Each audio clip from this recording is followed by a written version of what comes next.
Hello, chat. How are you guys doing?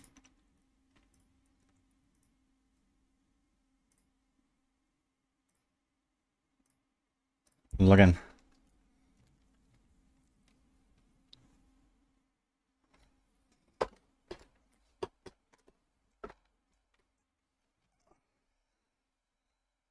That's why I played Tarzan and not PTR XD. Nice, Tima. We actually might be playing that as well for sponsored streams soon. Is it good? I heard a lot of people like it.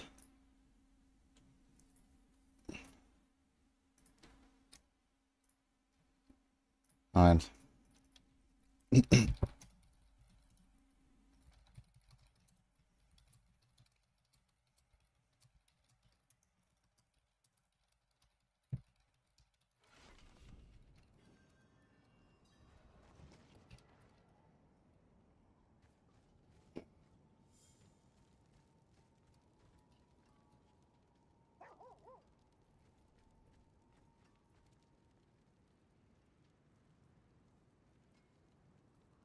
Moin high tech, hi Ethan. I tried it out, surprisingly it's pretty good. I also checked a bit of gameplay and stuff, like, you know, whenever I agree to like a sponsored stream for a game, I always like go and check reviews a little bit and go check some gameplay and I see what people say and stuff, and yeah, it seems very positive actually, so. Okay, one thing I want to try and investigate right now is this item. Someone gave this to me last night. I briefly tried it, and it seems very good. And I guess that's obvious, but I want to see what exactly it means. I think we have to do math for that.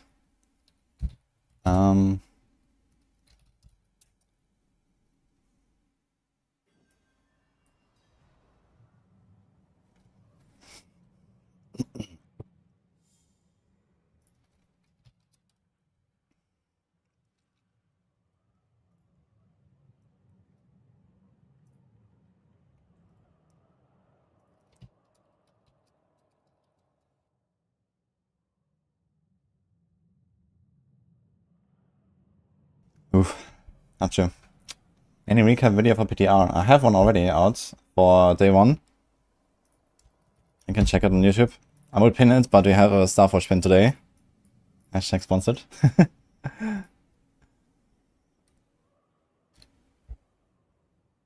OSRSPCK, son.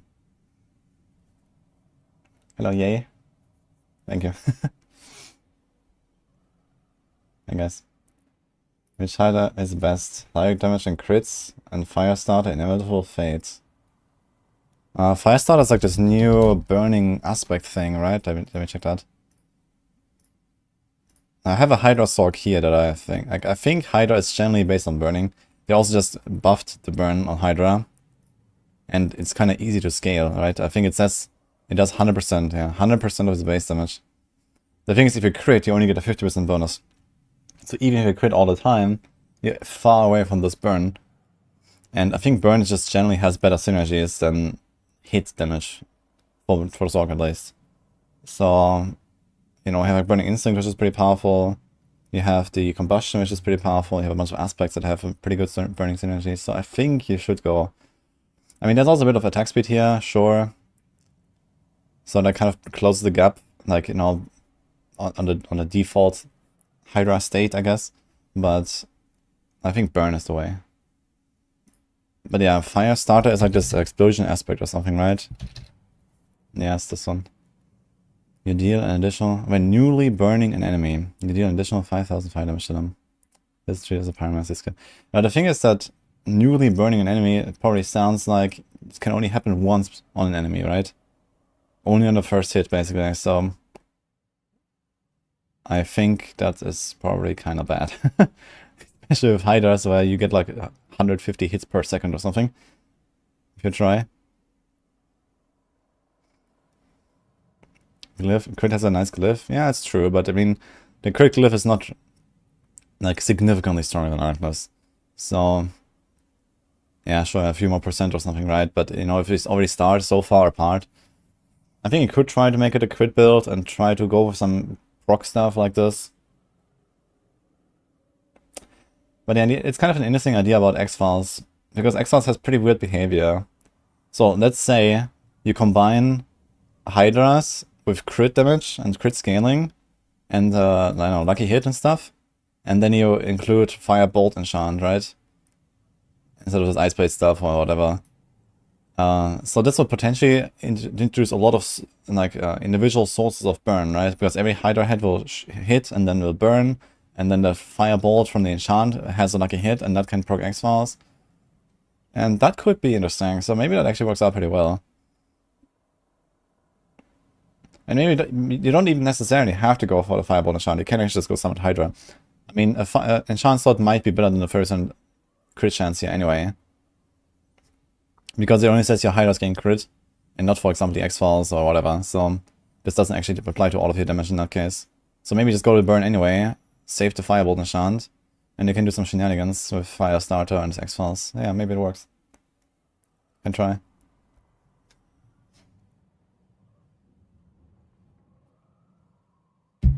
Is Heartseeker build still the best? Well, it should be, but currently Victimize is heavily bugged. Back to Oblivion. So, no.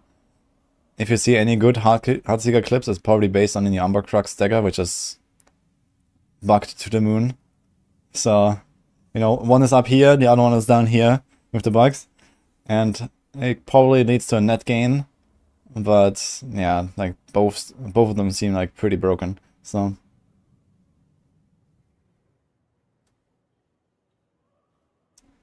Did I saw Lucky Luciano Flurry build? I did not. But I will play it myself anyway.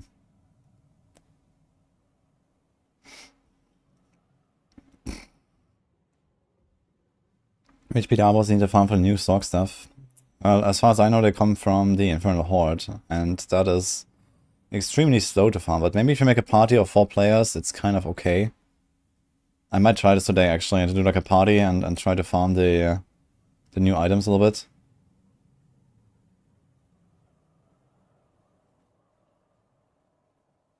Blade Travel Fire all the way to 80 without a Scoundrel's Ring, and then put the ring on and hate the build. Yeah, it's kind of sad how transformative that ring is, right? And if you like the original Hybrid fight, then yeah, I feel you. So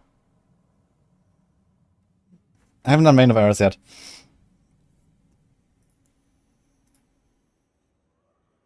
World Boss is so much better now. I just realized, actually, I forgot to mention that. Is actually World Boss coming?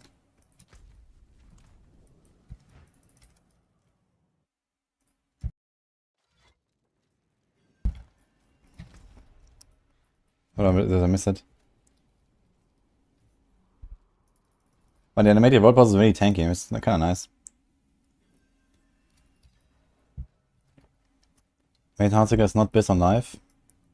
Ah, for our live server, Heartseeker is generally the best build, yes. What? What is that? Wait.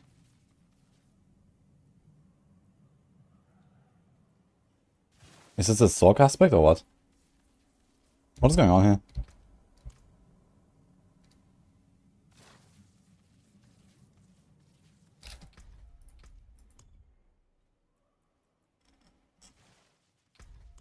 It's a pull.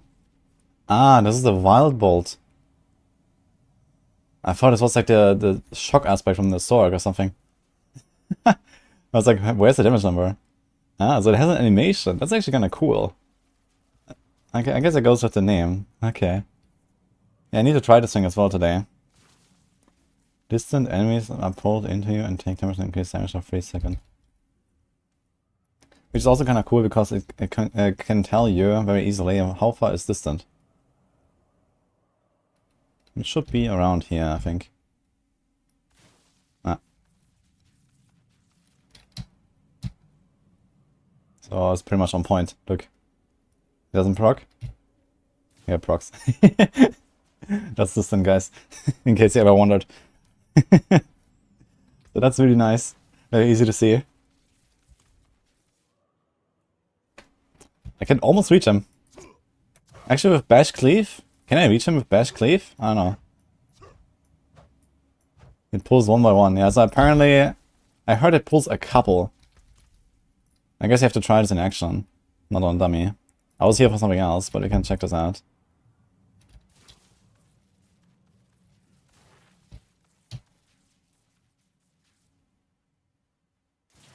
Wait, it is one by one. Really? Oh, what? Ding, ding.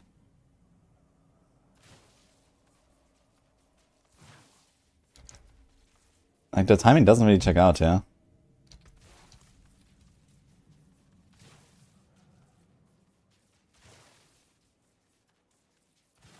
Why don't you pull the dummy? Okay. Yeah, I mean, it says 2.4 seconds. This seems more like it's pulling 2 enemies in that time or something. And maybe 1.2 seconds or so, but it's not consistent. It's like sometimes there's a delay, sometimes not. I don't know.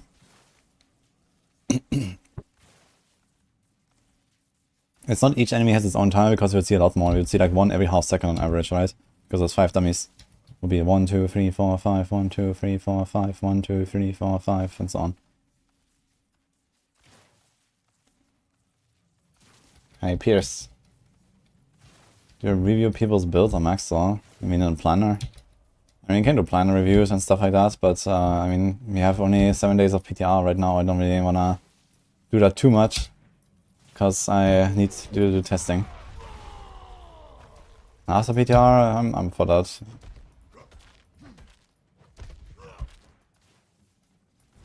Unless it's like something like, you know, very new or innovative or something, then yeah, sure, we can check that out. Because people have a lot of cool ideas sometimes when like the new patch comes and stuff. And that's like related to PTR. Okay, anyway, let's remove this thing. I mean, it doesn't really matter, I guess, but let's do this. So I wanted to do some math here with Bash, guys. Let's do it. Bash. Where's the data mine again? I think it's nerfed by life value, season 5 value, leave.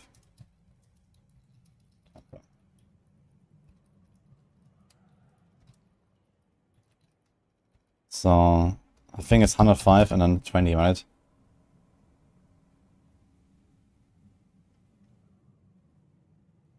It's gotta be range. It must be minimum range. It's not a minimum range, yeah. Like, I mean, there is a minimum range. It says distant, which is roughly this range from here to this dummy. But it's not pulling every 2.5 seconds. This is way more often, right? Actually, let's see. It just seems so slow. Is it actually 2.4? Maybe it's 2.4. But it seems like sometimes it's like not on time. 1, 2. Okay. Yeah, you're right, actually. It is 2.4. I was bamboozled. But it's 1 by 1 every 2.4 seconds. It seemed a bit odd earlier.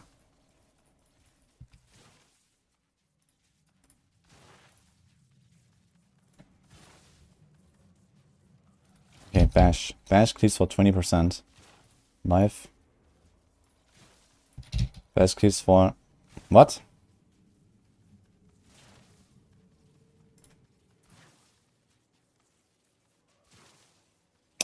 What did Rift do here? Monka,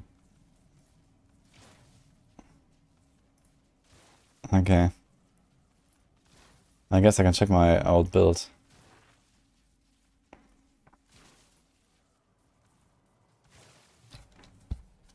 So here's a triple masterwork cleave, 231. Divided by 2.2, so it's 105, okay. So I was correct. So cleave temper, huh? Goes down. Net loss.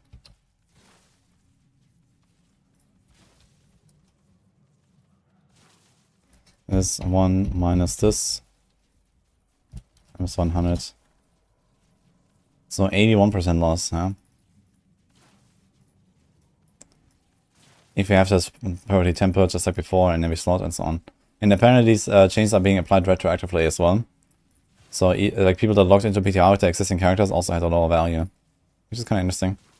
But that's good, I guess. So you don't have like, you know, eternal items that are completely busted and stuff. So you get this. And now what do you gain? You gain starters. Instead of, I don't know, some random aspect, I guess. Edge Masters or... I don't know, let's say a typical aspect is like around 20%. Edge Masters. Let's say drop Edge Master for starters, right? Drop Edge Master. Gain starters. So we take this, divide by 1.2. Then we take and this times 1.5. Ah, wait a minute. Net loss. New base damage. I need to take the base damage here.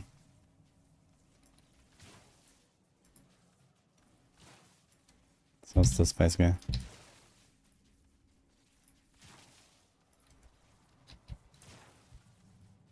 What the hell? What's this?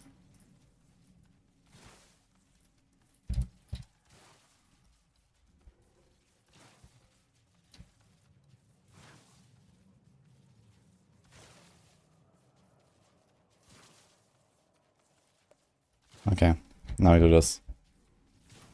Divide by 1.2. Let's say I drop like a one-handed Edge Masters. So our new base damage is like of 0. Like roughly 16% of the previous. Now we take this times 1.5 from starters. Because... actually we should do something else first.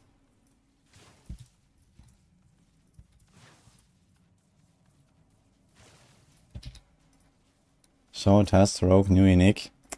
I do not have the new unique yet. I need an Umber Crux. So if anyone finds some of the new uniques, let me know, please, if you wanna pass it on to me so I can test stuff. Currently I don't have it.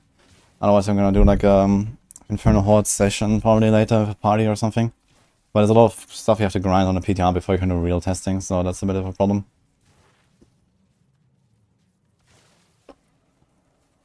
Okay, now what we do is we include this item, Shard of Harathiel. Every basic attack build will use this, right? It's nuts. So, what do we gain? Add Shard of Harathiel. Meaning, -1 bash temper, -1 aspect, and minus bunch of stats, right? So usually we have 5 bash tempers, basically. 6. Two-handed, two-handed, one hand. Yeah. And we give up one of them, so we go down another 16.6% basically. So we do this. Times 5 divided by 6, basically.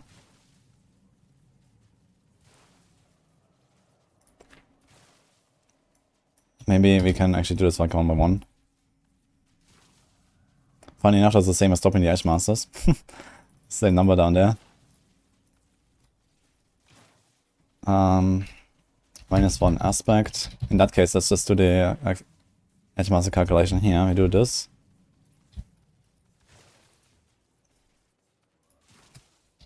Let's say 20%.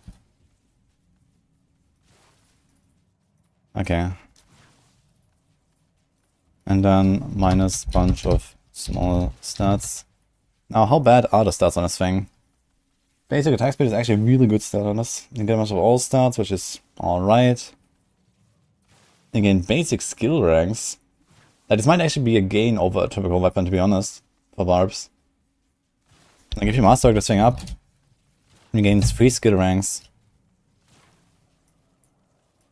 Let's say we have, best case scenario, wait, is that correct? 2 times, let's say before master a crit or something, 1.7, so get 3. And then we have the basic attack, let's say before masterwork, it's 42% attack speed. Okay, how many ranks do we have? 20 on Filet.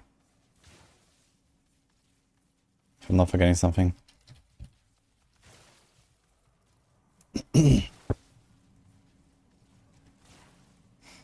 Yeah, so I think this actually kind of checks out to be plus minus even. You get 11% damage just from the skill ranks. And then you get like, I don't know, 40% attack speed. That is definitely better than any stat you can usually have on a normal weapon. On a one-handed, not of all things. This might actually be a DPS gain, actually. Minus the bash temper. So the bash temper is still out. And then we have like a typical, I don't know, close damage temper. That is maybe like, for Barb here, let's say 7% damage. So you lose that.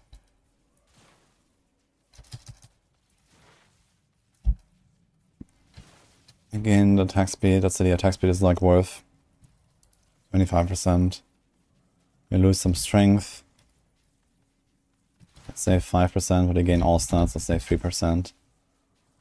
Yeah, it's a bit of napkin math here, but overall it seems to just come out on top, basically. Which is kind of funny. And a bunch of like crit damage or something that we would have otherwise. So, let's say 5% for that. So it seems like there's actually a net gain of 20%. So basically back to where we started. Plus better.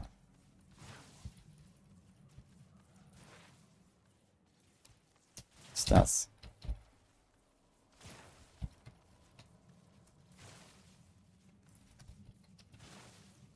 Let's say 20%.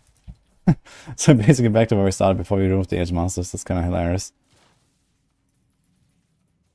Okay, now.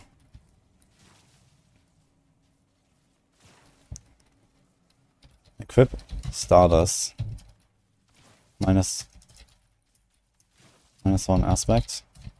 Let's say 20% for the typical aspect. So it's again this divided by 1.2.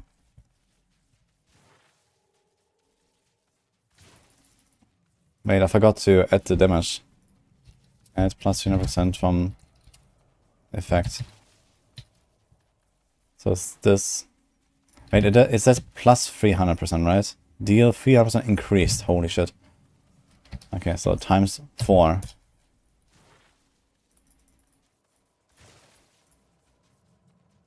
And now add starters. Minus 1 aspect. Let's say 20%.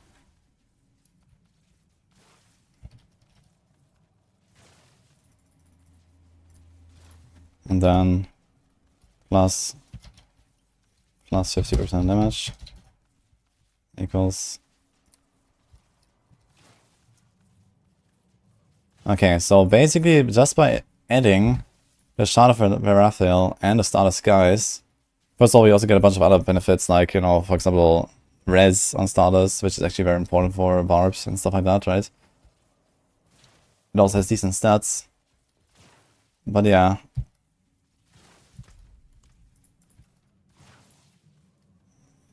Stats are okay on starters. Maybe it's like a slight loss. Slight loss for not 100% uptime and not perfect stats. So let's add like some. How much would you lose? Usually we have like what on the ring? Let's say strength, crit, attack speed or something. So crit is the same on starters. Attack speed is not there. And then we have strength, which is also not there. And it has core damage and crit damage and lucky hit, and we don't need any of that.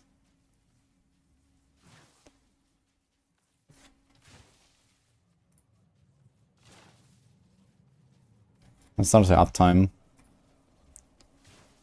Although it's kind of hard to really figure out. Maybe not, but slight loss for lack of good stats. Let's just do that. So we do this, and let's say no strength is probably like 5%. And then no attack speed is like, I don't know, 8%.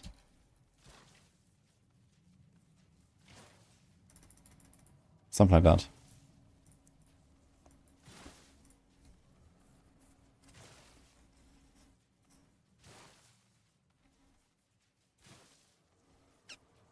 And now we add... What is the thing called? Crown of Lucian. Alright. Add Crown of Lucian. Why is this bold here, by the way? It's kind of strange. So Crown of Lucian does how much? 25% increased damage.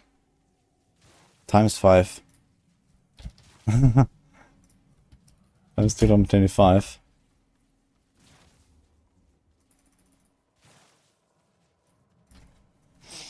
So right now we're coming out as a net gain of 57%. Now we do lose Shaco. Skill ranks. So it'll be this. Divided by 300 times 260. Lose 4 ranks. Does Shaco give us anything else? Does this thing give us anything else? Core skill ranks, like a hit, maximum resource, life. So it has no other damage benefits, basically.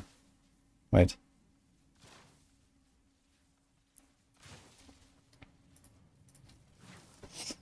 Yeah, so we're still coming out as a 36% damage bonus right now. With the dash nerf of, how much was that? 81%. We're looking at a 36% benefit currently. Now, there are some other like small problems here, which is you don't get a resource temper. You lose a lot of life from not having the Shaco. Like Lucian is not a defensive item. But I mean, as a bard, it's not the biggest problem, I guess. You make Bash a core. Wait, does it make a core? No. It doesn't make it a core. It just spends resource. Actually, it does it. Wait a minute. No, it's just this basic. So there's actually a case of a skill that costs resources that is not a core. But I mean, there are other examples of that, like Hydra, for example. It's also not a core.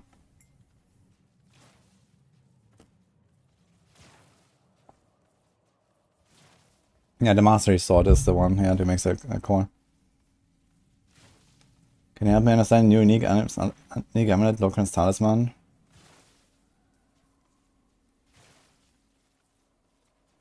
It's not bugged, it just doesn't show up in the sheet, Hooligan.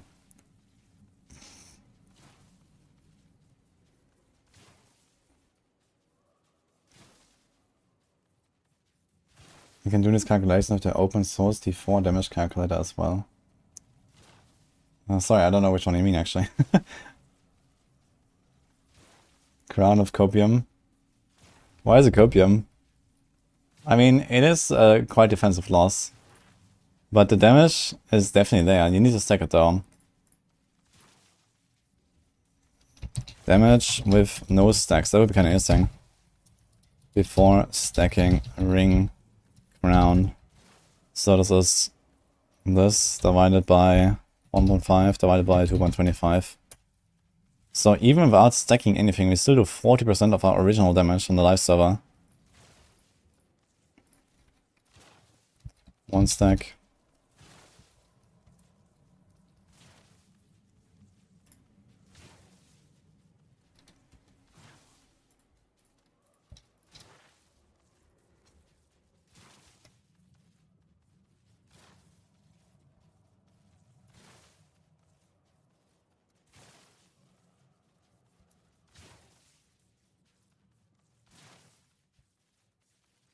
Stacks, 4 stacks.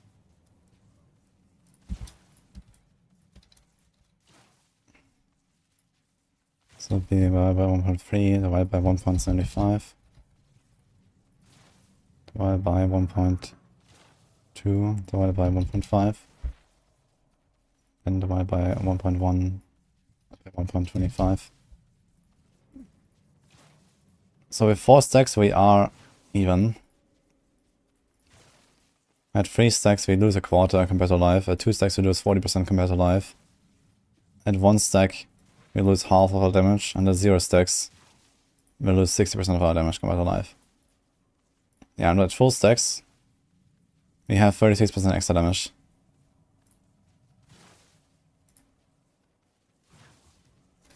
Interesting.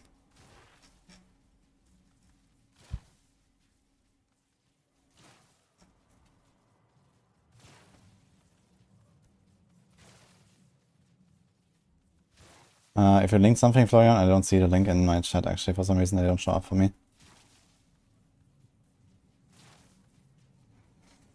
With that new affix, Barbarians will be Berserk 100% of the time, which opens up possibilities. Yeah, as opposed to Barbarians not being 100% Berserk in the past. Or what are we talking about? Like, is there any Barb build that is not 100% Berserking? That does not exist. And I don't think you want to sacrifice an offensive aspect for it. Yes, question mark, the bad ones? Yeah, the bad ones, I guess. I mean, yeah, there are sometimes cases where you actually have to sacrifice an aspect to get Berserking, and I guess the new aspect makes it very easy to do that. Right, you just equip the aspect and you are Berserking. But this only really applies to probably some really niche builds. Like, a lot of builds have very easy way of getting perma Berserking. In worst case, you sacrifice utility power and not an offensive power. Urban Barb is not 100% uptime mid-game. Really?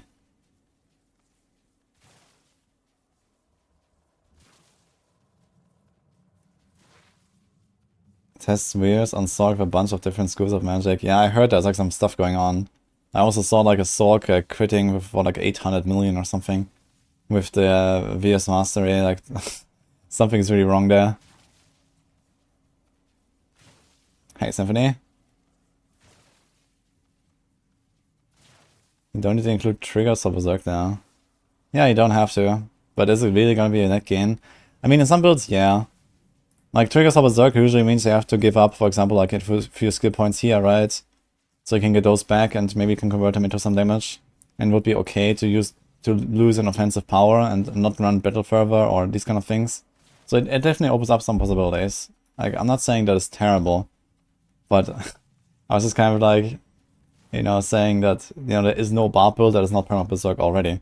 Like, it's not like a massive gain or something, you know? You just maybe replace one trigger with another and then maybe you can come out on top for like a few percent damage or something, depending on the build, right? So you can like look through all of the Barb builds and can say, okay, this one has kind of like a bit of trouble proccing Berserking. Now I can do it with just the aspect and that's it. And then maybe get like, you know, those 3 points and maybe you can remove a few Berserking duration nodes somewhere or whatever, right? But overall, I mean, there's not really a benefit here, I think. It's just like an alternative way of getting it that may or may not be used. Especially these days when you're gonna have so many uniques in our setups. Even Barbs are gonna struggle to include all of the really good aspects they have. You know, we're gonna have like Bash here, for example, it has Pain Gorgeous. It's gonna have Sword of Erathriel. It's gonna have Grandfather, maybe. It's gonna have a Star Skies. Right? And suddenly you only have like, I don't know, 3 or 4 offensive aspects left. One of them is Moonrise, one of them is Adaptability. And then you have like, I don't know what, only 2 left, right? So, like, you run out of offensive powers very fast. Even on Barbs now. And at that point, do you really want to sacrifice one of them to gain a little bit of Berserking uptime? I don't think so. So...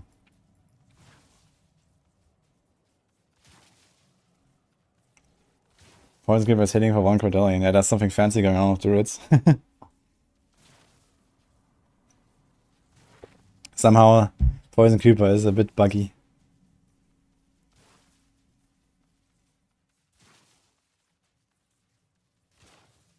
Have you seen the plus Hydra head manual for Sorc? I heard people were testing Hydra already.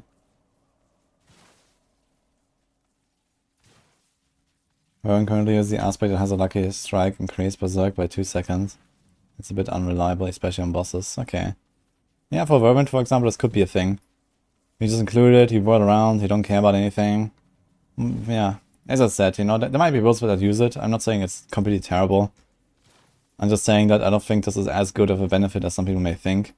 To have an aspect that just says you are Berserking.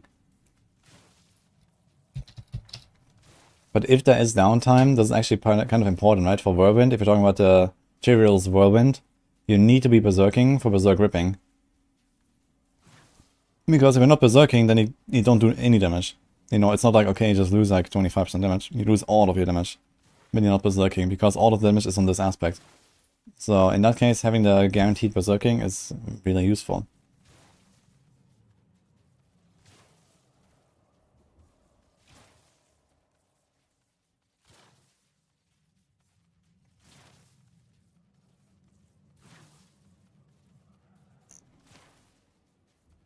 Does the Exploder's aspect increase damage on bosses since they're unstoppable? No.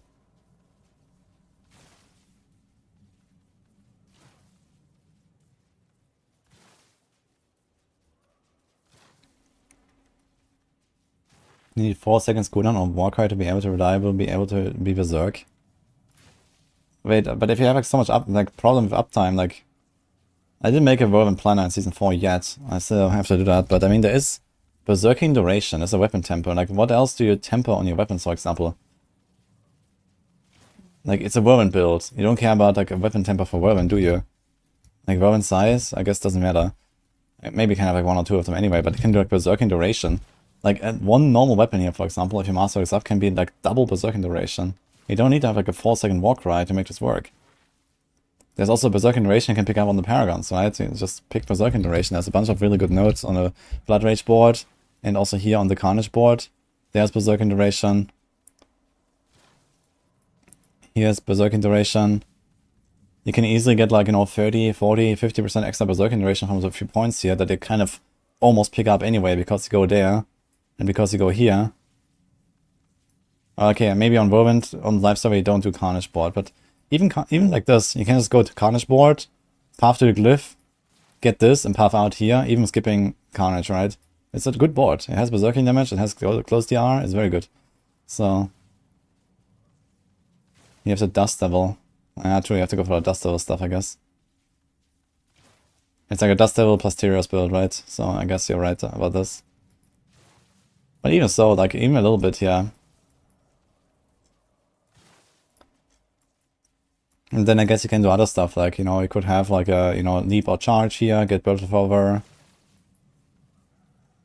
You can have the, what is it called? Berserking, Relentless Berserker. But the lucky hit is not great on Whirlwind, I suppose.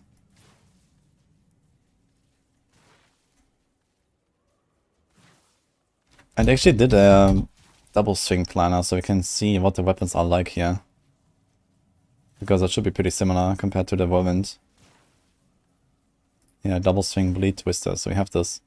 This is for Navaladni. I guess you kind of want a grandfather, right? But I put a Dust Devil here.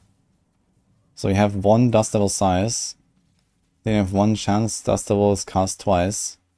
And then you're gonna have grandfather here, but you're gonna have a normal weapon here, I suppose. Or maybe Ramaladni anyway, right? It does actually run, it might actually run Ramaladni, I suppose. It is Whirlwind with this. But it could Whirlwind with one of the other weapons. Depends on if you run this or not. This would free up maybe 1 for Berserking duration to make this more consistent.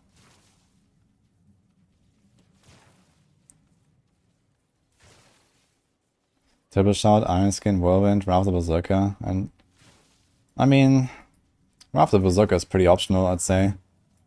It's not even an unconstrained build. The Wrath Snapshot is also gone. I think this is very optional here. You can easily get a charge or leap and then have Battle Fervor.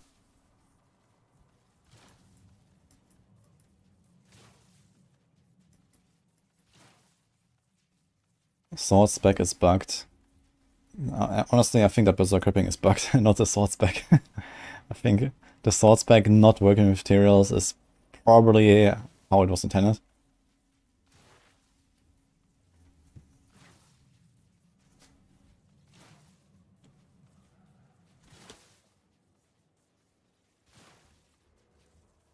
Berserker still has a 5 seconds cap for Berserking. And that's true. You have 5 seconds maximum if you don't have Unconstrained.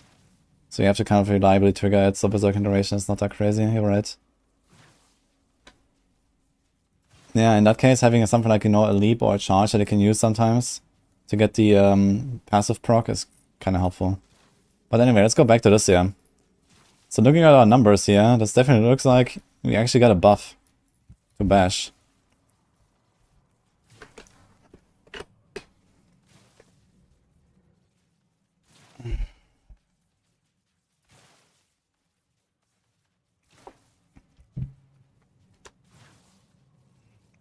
The build Rob made a video on PXX support arm instead of GF.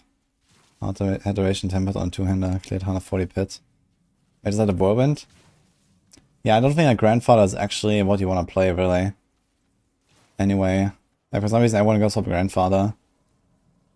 And it just seems like, you know, such a loss on many accounts. The main advantage is that you can boost the Tyr's might damage a little bit, I guess, if you have a lot of crit. But critting doesn't actually help you for the bleed, I think, for Berserk Ripping. Like I tested Berserk Ripping, and if you crit or not, it doesn't matter. So...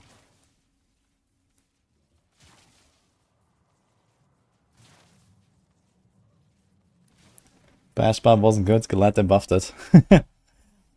Yeah, one funny thing about this item here, so let's try this out. This is Shard of Erathiel, the new basic attack weapon. So every basic attack will use this. Funny enough, they made some new unique items, for example for the Sorc, that has a basic attack build that is way weaker than whatever this could do. But that's on the side. So a lot of people were saying, oh no, Bash is getting nerfed. That tempers went down from 105 to 20%. So that's a huge nerf, you think. But we have this, and we have other fancy new stuff. And it looks kind of funny actually how this works. So it says here, Fury cost, and then generate Fury. So you get both at the same time, if you look at this. Here it says generate Fury, 15 on the tooltip. And now it adds the Fury cost as well. 21%. And then, I mean, you generate Fury, but you also spend it at the same time. It looks like this. So you actually still have a net gain here, for example. And you could invest into a little bit of regeneration, for example. If you need to, I have Endless Fury. So this is 36% more Fury. This has actually been buffed now. It just gives more. And it works for, I think this was only two-handed weapons before. Now it works for one-handed as well if you want. But I guess Bash would probably run two-handed. There's different setups. You can run dual wield. So that's pretty good. And in fact, I think Bash will be buffed. So if it's a little bit of math here. Life value 105 Bash temper. Season 5 value is 20. The loss is 81%. The new base damage is 19%. And now if you go through this a little bit, can make this a little bit larger. We add the shards. We get -1 bash temper, which is -1/6 of our damage. Because you usually have 2 doubles, it's 4 basically, and then 2 singles. So that's 6 tempers, you get -1. Then we lose an aspect, like a typical, let's say 20% aspect Edge Masters. So our new base is 13% of the original. Now this sword has very good stats actually. It has better stats than what a normal weapon can do. This is maybe debatable for like a Gushing Wound setup, but let's assume like a pure bash cleave setup, right? The crit bash cleave basically. The stats on this thing are really good. Lots of attack speed, you get basic skill ranks. Even losing the tempers and stuff, like it is a net gain I think. Of not even that little. And then you get 300% damage with a perfect roll on the effect. So just with that sword, we are at roughly a third of our damage lost from Season 4 to Season 5. We have 63% of our original damage. And now we can add some other synergies. Stardust Skies, -1 aspect, so we lose, let's say, 28% again. I'm not sure which one you would drop here right now, let's say something like Rapid or so. So the typical aspect is around that value. So we are at this value, we gain 50% from Stardust. So now we are back at 80% of our original damage. And Stardust Skies has kind of crappy stats, so we lose a little bit again, so you're at 70. So I gave it like a -5% and -8% here. For like, for example, no attack speed and no strength or something. So this is kind of where we're at here with Stardust. Then we add Crown of Lucian. Now that's an interesting one. That's a new one. A crazy helm. Says that whenever you spend resources, which you can now do with Bash, you gain 25% increased damage. But you also gain 20% increased resource costs. But it starts at minus 75% resource cost reduction. So this item will probably be included into almost every single build in a game in the future. This seems way stronger than Shaco for most builds. However, it has a downside. It is way less defensive than Shaco. And doesn't give you like skill ranks to utility skills. So there are some kind of like downsides here that are relatively easy to overcome for Barbs because they're tanky and basically immortal, even without a Shaco. So this is something to consider. But it's a 125% damage bonus once it's stacked. So let's do that. And boom, we are at 157% of our original damage compared to Season 4. We lose the Shaco, skill ranks, so I assumed we have 20 ranks in Bash, which is pretty optimistic. This means like perfect gear, +8 on the pants, and so on. We lose 4 ranks. That's a bit of a loss here. So we are at a net gain of 36% compared to Live Server. If you play Bash, when you have Crown of Lucian, Starless, and Shard of Erathiel. Now there's like some other little things that we didn't consider here in this calculation. Number one, Starless Skies makes it way easier to cap resistances, because it has all res as a second stat. Starless Skies is very nice for that purpose. If you look at this one here, it has double all res. Usually Barbs go for like 1 or 2 all res rolls on a gear, so this kind of saves you from one of them. That's very nice. What you also didn't consider is the defensive loss. You will be squishier. Like no Shaco has minus 20% DR, has less life as well, the Crown of Lucian. So I guess you can expect something like of a damage reduction loss of like a third or so. You're gonna feel that. And you might have to make up for that with like a life roll here and maybe, you know, an extra defensive slot here or something like that. But even if you, let's say, convert, let's, I don't know, 15% of your damage to extra life, let's say, or something like that, you are still ahead compared to Live Server. And lastly, we have to stack these effects, right? You have to get to 5 stacks for both the ring and the crown. So when you have no stacks, you are at 40% of the original damage compared to Season 4. And then at 1, it's like half. At 2 stacks, it's like 60%. And then it's 75 at 3 stacks. And it's the same, almost exactly the same, when you have 4 stacks. So in a fight that's just begins and is very short, you will actually feel the impact of not having those 2 effects stacked. Like, attacking an enemy with 0 stacks versus attacking it with full stacks means you do like not even a third of your damage. So you need to stack both these effects up. You're gonna notice that, like, you know, bash by bash by bash, you do a lot more damage until you have 5 stacks on for both. Starless Skies lasts 3 seconds, Crown of Lucian lasts 4 seconds. So that's a bit more forgiving. But ultimately, you want to try to make sure to do 1 bash at something every 3 seconds, roughly. Which is doable. If you have a capped movement speed, you run through the pit. Most of the time, you will find enemies in 3 seconds. And just like swing at something, you know, while you're running. You can actually like run towards them and swing at them and these kind of things as well if you click on them. So that's kind of something. But yeah, bash nerfed. I don't actually think so, guys. This looks really good. Now, one thing to consider here is that Bash technically did get nerfed compared to other builds.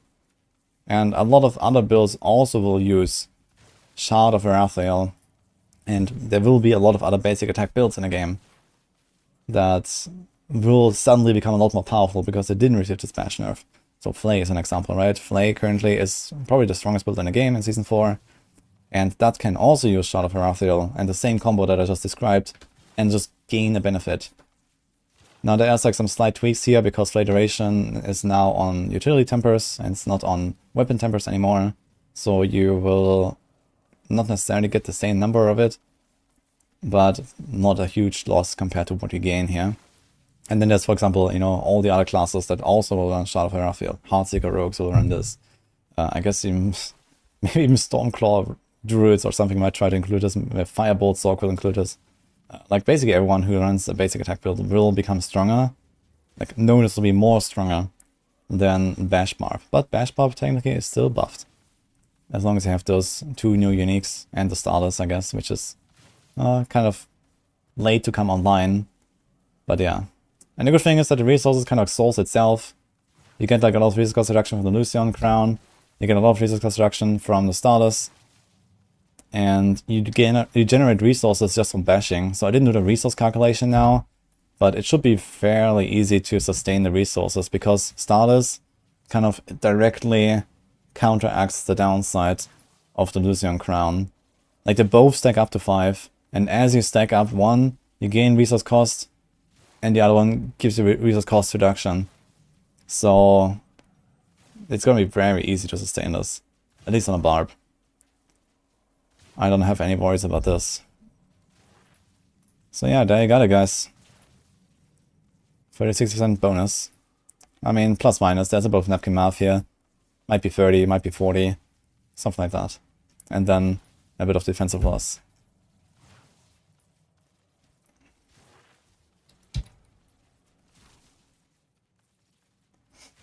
You don't consider mandatory Uber above? I wouldn't call it mandatory. There are ways to solve the resources without the Stardust. But if you talk about like, you know, the actual endgame build, you will run Stardust. That's how it is. And it's not very hard to get it either. You know, you get the retribution caches. There's gonna be something like that again, like the Iron Wolf stuff in Season 5 is already data mined. So you're probably gonna have like the guaranteed sparks again from Lilith and from the tormented bosses. Like if you want a specific Uber, you're gonna get it. Like, not that hard. There's one thing to consider though, which is Bash will come online a bit later now, right? Like previously you just needed a temper, and then whenever you get a temper recipe, you're just gonna start blasting. And now you're gonna feel the loss of this temper, you know, nerf basically. In the early game, I guess you're not gonna walk up into like, you know, a T80 nightmare dungeon when you're like level 60 and just like 2-tap the boss or something like that, right? So you have to probably play at more reasonable levels until you actually get these uniques. So there is actually a lot of uniques that you have to farm. And for example, here this Shadow of Raphael also has a pretty high range, right? 100 to 300. So if that stays like this, it's like a massive gap. So I have a 220 now. So of course, if I have this weapon, I would be at, you know, plus minus 0 net gain. But if I have a 300, then I get a big benefit compared to Season 4 live. And it might be similar with the Crown of Lucian as well, right? Here it says 5 to 25% increased damage. So it will take a little while to kind of get there and get those rolls with the really good uniques. But I mean, you can just delay playing Bash and just stick to, for example, you know, Whirlwind, Double Swing, whatever, like a leveling build a bit longer, and then switch to Bash once you have one of these things or so. So I think it's not really so problematic. And even with the temper nerfs, I think Bash will still be a noticeably strong build anyway. Thanks to Moonrise aspect, adaptability aspect. Like, it's gonna do good damage no matter what, I think. Until then, you know, go later into the pit and you really min-max the setup. It's gonna be pretty good. I mean, the thing is, even if you drop the Starter Skies, you will probably it will be possible to solve the resource without Starter Skies. The Starter Skies is something of, like, say, 40% damage boost or so. Which is basically what we calculate here to be the total gain later, once you have the entire thing online. So if you drop the Starter Skies, you're still gonna be at roughly the same damage. But resource management will be a bit harder. So you have to probably include maybe a resource aspect, or, you know, maybe some extra resource generation on the ring. You can temper a normal ring, for example, instead of the starters. Put resource generation there. So there are some ways to do this. Put like a resource cost reduction roll on the ring. So the starters is probably not 100% required even to make this feel smooth. But it will be a very natural, strong synergy that you want to have. So yeah.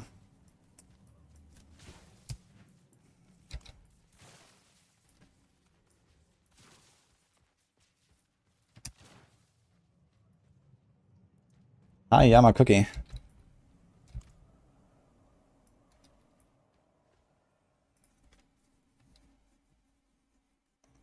It's non-linear. RCR should get it to 40%-ish.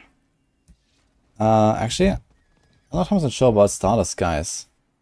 I think it should add additively.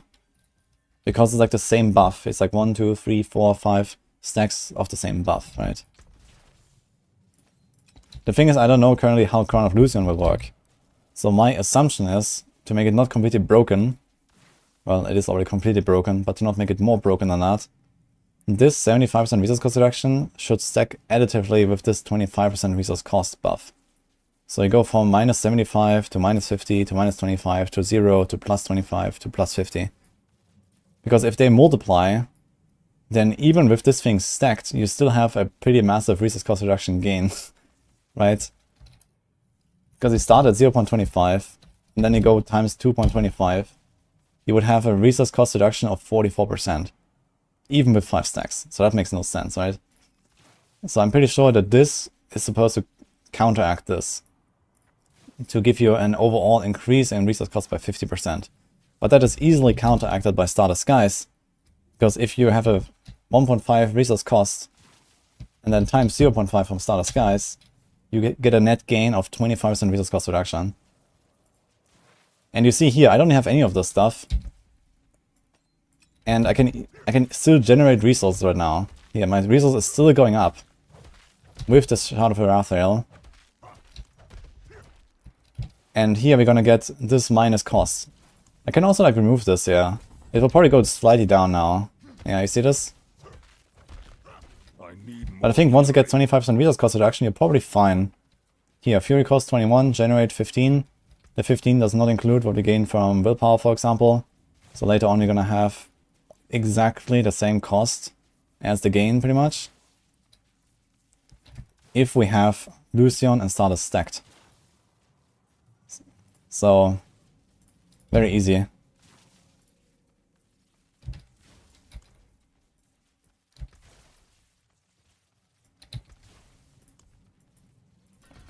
It's gonna be good, guys. It's gonna be good, I think. Bash is still there.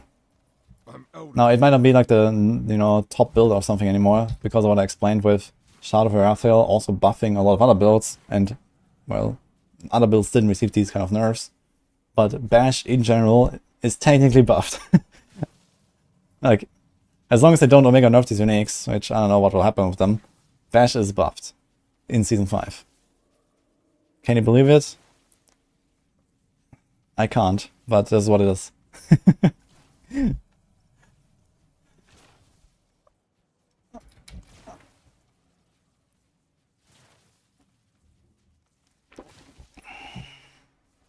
Barb needed some love, I agree, man.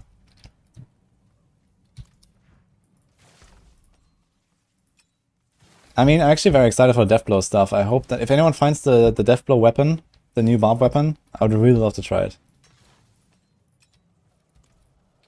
Okay, glad we figured this out. Let's move on, guys. I guess I'll go on the rogue a little bit.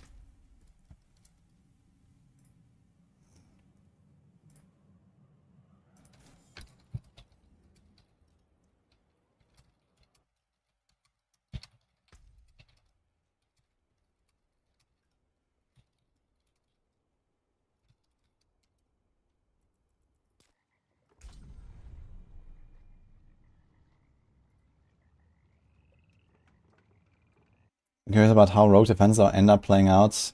Well, rogues will be very tanky now. This Dark Shroud change is pretty crazy. Heartseeker is buffed as well. Yeah, I know Heartseeker is buffed. Well, because it uses Shard of Erathiel, it's gonna be very easy to sustain the resource on the Heartseeker there as well.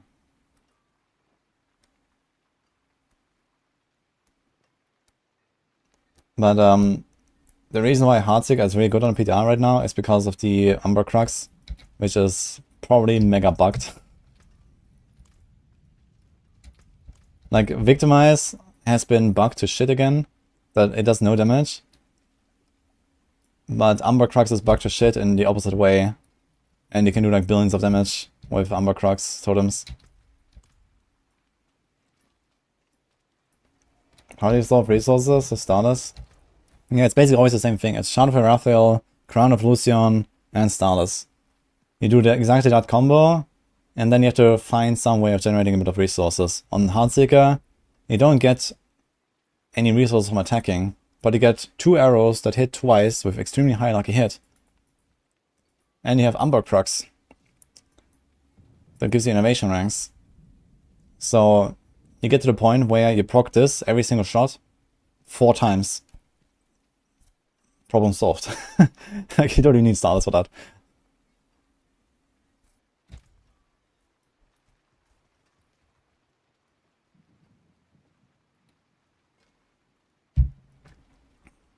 Why Amber Crocs and not the boots?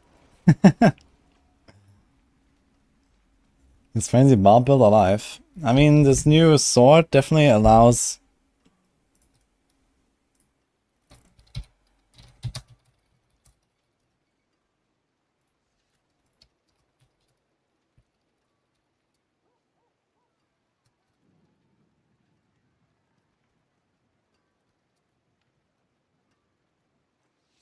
It definitely allows to make other basic attacks more viable, right? Like, yeah, something like Frenzy Barb, it doesn't get an 80% nerf, right? If you look at what we calculated here, we came out with a 36% increase for Bash, and Bash was nerfed by 80%. This means that builds that are not Bash are, you know, 5 times stronger than that. So something like Frenzy went up to a factor of times 6.5 or something, or times 7, you know, plus minus, you know, some other small benefits here and there. So yeah, Frenzy is like 6-7 times stronger than before. Play is 6 or 7 times stronger than before. You know, non strike, any of these, basically. The same with other basic attacks, right? Like Heartseeker, Arclash, you know, all these builds, they can all do the same combo. Everyone can do the same stuff. This is all universal. The Crown of Lucian, the Verathiel. Like, basic attacks are just gonna be wild, man.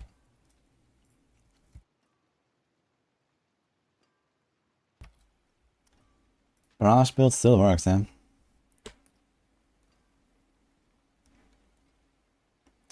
Test the new Temples of Darkshroud. I have not tested them yet, actually. But I have found one of them. We can try it out. Here, maximum life for Darkshroud is active. And your potion grants maximum resistance. So one thing I want to try is, does this resource thing actually work when you have... like, can I actually use potions at any point then if I have this? That's what I want to test. He has 2 to second wind. Actually, that's also something I want to try. What if I have too many ranks in second wind? You get 75% of our maximum life as barrier. After spending 100 energy. How do I spend a lot of energy? I need a Beastfall Boots, I guess. I'm not sure if I saved the Beastfall Boots on Hardcore. I might have the Beastfall Boots there. I want to see if I can stack the second wind barrier, but it only has 3 seconds. How did it spend so much energy in 3 seconds? It's probably possible, actually, with like Testing Blade spam or so. So I try to get to close to 100 energy spent. Okay, let me try this real quick while there.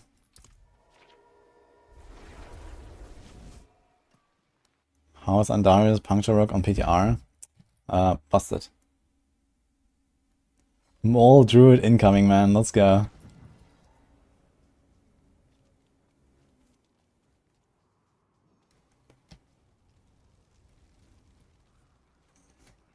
Is that a new effect? If Rogue and Necro are near each other and they're using one of the twin daggers, would be cool. I mean, it could even be just some kind of like, you know, flavor or like visual effect or, I don't know, some sound or whatever, right? So that's actually kind of cool. The Mortar Crux and the Umbra Crux. Very funny. Good idea.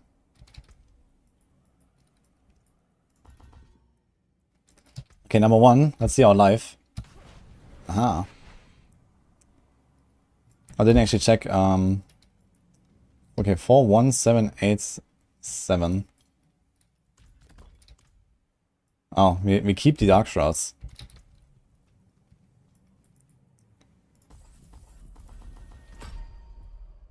Where's those Dark Shroud ranks coming from?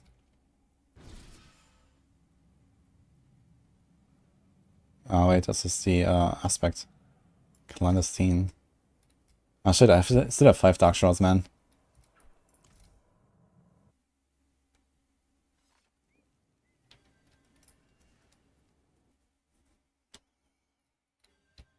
Gotta try overpower Cataclysm with 100% uptime. Sounds funny.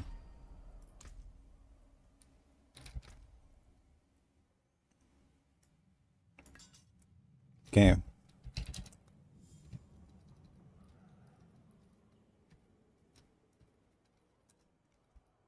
This is...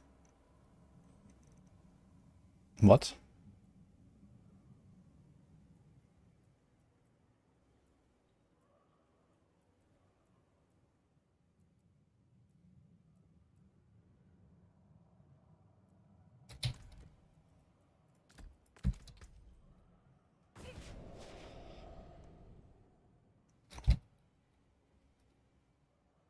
Why is it a 14% bonus? What happened? This is 5. Am I missing something?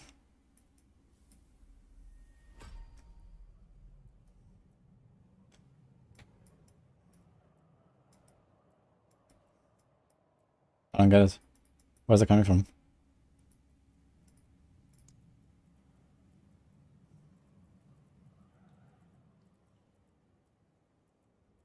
It's like no life. There's no life tag.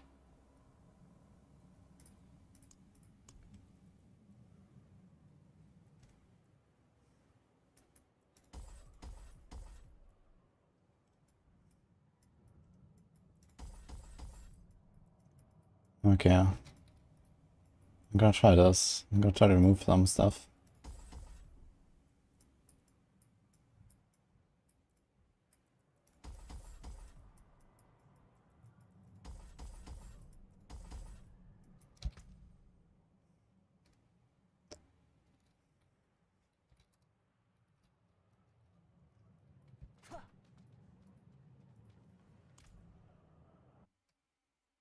There is,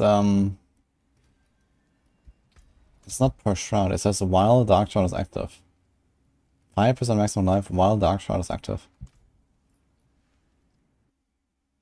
Plays this strong at Season 5? Currently, yes. But I still expect that they're gonna bug fix Flay and make Flay duration only work for the buff and not for the dot. It has become a utility temper now, so I am fairly certain that this will happen. Because the utility temper should not increase your skills damage by a factor of plus 400% or something. So, but who knows? Yeah, Flay is currently mega buffed. Actually, you can do the same calculation as I did for Bash, but with Flay. You just need to plug in the original amount at the top to be like, you know, the Bash temper versus the Flay tempers. Assuming that Flay duration no longer buffs the dot duration, how much would it nerf Flay? And it's probably kind of similar. You're still probably gonna come out on top basically a little bit, but we can check.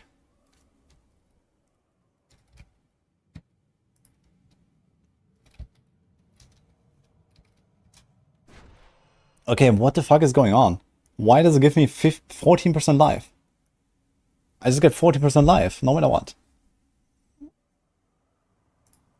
It says 5%. I don't have any of those tempers or anything.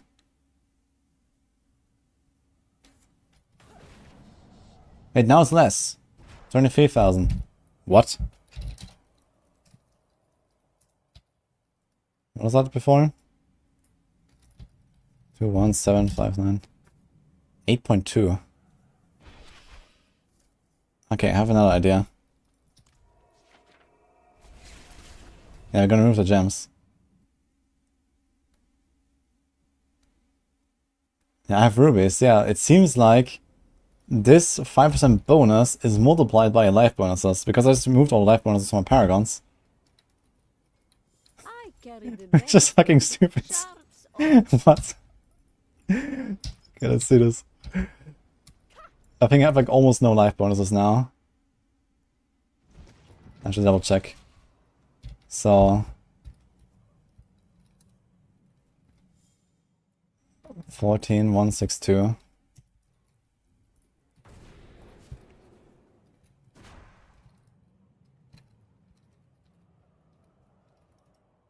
.4%. Dude, this fucking Dark Shroud bonus gets stronger when you have life bonuses, man. Like, what the hell? Let's put them in one by one. 16,261. You have to deactivate the Dark Shroud. Let's see how much is it worth.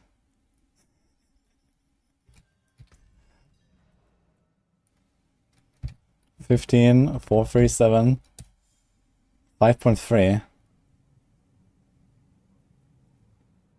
Sus.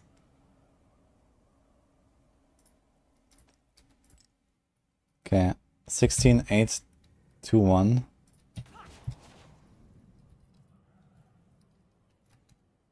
Look, now it's 6.5% extra.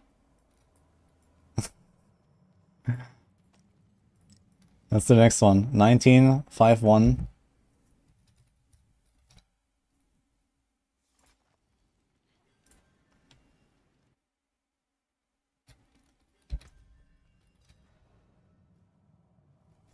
$18,344. It's not 100% consistent though, because this is slightly less now. Before it was 6.46 and now it's 6.35, so it's almost the same. Let's do one more. 19,992. Activate it. Now it's 7.6. It might actually, this is why I think it might be snapshotting. Because sometimes I put a ruby and I run out and, I didn't do it, always reset back to its normal state. But you see, it keeps going up. The benefit of this thing goes up. For every ruby that I add, this 5% life seems to multiply the value. And then multiply all of my life. Like, that's hilarious. Yeah, it multiplies my life twice.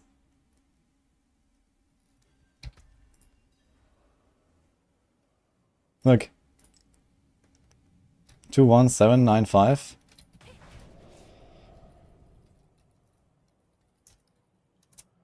Now it's 8.3%. But it should only be 5% more. It says maximum life plus 5%.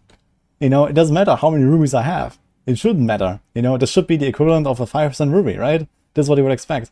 But it multiplies with all of my life bonuses and then gives me 5% plus all those life bonuses on top.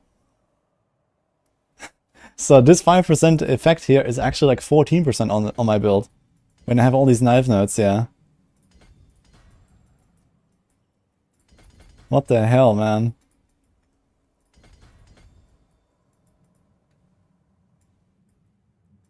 That's hilarious. Where's the last thing? I'm missing something.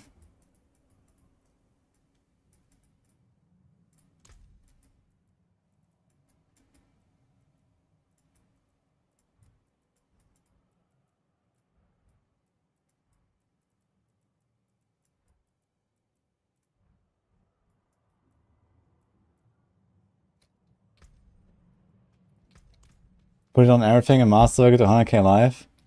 Yeah, dude, this is 6%. And I mean, the typical build probably has something like 100% or so extra life bonuses. I mean, we can check a little bit, right? This is like a pretty typical Paragon board I have here right now. Slightly on the tanky side.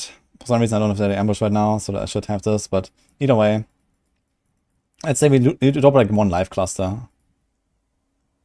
So let's see how much we got. Okay, how many small nodes? 1, 2, 3, 4. Let's search for life. 5, 6, 7, 8, 9, 10, 11. Don't have this. 12, 13. So let's say that we optimize our board a little bit. I just made this like, scuffed off memory, so it's not min-maxed. So 13 small life nodes. We have 1, 2, 3, 4, 5 big life nodes, and we have one really big one. So my life bonuses are 18 times 104, 1, 2, 3, 4, 5, and then times the small nodes. We said 13, right? 1, 2, 3, 4, 5, 6, 7, 8, 9, 10, 1, 2, 3. So we have 85.7% bonus from our paragons, roughly. And then we get 5 rubies times 109. 1, 2, 3, 4, 5. So actually we get almost triple the benefit currently. And this kind of checks out, right? We calculated that we got roughly a 14% increase in life. And this says only 5. So if you multiply this by 5, yeah, look, 14.3. So I guess there's a bit of rounding. And actually, wait a minute. I counted 13 nodes here, and I didn't have this one. So if you take this, it should be exactly this number, I think.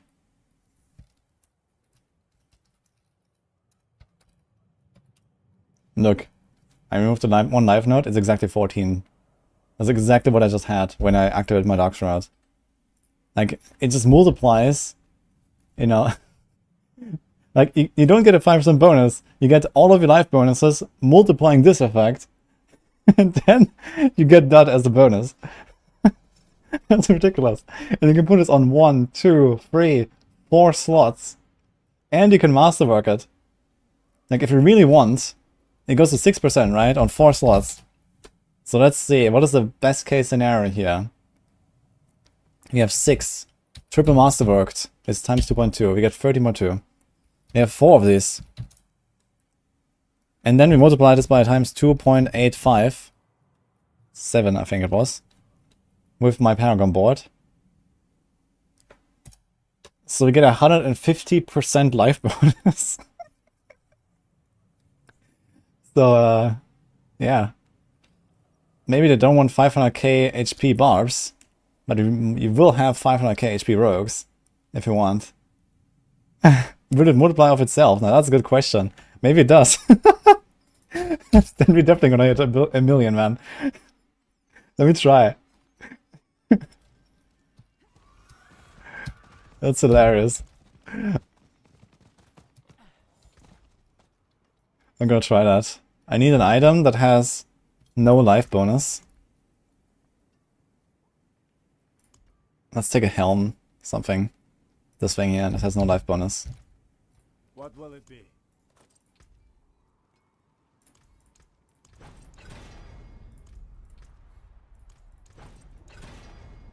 Okay, 4.5. We got one. Let's remove this ruby here. Actually, it doesn't matter. It does matter. So we just equip it or we don't equip it. Easy. So let's see.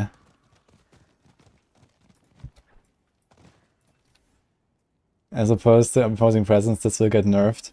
Yeah, I mean, it shouldn't work that way, right? It makes no sense to work that way. Like, this makes no sense. But, let's see. Does it multiply? So I guess I press this. I didn't check how much it was before, but this is 36,035. That was 31,000 something. 931. So we have a 12.85% bonus currently. Okay. Let's close these things. Now we equip this. My life didn't change. It's the same life. But you have a plus 4.5% while Dark Shroud is active.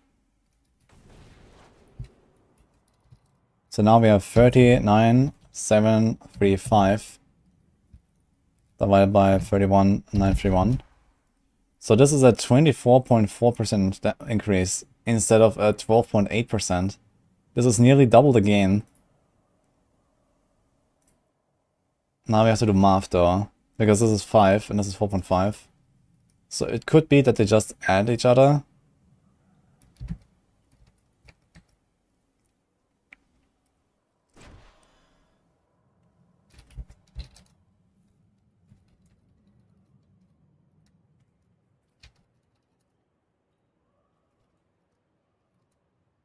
Okay, 2.8 is my current multiplier right now with my life, with all the bonuses on Paragons and so on.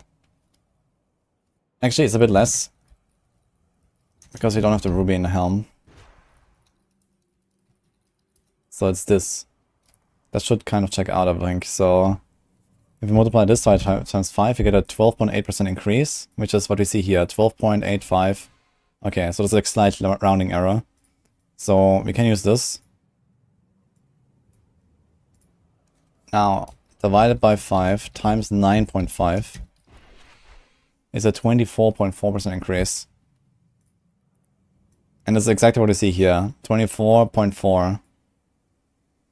Okay, so it seems like they are not multiplying off each other. They both get added together, and then they multiply off all of your life bonuses, and then that combined value multiplies all of your life. You could try to have a third item to make sure that this doesn't really happen, but I think it should be fairly obvious. So what would be the outcome if it did multiply off each other? So we can check that as well.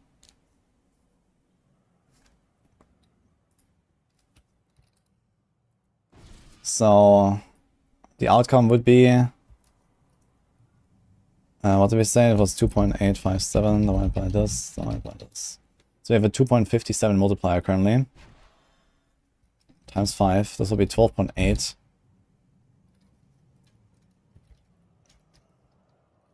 Times 4.5, so it'll be an 11.5. And now if they multiply... Wait. 5 by 100 plus 1. So it's like times 1.2848. So the outcome should be a 43% increase in life. And we only saw a 24% increase. So it's a pretty substantial difference. If they would multiply, it's a pretty substantial difference. You would see it. But I only got this. Wait, I did a mistake. Yes, 1 second. That's not right.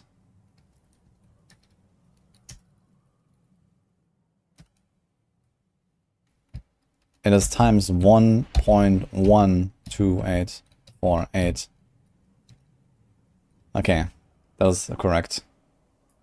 So it should be a 25.9 increase, and you only saw a 24.4 increase, which perfectly checks out with no multiplication. This was exactly the expected value, and this would be, yeah, 1% off. We would actually see like a difference of like 400, 500 life here. Like it would be quite off if they were multiplying with each other. So it seems like they are not multiplying with each other, but they are being multiplied. Like they're both added together, 4.5 here and 5% here, and then, you know, whatever you put there, and so on. And then they multiply with all of your life bonuses, your rubies, your paragons. And then they multiply all of your life again. So, yeah.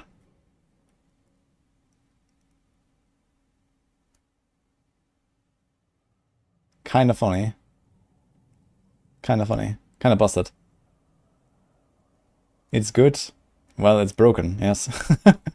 And it doesn't math correctly, basically. This is not how you would expect this to work, basically. But if you want to live very much, you're gonna put this on all of your slots. You can be the most alive person in the world if you want. Adding a Doombringer. Yeah, I mean, okay, how much life does a good rogue build have? Like with good gear and a kind of defensive paragon board, you can easily hit like 50k per life. Even 60k on like a really well-geared character if you have a defensive board. At that point you usually have like too much defense. Especially in Season 5 with like the Dark Shroud changes and stuff. But let's say you start at 50k life. It can be more. Then you can do these tempers, right? We said this can be a 150% bonus from those tempers. If you have 4 of these tempers, masterwork to perfection, that already puts you to 125k. And then a good Doombringer, greater Affix Doombringer is how much?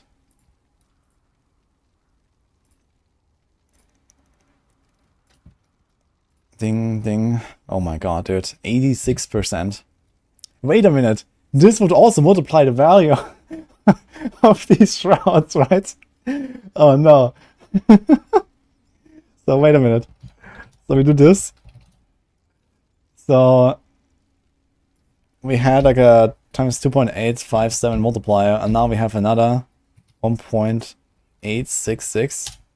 So we have a times 5.3 multiplier for our shrouds. And then we have 4 of these rolls.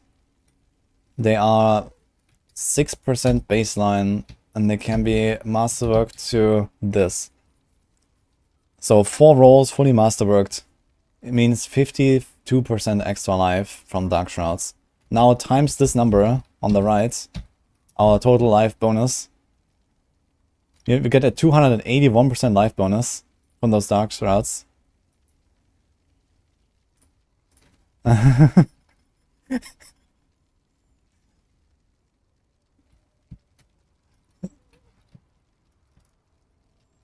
Times 3.8148.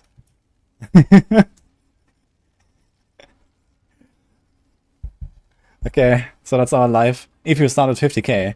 Now you can throw in like a 42 elixir if you want. You could probably get more life if you wanted, right? You can make it 60k instead of 50k baseline. Anti-Venom doesn't stack anymore in Season 5, unfortunately. But yeah. We're approaching a billion levels of life, I guess. If you really want to. Now, I mean, no one would really run a Doombringer outside of memes on a rogue when the art are tanky already. But it is a good meme.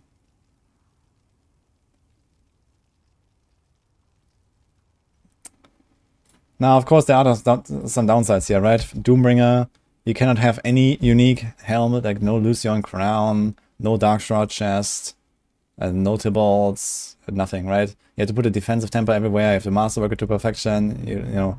You wouldn't really do this. But it is a funny thought experiment. Is there like anything on the rogue that you could scale with having a lot of life? I can't really think of anything. Like, Barbs have Thorns. Thorns Barbs go like 500k life because they get Thorns from life with Challenging Shout. But I don't think Rogue has that really.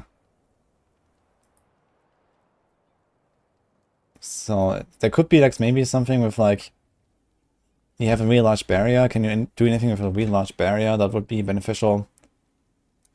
No. I can't really think of any effect where that would be important. Overpower, yeah. Okay, overpower is legit. Now, as a rogue, you don't really have overpower synergies. But if you play this with a Banisher's Talisman, well, number one, you lose one of the tempers. But let's say you have like 200k HP, and you fortify it, which is doable on the rogue with assimilation aspect. So 200k HP divided by your base life, which is 7959. So you have a 25 multiplier on your base life, and for every one time you have base life, you get 100% additive damage. This does not include the base life itself, so you get 24 times 100%, and then when you fortify that, you get 25 times 100%. So you get 4900% additive damage. Now typical builds have roughly 1500% additive or so. So from overpower alone, you would get something like a quadruple to a quintuple damage benefit when you have that much life. It's a lot of damage. Overpower builds have usually like 1 to 2000% more additive damage than other builds, which is why there's such a large gap between overpowering and not overpowering, because they have a lot of additive by default. So let's say we still have this plus 100. So yeah, compared to a typical build, when you overpower with 200,000 life, without it's fortified, you will do roughly quadruple damage. So that could be something, you know, Beastfall Boots, Banisher's Talisman, you know, Precision build, guaranteed crit, guaranteed overpower. There are some cases where you could consider something like that on Rogue when you have that much life. So it could be pretty funny. But realistically, I mean, this just needs to be changed. Like this is just a bug with this multiplicative nature here. This is just how it is. So it makes no sense for it to work that way. It's already a pretty good temper, even if it works properly. It doesn't have to be bugged to hell.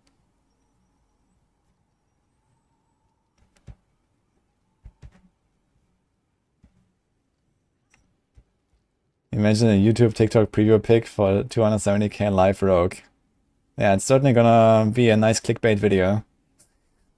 Not that it's gonna be a good build, but the clickbait is there. 10 out of 10.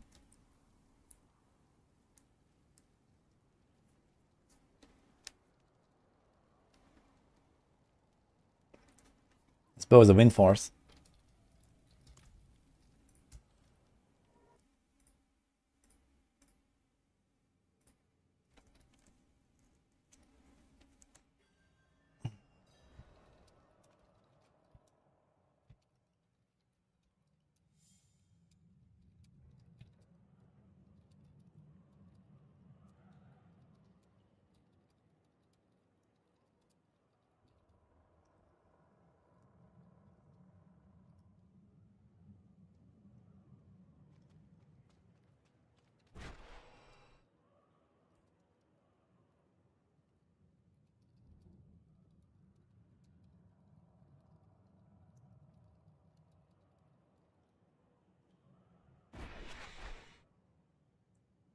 Need level 20 RTV. Oh, good luck, RBG. What? That's with the Venezuela's multiplier? No, this was not with Venezuela's multiplier. This was just the base multiplier of the overpower, basically. With all the life you have and the fortified life and so on. So...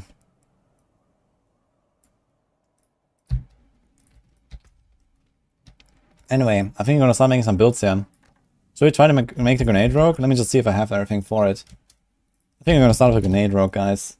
And see what's up with that. It's gonna be fun. It's actually the top one. Fawn's Bomb is dead in Season 5. I can't tell.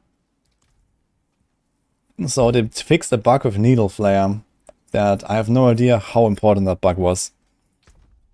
So maybe someone who was like a big Fawn's Barb enjoyer might know. Okay, let me just double check here all the stuff. So what tempers do we need? We need crowd control tempers, stun grenade stuff, caltrops, well, the fortune. Nothing really special. I think I should probably have that. That looks pretty good here. I have 2, 4, 6, 8 recipes. Stun grenade size is here. Crowd control. Okay. Do we have the smoke grenade thing? Is that a defensive? It's a utility.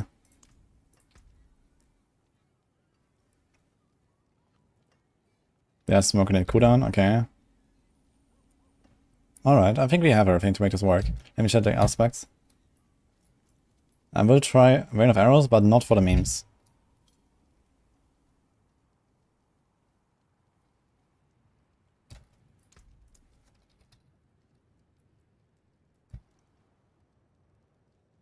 We don't have Amber Crux, which is a bit sad. So we have to do something there. But okay. I mean, all these offensive powers, we're gonna have them. Maya Sharpshooter, I'm not sure about this one. Okay. Do we have the Heartseeker duration thing? This is utility now, right? Okay, we got everything we want for this. We can make this grenade rogue now.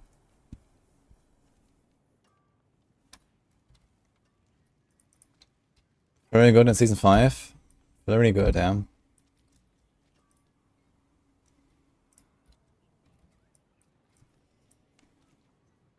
won't be mad, but you're looking forward to building Infinite Dash Grenade Rogue in Season 5. I think this is gonna be actually one of the most mobile builds in the game. This is probably gonna be like one of the best Helltide farmers and stuff. It's gonna be kinda interesting to see. Like, you're just gonna like dash, shadow step, dash, shadow step. Like, it's gonna be crazy. Like, you just throw in the Ravages there, you have 2 charges on shadow step, you have 3 charges on dash. You reset dash all the time from smoke grenading and this stuff here, and like, it's gonna be crazy. You're gonna fly, and then you have flurry anyway. Like, you might even need this. So, speech, yeah, it's gonna be very fun. So we're gonna make this now. I mean, I have like no masterworking mods or anything, so this is gonna be, you know, something that we're gonna try mostly on the lower end right now. Maybe we're gonna try to start speed farming some stuff. Oogie say yes, Fawns is dead. Yeah, I could believe Oogie, so...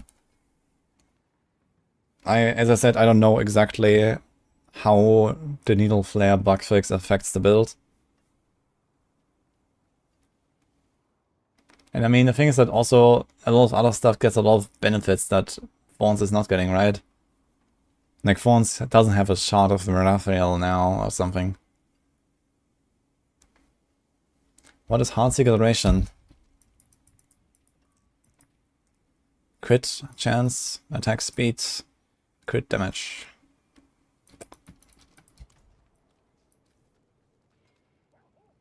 You don't even need flurry so you can keep the damage bonus of impetus for your agility and subterfuge skills. I mean, this is not what this build is about. This is gonna be something else. But who knows, maybe you could combine it. For like a Helltide farming build, you could maybe get to the point where, yeah, you actually do impetus. And also try to do a bit of damage with that. You could do the 350% damage thing here. dash into a pack and explode the entire pack. Like, I actually did that by accident already with one of my other builds. And now you can have like the clandestine aspect or something. So yeah, you could probably try something like that. The thing is, you know, this smoke grenade will do some damage, but you don't actually really care about doing damage with the smoke grenade. This is mostly a grenade aspect build. But who knows, maybe the smoke grenade actually does some damage. I can check like how much damage does the smoke grenade do compared to the grenades that drop all the time. So this might actually do some significant damage anyway. And then having subterfuge extra damage would be helpful. You got Umber Crux from a goblin bag you found in your stash on the PTR. Holy shit, dude.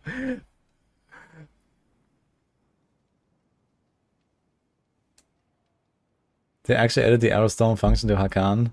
Kek L. Yeah, I made a planner for it already if you wanna check that out. I have a planner on Discord. Oh, someone wants to give me Umber Crux? Oh. Yes, that would be great.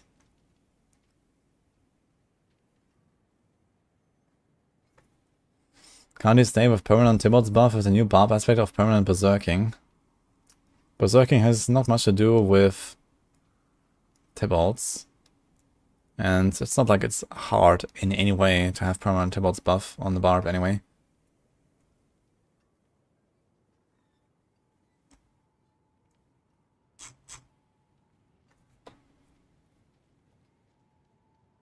There's a combination of assets now where every dash will drop a poison smoke grenade, stun grenade, and Umber Crux totems. That's a good question actually. Does Quickening Fog? It says casting a subterfuge skill spawns a shade totem. So casting usually means you have to do it yourself. I don't think that will work with Quickening Fog. But I could try that interaction once I get my hands on this thing. I have Quickening Fog in the setup actually. So if that automatically triggers a totem, that could be kind of funny. But I don't think that this poison stuff is really that good. The only advantage is the alchemical thing here. And okay, debilitating toxins maybe.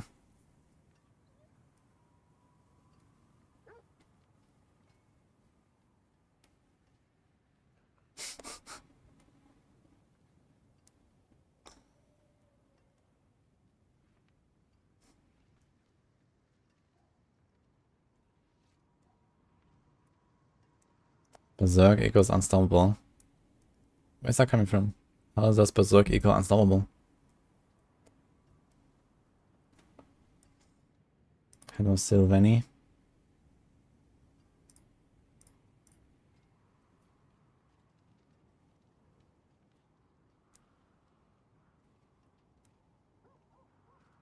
And also Shark that I had equipped from boosting a rogue up to 100 on a PTR. Unlucky. What rogue build do I believe to be the meta? Well, if they fix Victimize, I think Heartseeker will be the meta. Again. But currently Victimize is bugged. So if they don't fix that, then I don't know. I guess Andariels.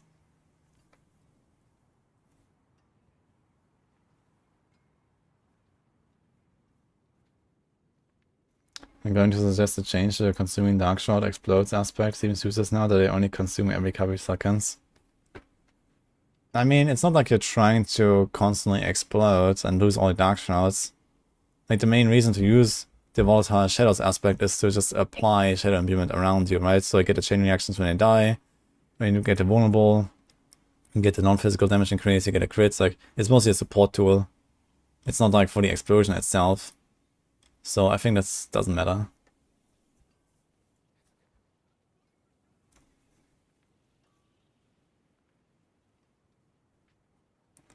If you rip in PTR, it's forever. Yes.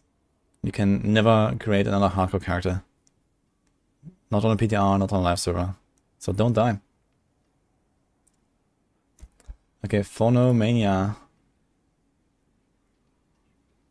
If you have an Umber Crux, then add me. Sure, I would love that. I'm gonna try to build this build now. Grenade Rogue.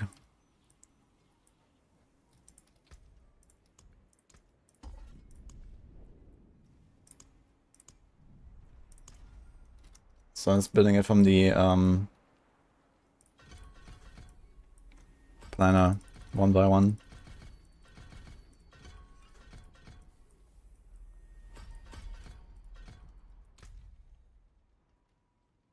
What's going on here?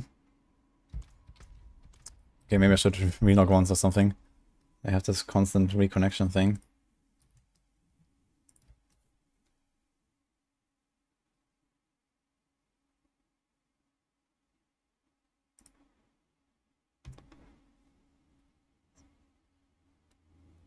How Hydra like a hit works, you temper it, but it's still 4%.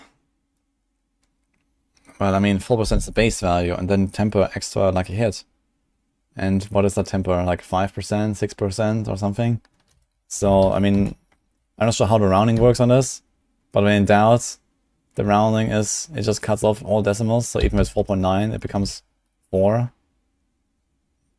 I don't think it rounds up from 4.9 to 5, for example, in the tooltip. Right, and the tooltip doesn't have decimals. So, if you have 4% lucky hit baseline, and then you add 5%, or 6%, let's say, well, that's only 4.24. So you need like, 4 of those tempers to even get to 5. Like, it doesn't just add 4% to the value. It multiplies, it's like a hit bonus. It just multiplies the baseline. Oh no, mania, here we go.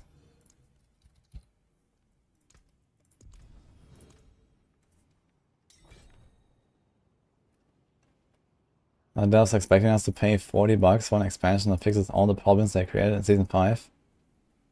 No. I don't think they have any intention of fixing all the problems in the expansion.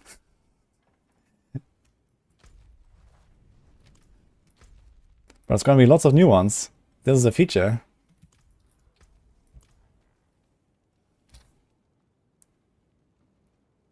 What are we doing today? Well, we're just getting an Umbra Crux, which is...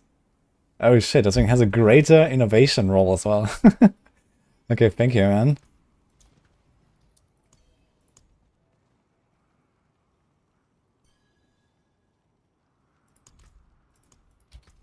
Okay, it's a 4.8 on the affix, which is relatively terrible.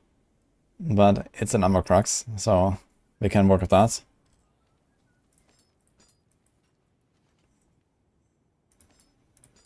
Thank you. Appreciate that. Oh no. Okay, so we got one item down. Let me do the skill tree now, I guess. So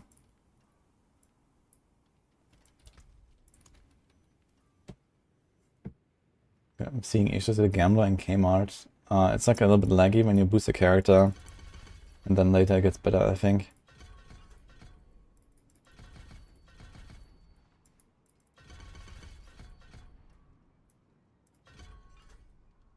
Okay, I want a lot of skill ranks here. You do this. No humans. You do this. Nothing here. Kinda funny.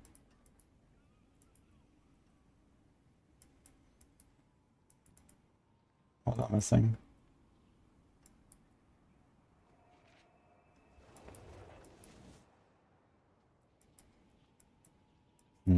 Ah, Fidget. Okay. Alright, let's go.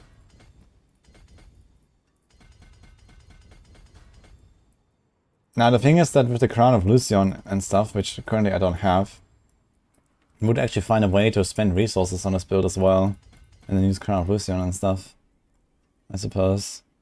Which is pretty yikes. I think this helm is just way too overtuned. So much damage. And for anything that can't spend resources, it's gonna be like a huge downside not being able to use that helm. It's like way better than Shaco and everything, so... Like 125% damage multiplier on the helm, man. That's usually like, 3 or 4 legendary aspects.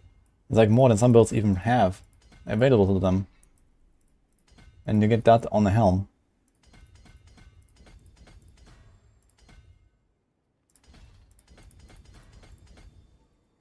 This is fluidity here.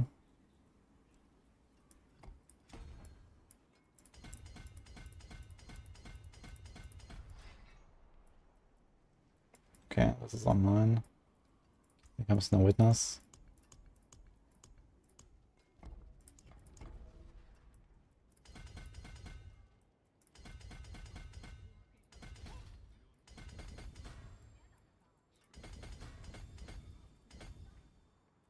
Right.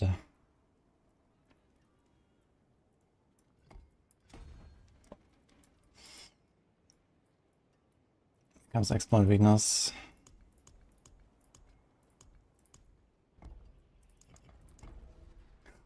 That looks weird. Watch out, guys. What is Perk on board?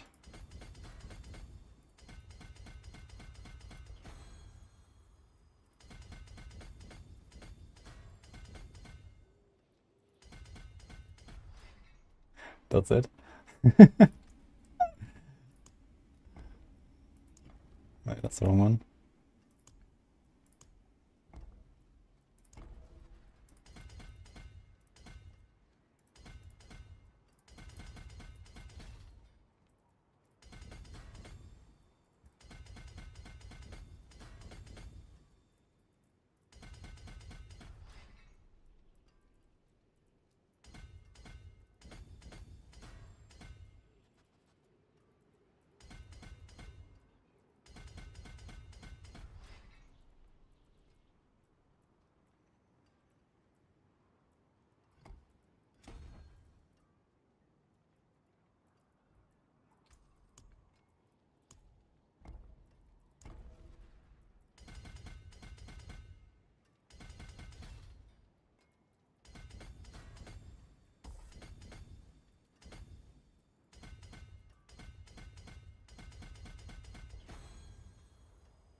Here comes the last one.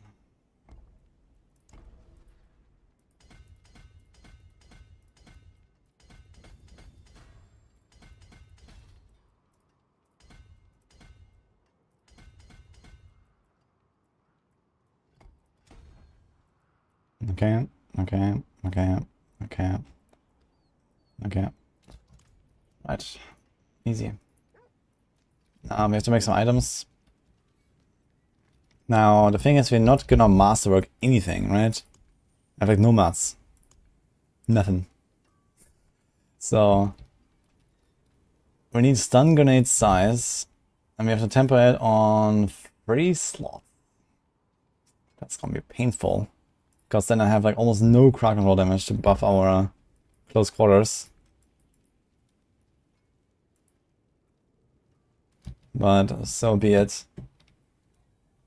We should probably, like, low end, we should probably run this with exposure and throw in a death trap or something. Like, I have so little benefit from this close quarters at this point. But okay, whatever. Let's just do it.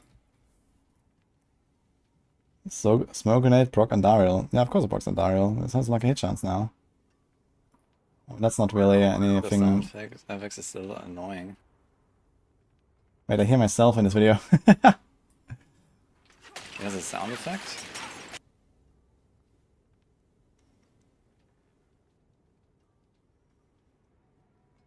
$30 million ticks.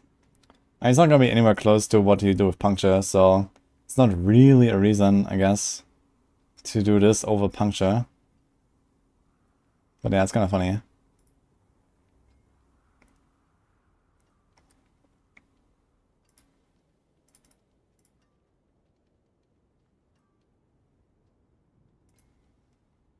I mean, on a boss, for example, yeah, sure, you can throw the smoke grenades, but you have like a single target, you do 25% lucky hit.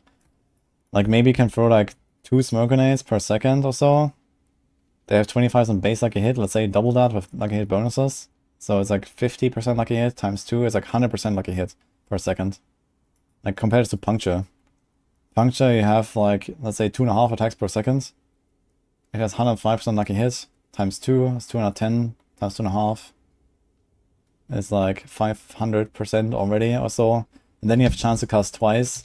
So you get double of that as well. You get like 1,000% lucky hit or so if you really don't try on puncture. It's like 10 times the amount.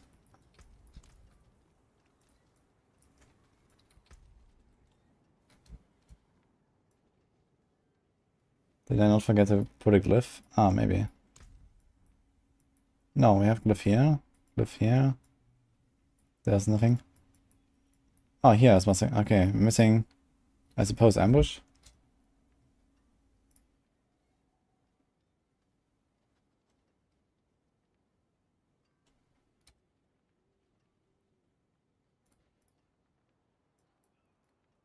No, it's turf. You're right, thank you. Okay.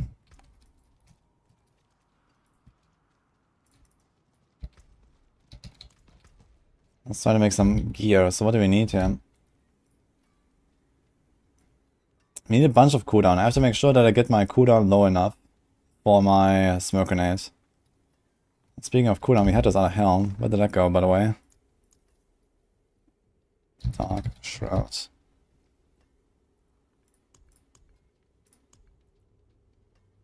Thanks, cooldown. So I'm going to use this one even. What else do we want? Subterfuge. We want res. How's my resistances currently? Do we have any? Here's a random shadow res. Here's double shadow res. Let's remove this. Here's all res. So I wanna remove all of these.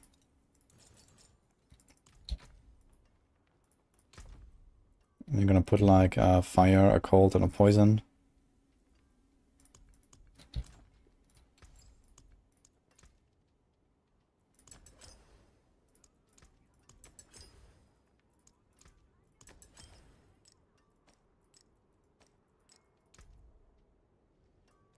We have to put like a lightning rest roll somewhere. Okay. Oh, I still want to try the second wind actually, before I forget. Let's do that right now. I might remove this here from the pants, so.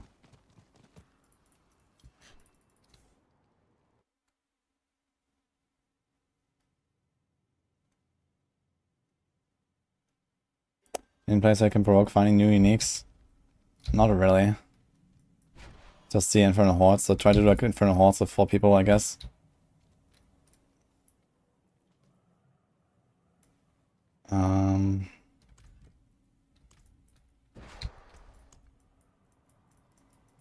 Okay, let me do this. Okay, we have 30%. Is there a counter for it? No. It costs 24. 1, 2. So now we should proc the barrier. What?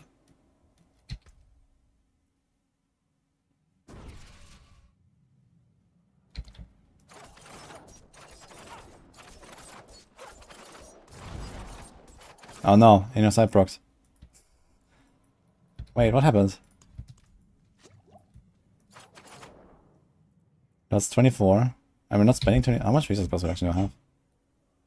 5. 2, 3, 4, 5.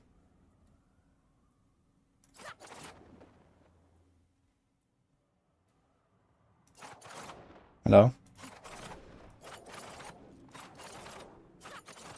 I need more energy.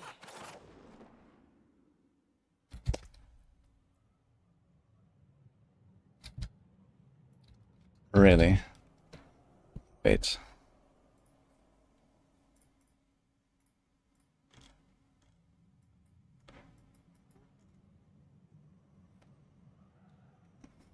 Okay, what hell did Rift do, man? PTR and live planner seems to be the same. So on the live server, I think it says after spending 100 energy, you will get 50% extra lucky hit for 3 seconds or something, or for 5 seconds. What does it say on live server exactly? It seems like you have to spend the 100 energy in the 3 seconds.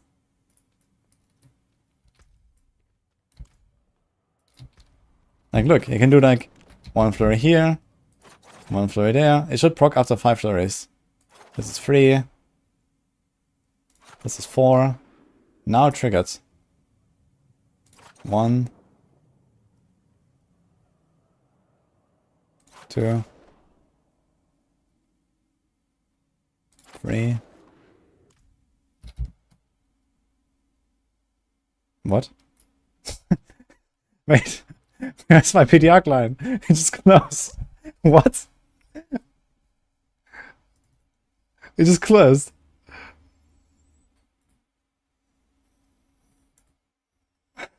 I just wanted to check the passive on the live server, man.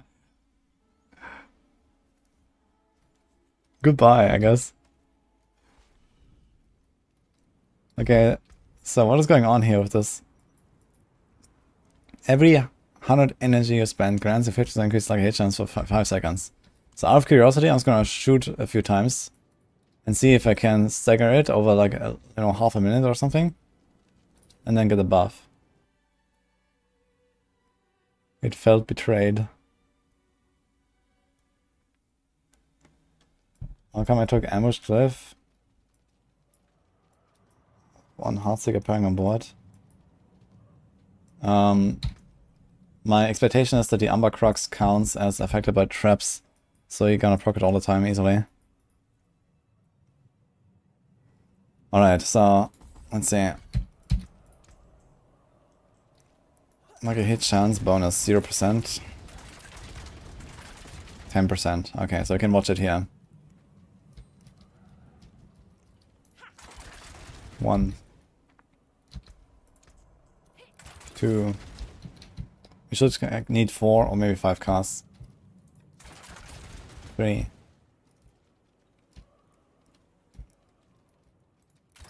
4.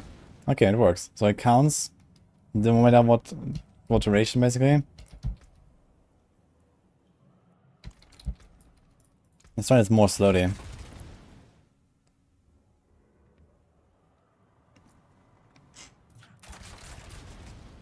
It says Rogue Transmog paid. Dude, it paid Transmog in 2024?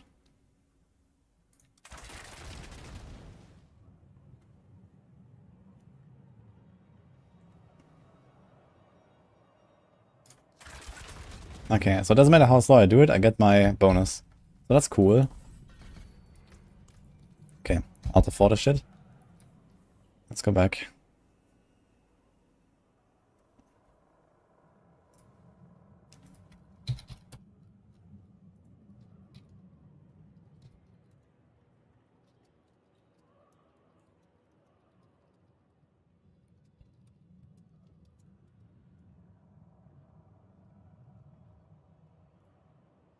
Close it.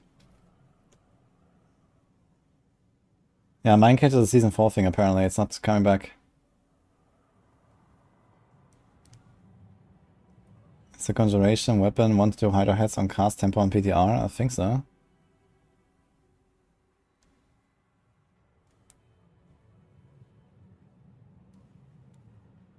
Wish you could test this stuff on softcore, but all your stuff is on hardcore. I have kind of the same problem. I'm not gonna do much testing on hardcore, I think, so I just kind of like building up my stuff now on softcore. Dude, why is it not closing the game, man? Hello? Thank you.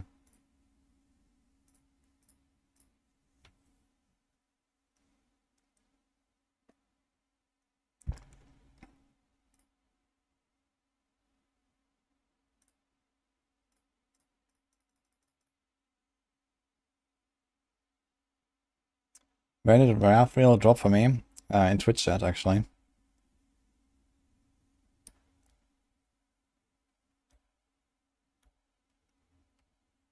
Funny, I just got the same question on YouTube chat. Why did I take the ambush cliff on Heartseeker? It's because you want to affect enemies by traps. Either through craft traps or through the Umber Crux. Here.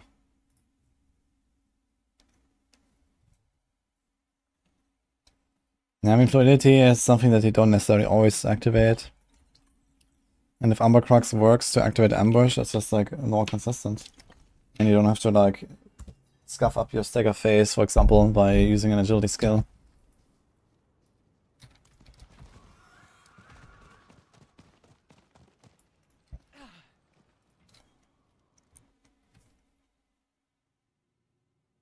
The 100% crit damage to enemies hit while inner sight is active. It's not while inner sight is active, it is while they have a mark on them, which is very different from that. So it's basically anti-synergy of a typical inner sight build, because a typical inner sight build usually wants to do most of its burst during the inner sight window. And instead, if you use that aspect, you want to do most of your burst outside of the inner sight window, which is kind of interesting to think about. So number one, you want to have basically 100% crit chance without inner sight, to make sure you can benefit from that aspect the most. And also, they made it way, way easier to trigger inner sight. It's like, as soon as it's up, yeah, just attack this thing a little bit and you see how it's filling. I'm doing very low damage right now.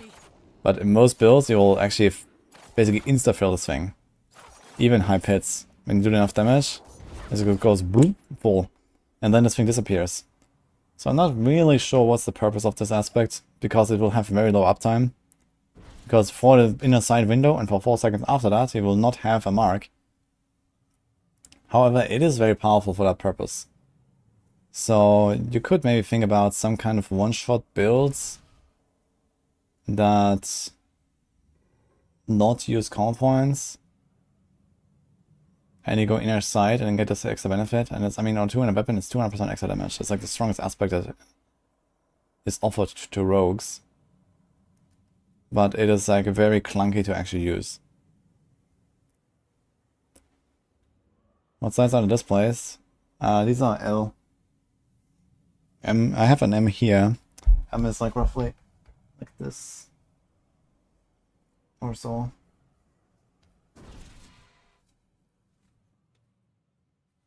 How's the Sorc looking in Season 5? Log out. Okay, anyway, we want to try this new second wind thing, so let me see that. 1, 2, 3. 1, 2, 3. Now it should proc. Look, it just doesn't proc. I did 5 attacks now. Like, it just seems to like reset a timer or something. Yeah, 6 attacks. 7 attacks.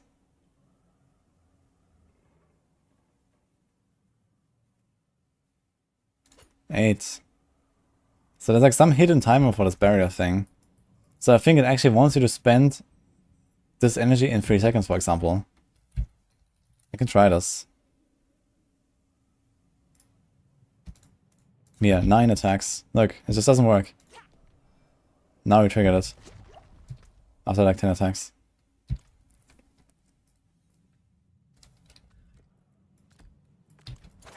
Okay. Also, for some reason, I just did a free flurry cast. How did it do a free flurry cast? What?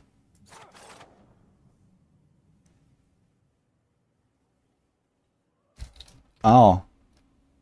Oh. We got bamboozled. Okay, maybe this is why.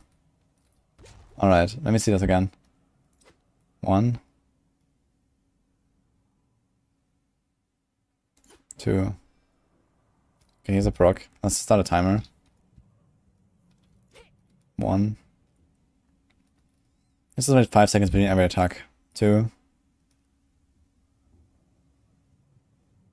3. 4. Okay. It was like in Dark Dance, man. Okay, at least I had like a random Dark Dance here. Good thing I thought about this. Okay, we found out. Okay, so it seems like it doesn't matter if we delay it. So that's good.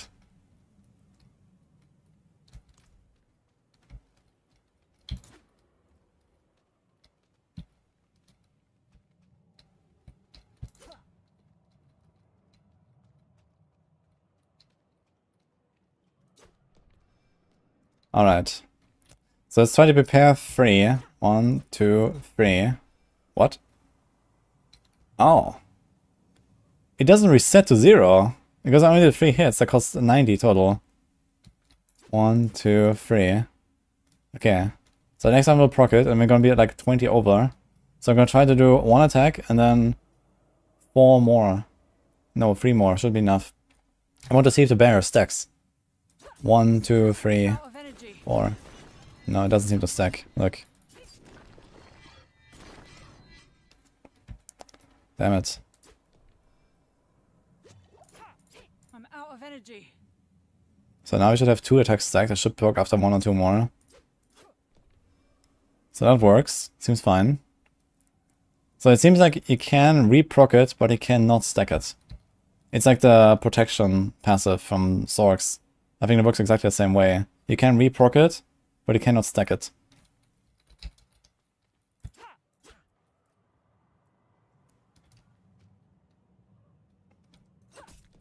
One, two, three, I'm out of energy. 4. 1, 2.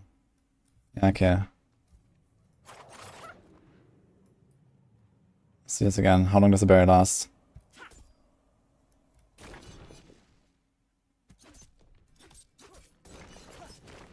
I'm out of energy.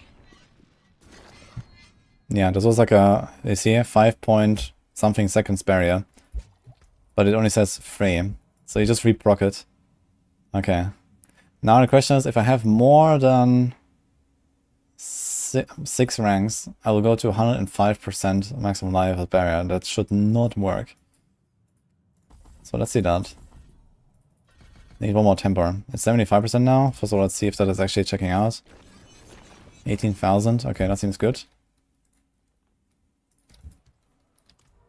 Let's get one more temper. I have not tested Druid yet.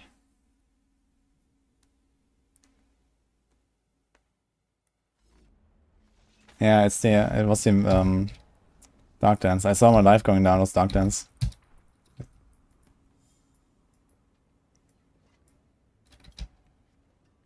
We have second wind there. Let's throw this thing in there. Need another chest or something. Here. Need something forged?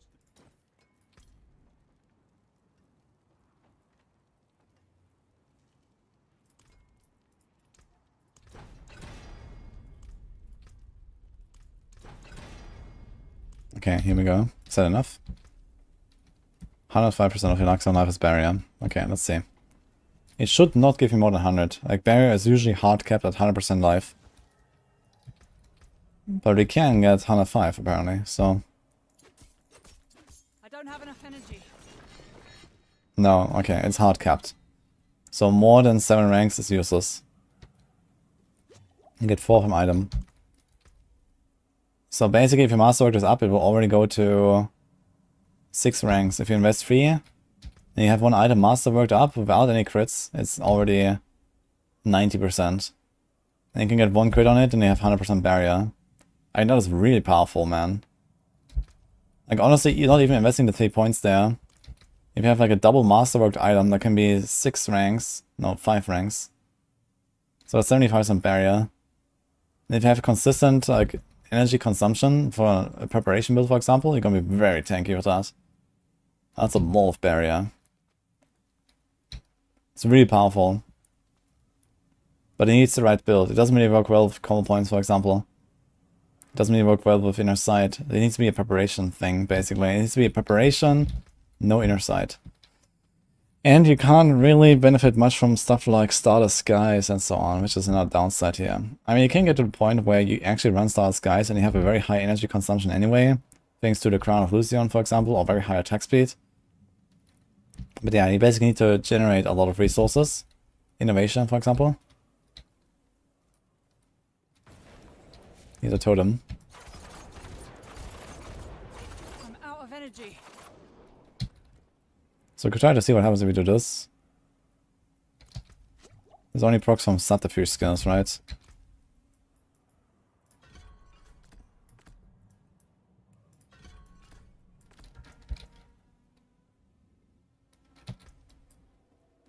You have 7 ranks. Look at my resources. Not terrible. And that's a flurry, which has relatively terrible lucky hit. And I don't have any investment in it. You could do this.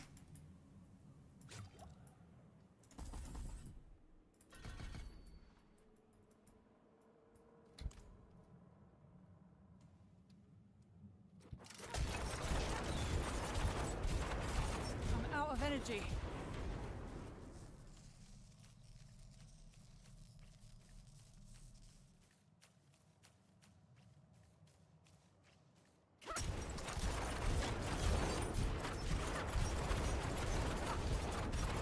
Now look how much I can almost sustain a flurry with the lucky hit. And this is flurry. Flurry has pretty bad lucky hit.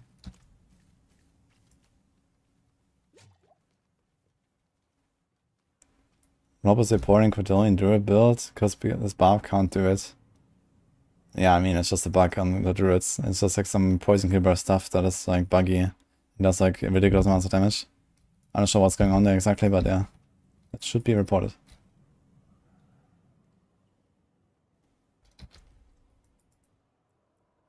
Yeah, second wind is gonna be really nice. For some rogue builds, it's gonna be really good. Not for everyone, but it does have its place. I like it. Okay, so anything else you want to test out of this thing? I think we're good. Let's go and actually play the game.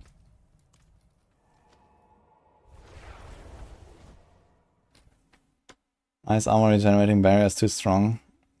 Well, it's kind of similar to like the protection passive. I would compare it more to the protection passive and not to ice armor. I will mess with Necromancer, yeah. Especially the Bone Spirit build, I guess. I mean, there's not really many crazy new things, but who knows. Maybe with like a sort of a Raphael, you could also do some funny stuff with Necromancer basic attack builds. I mean, technically it's just included in the Bone Spirit build anyway, right? This just goes from the Bone Spirit build. And you can probably try to actually do damage instead of the Bone Spirit. You can try to do damage with the Bone Splinters that come out of it. So that could be pretty nuts.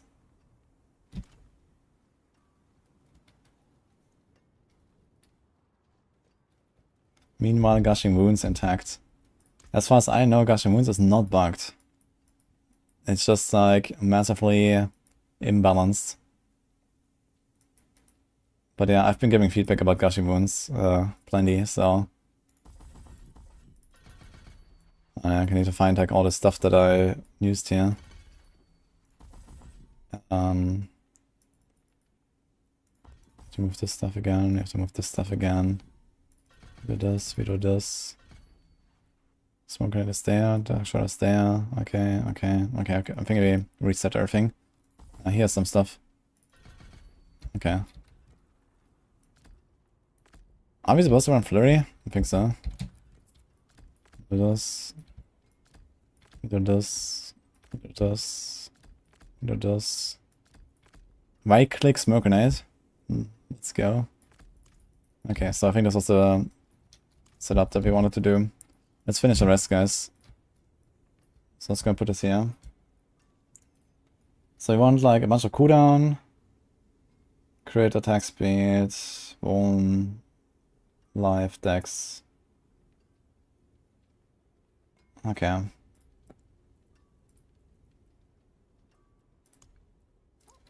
Movement speed. Do we have some boots saved?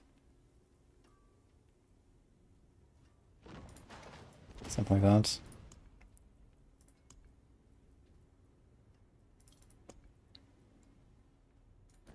Let's save this actually. We probably want to keep this, but you have to retemper it. This is fine as well. We need a bunch of armor. Probably like 2 armor items here to even have a chance. So I can try to roll that. The cooldown here is fine. Any amulet that is good here. Movement, pit fighter, movement, cooldown. I was gonna take this one.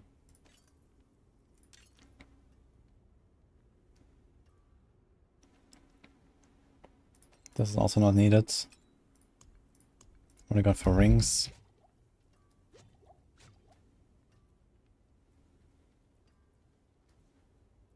Chance to make enemies vulnerable. How do we make enemies vulnerable in this build? Do we? The caltrops, I guess.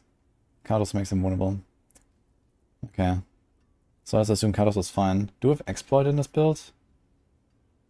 I do not, but we have a turf that could be an exploit. So I can just change that if I want. I might do that.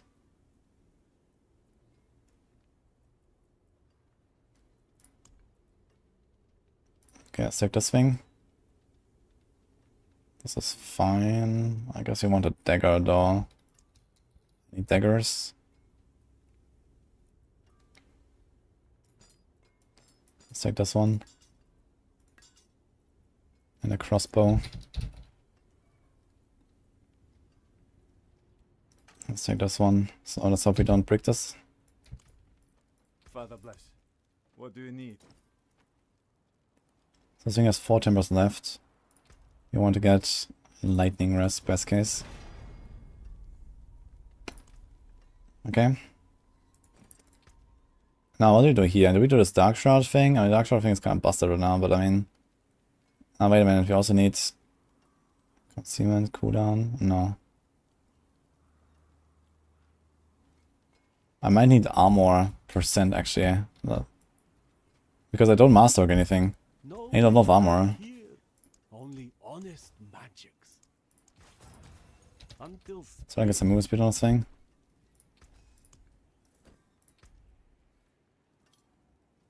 Two to 4 to stutter step. Movement speed per dark shrouds.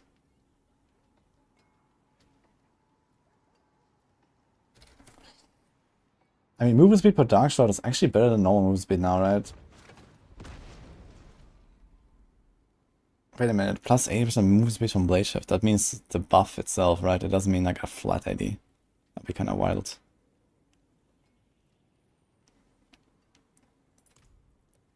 Let's do the rogue motion.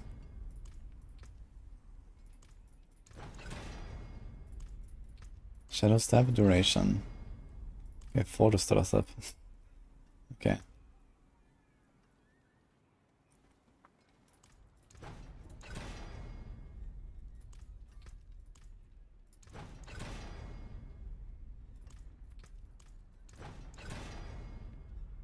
Yeah, 60% smoke grenade cooldown. What's my smoke grenade cooldown right now? 7. So you have to get it quite a lot lower here. So let's try. We don't want second wind here. Ah, shit. I need to get armor rolls. So it's not a shadow rest. Is that even enough? It's not even enough. And these rolls are also not enough. Am I supposed to have like certain resistances on my rings? Is that shadow and is that lightning? Could look for a fire rest ring to solve this issue. Poison rest is also not enough. I'm supposed to have that somewhere on the chest, for example. Okay, let me check this again.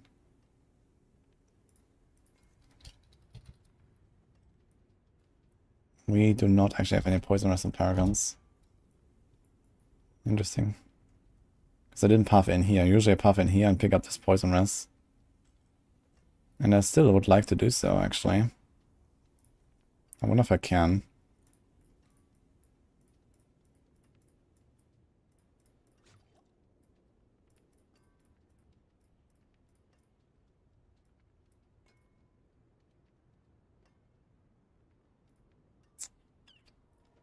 I guess we can if we do this. This solves our poison issue. And then we can put like lightning here, for example. And then we can put... I put shadow, I guess. Do you have shadow rest? We do not.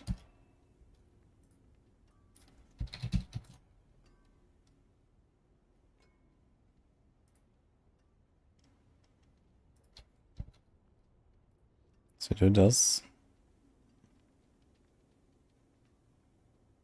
And there's a fire rest ring. So we kind of need one fire rest ring. And the other one is a shadow rest ring, which doesn't matter. Poison doesn't matter. Cold doesn't matter. Lightning doesn't matter. So I want one fire rest ring, basically. Let's see a fire rest.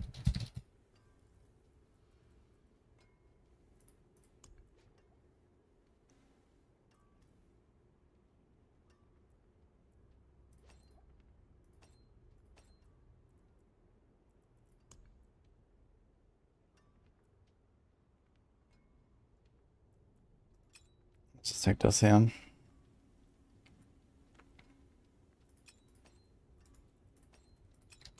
And let's me do this real quick here. Where's deadly ambush?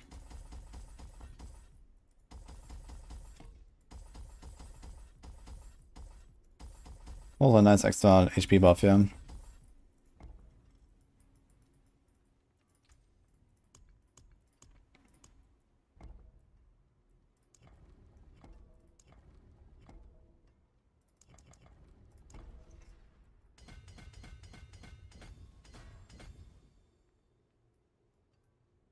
Whenever anyone in the world has 250 in the Infernal event.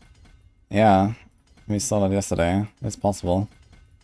But then it gives you like one random unique. Apparently they're taking down the PTR later today to apply an update.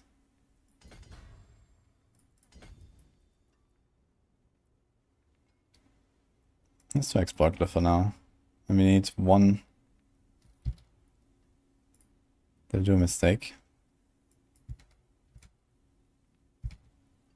I did do a mistake. Okay.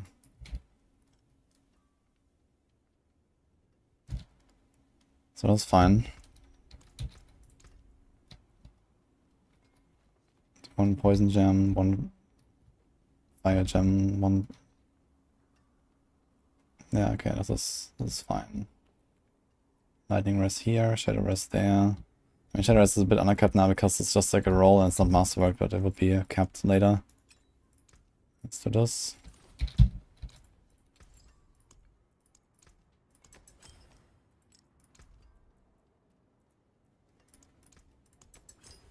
Let's do this. Now I guess we do sapphires. Hopefully I don't break this. What do you put here actually on the weapon? Card observation. So you have a bit of boss damage I suppose. Poison trap duration, wonderful. Card observation, okay. And crowd controlled, okay. Now we have imbued traps. We want a stun grenade thing. Yeah, stun grenade size. Do we need 3 of those tempers? Holy moly.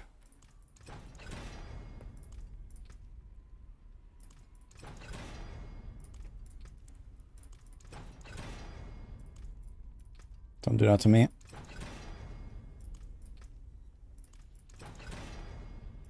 Oh, there goes my first ring. We definitely have to save up a lot of rings. Okay, got a stun grenade size. And agility cooldown. Do we want anything else? There's subterfuge cooldown. This could also help me to fix that. Probably want another smoke grenade cooldown here.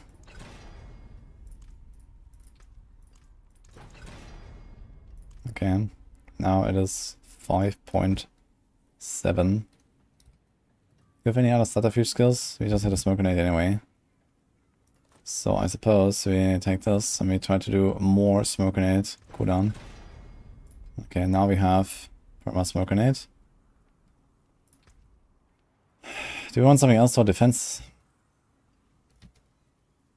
Do we have any slots left here for getting any CCs? You want like freeze, right?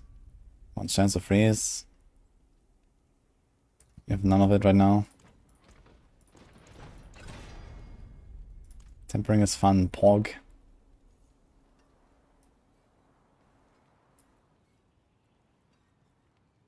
Uh-oh. They didn't change this actually. Trigger attacks is still utility temper. I just noticed. I was kind of expecting that already. Trigger attacks is like the strongest rogue passive in the entire game now. Utility, by the way. Okay. So, anyway, let's do this. We want one hard secret duration here, I think, right? Do we? Smoke grenade, mobilize. Yeah, maybe it's fine. But one hard situation would be kinda cool. Here's freeze.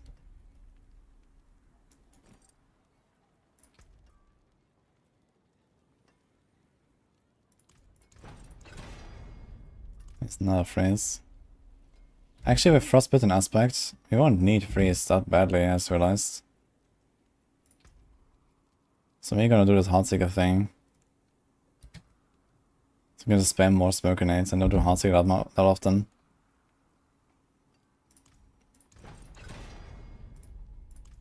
Let's try to get it. 29%. Makes it 5.15. Woohoo. Minimum roll.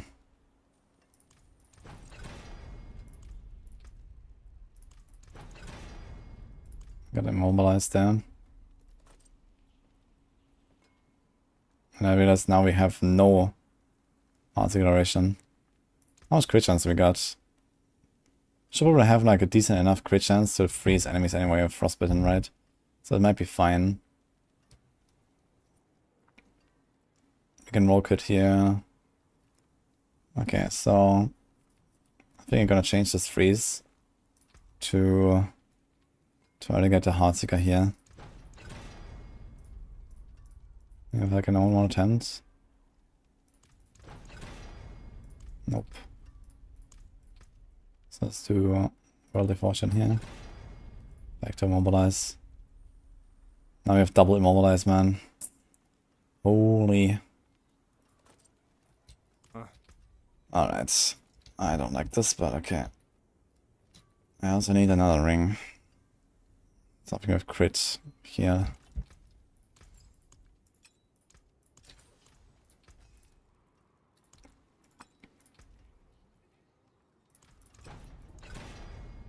Stun grenade size, maybe? The PTR patch is today, not tomorrow. So at some point later it will go down for a bit in the patching.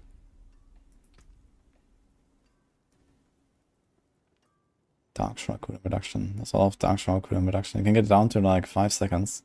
Anything. Extra ranks don't actually reduce the cooldown rates. Yeah, that doesn't change anything. But 5 seconds Dark Shroud cooldown with a 3 seconds immunity sounds pretty OP actually. Might have to try that at some point.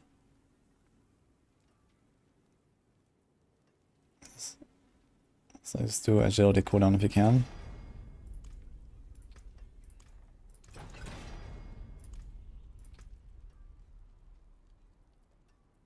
Maybe go for the dash cooldown, that's okay. Now, what about this?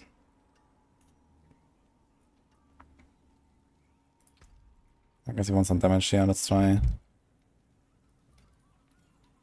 Natural finesse. Shackle good to use on this build? Not really, I think. I mean, it makes it more tanky, I guess you can. You lose Quickening Fog. Or maybe Myriad Sharpshooter. I'm not sure about this one yet. You gain a lot of toughness. The skill ranks might be mildly helpful. I'm not sure how much damage the smoke grenade will do compared to my normal smoke grenade, my normal grenades. It might be relatively powerful. Okay, I got crowd control. How much move speed do we have? 128. We don't have explosive worth aspect, do we? We could try it, run it.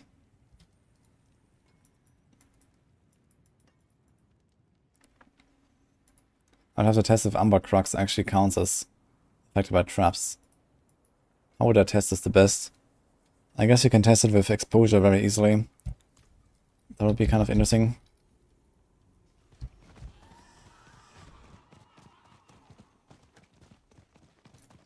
Put down Temerity and Andy for Sorc. Yeah, Temerity Andy is a pretty decent combo. Okay, we're gonna try this real quick. So we're gonna do a trap. And we're gonna do this. So we will throw down a trap here. And then we're gonna throw this and we shoot. And We are not getting any exposure procs, it looks like. Rise again.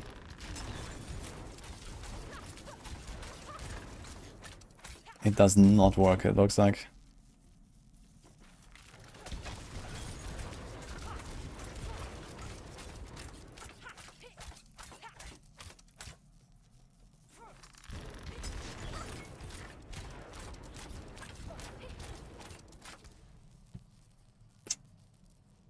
Problem.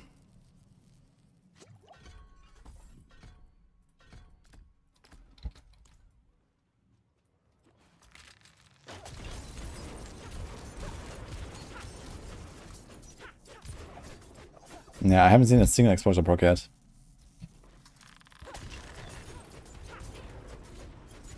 Now look at this. Here's 1, 2, 3, 4, 5, 6, 7. Yeah, so it does not seem to work. That is bad. Ah, that sucks. That sucks, man. I was really hoping this would work. So this means we do not get our ambush glyphs. This means we do not get our identity ambush. Just from the totem. I was hoping that the totem would count for this. But it doesn't.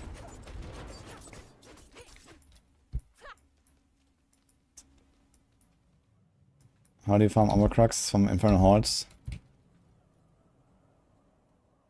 So we could drop Quickening Fog, but let's just drop Might for now. And we do Explosive Worth here. Grenades counts as traps. So this should make that work. Let's double check this though.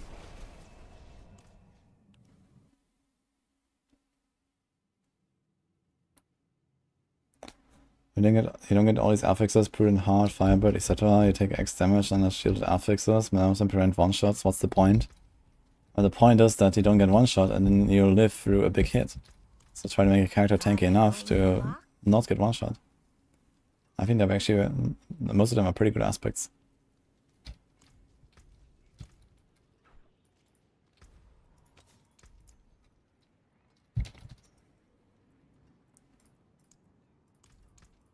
Until spring.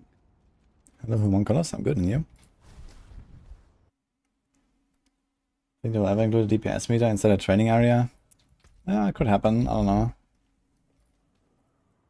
Let's do a boss dummy. Refer a smoke grenade. And let's see if we get procs.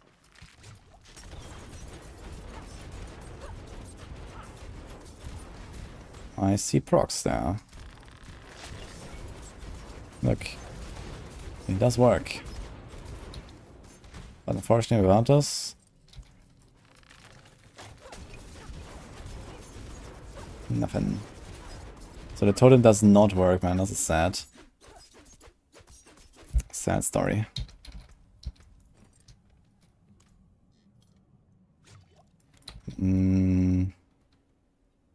Just to make sure.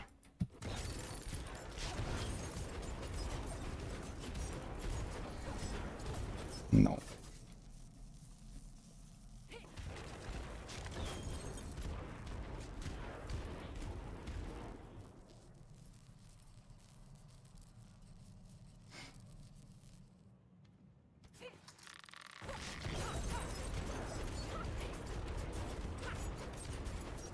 Okay, so nothing weird going on with that.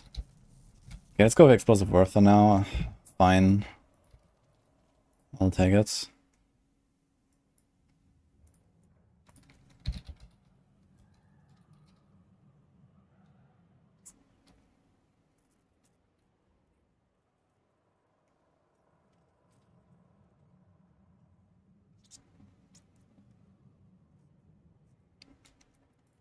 Can do this, I think. If you take the 10% dark shot to health passive, you think you can ever die? Well, you can get 10% heal every 1.5 seconds. Because that's the minimum for the dark shrouds to disappear. Yeah, it can only be consumed every 1.5 seconds, and it should only trigger when this, when a shark shot is removed. So not only that, it will actually not trigger when it doesn't remove, right? You have a 15% chance to not be consumed. So they have a 15% chance to not get healed, actually. And it can only happen every 1.5 seconds.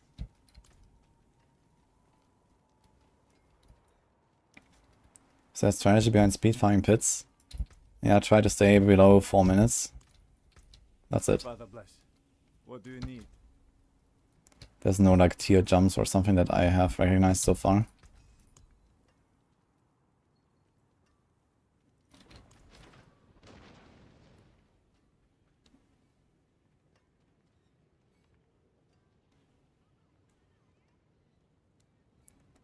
It's getting uniques from Obol people in the PTR. No, you don't get uniques from Obols. That will be added, but I think it didn't make it in. Like a bunch of the changes have not been added. Like also the Beast in the Ice change is not in, the Varshan change is not in, like this I think this target farm uniques from Helltide chests might not be in. So I think all this stuff just doesn't work right now. Anyway, let's finish this here. Let's print our stuff. Frostbitten. So here we do, not surprise, we do Tricksters, I think, right?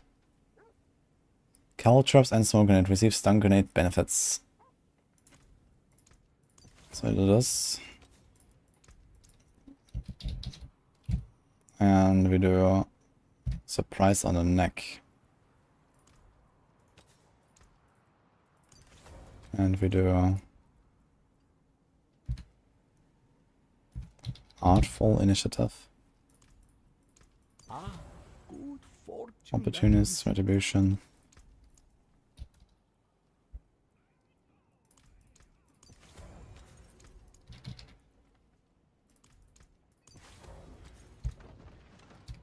And Mired Sharpshooter. Oh, I got 19 daggers now. Okay, so that's got something at least. So I wonder if you can actually see the difference now if we do Card Restoration. I also need to still do something with my dagger here. You have crowd control, crowd control, crowd control, stun grenade size, stun grenade size. So let's try to get stun grenade size on this thing as well. And Card Restoration, that's gonna be fun. Okay.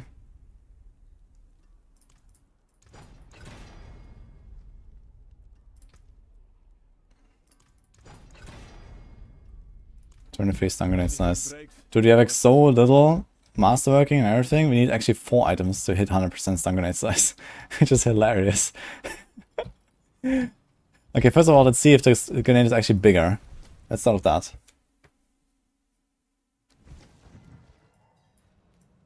How are you gonna test your noob ideas? You're grinding 12 hours to get 0 Lucian and 0 Arathiel. Yeah. I guess my recommendation is make a party and farm Infernal Horde as much as possible to get the uniques. Let's remove this thing.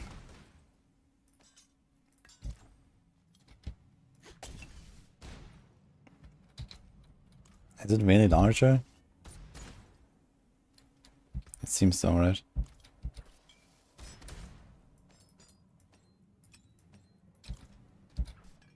Yeah, the stun grenades are definitely much larger. So let's try this with the smoke grenade. So where is the point where we no longer hit a guy? Here, for example. I need more time. Here, I hit him. What about this? Okay, so this corner here. I need more time. 1, 2, 3. We do hit it. So it further away. Here, no. Here, no. I'm not ready yet. Here, no. Yes. I need more time.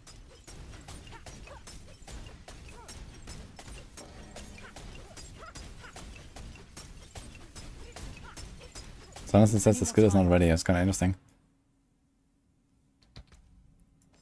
Seems a bit sus though.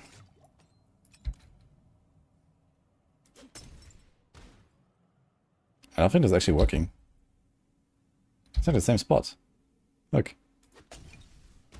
I'm hitting it here, at the corner of this barrel thing.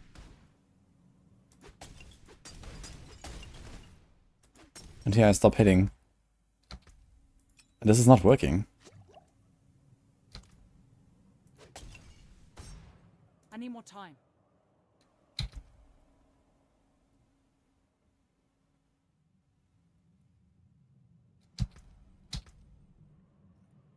Fucking bamboozled. The size is not working.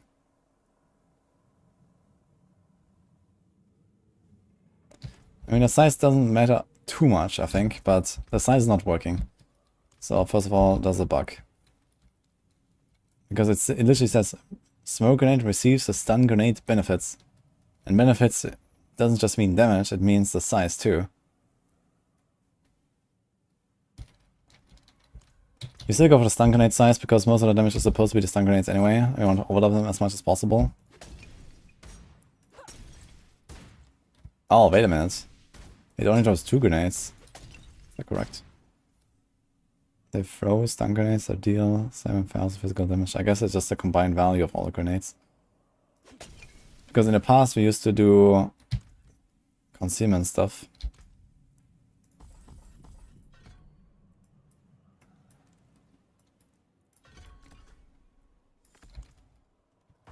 Which drops 4.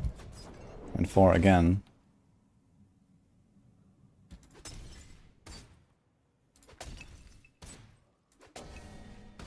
What? How did it drop here, man?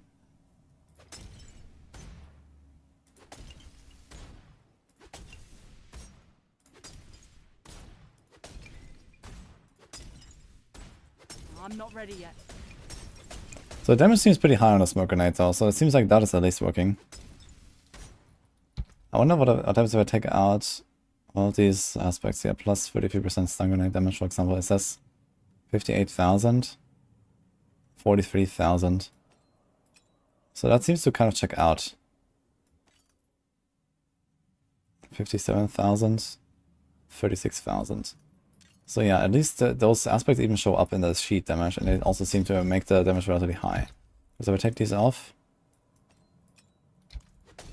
18,000, 22,000, 28,000, 26,000,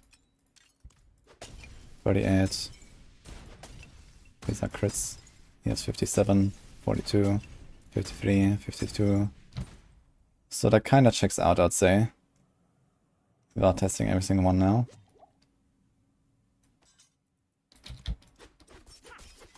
I need more energy. Okay.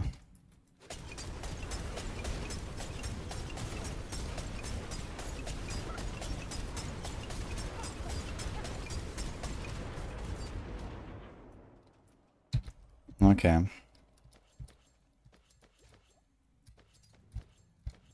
We have to fix our armor and then we're actually good to go, I think.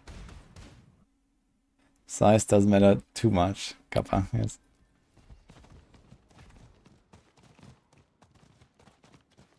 As you've learned, there's a big difference in the 4 between what it says and what it does and what it actually does. Yeah, I know.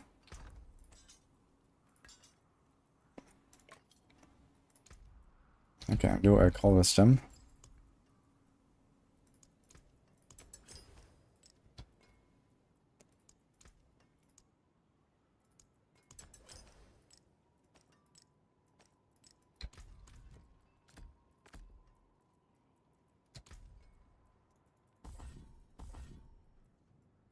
What did I remove here earlier? First of all, we have to do this. We don't really care about the animation stuff, but this is what I get from the weapon.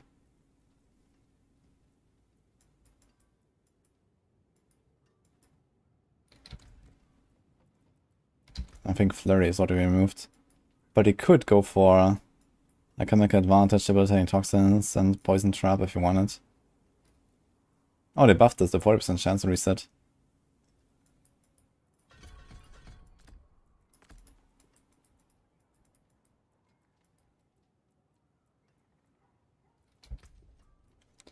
Okay. No witchcraft here. Only honest magics.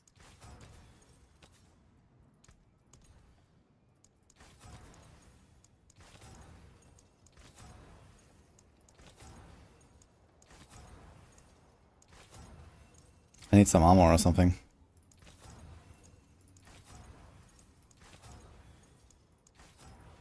Okay. I think attack speed is fine. It's trying to get crit here.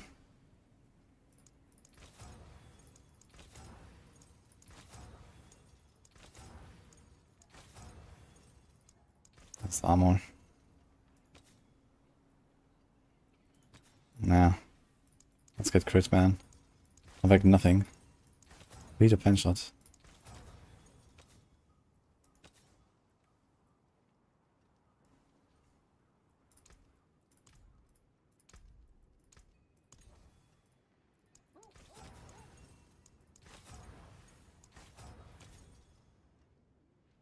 Okay, I have 8,700 armor.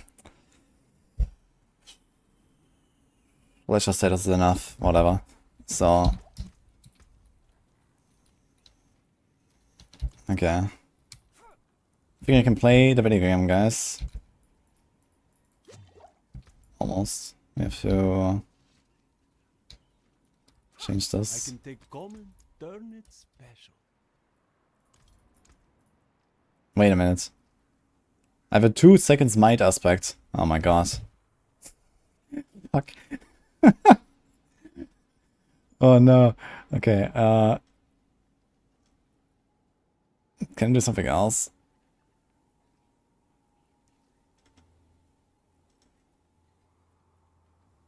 Prudent heart. Yo, fuck it. I was gonna do this one. That's a good omen. Okay, what's my move speed like? We have 128. We get 17. So it's 45 bonus. And then we have stutter step for 35. So we have 80. So we want to try to hit another movement speed here on the thing.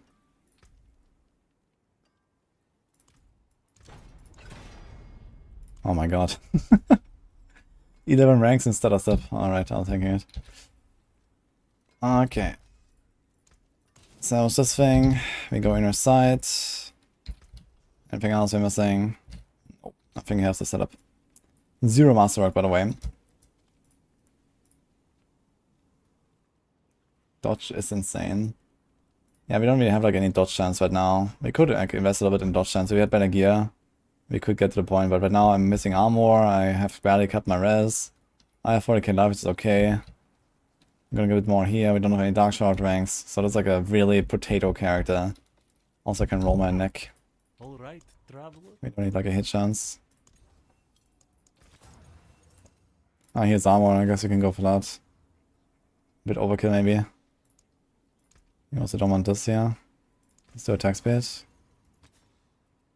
We also don't want to damage our time. We do dex. Crit dex life. Okay, that's fine.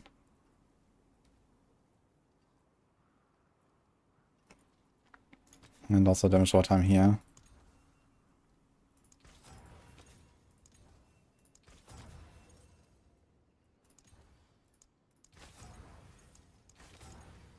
Are we even making enemies vulnerable reliably? Not really, I think. So I think I would actually go for crit damage instead of vuln. How would you make enemies vulnerable right now? I guess just the might sharpshooter. And exploit, okay. Maybe do this. And this. Until spring. Okay, so what's my damage? We have 100 all damage. 80 fist, 70 close, there's like 2... It's like 180, 150, 250, 300, 700, 800, 800% additive. And my calculation kinda works. Okay, there's one more thing I wanted to try, which is Meyer Sharpshooter. With and without calculation. Yeah, the card does make them vulnerable, but I'm not sure if I'm really gonna stick to this. But for now, it's a good way of making them vulnerable. There's not really any extra benefit of making them vulnerable that much anyway on this build. You could get away without vulnerable.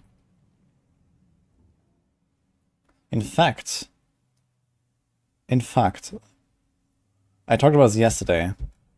There is a strategy where you play exploit weakness and you purposefully do not apply a vulnerable to enemies at all after you've stacked it to, let's say, 40%.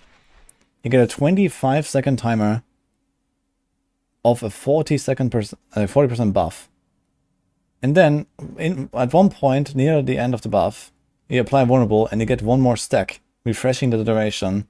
And then you have 41% for 25 seconds, right? And then you have 42 for 25 seconds, 43. So you never trigger this to the full value. You stay at just below the cap and trigger it, you know, very slowly, once every 20 seconds, 1 more %. And you actually have a stronger buff than what applying vulnerable to enemies would actually do to you.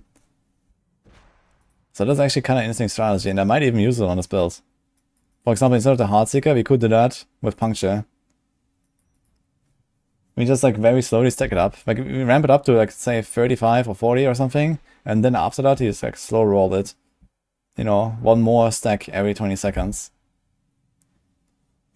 And then number 1, you don't have to apply a vulnerable to anything, besides sometimes to one enemy to get 1 stack.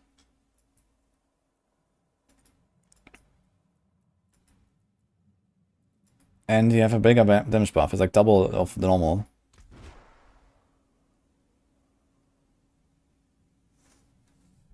You're making me like the new exploit weakness node even less with that idea.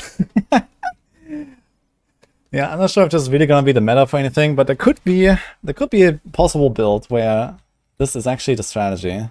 And this could be a build for that actually. Which is kinda funny. How do you do that? Well, if you have only Puncture in your build, for example, you can puncture exactly 1 dude and trigger the exploit weakness, and then just never use Puncture for the next 20 seconds, right? And you don't apply a vulnerable. I mean, you don't have to apply vulnerable to enemies, at least for non-poison builds. You know, most builds don't really gain a significant advantage. This is not a victimized build. Like, victimized builds have to apply vulnerable. Poison builds have to apply vulnerable because of corruption aspect.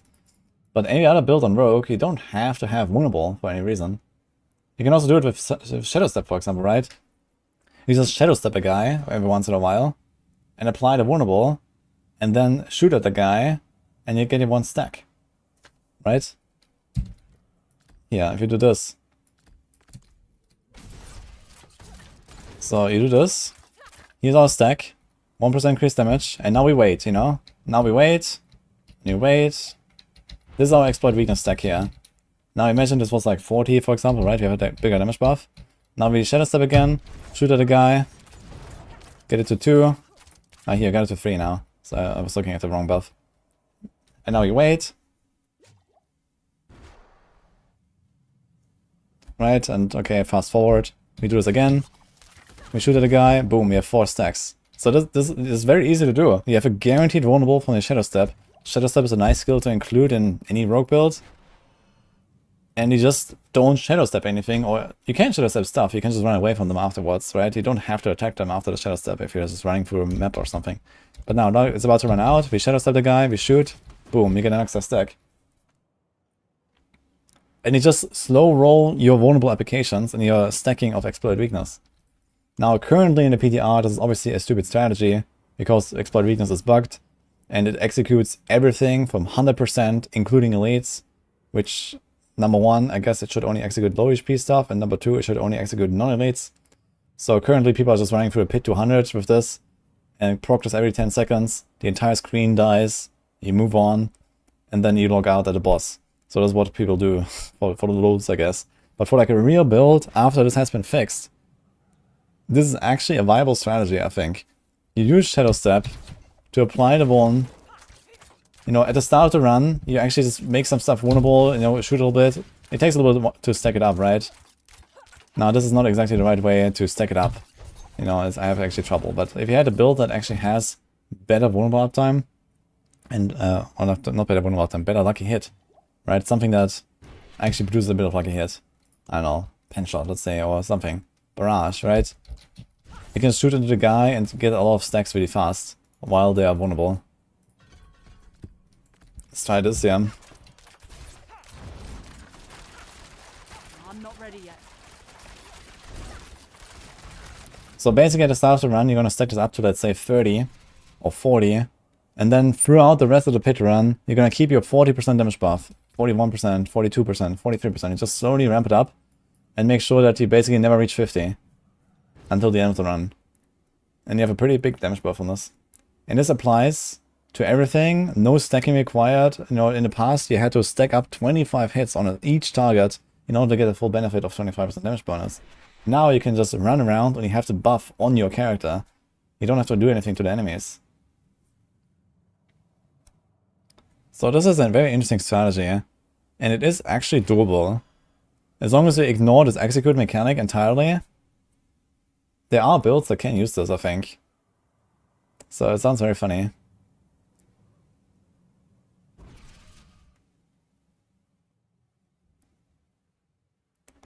Doesn't seem worth compared to just having Bull rolling all the time. Well, you have to see it as actually an advantage not having Bull rolling all the time. You know, it's a cost to actually apply vulnerable, right? You need to run exploit glyph, or you need to run puncture, or you need to, like, that is not even enough, right? Like, you have to do stuff to apply vulnerable in the first place. You know, this is a cost. You don't pay that cost. You know, all you have to do is you have to do a shadow step once in a while. And that is actually something that most builds just do anyway.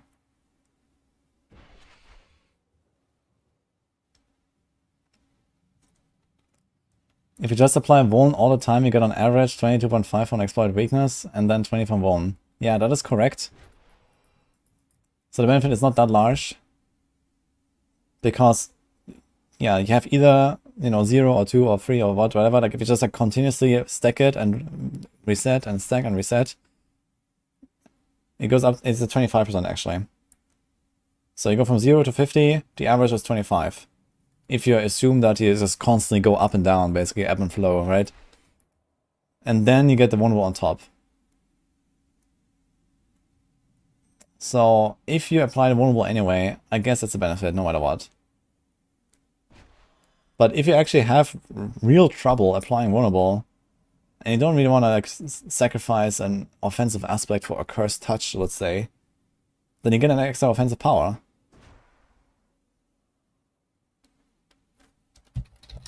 So 1.25 times 1.2. So the average damage is 1.5. If you assume the average 25% bonus and vulnerable uptime. And if you do the strategy that I just described, you're gonna have, let's say if you start at 40%, right? So you start around at 40, and then it goes to 1.41, and then, you know, 1.42, and 1.43, and so on. So that's pretty close to this. Slightly less. You have to pay a lot more attention. And, you know, also potentially spend some time at the start and ramping it up. Yeah, it is kind of scuffed, to be honest. It is kind of scuffed. Maybe it's not a really good strat. Maybe the exploit weakness plus applying vulnerable is relatively easy, but I don't know, there might be a case, you know, where you will do this. But you also don't benefit from the other like vulnerable benefits, like for example here, right? You don't get the damage reduction, and this is right next to it. The damage reduction alone might be actually enough to kind of like not make you run such a strategy. Because it's pretty close, right? It's like only 3 points from here. 1, 2, 3, I guess 4 with the armor. And then you get 1, 2, 3, 4, 5. It's 9 points. But 9 points could be a life cluster somewhere else. And the life cluster is generally better than this vulnerable damage reduction cluster, I'd say. So you don't have to take this if you have another option for another defensive cluster somewhere else for the same points. And there are plenty of options.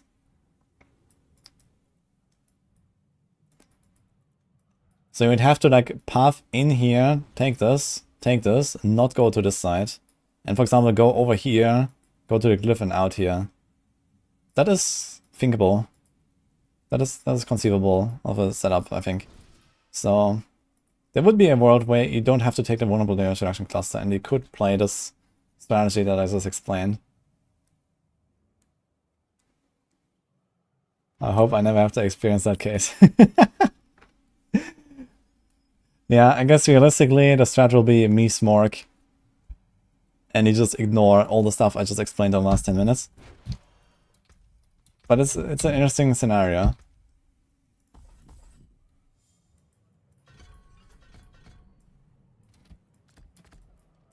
Okay, do I have to fix anything else?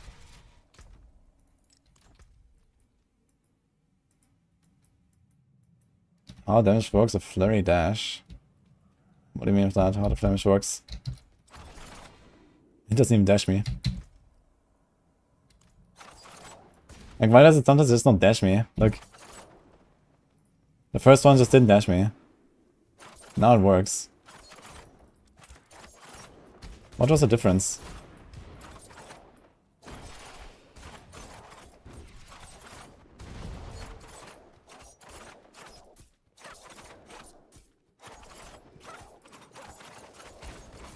I'm low on energy. Anyway, can we play the video game? What the hell is going on? Hello?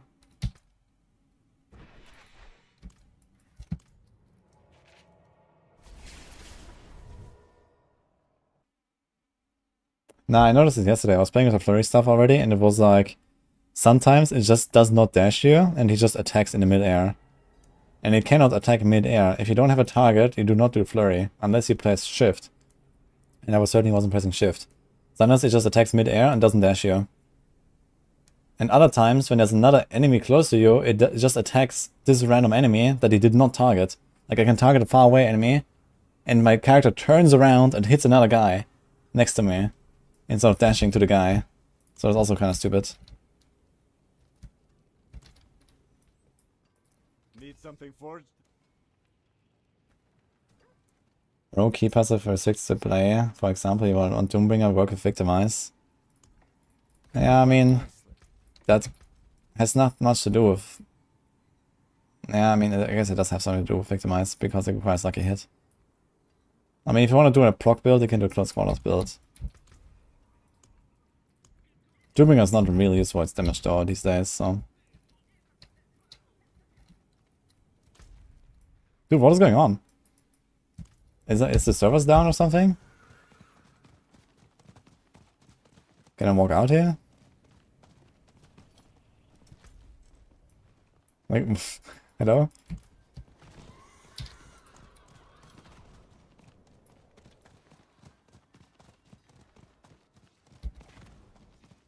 I'm not to see, there's people running around here. Okay, let's do it here, 100. Copium.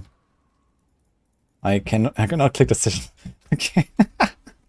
What the fuck, man?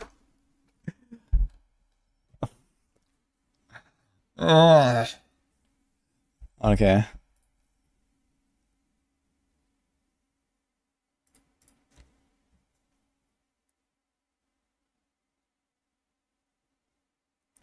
Yeah, it says reconnecting, but it always says reconnecting sometimes, and nothing happens. So I've been playing for days with reconnecting sometimes.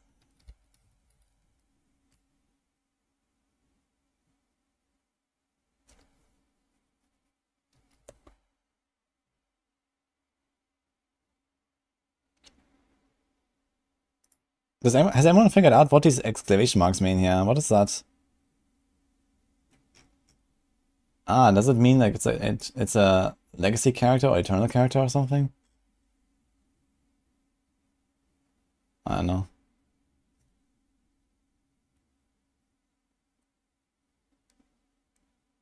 How good is the new dagger on a scale of 1 to 10? On that scale, it's probably around 30.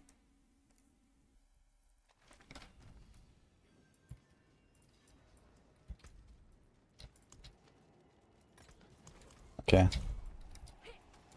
Do we actually get materials for pots? Let's see as I could run iron with Barb.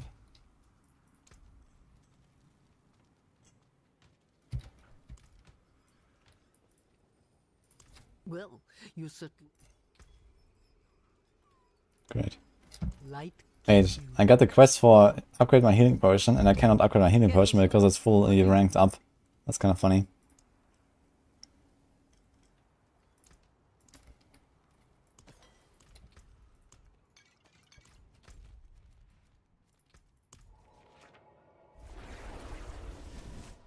Exclamation mark says the items carried over in the stash will be deleted soon. Oh. It means there are items that are from the old season. Okay, I see. I have not seen this before.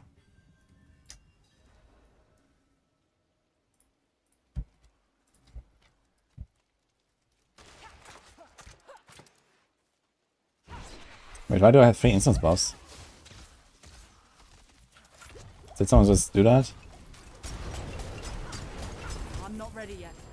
Okay.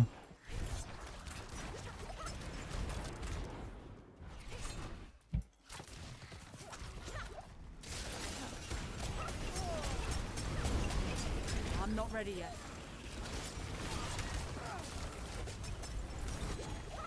Need some healing.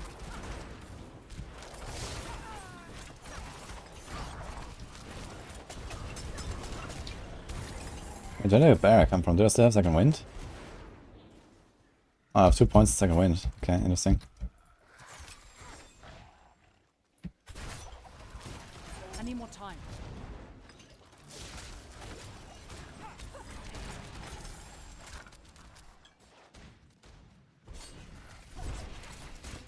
These grenades are actually doing some damage, yeah. Like I'm doing it without smoke grenade right now. No smoke grenade, just shadow step, evade, caltrops. Look, they're actually like one-tapping elites, yeah. Boom, boom, boom, boom, boom. There's also smoke grenade now. Did I just see a 40? This was a blast wave, never mind, okay. I was like, that seems sus.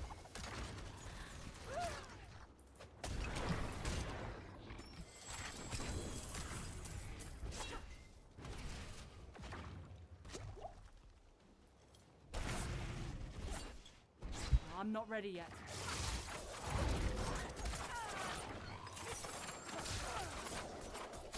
It appears you cannot die when you spam flurry. Does it actually just heal you no matter what or what? I thought only on dash. Yes, flurry just heals you, man. Every time. What? It's not only on a dash. Look at my health. There's no potion. I just hold flurry. Okay. What? That's insane, man. Oh, that's executing.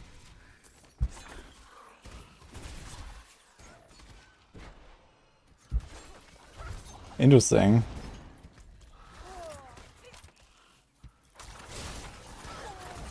Look, I just hold flurry. I'm out of energy. I don't have energy. I need more time.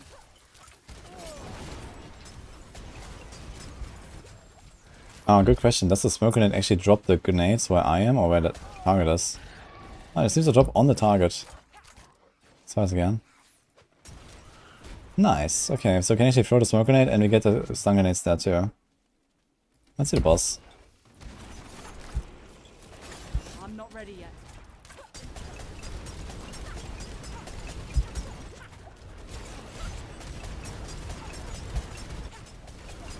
I'm not ready yet.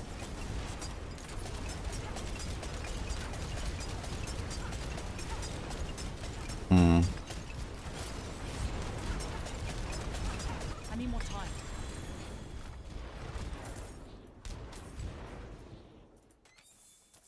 Got an achievement, man. Complete an enemy dungeon without dying. Cool.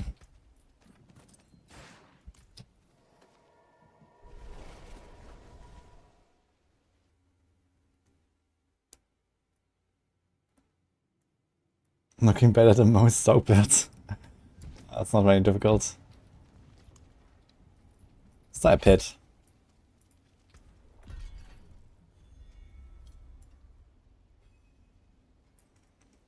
Let's try 61, see what happens. I'm not really so sure about the flurry stuff, if I'm tanky enough. Press flurry to not die, man. That's kind of wild, man. You just hold down flurry, you just get like 10% life. Actually more than 10% life every time it flurries. Because you also have the willpower healing bonus.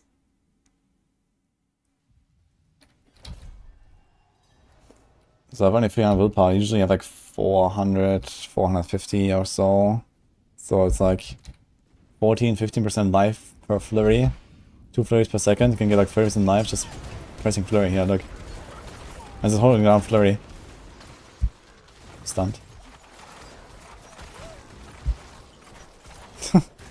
It's kind of funny. And on top of this, you could also get, Out of energy. you know, temerity or the second wind. Yeah, look, I was holding down flurry, man. Who cares? I'm good at healing. I need more energy. 10%. Yeah, casting flurry dashes you to the target and heals 10% of your maximum life. Which is interesting because if you read it in a way that both should apply no matter what, like I dash and I heal, and the heal is not related to the dash, then yeah, it would heal me now, right? But it doesn't. Without a target, it does not heal me. So the way that I understand this is only when you dash, you heal. But it just heals you anyway. Look, you just hit this guy without a dash. There's no dash and it heals me anyway. But I need to hit a guy. If I'm low HP and I hit nothing, I will not heal.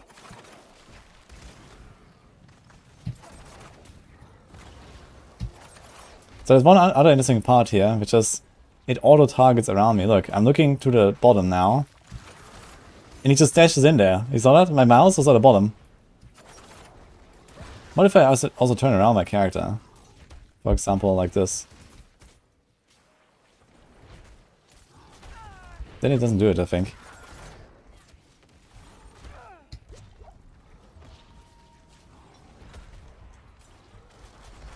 So as long as my character is looking in the direction of the enemy, it actually does it. Now it doesn't, if I turn around. Yeah.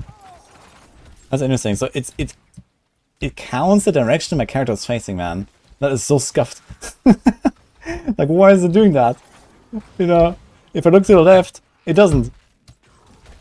Look. Oh my god, man. Like, this is why it feels so clunky, because whenever I try to use this dash, like, sometimes it can actually happen that it flurries in the mid-air and doesn't hit anything. It just doesn't dash. So sometimes it's just buggy. Like, this dash just sometimes doesn't occur. And he just flurries, even without me pressing shift. It's hard to replicate, I'm not sure what causes it. But it does happen. And it's very annoying.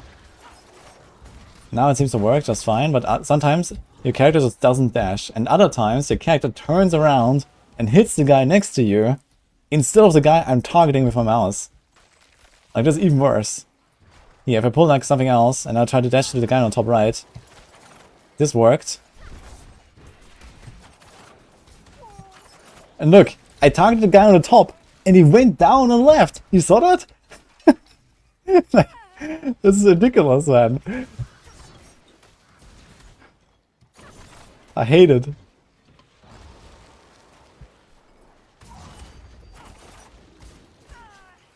I need more time.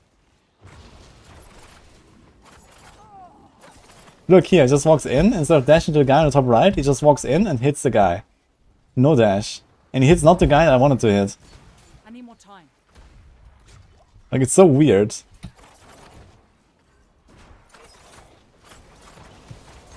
Look, I'm trying to target the guy on the bottom.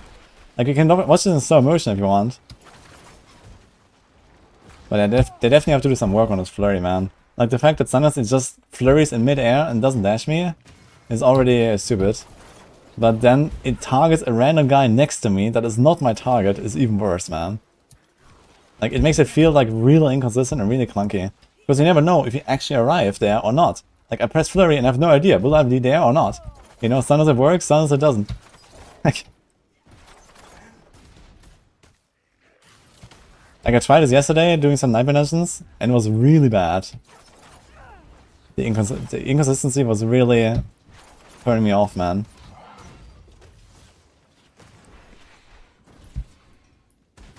I need more time. Anyway, let's try a new pit run and see what we can do with this build.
we go again.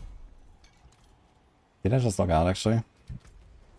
So I didn't use the... I lost the 42 logs there, but okay. It wasn't... Oh, the pit thing is bugged out.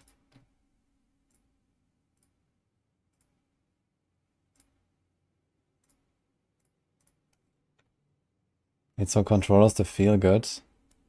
Yeah, but the thing is the controllers have a target, right? Like you always have a target when you play with controller. But with... Actually, let's check this again. So let's go here.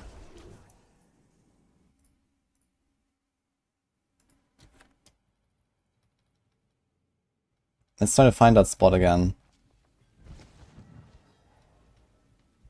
Guy I'm targeting with my mouse turns around and hits the guy next to you instead of the guy I'm targeting with my mouse. So what is it? But it's hard to replicate. I'm not sure what causes it, but it does happen. And this is ridiculous, man. Down and left. Look. You see that? I have the guy here on the top. This guy, there's a mouse. I target him. I press flurry.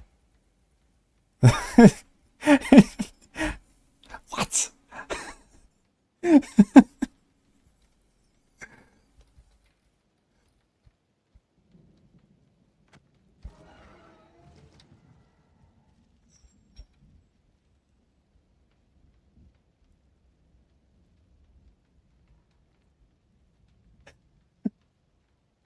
Like, why does it do that, man?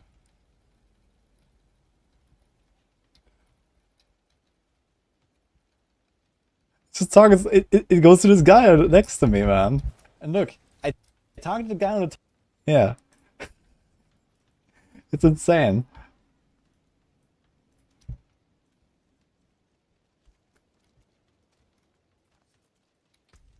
Anyway.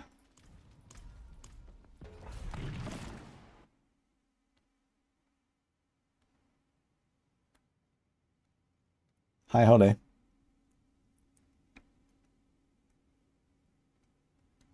Sorc looks really strong. Yeah, Sorc could be something for sure. Dude, look, you saw this? I just did the flurry, I didn't dash, I didn't press shift. You cannot attack when you don't have a target. Here, if I press flurry now, nothing happens. You can only attack with a target, or you press shift. I just walked in and didn't dash me. Like, holy dude. I'm not ready yet.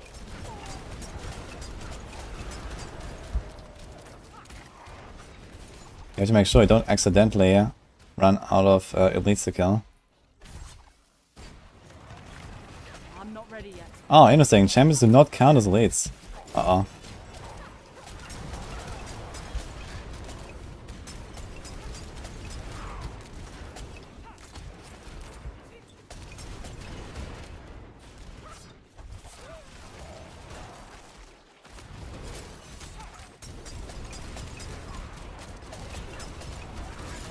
I need more time.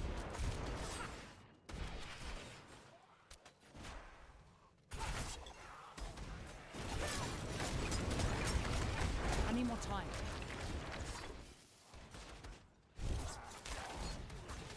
Okay, but otherwise seems fine so far.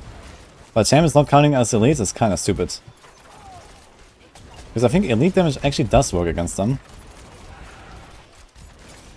And I think you probably want to go for extra smoke grenade cooldown reduction wherever we can, just to make sure we have like as short as possible, so whenever something goes wrong, we still only have to wait like maybe 2 seconds or so instead of 5 seconds.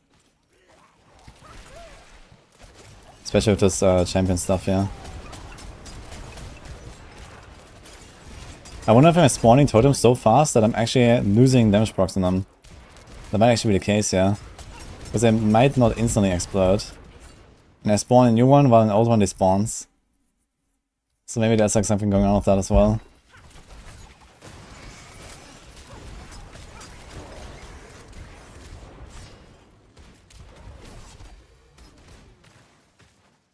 Yeah, this is grenade build. I need more time. Oh, execute. Everything disappears.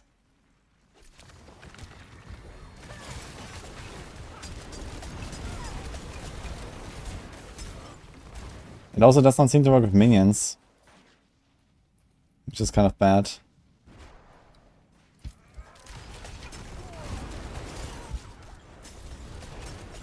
Now there's extra smoke grenade size, so you can try to temper that and see what happens. Stun grenade size does not affect them. So if smoke grenade was affected by the size modifiers, which it should be, apparently this is bugged, this would help a little bit with like the minions and champions problem, I guess. Because you would quite easily hit like most of the pack at once. And then you don't have like anything to worry about of like cleaning up and getting the reset that often. Need more time.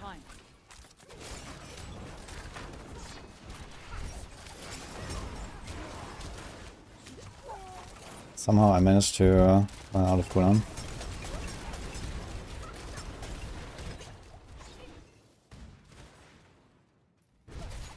Is Windforce good in Season 5? I don't think so, but I guess we'll find out. I'm not ready yet. I haven't tested Windforce yet and how it works exactly with the knockback versus knockdown. If it mostly knocks down instead of knockback, it would be not terrible at least. But I mean the buff to it was relatively mild. And they made it a barrage only thing. So yeah. I need more time. I guess for barrage build it was a pretty big buff, because now it actually triggers a barrage instead of like basically not ever. Okay, let's see the boss.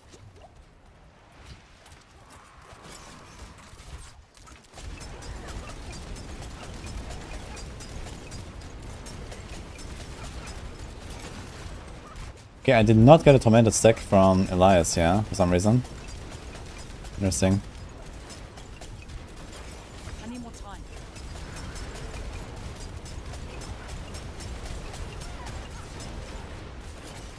Oh, now I got... what? Now I got 2 stacks.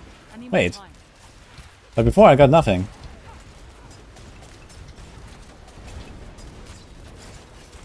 What?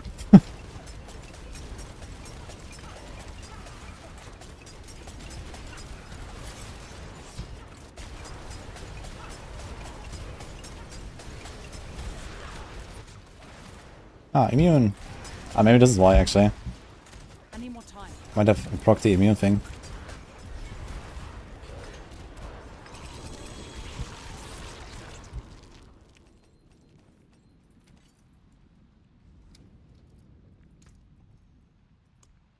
Stacks, double dip?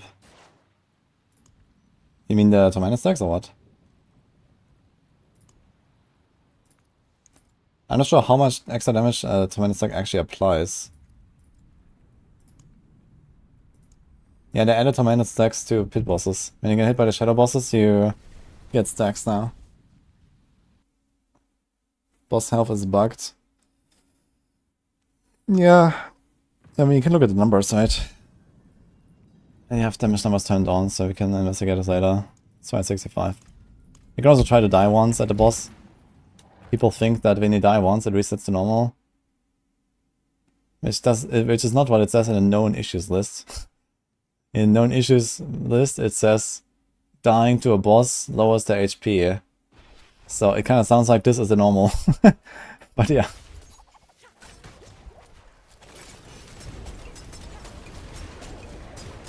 I'm not ready yet.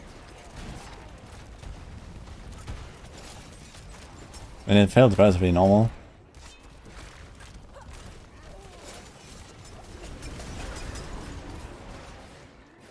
Boss N10.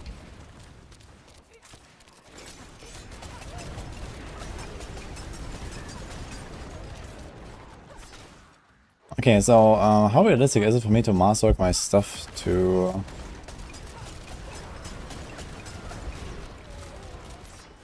4 at least on most of my builds? We need 100 opticite, which is 11.1 leaf iron. So one run here is like 2 items to 4. Okay, so we can definitely like just master everything on a PTR to 4 at least, I think.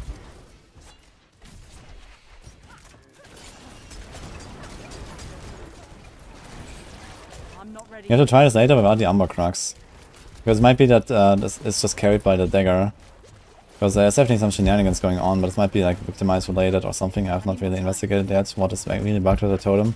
But something seems off with it.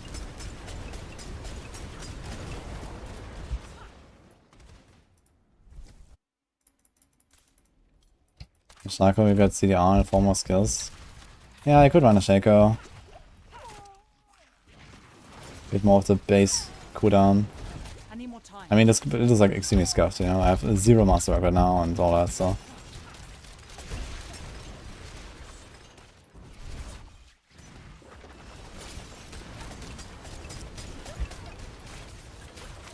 I need more time.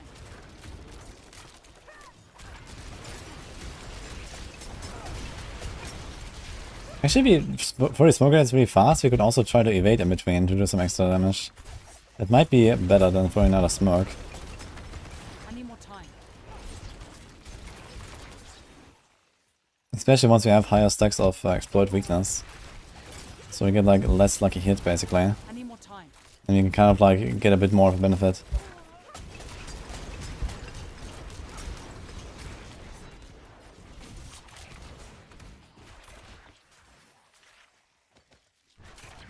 Because we enter the boss fight or going out quickly. That's funny. So you don't actually have to die. So you can actually do it on hardcore as well. Okay. Good to know. Not ready yet. Because I doubt they're gonna actually fix that in the PTR. But who knows. So should we assume that resetting the boss once is the real value? Or should we assume that not resetting the boss is the right value? That's the thing though. Like what should I actually test? I'm not sure. Because it sounds more like resetting is the bug. But let's see the difference if I go here and we go out. Artseeker is stronger than ever. Unfortunately, Victimize is bugged again though. In a bad way. No, we lost our buff there. Wonderful. We had 34 on exploit weakness. I'm not ready yet. Yeah. Like, this seems way too low. I'm pretty sure that this is the bug. And if you don't reset the boss, this is a normal. Like, he just blew up.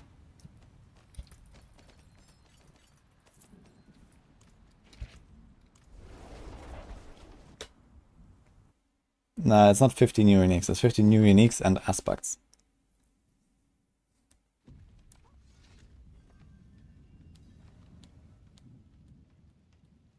Want to use new chassis to build? It groups enemies nicely. Yeah, we could. Right now I have like a pretty useless aspect here. But for now I wanted to do like the standard version and just see what happens. I mean, grouping up enemies is not the biggest value for this because you have these stun grenades all over the place anyway. But I guess it could help. Will I test Sorc? I will test Sorc, yeah.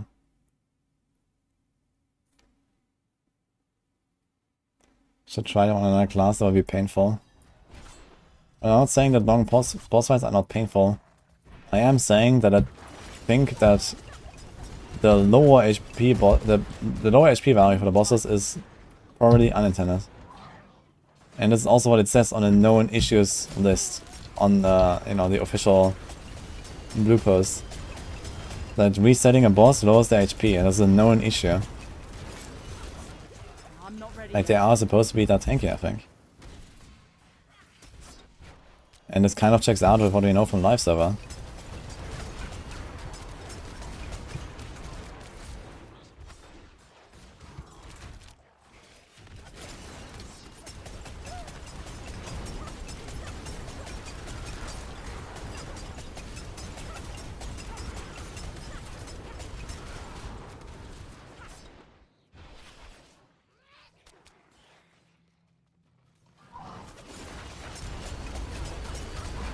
Execute. It's really good now. Yeah, Flurry is very good. I'm not ready I'm gonna play a real Flurry build at some point. Okay, I have one problem with this Katos thing, which is that it doesn't even make the entire pack vulnerable. So I have this mired sharpshooter aspect, Not ready yet. and I'm not really too impressed with the vulnerable uptime, I gotta say. Oh, I should run this with a bow. Oh, wait a minute, they made bows? Ah, wait. We can run bows now for many builds, I just realized. They made bows crit, right? I should run bow. completely forgot about that. I'm Yeah, not she's ready. definitely running a bow. How much vulnerable is it?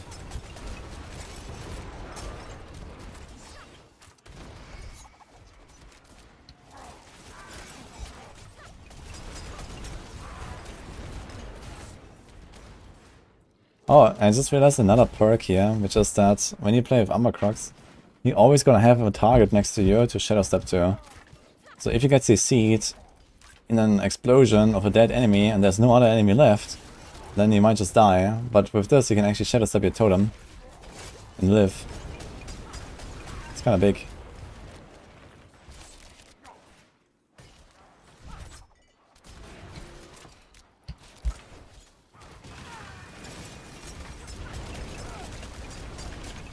Yeah, you just shadow step the totem. It works.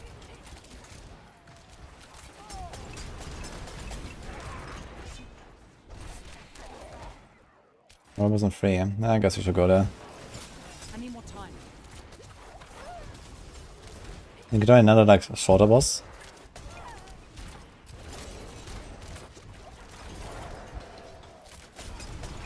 I'm not ready yet. Execute. Wait a minute.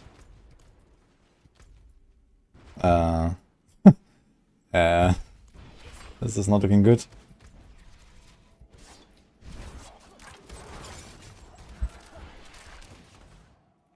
What happened here?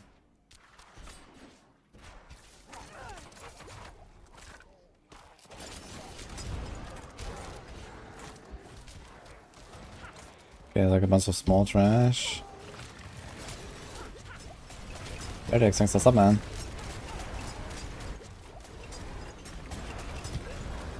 What?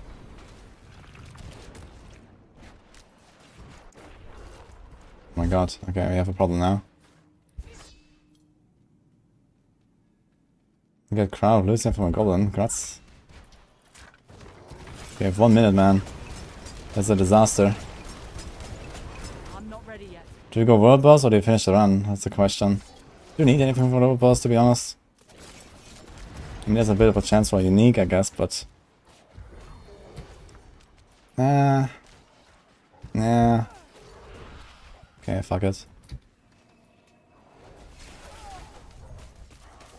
As well as I could actually TP out, right? Oh wait, world bosses are much stronger now. You can also like arrive late. They're not gonna be dead. So that's pretty good.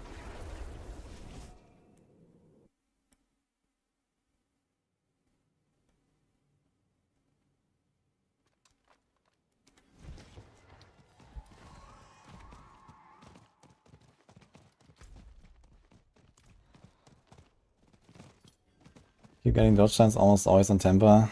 18 out of 20 last temper also a dodge chance. Oh, that's not bad necessarily. What are you trying to hit? I like putting dodge on all of my items. Alright, let's go. Resilient.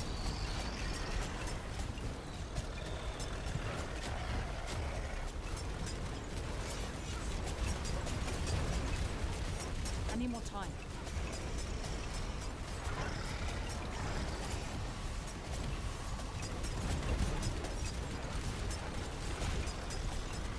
Yeah, I think it's my sharpshooter stuff and... Oh yeah, wasted aspect slot. I need more time.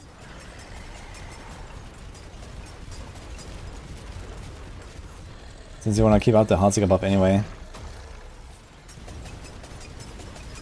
Look at that attack speed and... I'm not ready yet. Kinda hilarious. Wait, it says arrow stones for me?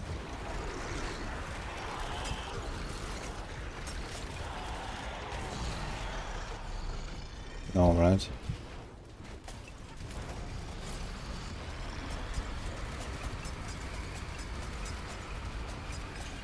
It's kind of funny, look at those two totems like spawning.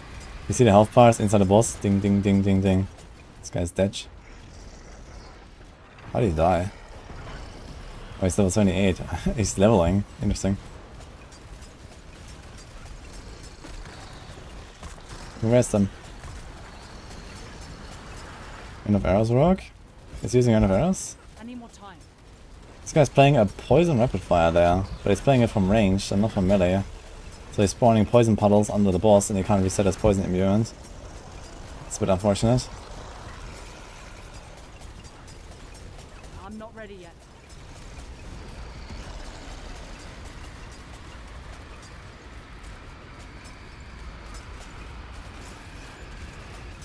Seems like there's actually a lot of leeway here. Look, I'm running inside the beam. What? You see that? You can actually just stand inside the beam and then close enough to the boss. Hitbox are very weird.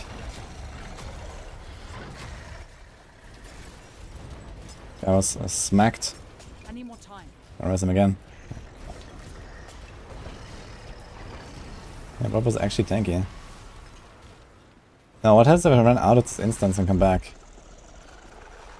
Or do I cannot mount up? Okay.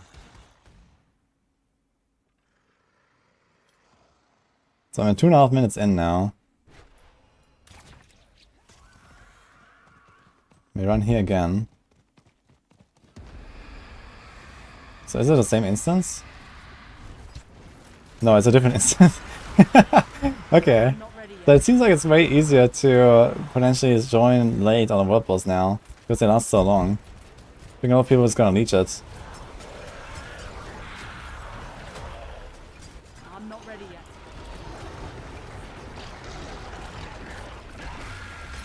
Been a long time since boss staggered, yep. We can get some mats. Now I got a curse again, upgrade healing potion, nice.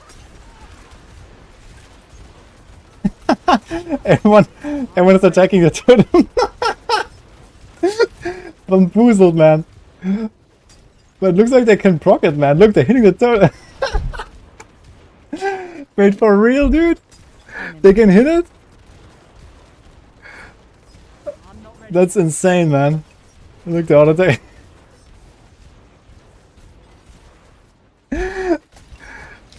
Look, get him, guys. Get him. Time.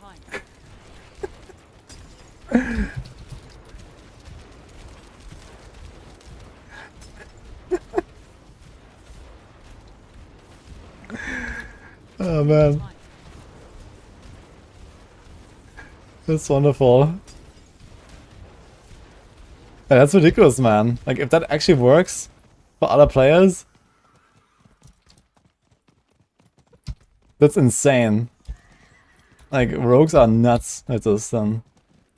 Now, can I join another? Let's see. Oh, look, he's not a world boss. Let's go. I need more time.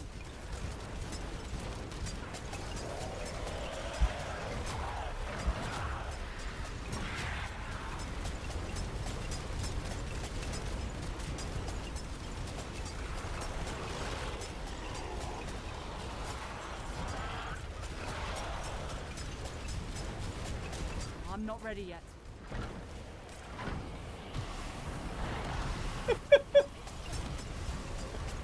That was a good one, man, with the Umber Crux. Let's see if we can also get these guys here to attack it. Watch. One guy got deleted here by the beam. Let's res him.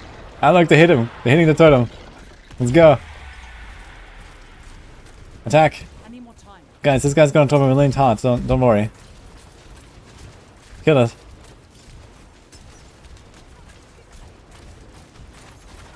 You are courting pain and death. This guy's not happy. I need help. I need more time. I could use some assistance.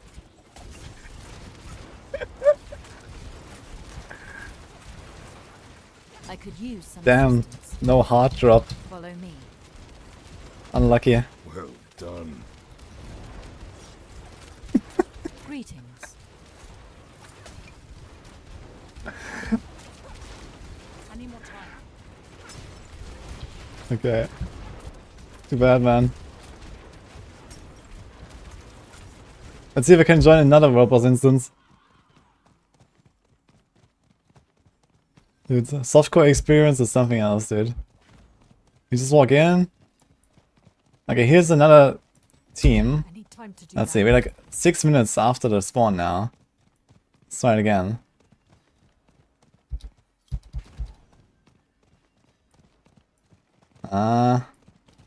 Okay. Wait a minute. I'm gonna try crossbow off.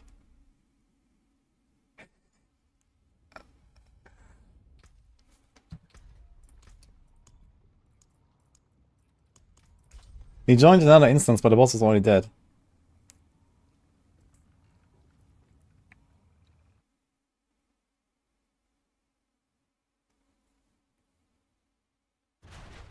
Ah, here we go. Another round. Let's go. Oh, this guy is soloing, man. Whirlwind Twister Barb. I need more time. Greetings. Greetings. Hello. Dude, we are 7 minutes after the spawn, by the way. I can still join another instance. That's wild. I need more time. Okay, let's see our friendly Barb here versus a totem. I'm not ready yet. Okay.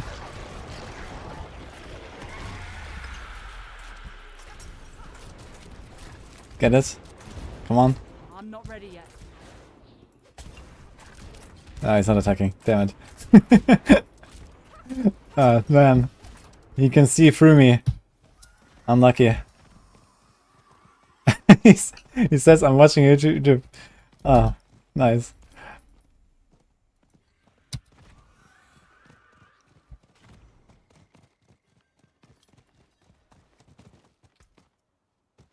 Okay, let me try to relook one more time. I ruined his little attempt. Oh no, man.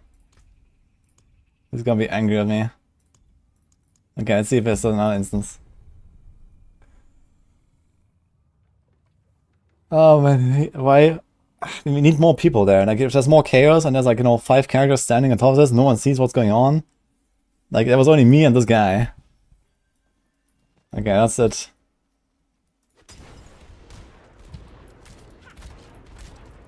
His walls are attacking as well. Hello. How drauf.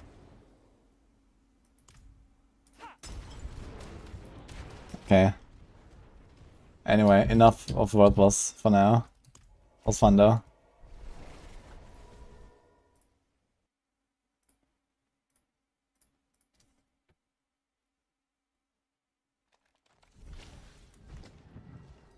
Another player's totem proc your totem. Yeah, so apparently the totems proc each other. Which is pretty wild. Another time then.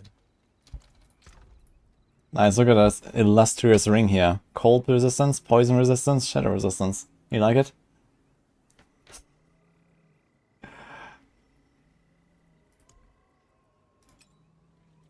So yeah, it might happen that if there's multiple totems, they all proc off each other.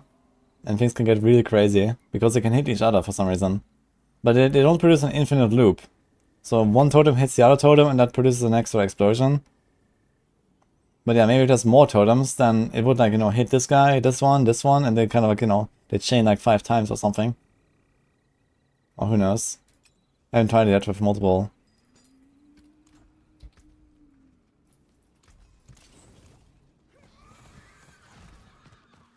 What does how drauf mean? It means like bash him, kind of.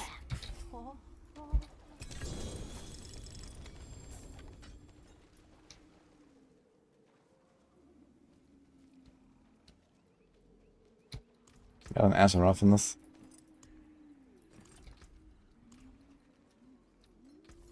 Bless and thank you. There's that. What are they doing? Try a swing straight for big loot. Ah. Yeah, insane, huh? Certainly here as well. Oh nice, got a compass. So that's cool.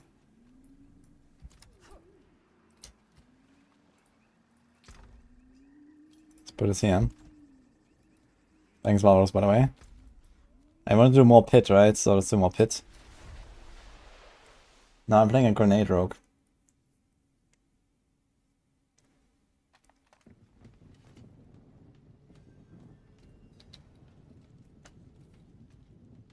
One of totems are self-destruct for opponents in PvP. You just throw down the totem and then you let them hit it, and then you can't kill the totem, right? If they do enough damage to it, they will kill themselves. That's actually true. That's kind of hilarious, actually. Like, you can't kill it. As long as other players will be able to hit it, they can kill themselves in PvP. I guess it's supposed to be enemy for everyone, right?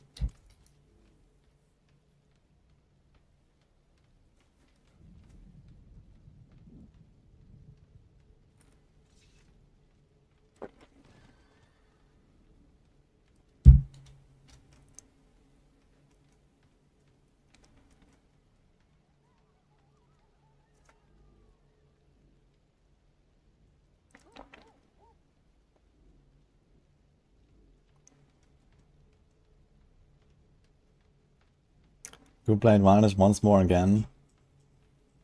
Yeah, there's like discussion right now in chat with like group versus solo play, right?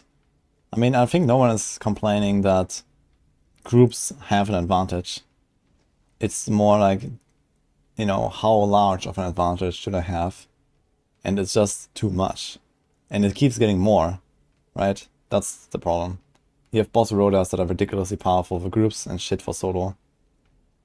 Then you have just, you know, boosting each other, like the XP farm in split farming of Night Dungeons and so on. Like, why can you share XP instance wide, right? It's not even group play at that point. You just split up. You don't even play together. So technically, the gameplay experience would be just way better if this was more restricted, right? If there was like a certain maximum range on how far the loot share goes, or the XP share goes, right? So you actually play together as a team instead of having a meta where everyone just splits up. And then now you have the Infernal Hordes, which is just like completely fucked. Like, Infernal Hordes, apparently HP doesn't scale in groups. I guess that will be adjusted at least.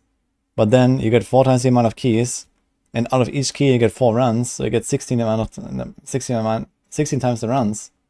And with how hard it is to rank up those keys to like tier 8, where you can actually like farm like a higher difficulty and get more waves and maybe get some loot, like you're getting nowhere as a solo player. It's even worse than the group boss rota stuff, man.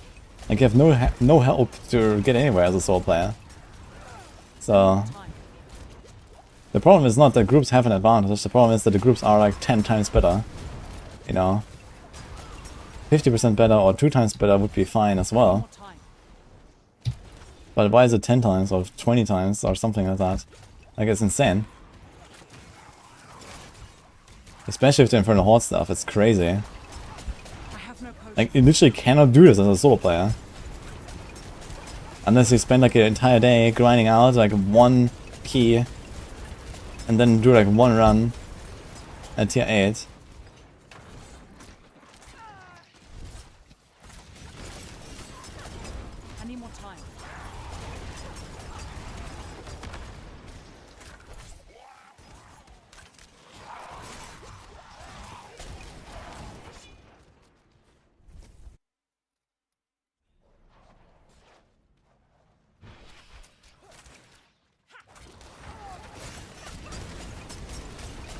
Yeah, and then obviously you have the Umber Crux. I mean, I think this is probably just a bug.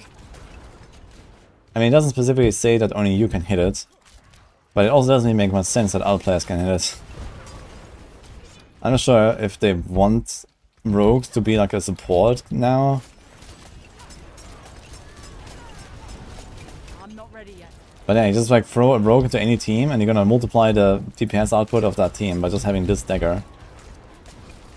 Which, by the way, also multiplies the rogue's damage output as well, so you kind of want to have it anyway, not even as a support, just as a DPS rogue. So that seems kind of crazy. I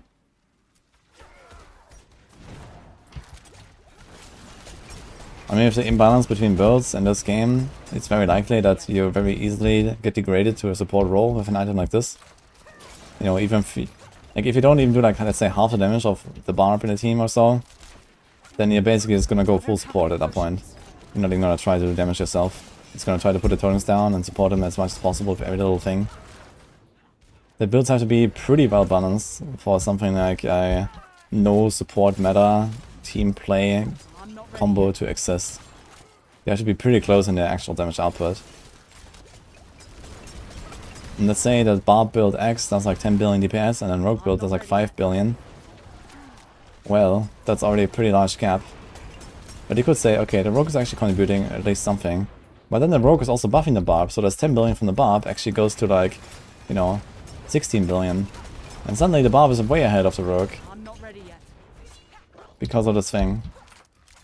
So technically the Rogue would have to be stronger than the Barb I need more time. to then buff the Barb with this thing to equalize it between them.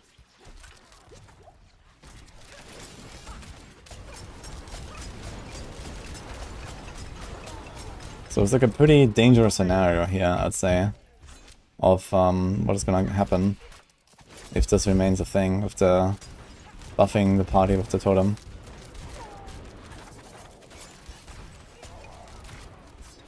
Dude, what is going on with these pits? Like, I'm not filling this bar.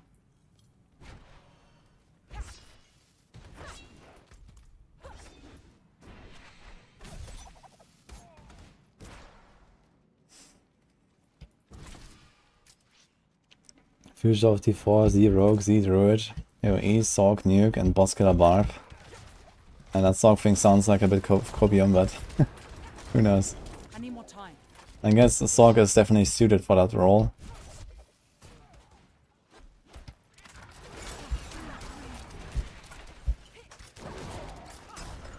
My god, man. What the fuck?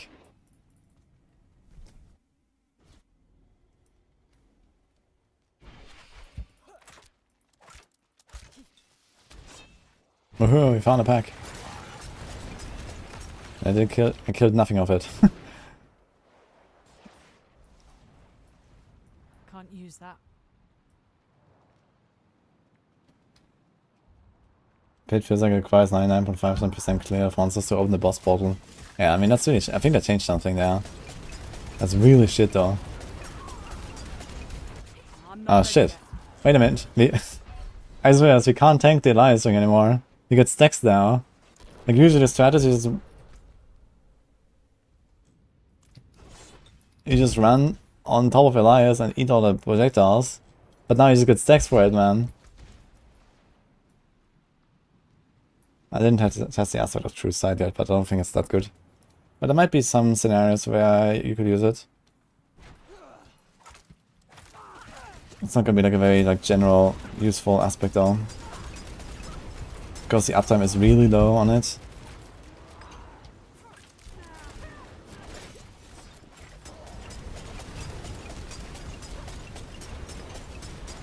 Visual clarity, anyone?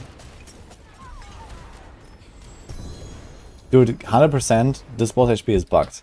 Like, this low boss HP after dying is not the intended value. They die way too fast.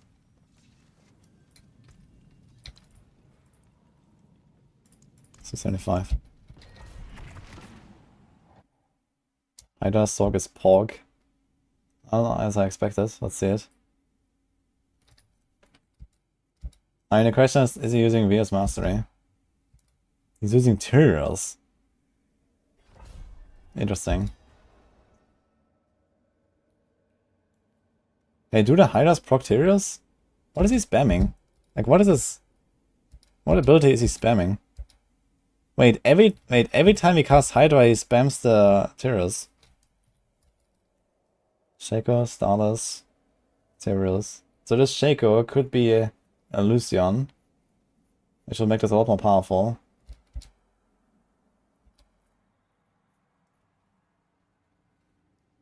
It looks kind of funny, man.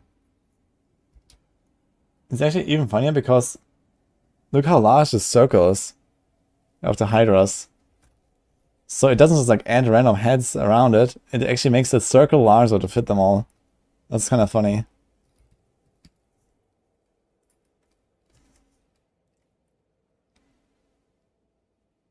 Yeah, I wonder if this is like... Yeah, it looks like it's a burn actually. Look, he's doing a burn. So it's not like the Tyria is really carrying, it seems. It seems to be actual burn damage.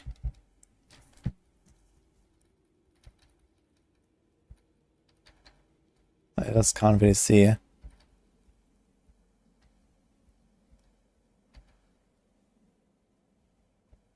How is she just dying here? I know, she's disappearing. Okay.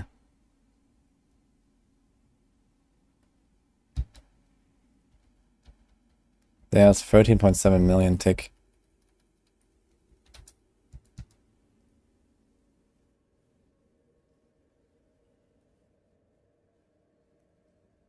Two stacks, who cares?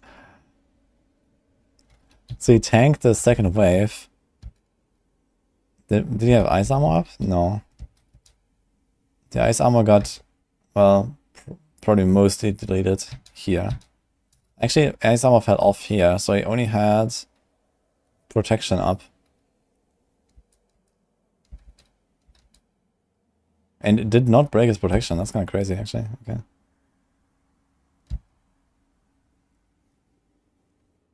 What is going on here? Look. So Lilith comes down, all the hiders shoot, and you see here's one hit from every head, here's another hit from every head. And she takes no damage, she has no burn. Here's another hit. Actually, she slowly goes down. And now, look. Dead. What?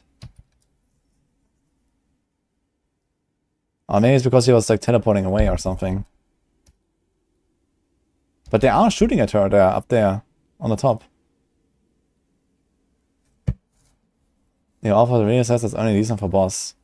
Yeah, as expected. You need to include something to clear AoE somehow. One thing that could work here is Greater Fireball. And Fireball Enchant. You don't really need Ice Blades. It looks hilarious, man. Look at this. Also, you have to remember that this build is going to get roughly twice as powerful from just having Lucio and Helm instead of Shaco. But they're going to lose a lot of defense, I guess. I see some nice dot tick here. There's no stagger. I think I see 35 million. There. There's a 35, comma. This looks like 35 million tick.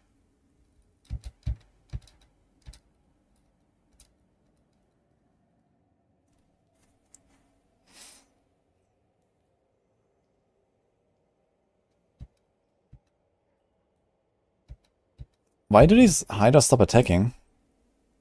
Here, look, they're all just chilling. There's no numbers. They don't attack her. There's not a terrorist build. Like you can watch the burn, man. Watch the burn. Here, it's on the bar. You can see it. Like the terrorists might contribute. But it looks like the Hydras, compared to minions, do not actually proc materials. Like, he's only triggering materials from casting Hydra. Now, I'm not sure if like these, you know, this is like the star shape. Even he casts like certain like targeted ground abilities, like Hydra, it produces this shape that's flying inwards instead of like an invisible arrow. I'm not sure if they do the same damage. I've actually not tested that. Or if they do less. I guess they do less. Unstoppable Necro causes bone prison to stop hitting. What the hell? That's hilarious.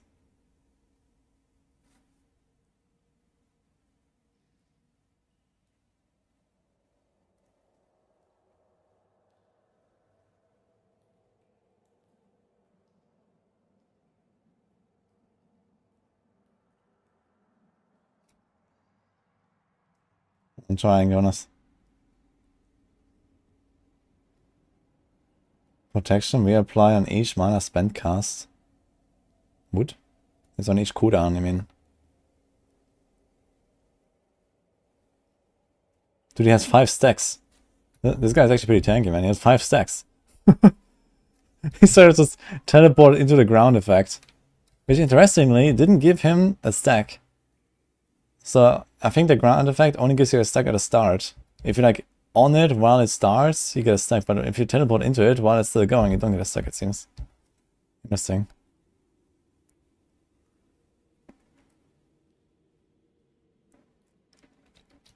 Okay, when did he get the 5th stack? Let's see this here. He got hit by 2 in a row with 3 and 4 stacks. Look. So he has ice armor up. So at this point he has probably like 80% of his life as barrier or so. He gets hit. Ice armor is still going, not broken. He gets hit again. And he still lives with 90% life or so. So he lost like roughly 80-90% life here from stack 4 and 5 right in a row. Without anything else in between to give him more barrier. This guy's pretty tanky. I suppose these skulls... Actually, it's a good question. What element do these skulls do? Like, in the past, I assumed they are fire. And he has Interior's Might equipped. And potentially Enchanter Glyph. So he might have 85 fire res. And this is why he's so tanky. But it also doesn't make much sense that these things do fire damage the way they look right now. So it looks more like cold or shadow. And he can't have 85 shadow res, for example, and he probably didn't masterwork it as well.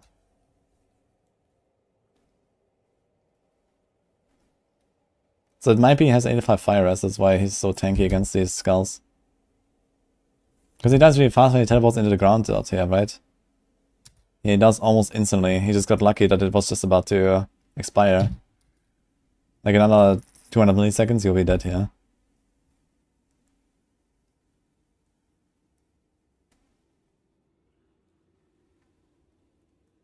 There's no hydronic. If you want to farm temper recipes, try to farm Grigar or Shan and these kind of bosses. Looks pretty good though, this Hydra thing. If you can figure out how to do AoE damage with this. So my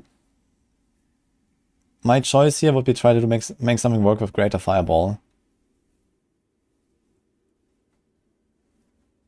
Potentially even Fireball Enchant.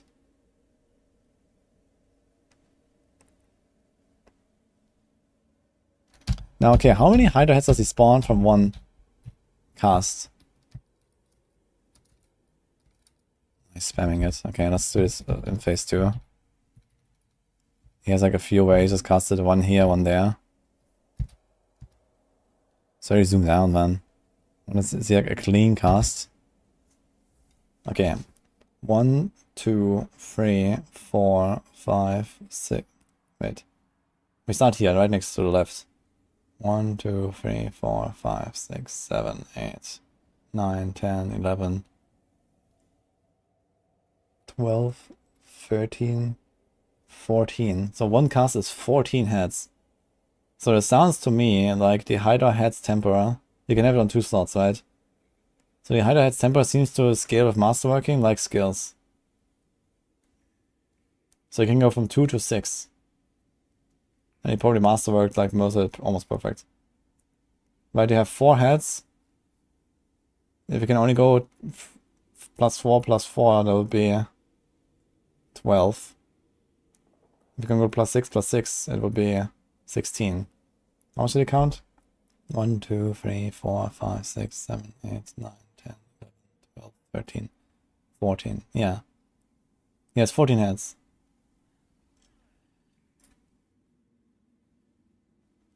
He has 1 staff with masterwork crit ×2. So that checks out, I think. So on the stuff it's 4. Oh. Does it work the same way for 200 weapons? I guess we assume it does, right? Every 30% upgrades it by ×2 or what? Well, every 15 upgrades it by 1. I've actually never tried that. I guess I can try it on a Barb. Barb also has some passives on 200 weapons. But the 2 masterwork crit is like this. So that does not check out. You will get only 7.8 extra heads. So it would be 11 basically and round it down. But he actually has 14.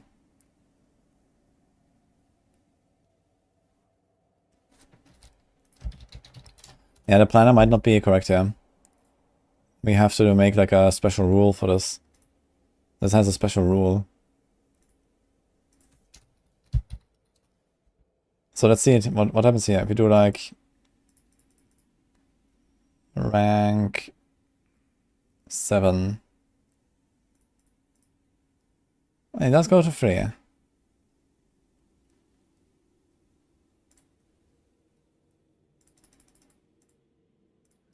Okay, so the planner says it works like skill ranks. And this is also my assumption, and it also seems to check out here. He has 14, like this is not possible. You cannot have 14 Hydra heads if it works just like multiplying the base value. He started +2. Well, in that case, let's do the stuff actually. So I wonder how the stuff works. Not sure how this is 2 to 4. So it's just like 2, 2, 2. Does it go like this? +8, +10, +12.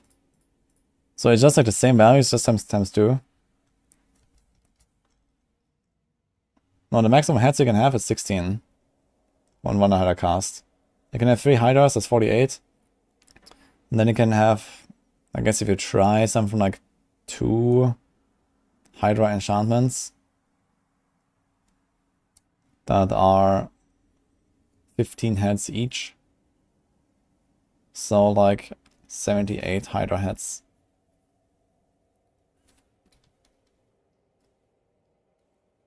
You've seen weapons of 5 Hydra with just 2 crits. Yeah, okay, then this confirms it. It works like skill ranks. Yeah. Because skill ranks, passive ranks, and now the Hydra heads, they have a special rule. They work differently with masterworking. Every 30% of upgrades gives +1. And for 2-handed, apparently it's just times 2 then. Although I'm not 100% sure if this is actually a thing. The outcome here seems to be the same of what do we expect. Right? It says +10. Wait. If we do this. No, this is 6. Wait a minute. This is not what we expect.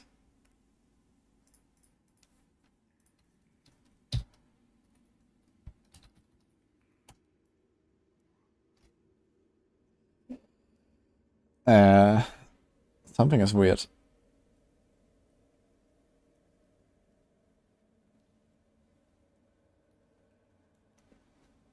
Saw of a guy of a video of a guy rolling crown of Lucian and banished lords shredding a pit 100 with chain lightning.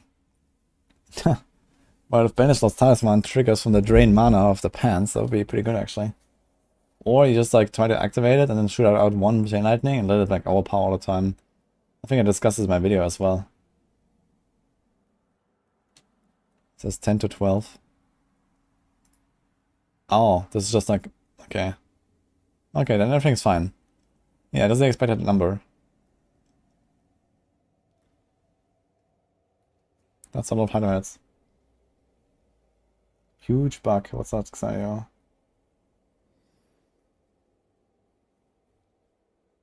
Figured out why damage on rogues is low in PTR. Katos isn't working. It's only +5% damage instead of +100 with double Katos duration. Kick. So Katos is bugged, Victimize is bugged. And the Armor Crux is doing way too much damage. Oh man. Good to know though. Oh no, we have 5 seconds left, guys. No, pit run.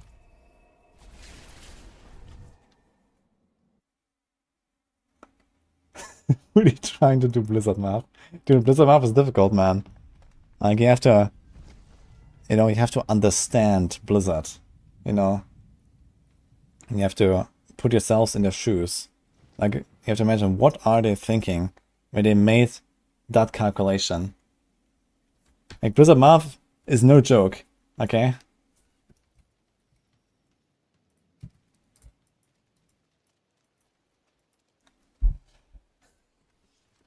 Yeah, say thank you, Sabri, and also thank you, Funty, for the raid earlier.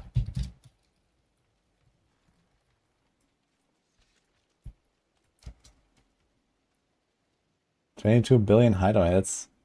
22 billion.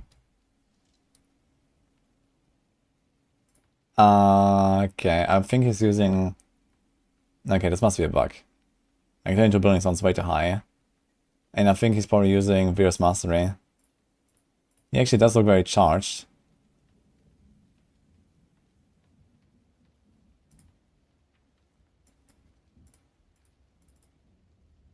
Yeah, I think there's something funky going on with dots and Virus Mastery. Yeah. Although this is an overpower crit. What the fuck? What? Can Virus Mastery crit and overpower? Like, what?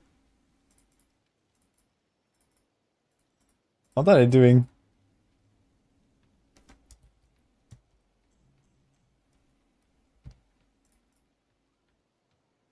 Well, I've seen something with Andariel. Someone was doing an Andariel build with Virus Mastery.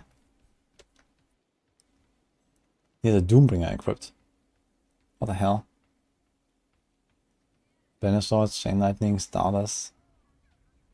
He has a Crown of Lucian already, okay.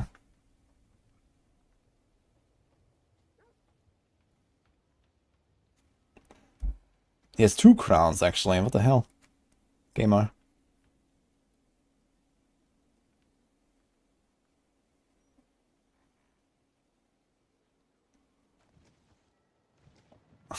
I mean, anything that hits for billions is too high if you ask me, to be honest. But the thing is, I said it's too high because this is not the expected outcome, you know. No one expects Hydras to do billions of damage in the first place. We just saw someone actually play a Hydra build. That was not something with Banishor's Talisman. He only has 18,000 life, he has very low life pool. With a Doombringer equipped, which is very strange. He has like no life, man. In fact, he has int gems. And only 1700 ints. That's actually funny. He has like so many uniques, he has like so little int, man. Yeah, as far as I know, there's something weird going on with the Virus Mastery. Like, what the fuck is this? Maybe it's not Virus Mastery, maybe it's the Chain Lightning. Yeah, this might not have anything to do with the Hydra, man. Someone just said Hydra, but he gets multiple hits. This might be the Chain Lightning. There's a 10, there's a 20. And here's, again, boom, boom. It looks like the explosion itself also overpowered, which is kind of strange. Did he turn off the damage numbers? Ah, wait a minute.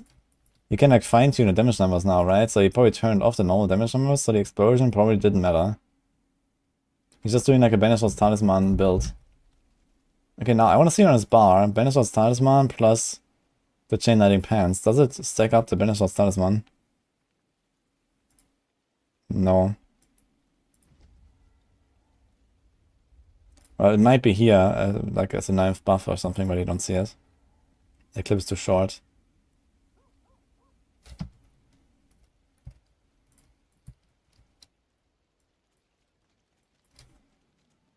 Doombringer equals life equals overpower.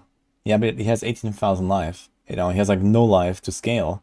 You know? Yeah, if you have like 50k life and then equip a Doombringer, you actually get something out of it for overpower.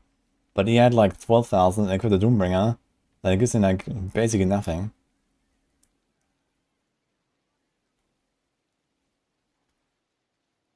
It's interaction with Lucian and Banished Lords. Yeah, I haven't tried the new helmet, I don't have it. But it would be interesting to see if there's something going on there. Yeah, I mean, snapshotting the overpower for the entire chain, I think does make sense. This is the expected behavior. Like, it's always a skill overpowers. Like, no matter what, the entire skill overpowers. If you get an overpower roll, the entire skill overpowers. This is how Hurricane build works as well, right? You get a guaranteed overpower, and then you get overpower for the entire Hurricane. And it's similar for the Chain Lightning, so that makes sense. And Banishor's Talisman is definitely a combo that would make sense for this whole way that the fans work right now. Because you can actually get to like a setup where you cast one Chain Lightning every 10 seconds or every 12 seconds. So it's very easy to stack up Banishor's Talisman in that time. And then just cast another Chain Lightning. And again, you know, every 10 seconds you cast like one Chain Lightning. And then one will be overpowered with Banishor's Talisman and so on.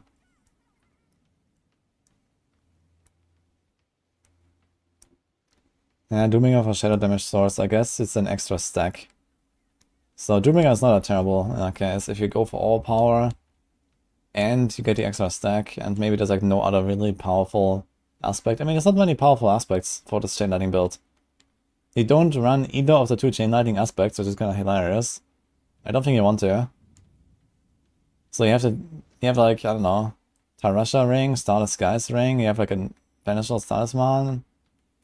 He has like an offhand and a glove, right? Two aspects. And one of them is like, you know, Shredding Blades, the other one is Stormswell. And what else do you get after that, right? There's not really much else anyway, like a Conceited maybe. So yeah, you can just run to Doombringer if you want. PTR update in 50 minutes.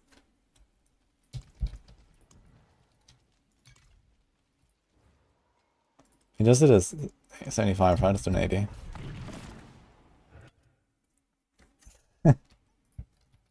Sky, hello, nice to see you. How are you doing? Are you joining to see what's up with the Sorcs? I just watched a funny clip of Sorcs doing 22 billion. Seems very balanced. I need more time.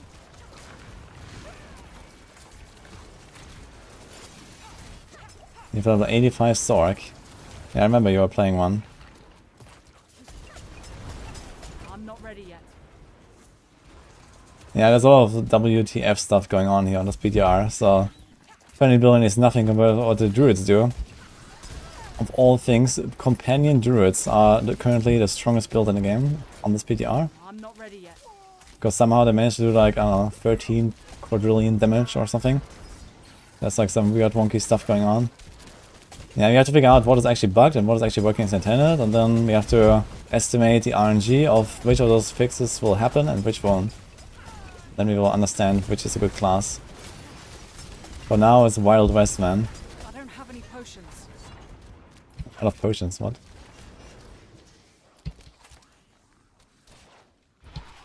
All these WTF moments are making me worried for Season 5.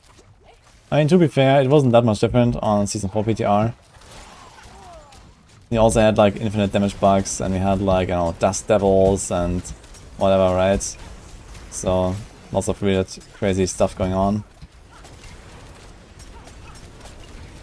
So it's getting a bit tanky now. Side tier 80 here.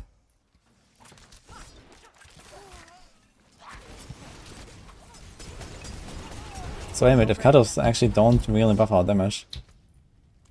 Nah, okay. I'm just gonna assume that it does work probably, right? So it's gonna keep playing with cutoffs for now.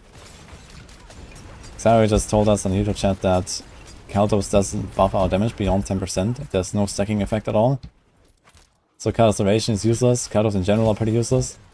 You could actually run like Poison Trap, for example, get damage reduction and stuff. Which would be a preferred outcome for me, to be honest. Because I don't really like the cutoffs meta.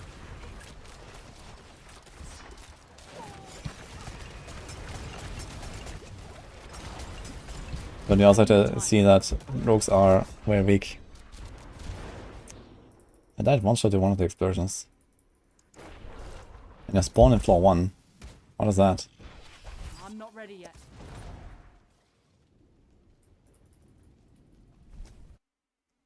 I refer to a cursed touch of wonder, but it's not in the build.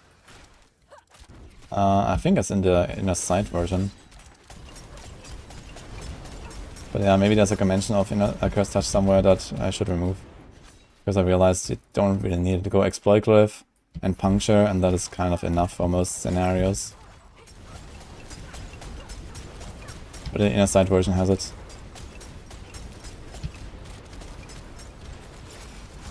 I'm not ready yet.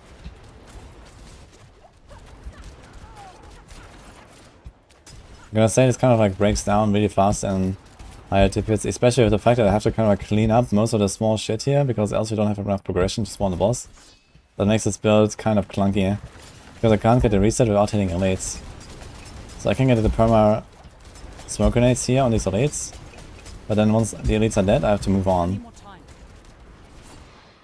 So that's a pretty big downside here.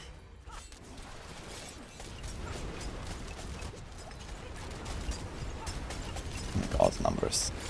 I'm not ready yet. Dude, even for chilling, I have like 3 seconds cooldown here. 166.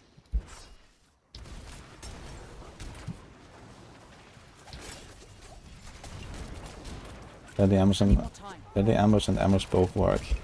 Yeah, I mean you just mean the stacking effect isn't working, right? Dude, I wonder how they can bring back these kind of old bugs sometimes and like introduce these kind of bugs. Like, what happened to Caltrops, you know? Nothing happened to Caltrops this patch, right? Somehow, Caltrops are just bugged. Like, how? You know, what changed? It's so weird.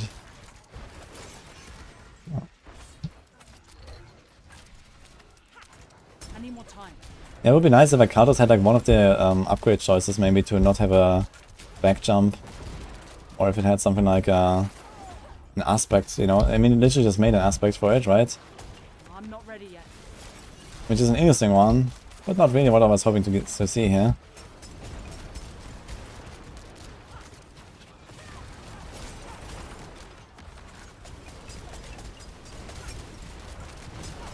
You can make an aspect to make it not jump. I need more time. But on the other hand, they fixed Skarner's letters, so Skarner's letters could be something.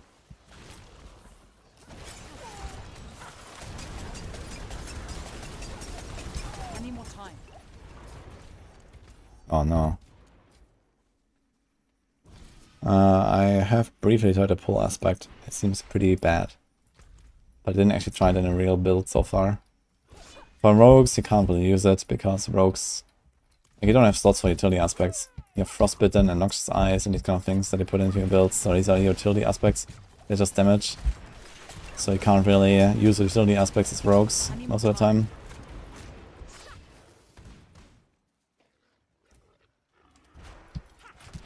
The initial 10% of counters does not work. You get one stack of 5 and that's it. That's hilarious. What? How?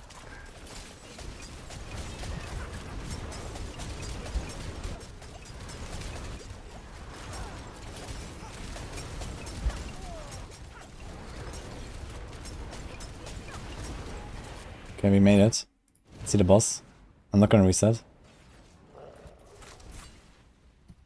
Was that just like one of these shadow blades flying in here into this boss room? What happened there?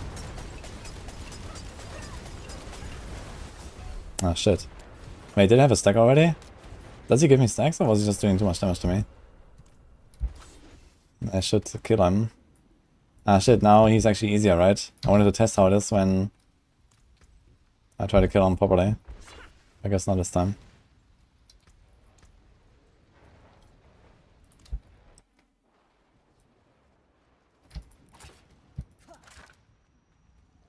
Most of the fixes are scroll related, other fixes, reward con, crossbounds, etc. will be season start. Yeah, I mean, I wouldn't really expect like a huge update already, but on the other hand, man, it would be nice if they actually, you know, give us like a PTR patch. Like in D3 usually they always did like a PTR patch, which was really helpful. I'm not ready yet.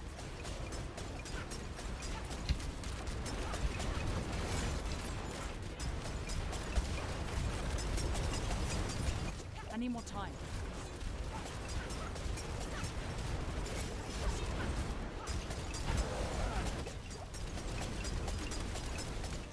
I'm not ready yet. Wow. So honestly, this is a really weird big burst though. Is this one a totem?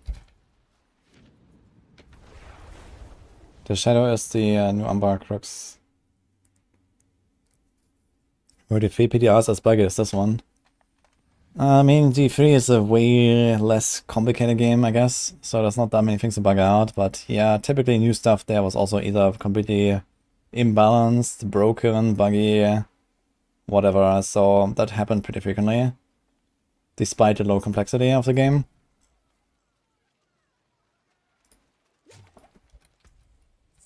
But I gotta say, D4 is definitely another level when it comes to bugs. Man, I don't think I've ever played a game that consistently just introduces so many new bugs every time. How shall I guide my hammer? Some solid bits here. Like, they make all this crazy new stuff, right? They say, oh man, 50 new aspects and legendary and like uniques and everything, right? And like literally half of them are just broken, right? Either too bad or too good or buggy and like in some way math not adding up correctly. Like, it's crazy. And that happens every single season, you know?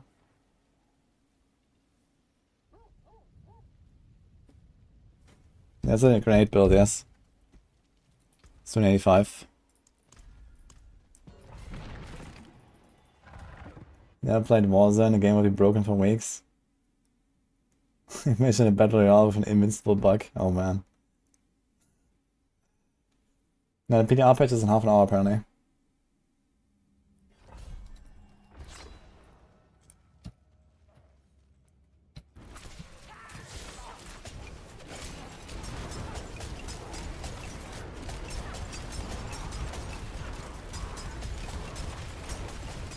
I need more time.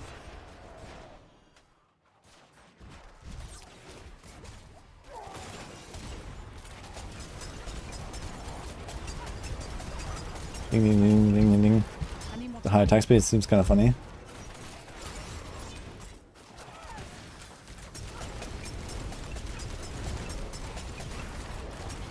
I'm not ready yet.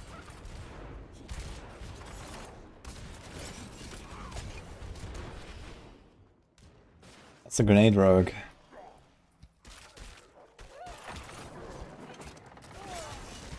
I need more time.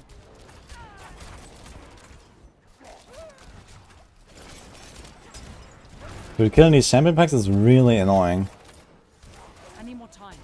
I think it would be maybe nice if they allowed something like if you hit normal enemies, it gets a 1-second reset or something like that. Or maybe make this just work with champions and minions. This would also help.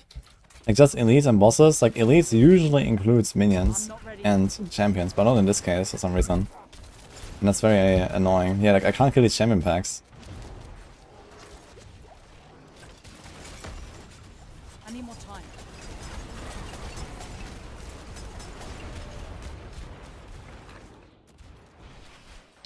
And the hard trigger is to activate close quarters and might, which I'm not running right now. And you get 50% crit damage and actually 25% crit damage, right? And 50% crit chance and 60% attack speed. Like hard trigger is an insane buff skill now because you can put hard trigger duration on your Not ready yet. utility tempers instead of weapon tempers now. This makes it really powerful. Like many builds, I'm not ready yet. like especially like inner sight many builds and stuff, use Heartseeker as a buff. Man, that's crazy good now. I'm not ready yet. I already experimented with this in season 4, but it wasn't quite enough thanks to puncture resource gen being bugged and stuff. I'm not ready yet.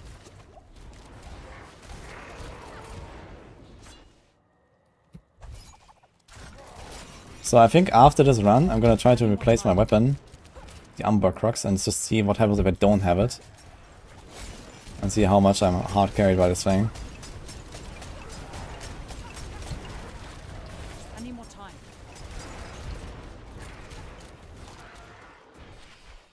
Rouge Balls build, exactly. That's the build.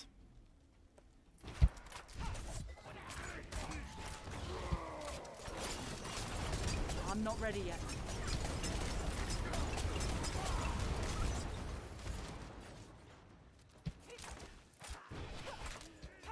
Well, Uber Barb, it takes like 3 minutes to kill a 1-on-1 boss. Yeah, I mean, this build is not really known for its single target damage, right? So I'm not ready yet.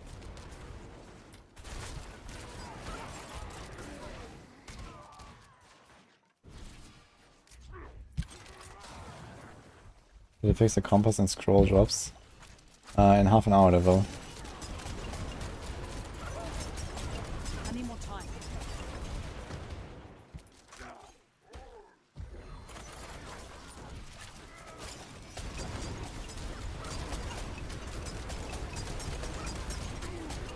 I need more time.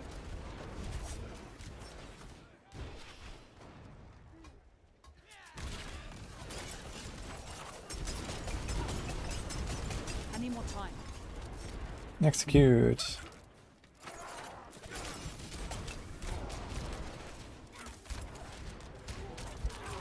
I'm not ready yet.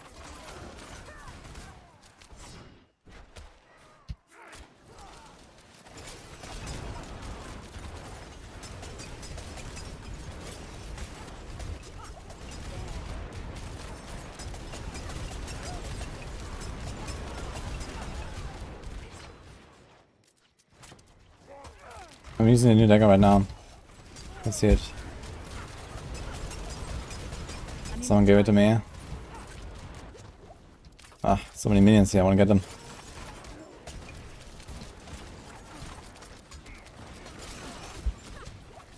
I'm not ready yet.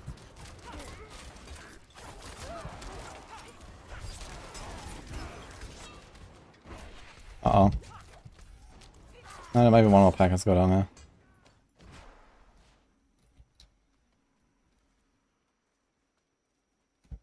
Should try a new chest, killing around 8 million. You're killing stuff with the chest pull, it's kinda funny actually.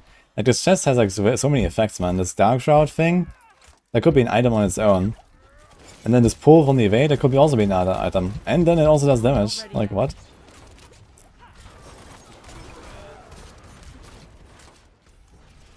Show the thinking there. Now we're gonna try a new chest, but not yet. Would be kind of interesting to try the old school grenade build with the evade strat. With the new chest, and just evade, pull them, and so on. You can really stack them up nicely. I'm not ready yet. Maybe somehow did it. Let's see, we have 9 minutes. Let's see how long this will take.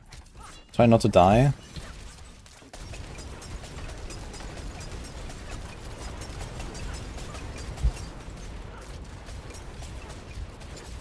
Dude, I don't see shit.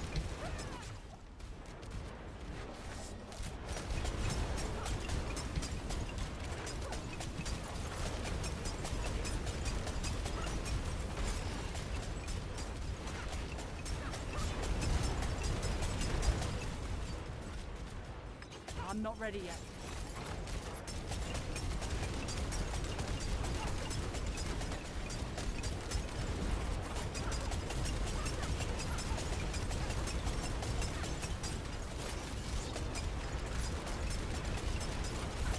I'm not ready yet.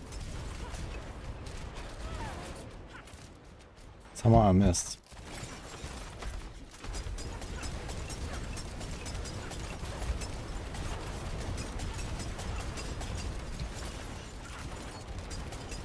I gotta say, Caltros plus Flurry is a nice combo though.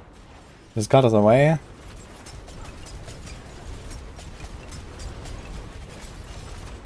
So that feels pretty good actually.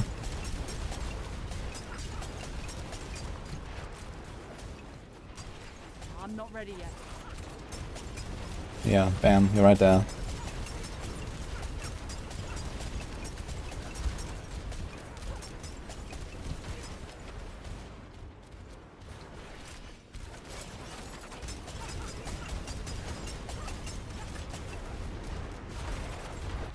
Whoa.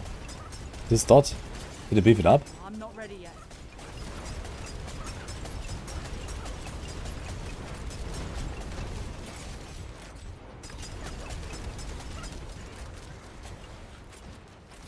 I'm not ready yet.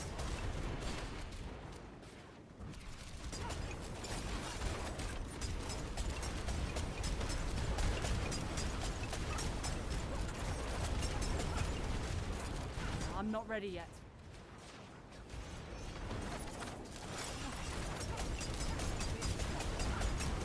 I mean, wait. I procced my invincible thing. I'm not ready yet. Okay, that was a bit surprising.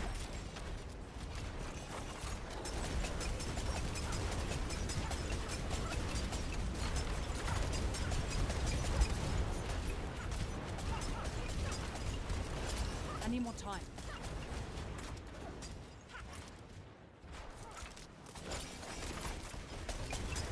Yeah, it was like a 3-minute kill roughly.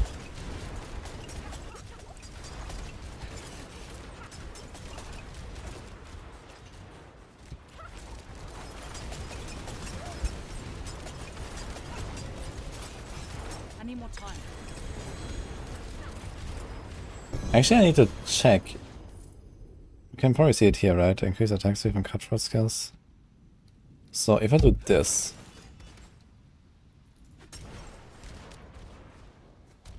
Ah, here it works. So it keeps doing the marksman thing. Ding, ding, ding. Oh no, not now. It stops. Wait, what? It was resetting a few times. So here's the... No. That was strange. Maybe I have to hit other targets. Let's try this on like a target dummy or something. I want to see like how the close quarters combat buff interacts with this.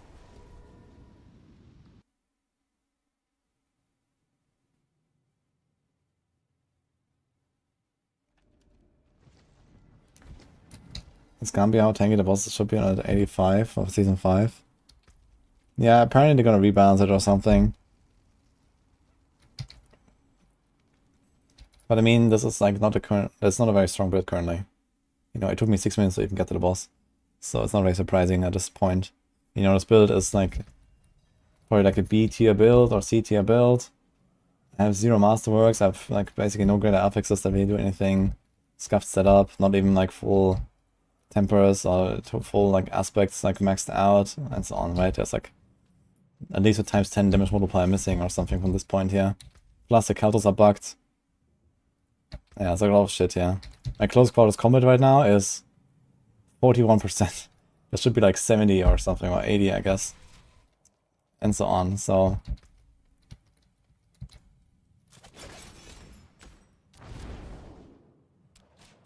Wait, it just straight up doesn't work.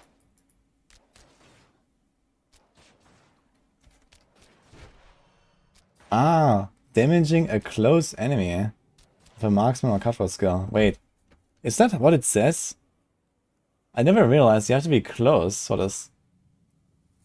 Really?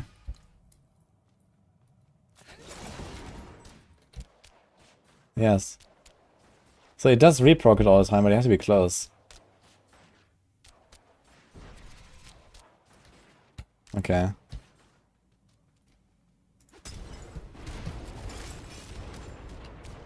But it does work.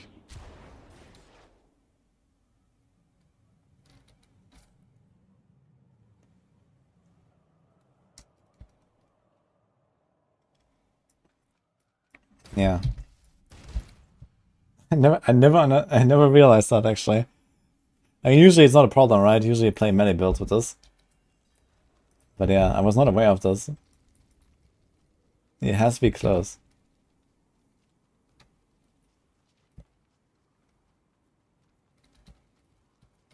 I mean, in general, I think close quarters combat could see a bit of a tweak here. Like, also the fact that we stacked this crowd control damage bonus is just annoying.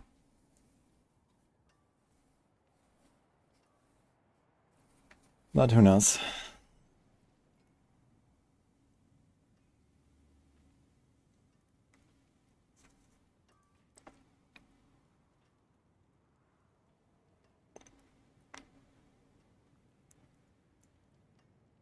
It's kind of funny that this key passive icon has 2 axes on it, which is an item type that rogues can't use. But if I had to guess, like 4 years ago, rogues were able to use axes when they made this key passive. It's kind of funny.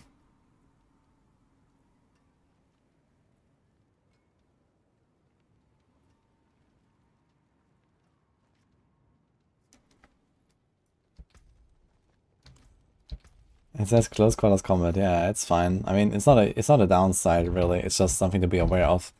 Because I was wondering sometimes why my buff was not active. I can feel it from the attack speed. It gives me 30% attack speed, so it's noticeable. You can also hear it. Ding, ding, ding, ding, ding, ding, ding. So sometimes attack speed drops, and I know, okay, close quarters is down.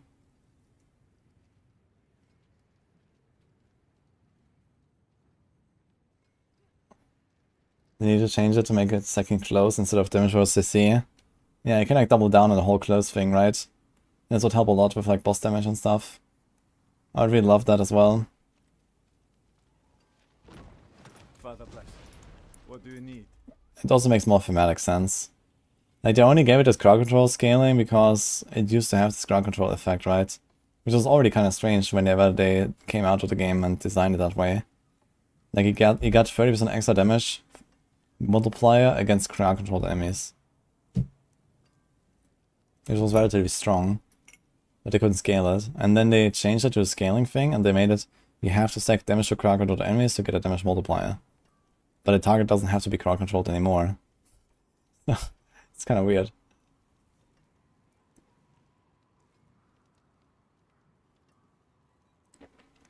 People with the Andy puncture make this mistake a lot because they never get in range since the Andy change. Yeah, I guess it can happen that people just try to like puncture from range and don't get the close quarter buff. That's kind of funny.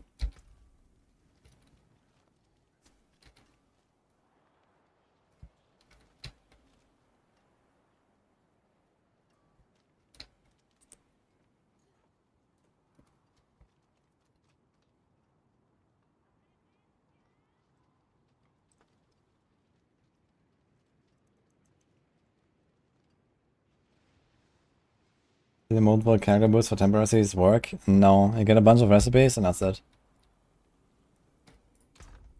He's just count as kiss, but I don't think we'll need that. Let's just save it just in case. We want to save some bows though. So how much crit damage do these have? The bows have 35 crit damage. Bows are actually like legit options for a lot of builds now. For example, for this one, I should actually run a bow instead of the crossbow. The difference from the implicit is marginal for any build that scales with crit damage in any way, I guess. And I just have a way faster Heartseeker.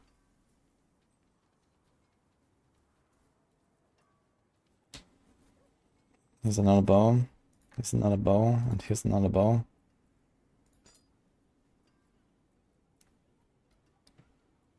Now I'm gonna try to make this like a faster version. Also, I just realized I never imprinted my helm. I'm stupid. Photomania again. Hello. You gave me the dagger earlier. I did not actually masterwork it. Can I? Wait, what if I remove the socket? Is it account bound? Yeah, I could actually give it back to him, right?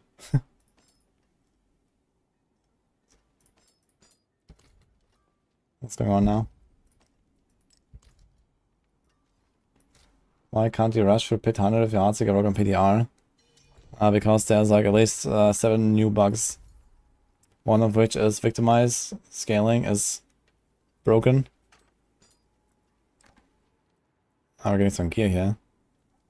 Thank you. I mean, I mostly care about uniques and not so much about getting like really good GA loot, but I guess, okay. I guess we can get a little bit closer to like real build these items. Thank you. I'll put them somewhere here though for now. Not sure for which build I will use them. Like the main problem is I don't have masterworking mats and so on. Like the boosting gives you like lots of mats, but no masterworking for some reason, which is kind of stupid. Dude, it's like a triple GA. Look at that thing, man. Holy. Okay.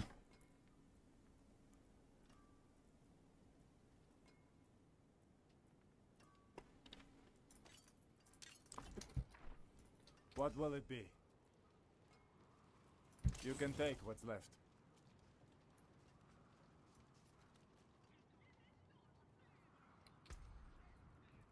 First Ground's comment doesn't say you get damage against crowd controls. It says you get damage bonus equal to the damage versus crowd control bonus. You don't have to crowd control the target to get it. But for the crowd control damage bonus that you stack on your items, like, you know, here I have damage to crowd controls and here I have damage to crowd controls. Like, these things are only active against crowd controlled enemies.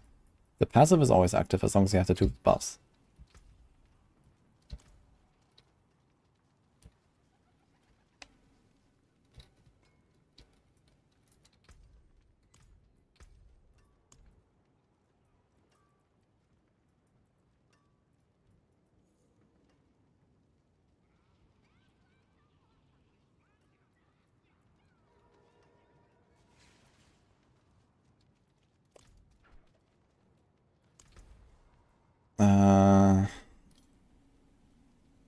I forgot to imprint this thing, so it's a quickening fog, I guess. Do I have explosive worth? We do have it. So this means you could actually play this whole thing without counters whatsoever, right? Can do this. So we do like an inner calm. What else can we do? Curse touch. The curse touch is basically also perma 21. So there's a Maya sharpshooter, but it's basically the same thing. For bosses at least.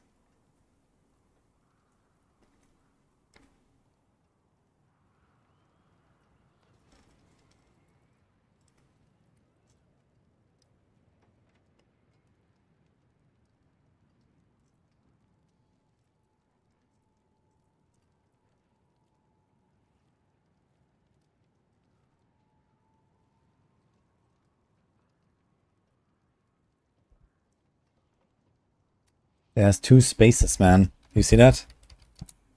I'm triggered.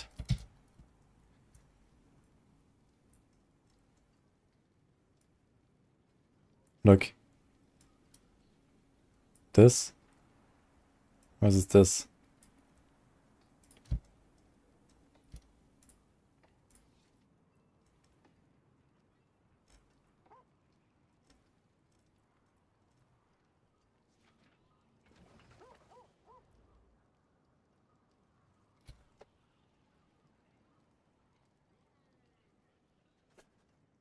Why? Oh. That's why. I'll be a bee. Just a minute.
Okay, before I forget, I actually wanted to do another run without the dagger.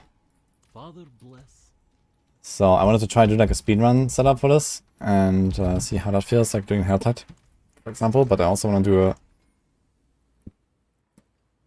something like this, yeah. Nose temper. Well, color restoration doesn't do anything for us.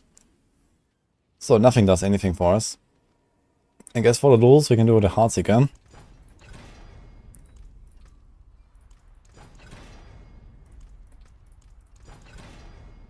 Wonderful.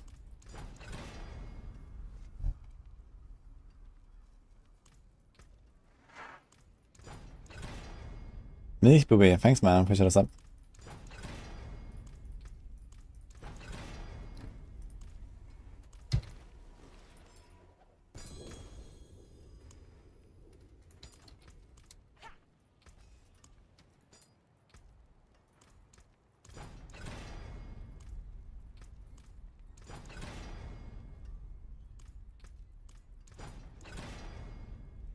It's almost the time before the PTR go down. I think it's in 30 minutes or so, right?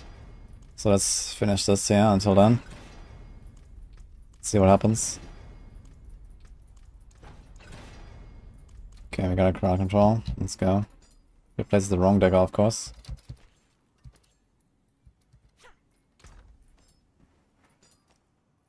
It has clandestine, which is not terrible.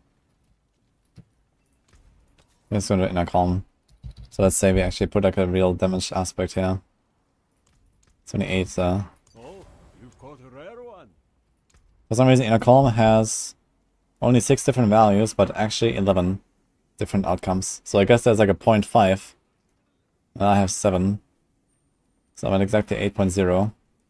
Dude, why do they not show decimals on these aspects? Like, they're doing so much effort to give every single aspect as an individual icon right now, but they cannot show a decimal. It's crazy. Which boss stops for Athriel? I think it's all from the Infernal Hordes. Okay, let's see if we can still do something about this aspect here.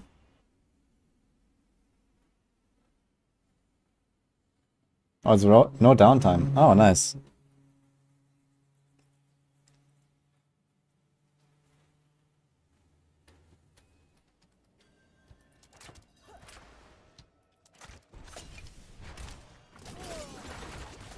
I'm not ready yet.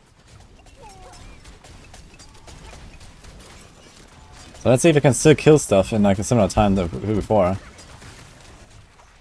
Without the I need more time. totems. Because I'm pretty sure they were contributing quite a bit here to my success, let's say.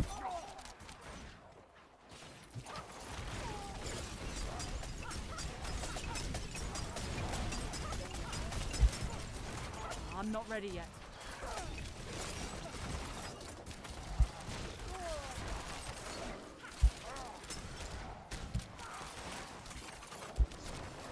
I need more time.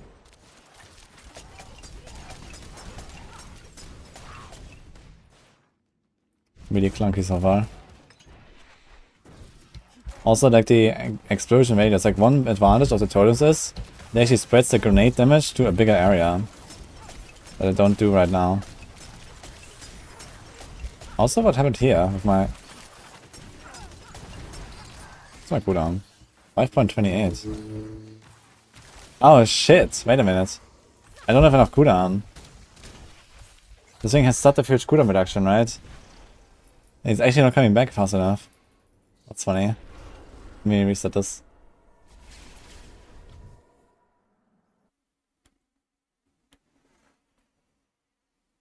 Conspiracy theory, Blizzard Q80 partner is watching all the PR streams right now. With popcorn. Let's go. Some solid bits here.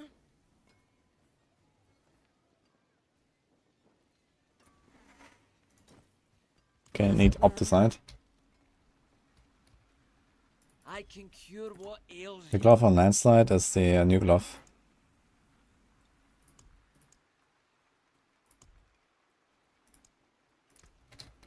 Let's commit everything. An exquisite Okay, we got a bunch of Opticide here.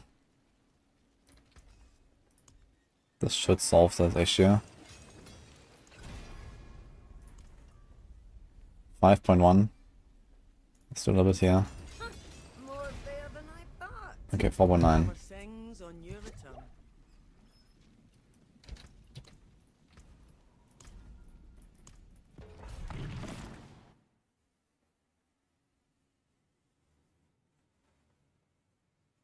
The crossbow gives more damage on stun grenade aspect and bow. Oh, wait a minute. I have no idea how that actually interacts with smoke grenade, you're right.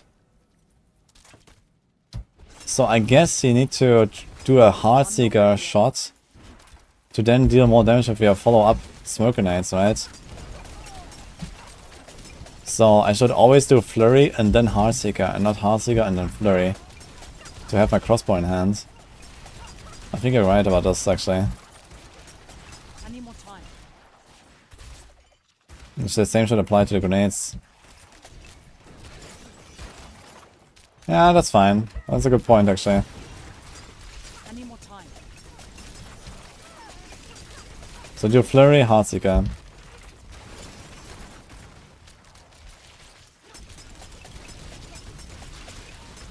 This is better now because I can probably reset the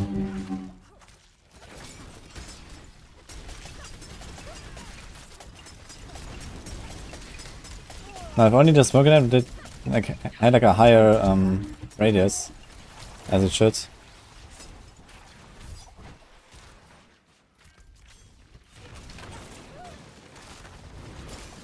I'm not ready yet. So many numbers, man.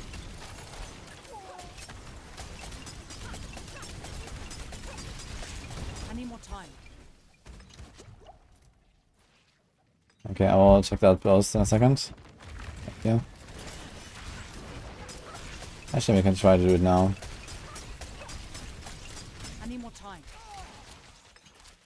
Cancelled will not be a standard hotfix. Season 5 PTR downtime.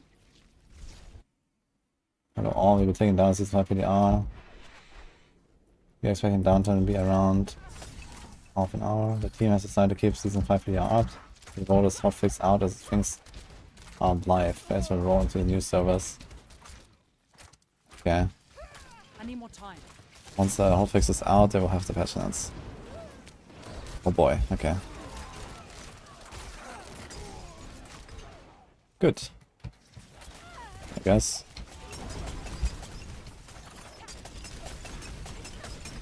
I need more time.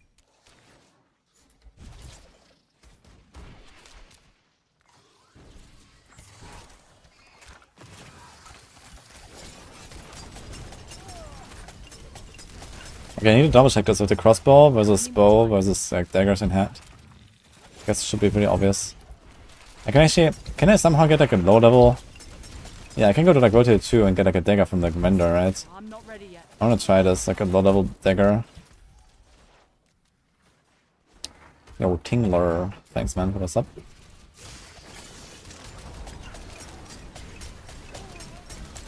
Okay, so far, it looks like I'm reaching the boss in the same time. I'm 3 minutes in at half the bar. Last time I reached the boss in 6 minutes. So it actually seems fairly comparable. Nothing weird going on with Umber Crux. At least not for my clear speed. But it seems to be maybe a bit better of a better map. I don't know. We have Bastion of Faith right now, it's not very good. Like this other 85 I cleared was like 6 minutes. And then 3 minutes boss.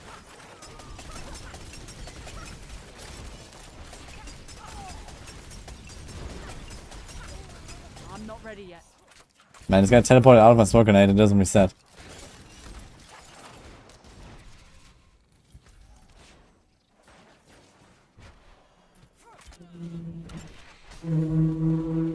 If you're throwing smoke grenades at your hand, attack speed might be bad. I'm not ready yet. Yeah, I guess it shouldn't really matter because attack speed is different.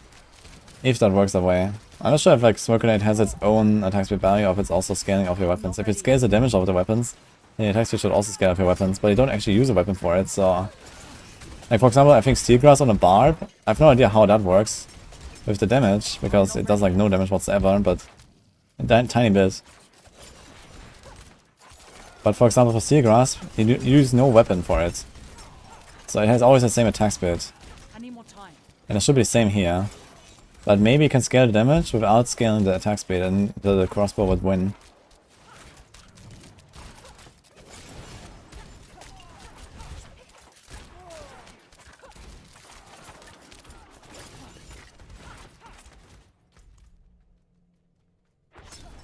Has a totem sword scale of anything? I have not really like investigated that yet. But I've seen some really weird like 5 billion hits or 10 billion hits of it or 15 billion hits. I'm not ready. So it definitely seems like there's something wonky going on. Especially because those were done with a Heartseeker rogue, and Heartseeker currently is way weaker than on live servers. Because they bugged out Victimize. So he was hitting for like, I don't know, a million or few million or something, and then somehow producing like a 15 billion Umber Crux hit, which doesn't really make sense. So yeah, it seems to be something going on. So this is why I actually just went in And I play the same build now without the dagger. For me, it actually seems like very similar to before. I do feel a bit bigger though. I'm not But ready. it's also because I have inner calm, which is, first of all, not even maxed, and second of all, kinda shitty aspect to have.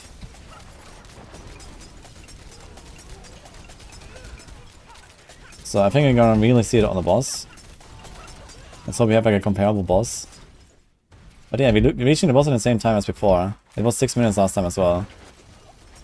So, I didn't really change my playstyle or anything, I think, so. I'm not ready yet.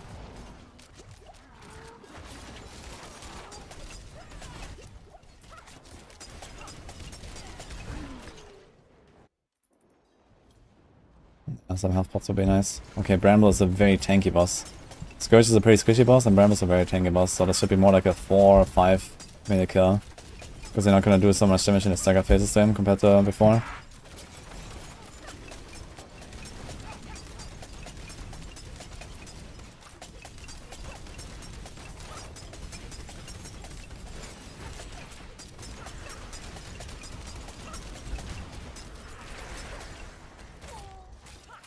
Oh. So this thing hit me and did not give me a stack. Nothing.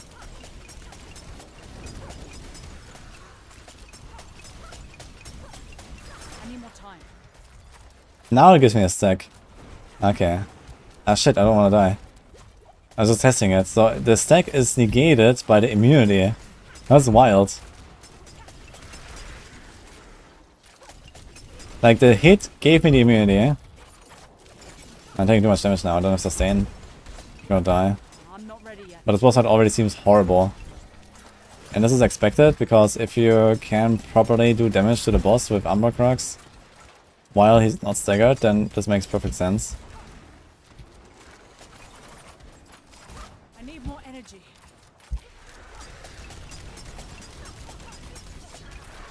That's kind of crazy. What is that aspect? Prudent Heart. I'm not ready yet. Yeah, my boss damage is horrible now, you see that? Like already at almost 2 minutes here. We're doing nothing. We have like 3 stagger phases down.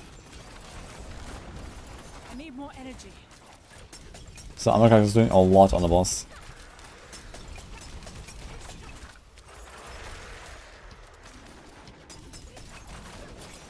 I need more time.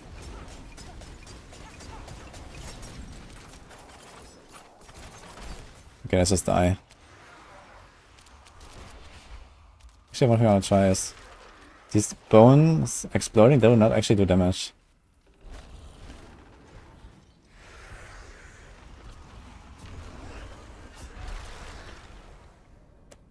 Kill Tormented, level 200 Druid and 1 overpower, but I don't think I ought to kill 184 and 10 overpower, lol. 184? Wait, who's doing 184?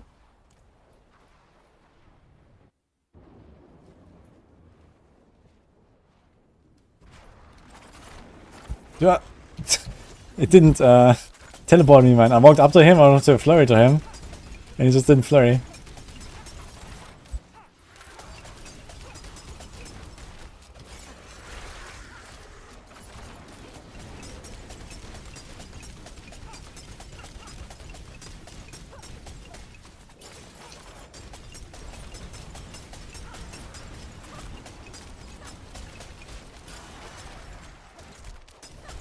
Oh wait, can the totems eat the attacks?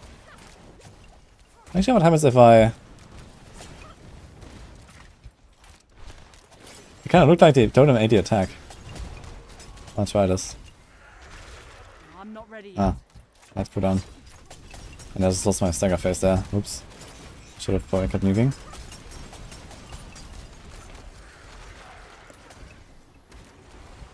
Wait, where's the totem? Wait, I don't have a totem. Never mind. It kind of looked like I was not getting like an extra shot there. I'm not ready yet.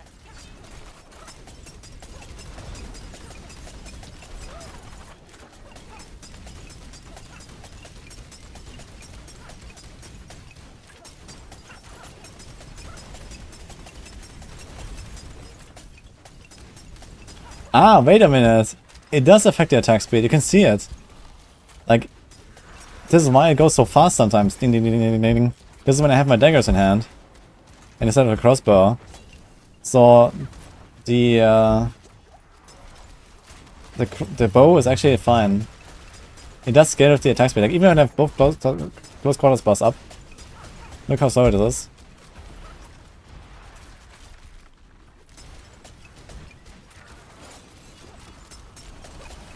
I need more time.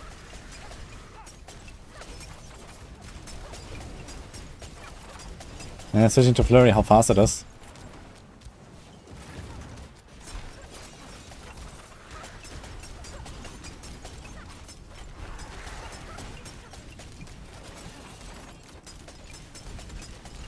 So yeah, we can definitely run a bow to make the Heartseeker faster.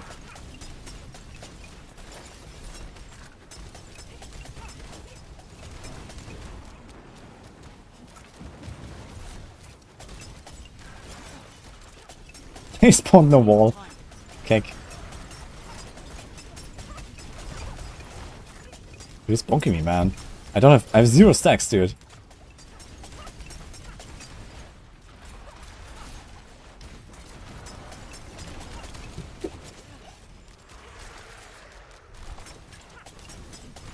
I'm not ready yet. Don't look at my master arguments. By the way, this is the nerfed boss health right now. I already died. I need more time.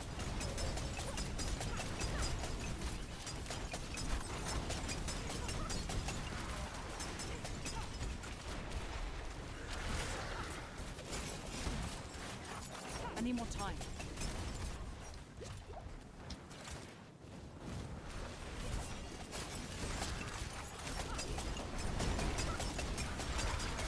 I need more time.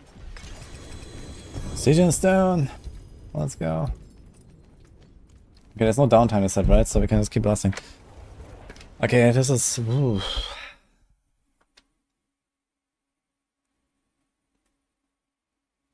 He did one pit and Eliza and was invisible throwing fireballs.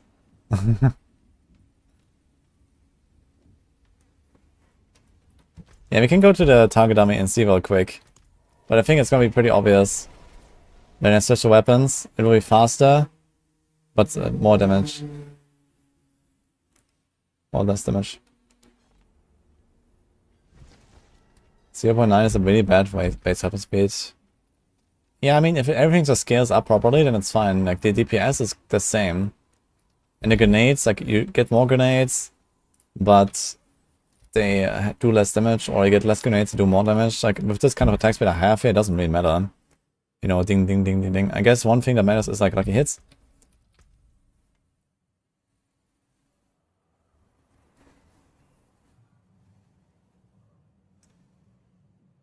I was playing this entire time without Umbrus aspect, I just realized. There's no, there's no Umbrus aspect on my build. What the fuck? Wait a minute.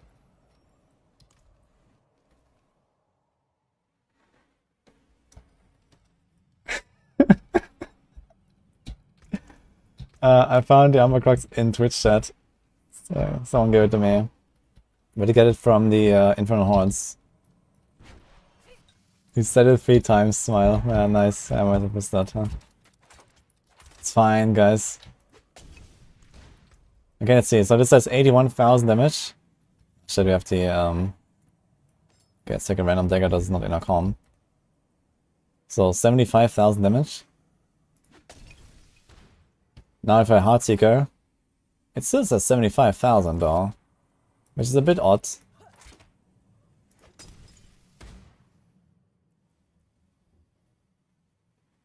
Now our aspect here, this is 8,174. 6,191, you see?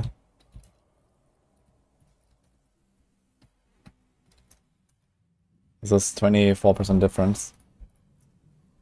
Ah, now as well, look, 56,000.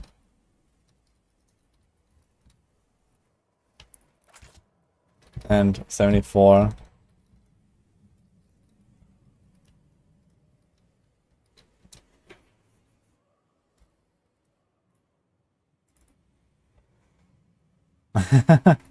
Yo, Isaac, thanks man. Appreciate it, don't know.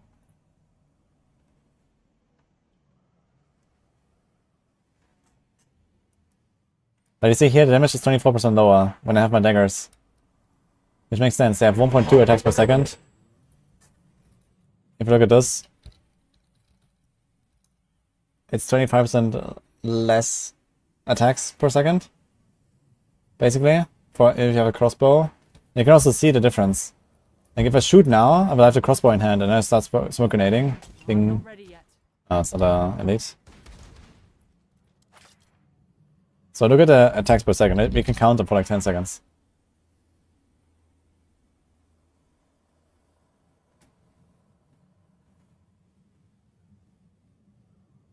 One, two, three, 4, 5, 6, 7, 8, 9, 10. 1, 2, 3, 4, 5, 6, 7, 8, 9, 10. 1, 2, 3, 4, 5, 6, 7, 8, 9, 10. So this was roughly 30 smoke grenades in 10 seconds. Let's reset this. Now we have our daggers in hand. Let's see this again.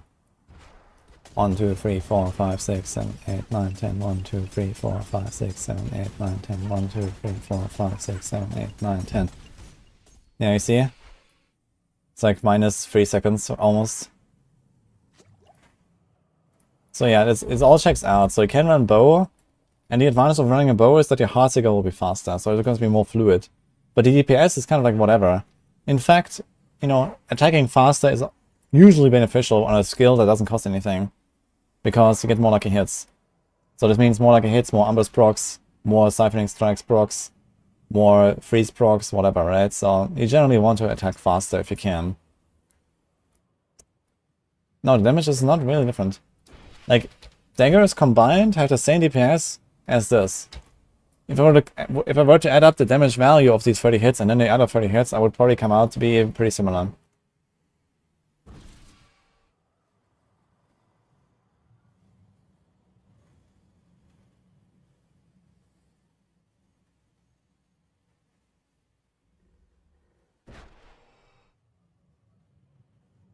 Yeah, I have crit chance and a glove. Does it help with doing high poison tech? No, it's for Umber stacks.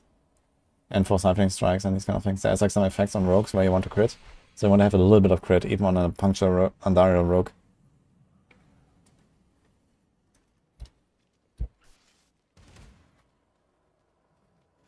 Why did the damage HP not go past 75?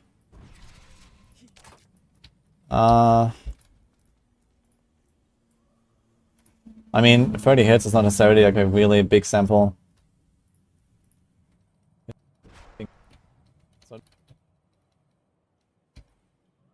So it's exactly at 75, and now it's because he was staggered, that's why. Like, with stagger I do like 10 times the damage. But he could try it again. He just attack 30 times. And see, if you want. Nothing else, so just attack 30 times. 2, 3, 4, 5, 6, 7, 8, 10. 1, 2, 3, 4, 5, 6, 7, 8, 10. 1, 2, 3, 4, 5, 6, 7, 8, 9, 10. So it's roughly, again, like a quarter, right? Let's just stagger this thing.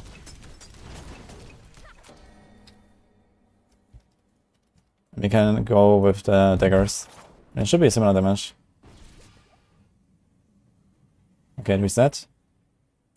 1, 2, 3, 4, 5, 6, 7, 8, 9, 10. 1, 2, 3, 4, 5, 6, 7, 8, 9, 10. 1, 2, 3, 4, 5, 6, 7, 8, 9, 10. Yeah, I see. It's almost the same. Actually, I should have attacked like a few more seconds, right? Like this.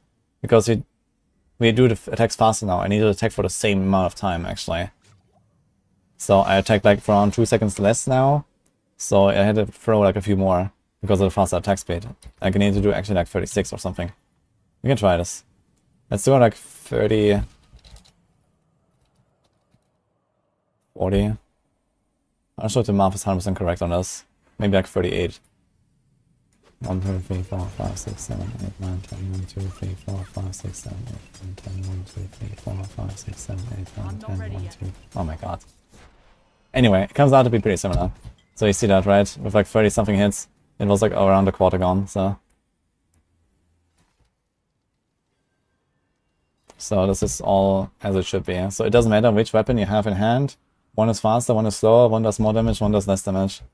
But the DPS is the same. And the advantage of a faster weapon is more lucky hits.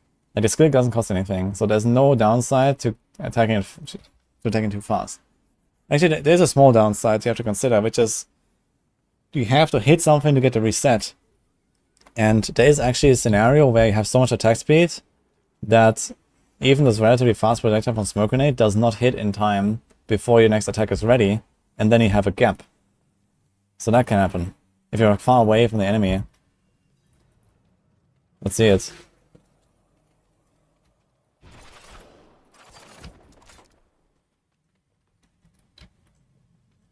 Right. I need more time. Yeah, it says that skill is not ready, you see it? Look how slow it is. You see that?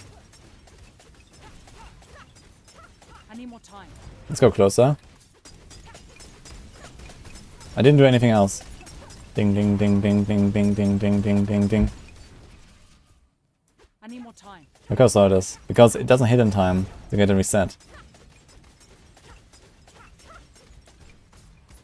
Ding ding ding ding ding ding ding ding ding. Ding ding ding ding ding ding ding ding ding.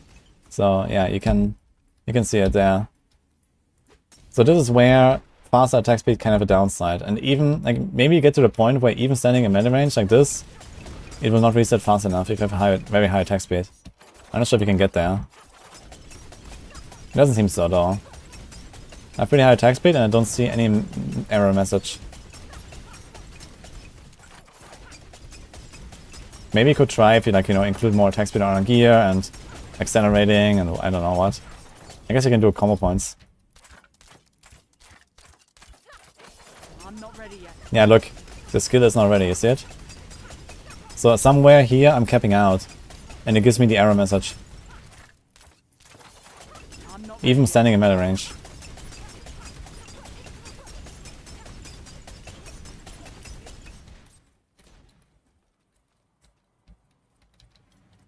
Yeah, it's not a fringe optimization, it's, you know, if you have too much attack speed, you will not reset in time. You know, even standing right on a guy, you have to throw the smoke grenade, the smoke grenade has to hit, and there is always a delay, even meta range, there's always a delay. Like, I use the skill, it goes on cooldown, and then I have like, I don't know, 300 milliseconds, let's say, until I can do the next smoke grenade or something, depending on my attack speed. And if I have like an attack speed where it's only 200 milliseconds, but the smoke grenade and the reset happens after 300, well, there's a 100 millisecond gap. And this is when you get the error message. You'll see it again. Yeah, look at the error message in the middle. I need more time. Skill is not ready.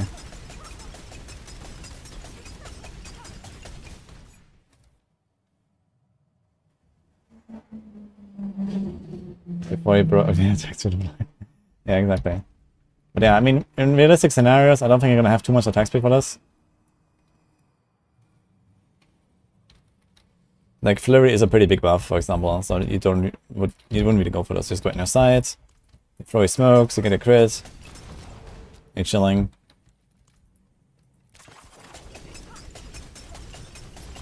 So it's fine. What? Wait, they sent an item that I threw on the ground to my stash. Is that normal? Like, this is tempered.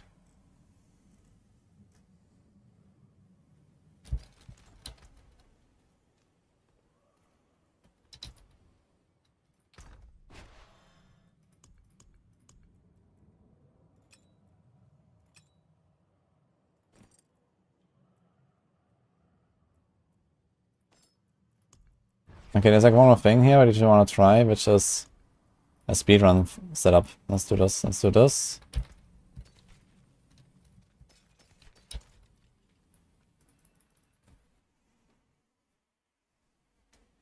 God knows what's normal in this PTR.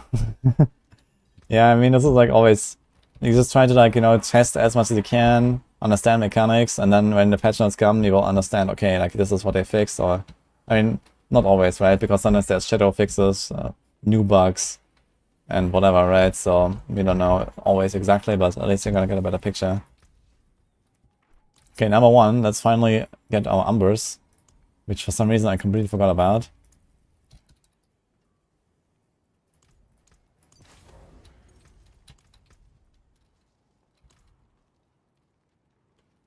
Do I have it in a planner? We do have umbers here. For some reason I didn't put it. It's not about stupid. No. Body. By bot, thanks for the prime. Can't throw trash on the ground, Sanctuary likes to be clean. Oh, no, man.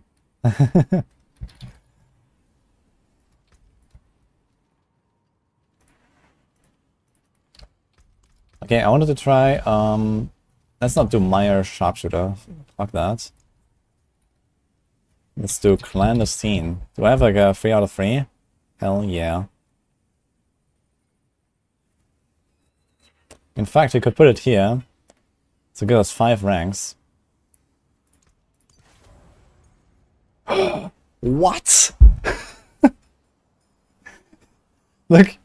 Gain plus 5 to agility and subterfuge skills. But it actually gives me 4. Item contribution 4, man. Beautiful. Wow. I love it, man.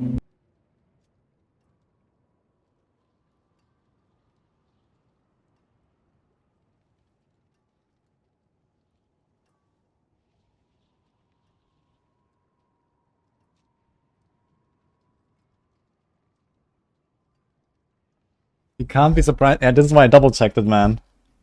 Like, because this rounds up 4.5 to 5. But now the question is, does it actually give me 5 or not? So behind the scenes, this is 4.5 because, you know, regularly it's 3. But for some reason, you know, they have not learned what decimals are in this game. So they say 5. But then you can't have a half skill rank, so it rounds down to 4. Oh my god, man. Okay.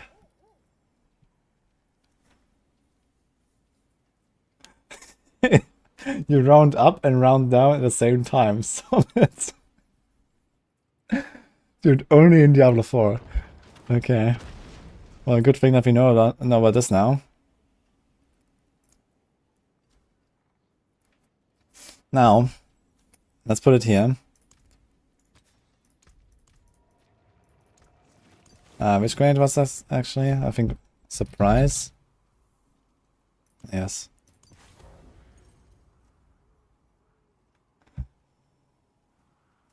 Yeah, you get 6 when you put it on 2-handed. It should be 6. We can double check if you want. Yeah, now that works, you know, this is 6, this is 6, everything fine.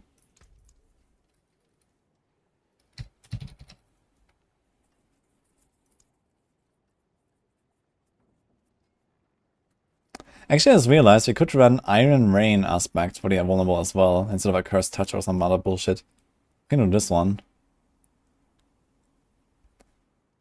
Is there any benefit to having an Arrow Storm?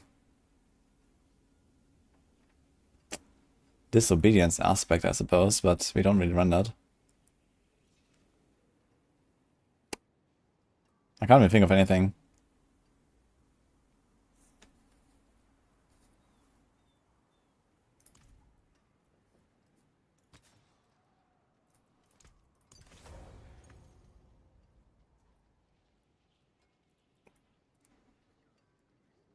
It's 1 rank up for a cast and then 1 down for the next cast and repeat.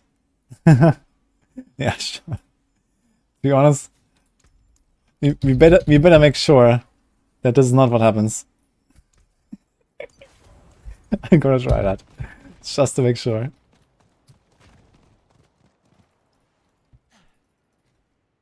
Iron Rain aspect looks good for Rain of Arrows. Actually, we can check like how much damage does it do compared to the others. You can only have 7 Arrow Storms though, and it doesn't give you like an Arrow Storm buff.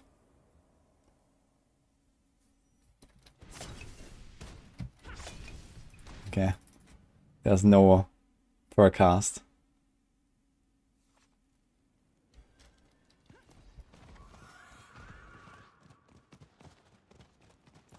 Tons of numbers so you can't see anything. Yeah, that's right, man. Yeah, I was just thinking, like, you know, you can't really proc siphoning strikes or any lucky hits with the arrow storms. So what are you exactly trying to do, right?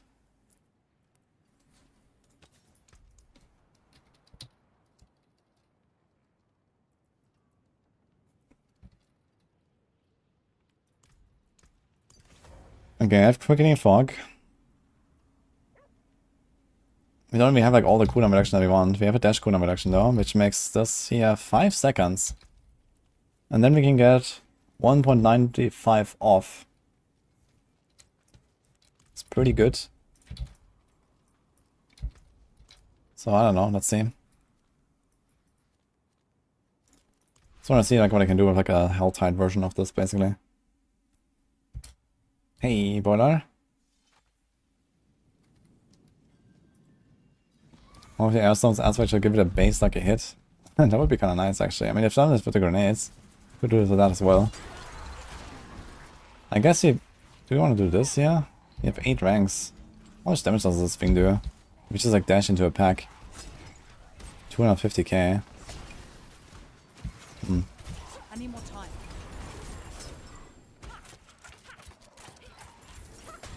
Yeah, look, the smoke in it actually resets our dash cooldown. It's kind of nice. You should probably do this to 3 charges.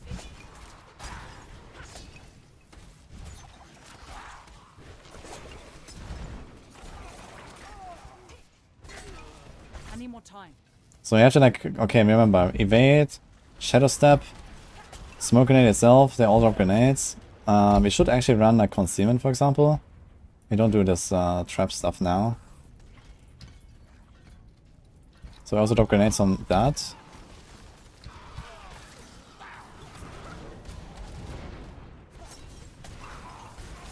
I'm not ready yet. You have to remember when you... Oh man, it's kind of tough. You have to remember like when you actually hit an elite or when not.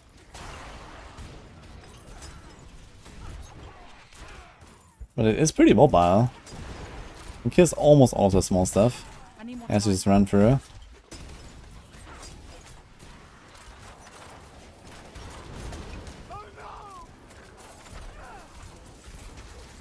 I'm not ready yet.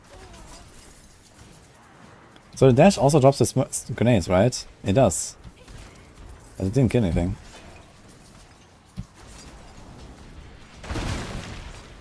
Okay, it does. Okay.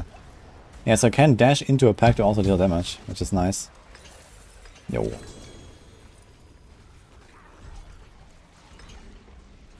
Fortress gifts opened. Alright. I'm not Let's get some more cinders and let's do that. And we have to do a Iron Wolf thing.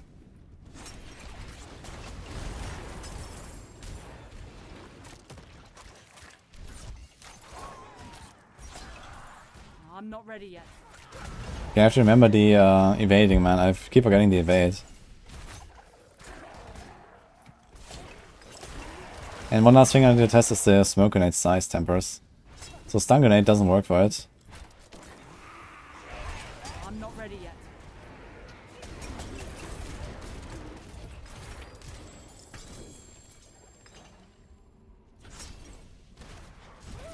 I'm not ready yet.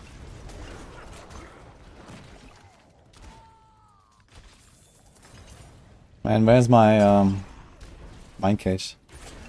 Feels I'm bad. not ready yet.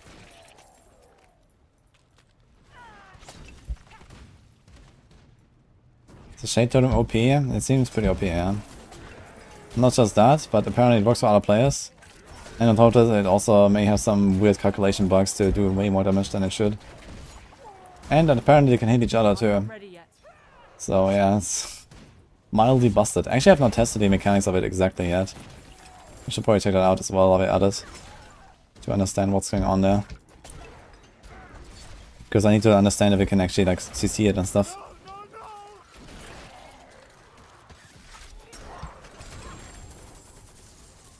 I'm not ready yet. I need that distilled fear. The advanced elixir. Is a dash build possible? For Hell Tides, it could be. But this would be a bit of a different setup. But yeah, I can invest a lot into like dash cooldown or agility cooldown. And like dash shadow step around. I'll probably try to victimize actually. Something like shadow imbue. Yeah, okay. I mean, you can also try to make it work with shadow imbue. I need more time. That's probably what I would do. Like make your damage for dash high enough that it kills small shit as you dash through the pack with shadow imbue. And then you kind of like chain explode the entire pack as you go. I'm not ready yet.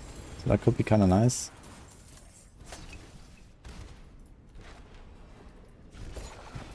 Dude, this event respawned. What? Why is it already back?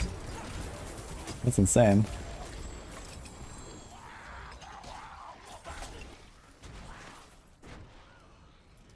Shade totem group bossing. Yeah, let's go 4 rogues, all the totems. All the totems hit each other. Everyone hits all the totems. That's the way. Quadruple rogue. We actually need to try this. When you find 3 other people that also have it, we can try that. I'm not ready yet.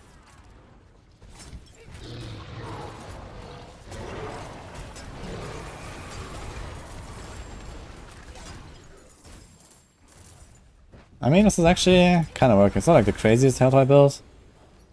Because it does have a bit of like issues with the, you know, clearing consistently every little thing. Like I can't really deal with like these individual small monsters. Unless I maybe somehow include like some other skill. Like I guess these monsters are like weak enough for me to like maybe do damage with something else. Maybe you could equip like Rakanov boots. I need more time. Like you're using cooldowns all the time. In fact, you're using cooldowns a lot with smoke grenade, I just realized. How much damage do these things do? You could try something like Rakanov boots.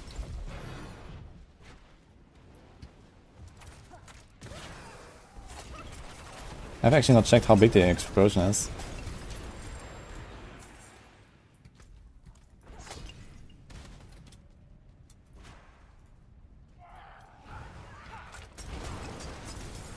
I'm not ready yet. This would make the tournament count as an elite. Yeah, that would be a bit busted. I think they could maybe just like make this a bit more useful in general. Like maybe also give it like a cooldown when you hit minions or when you hit champions. Like for some reason champions are not counted for this, for example, which is kind of stupid. Or they could also give it like, you know, just 1 second off when you hit normal elites or normal enemies or I something. need more time. So you hit like 2-3 guys and you get it back anyway if you have a lot of investment in the cooldown. So you can make like a decent speed farming build of it. Because if they want us to use it like a core skill, it does feel a bit clunky currently. Okay, how do I get one more Iron Wolf guy?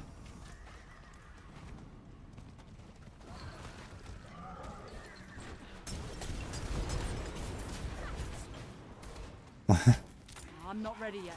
To disable Holy Bolt again. Yes, this time for real. I need more time.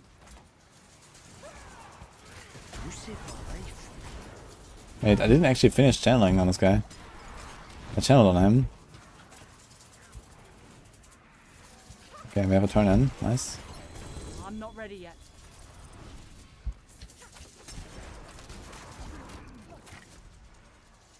Okay.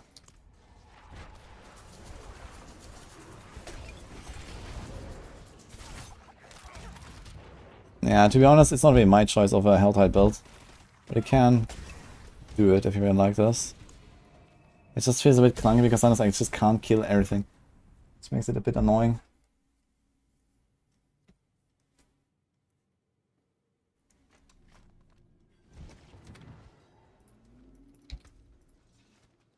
Ooh, plus 3 to subterfuge. That's very good.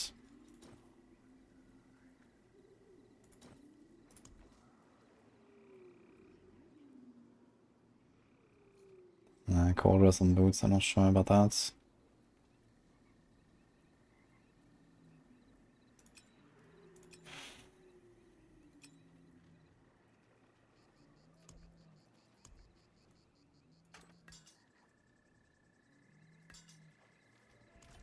Safeties. There's that.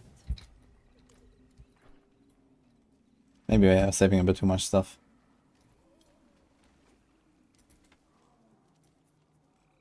It is done. Chaos. Did we get something? Nope.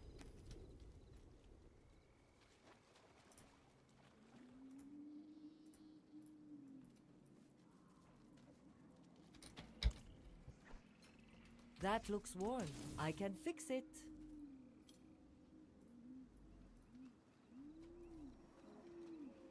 Inventory using the 45% damage per Dark Shroud Shadow. I actually haven't checked that temporary yet. What is that? Here? 55 damage per Dark Shroud.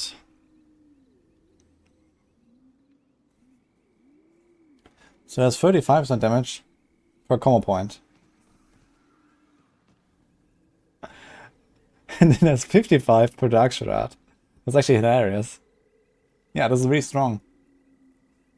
This is like the best temper you can put on a rogue for builds that are not close quarters, victimize, or precision.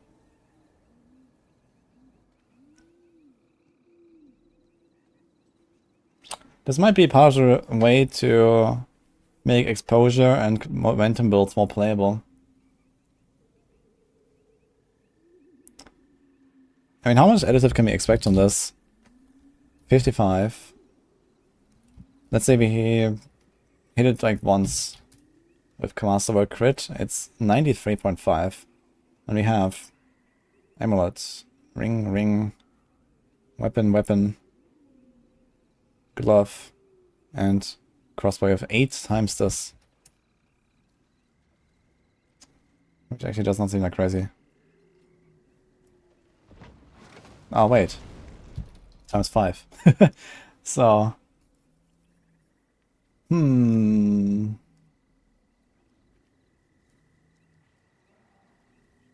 That's a lot of additive damage.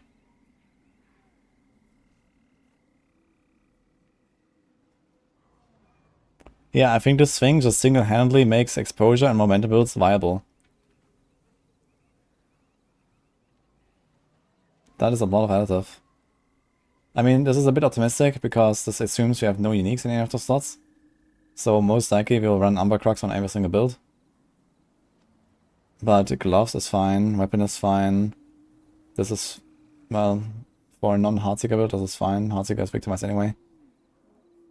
This is, yeah, maybe you get a Starless, but you could get away without Starless on some builds. And, yeah, I mean, that is really good. That is really good. And it always works. It's not like a shitty damage to crowd controls. Like, look at this, crowd control is 65%. It's almost the same number. And here, 55 per Dark Shroud Shadow.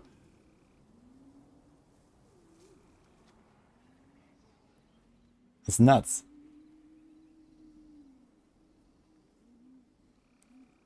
For Andy Rogue. Yeah, Andy Rogue has no synergy with momentum and no synergy with exposure. So you have to go close quarters. Now the question is, would we still do it? Would you just say, okay, we ignore crowd control damage, and we still do this? There might be a point where you're actually gonna at least combine a bit of crowd control damage with Dark Shroud damage or something.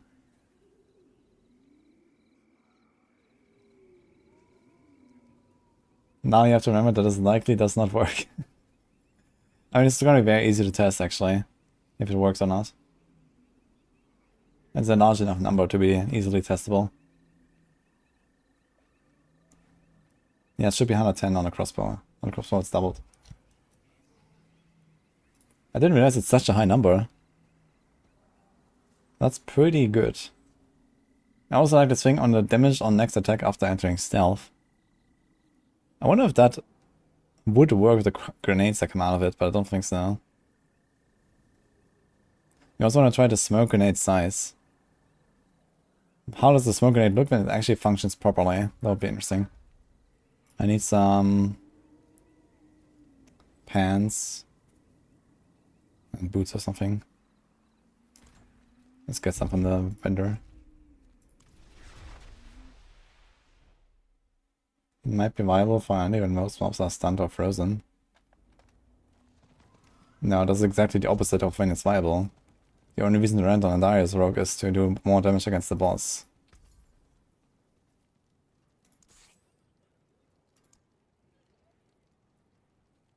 So I clicked and nothing happened. Hello? Not in town. It seems your prayers have been answered.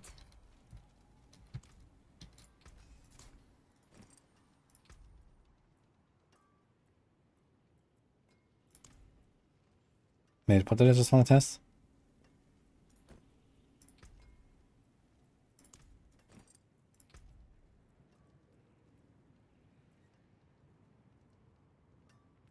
Was something smoking it. Let me go back. I'll remember.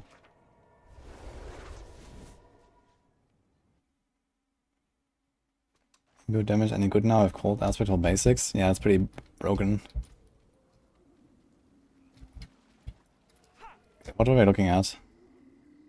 Ah, I remember. Smoke grenade size.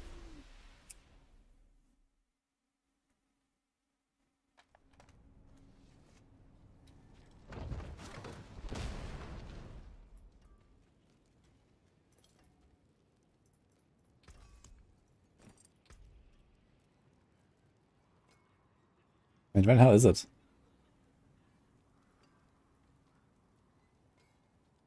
What? Is that offensive or what? It's actually offensive, dude. Anything breaks, the forge is hot. Take a chance, Wanderer. Fair bit of magic in that.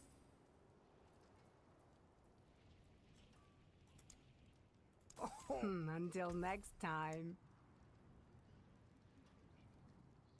It seems you're very nice. Doombringer an solid option with condemnation. Doombringer is an option. I wouldn't call it that solid. And condemnation is not an option until we learn what they're gonna do with it when the season 5 launches. Currently, we don't know how much they're gonna buff it.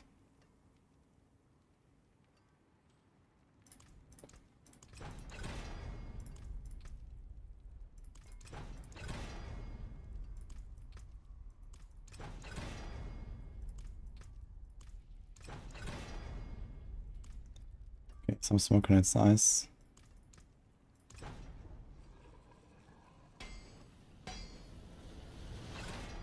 A spare word of account on hardcore.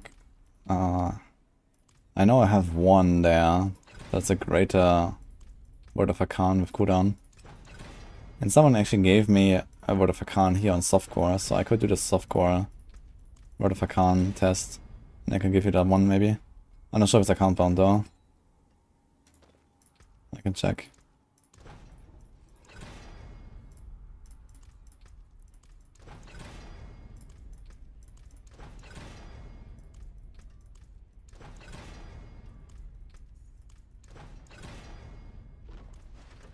Yeah, let me finish this test here, then we'll do that.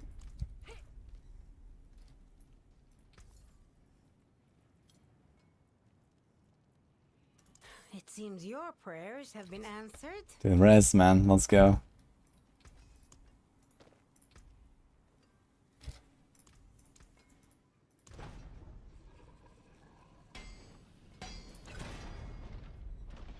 Maximum GG is not broken. The logic for calculating passives is just not implemented.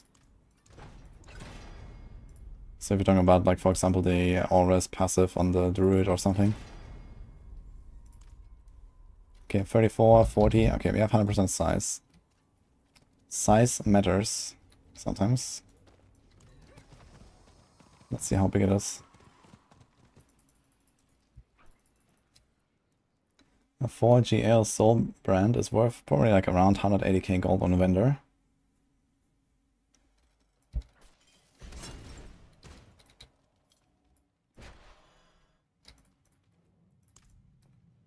At the vendor.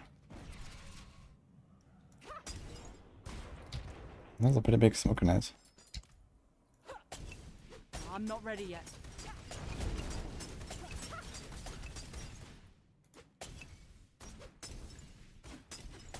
Dude, it hits a lot.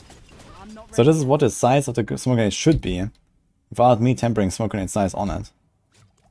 But right now it's buggy, and this aspect that says smoke grenade receives the stun grenade benefits does not actually receive the stun grenade size benefits. But look how big this is. I need more time. I'll be hitting from here. So earlier, there's like this corner here at the barrel, where my cursor is. This was where I stopped hitting the dummy. And now, damn. Damn.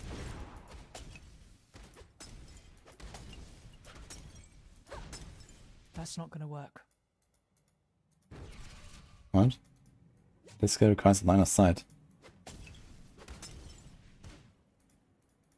I'm not ready yet. Really nice. I'm not ready yet.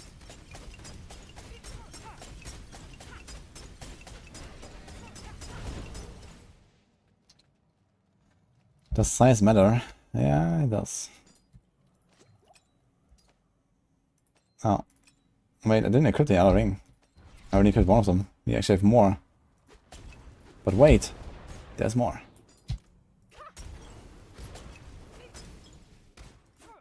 Look, you're still hitting from here, man.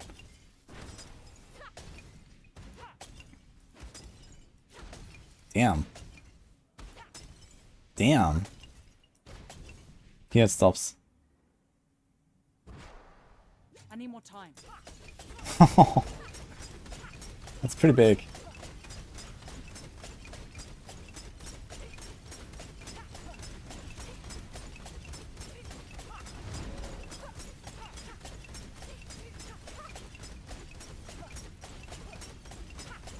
What's the DPS? Ah, it's alright. Couple dozen million, I guess, optimized. I'm not ready yet.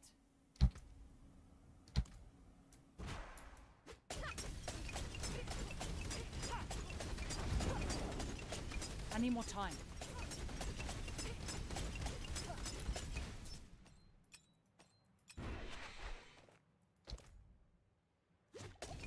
Yeah, look, this is not a hit. Ready yet.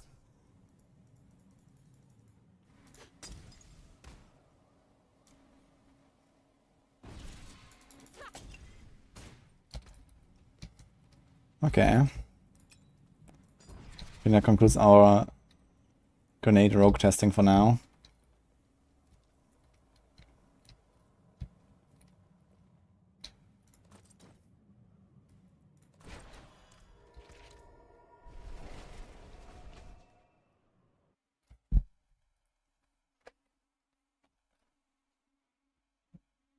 Do you have the patch notes already for the hotfixes?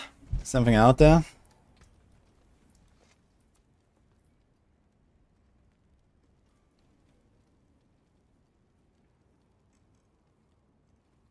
I mean, maybe you can even boost it to like, 100 million plus DPS.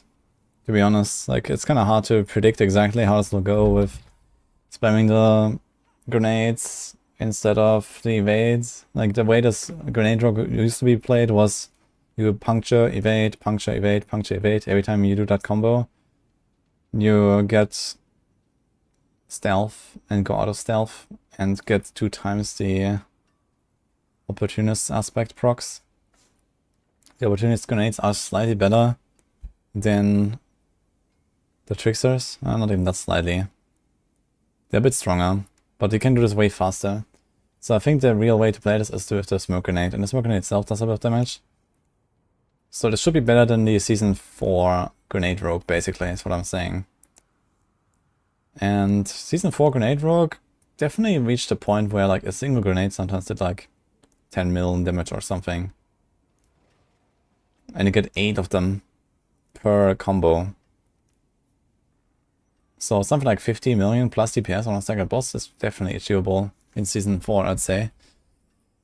And now we get a lot of extra buffs, right? We have like a lot of stronger passives. We have the potion thing here, and we have Umbra Crux.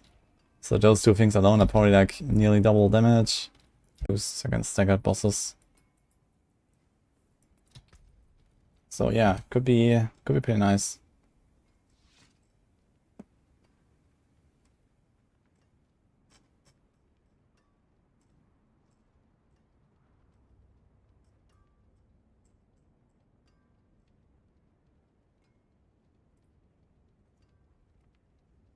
One second, guys.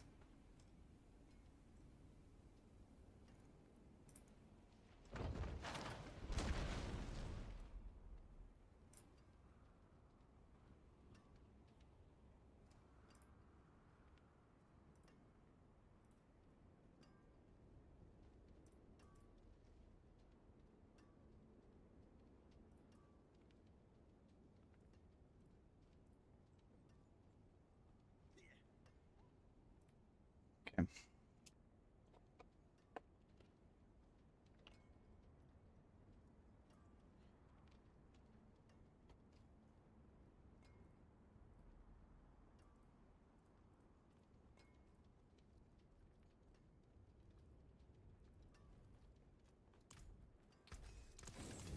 Enough of our grenade work for now. So let's save this Umber Crux, we definitely need that. I think everything else I will probably just put back here. Good question, what do I do now? I guess I'm gonna start taking out some stuff and we're gonna make the next build. I wanted to check for the Man of Arrows item though, right? One cast, let me check that real quick.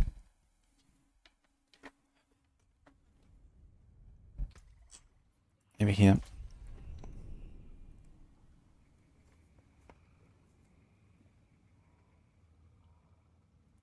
Did it not fix Victimize yet? No. They're fixing some boss stuff apparently.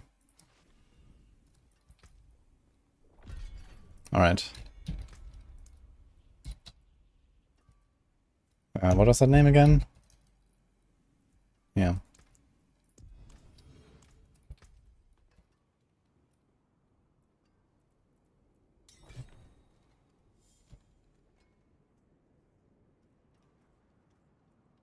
Then you seem to be an X-Files Doombringer with the only rogue build. I mean, Doombringer makes it very tanky, which is nice. X-Files, not really.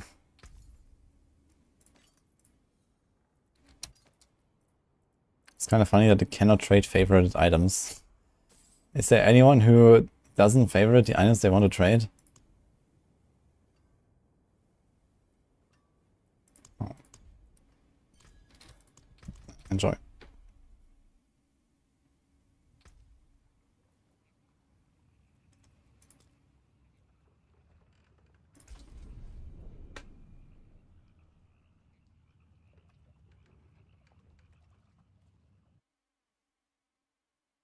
I've tried a pure Heartseeker build. I thought the victimize over. It feels so good using Shadow Step and Dash to poke close quarters.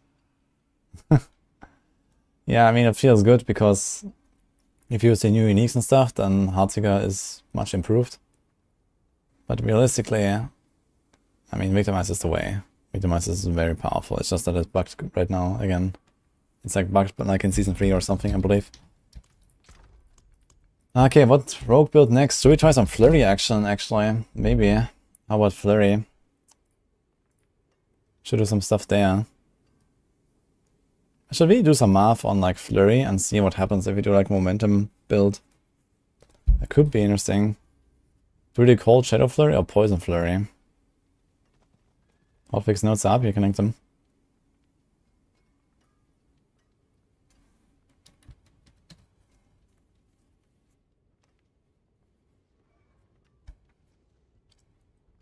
I actually have to update this planner here. I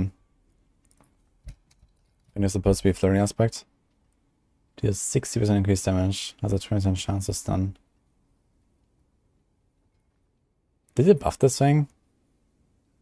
30 to 60 as well.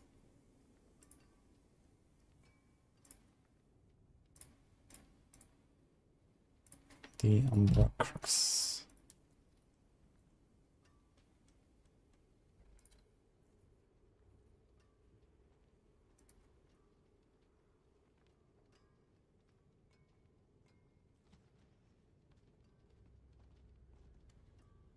Concussor strikes, inner calm, breakneck bandits.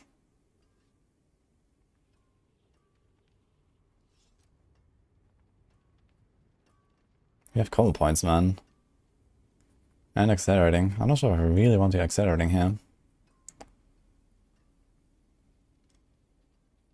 Go to retribution.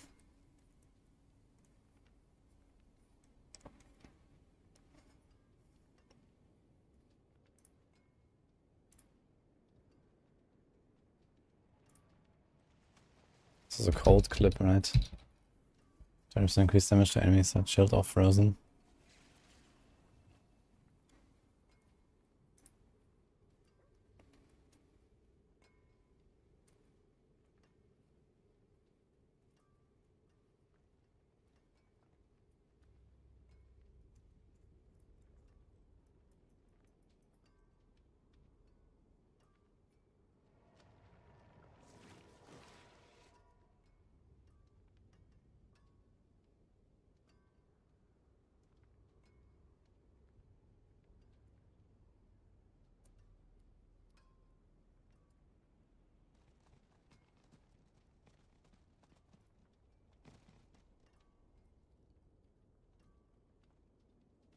Okay, game updates. Salvaging out here 1 to 3 Infernal Horde Scammers will now grant an Abyssal Scroll. Ah, well, that's something. Salvaging a tier 4 plus Infernal Horde Scammers will grant 1 extra Abyssal Scroll per tier. This means 6 scrolls for salvaging a tier 8.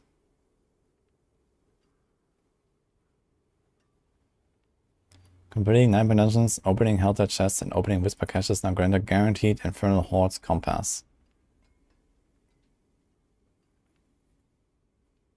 This is for PTR specifically revisiting Source Season release. Okay, so it's just like a band-aid right now. Yeah, it is a kind of strange, you know, system, to be honest, you know. But okay, for now it will actually make it reasonable.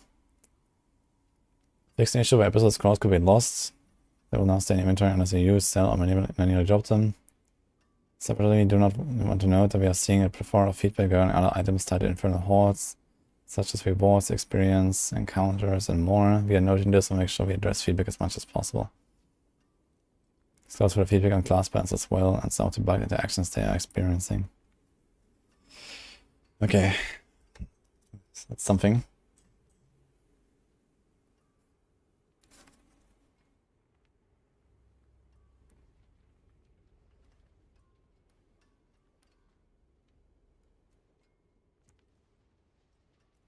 Yes, see to the 4th.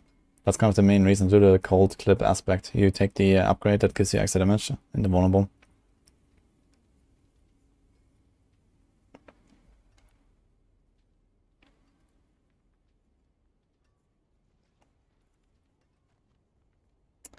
Okay. Unfortunately, I kind of like deleted all of my compasses last night. Do I have any left?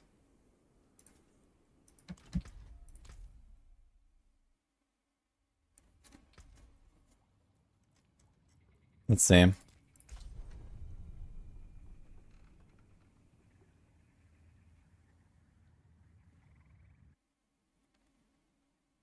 It's a new landslide dual build, is new to Season 5. Was it the same build as on max roll? Well, I have not really tried pure landslide versus landslide Nature's Fury yet on Season 5. And Season 4 it's landslide Nature's Fury. And it might still be the same build basically. But maybe not. I have 1 compass. Wait. So that's just like I salvage this thing and then get the scroll.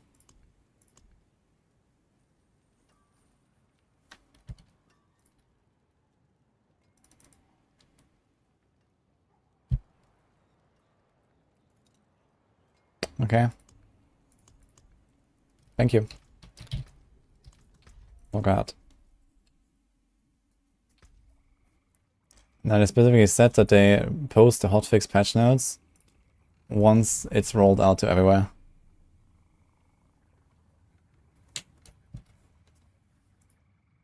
Now they say it will be rolled out in 1 PDT. Okay, so never mind. When is that?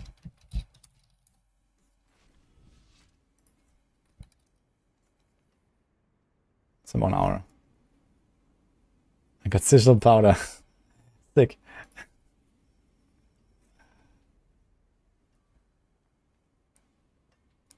Yeah, earlier they said they post the patch notes after it has rolled out. Yeah. Come on.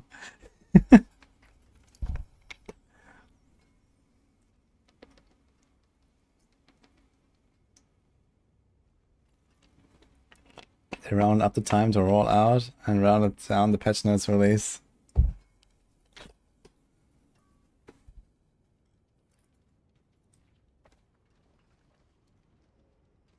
Okay, completing nightmare dungeons, opening helltide chests, and opening whisper caches now grant a guaranteed compass. So yeah, this is, I mean, pretty easy. Good if you prepare like a whisper turn-in, for example. The question is, do I want to do this with my real character? Maybe I'm gonna do it with my hardcore character, why not, right? You can prepare like one whisper run. Actually, you can do like a helltide run. Turn in some stuff, it's fine. I think I'm gonna try like maybe a tier 6, maybe a tier 7, maybe a tier 8 or something. So we can do like a bit of infernal holds here. Coming to Pana. Yo.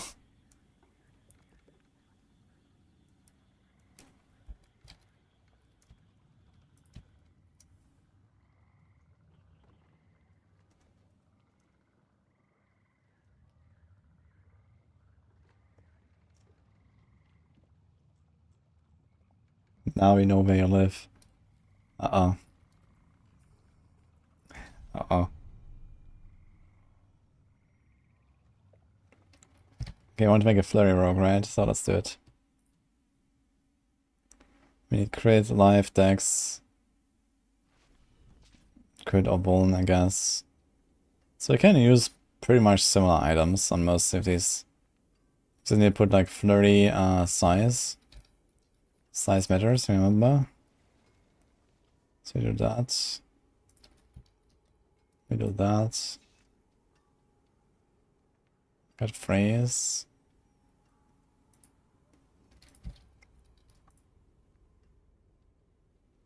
I guess we don't really care about the freeze chance, yeah. We also don't care about stun. We have slow there. So I guess this would actually be like an immobilized angle. So we have all the CCs for the staggers.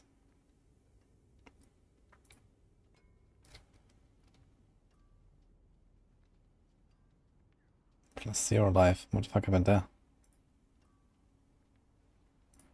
Oh. Something's up with the life.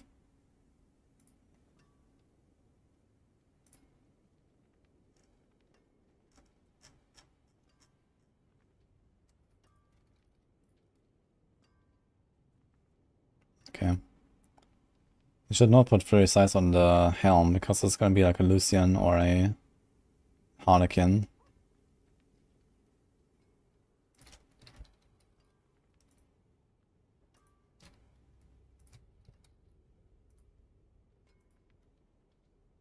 So something like that instead.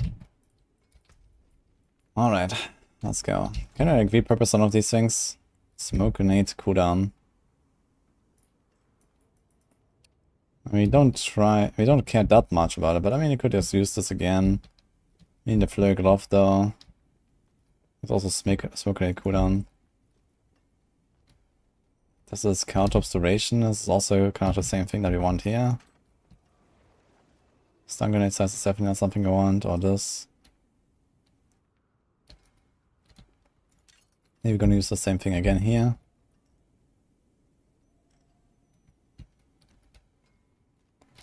This smoke grenade cooldown is probably not something you want. Nah, we need other tempers. Like the smoke grenade cooldown is not happening. Okay, so let's start with helm.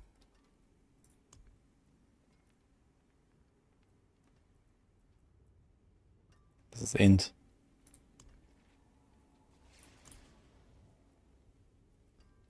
Let's go down live. We can take this one. Chest.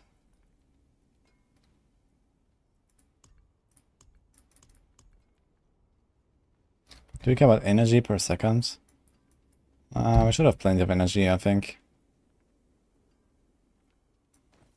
Let's do this. Love. Anything for flurry? Barrage.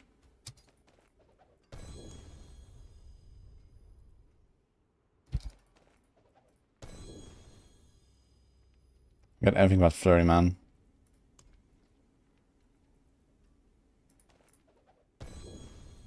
Two core skills, I guess we take that. Okay, pants.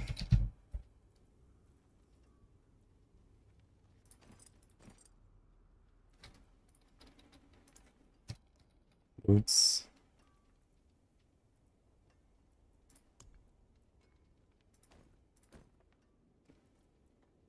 Keep this the same. You go Umbra.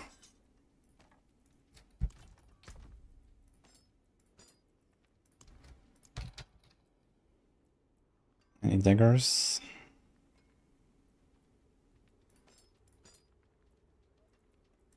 Okay, the ring. Do we need like any specific resistances?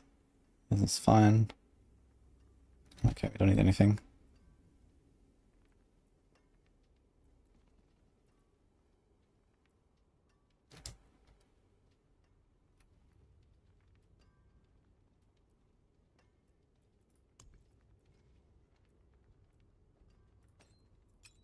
Do this.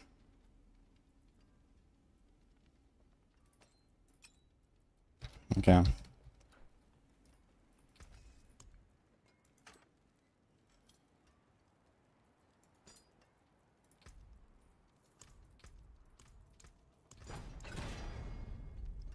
Was a bug of Heartseeker. Victimize is bugged and does less damage than it should.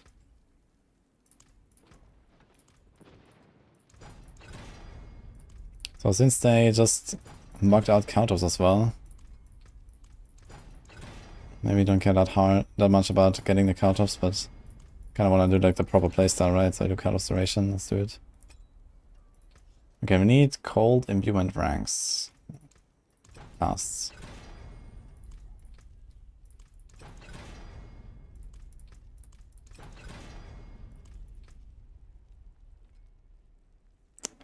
Can save this.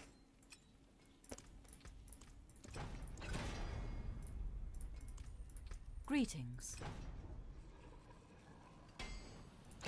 What's season 5 Rogue build am I thinking? Yes. There's like at least like 10 or 15 different builds now that I have to like try out.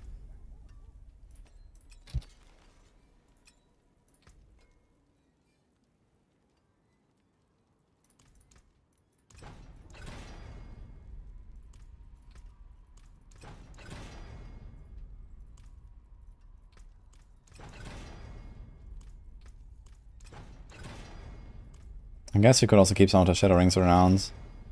Just make more rings right now, the others.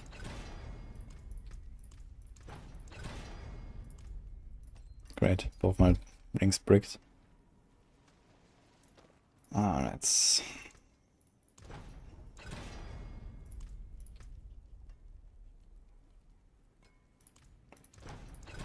Flurry, size. I guess we won't actually cap it out, like there's no way. I can put it on 3 items anyway.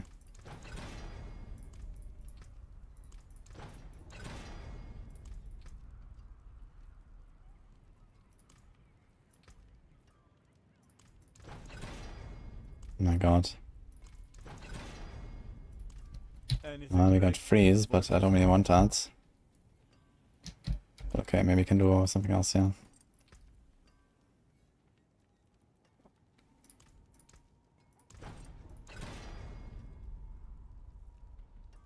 Percent per dark shot scales Undy's proc, OMG. Yeah, I mean, why wouldn't it? But on Undy's, you're probably still gonna go with close quarters combat and damage to crowd control. But again, I talked about it earlier, maybe there's like a point where the extra additive actually outweighs the extra multiplier from close quarters. Especially for boss damage, this might be really helpful. Is movement per dark shot or shadow? Whatever, I guess. Let's do that. We may need resistances here.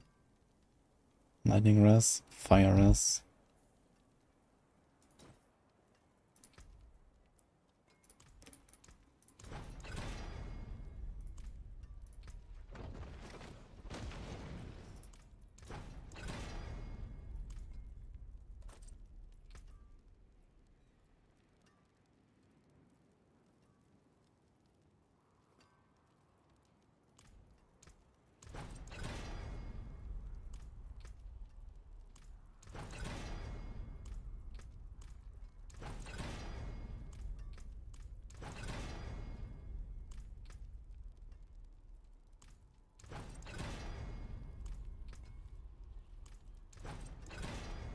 One hit exactly, immobilize.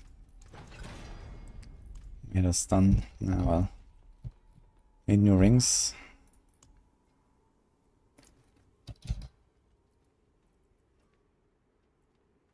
More like crit chance. Dex life or something.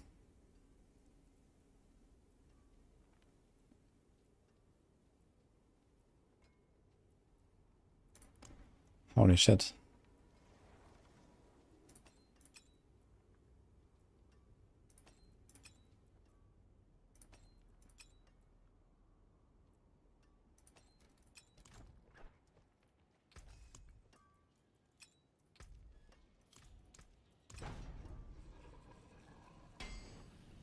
And dies Visage all of 400k poison damage.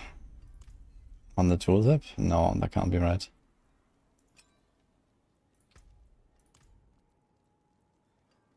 I was thinking it's like a hit crit, and that's actually a very good poison ring now. I'm gonna save that. I guess I can try to make it close quarters ring.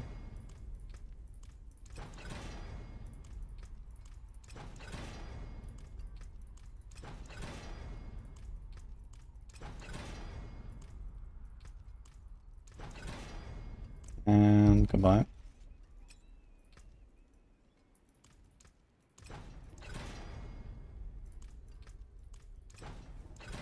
I chose the wrong recipe.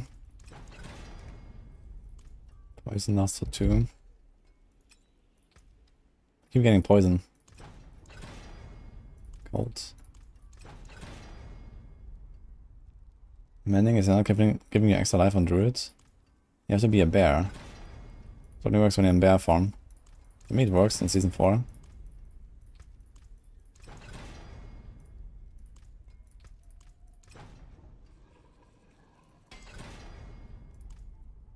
Okay, we got our first ring. Beautiful. Let's try this one.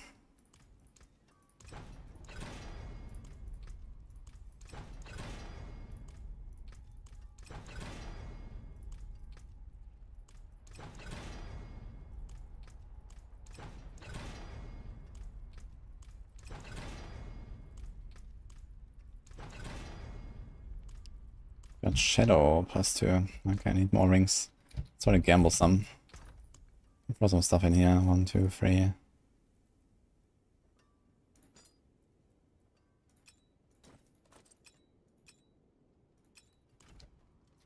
Okay.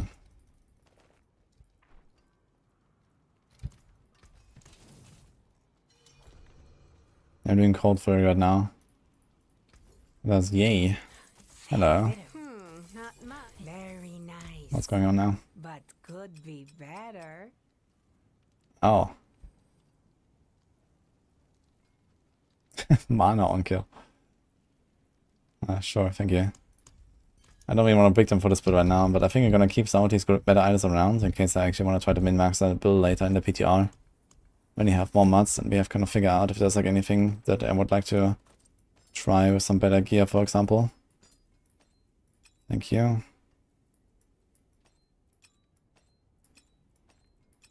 I think for now it's gonna do like very scuff testing as always. Just to like understand what's going on. Let's get some lucky hit here. Maybe we can do a poison ring. Round 2. I saw mods play some landslide druid last night. It seemed pretty nice.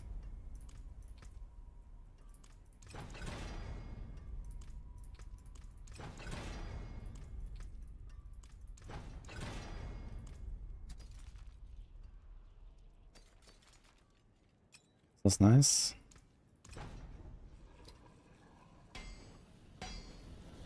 You're a bear using Insatiable Fury with and without point. Life stays the same. Ah yeah, that's correct. The island is a bug. When you have Insatiable Fury and you automatically transform into a bear, you will not get the mending buff. That's correct. But if you manually transform, you will get it. I'm not sure if like... Yeah, I think it doesn't help you if you're like a bear and then start using bear abilities. I think you have to transform out of bear and then back into bear. So it's not really a huge downside because he was kind of like naturally, you know, activate quick shift and stuff like that.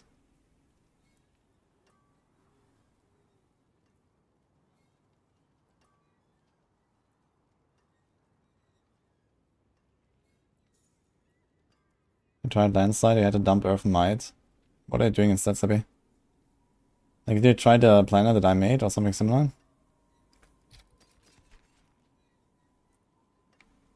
I keep getting poison rings, man. I think 4 timbers left though. Oh, bad luck. Try again. It's crit, lucky hits. And someone rolls cold, of course.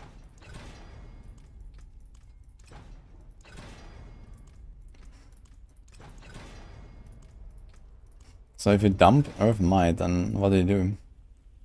How do you get a resource?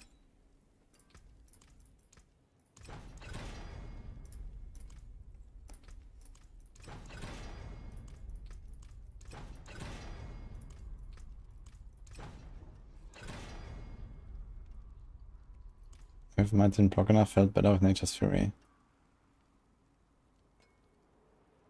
I mean, Nature's Fury does help with the cooldown, that's true. But maybe this is like just a result of scuffed gear, but how do you solve the resources? If you don't even have Earth Might at all, how do you get the resources? Just from the boon, maybe? I guess that's an option. Ah, true, the Kadak doesn't gives you infinite. Never mind, I guess. That works. Not at all.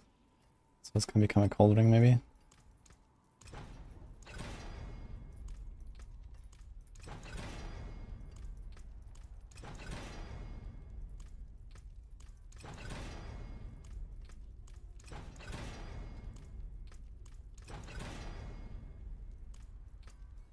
I'm making flurry now.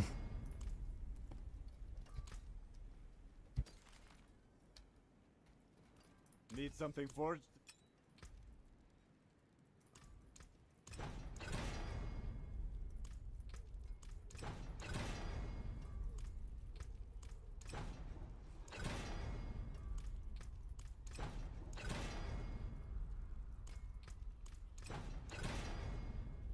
Okay. Very scuffed. Oh man, so we probably need like a new emerald as well. So this won't cut it. Let's see what you got there.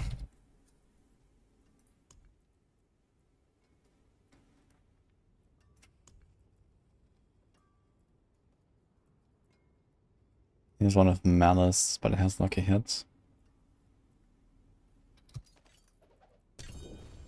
2 to weapon mastery, that's actually good.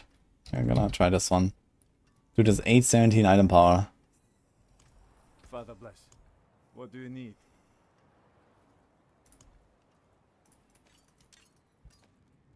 It's also a massive upgrade on my adaptability. Come back if you need. Okay, how's the rest on this thing? Good, good, good. Ooh. Does one of my rings have shadow? This is poison, this is shadow. So these are the 2 that I would like to have. And he has fire. I have cold and poison. So a fire gem. Cold should be fine. Poison might be a problem. And I will put a lightning gem. Yeah, we can't really get away with this amulet, I believe. We need the auras.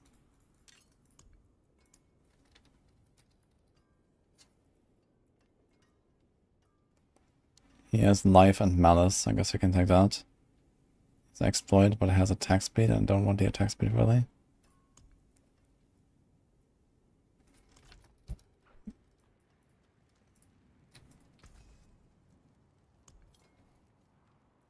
Tempering system doesn't seem better. Well, they didn't introduce the greater affixes, give more temper attempts yet. But they did move a lot of temper options around, so some of the recipes are much smaller. For example, the core augments or rogues is now 3 options instead of 5. And the same with the basics, I think.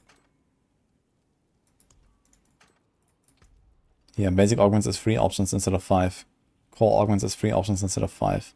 It makes it much easier.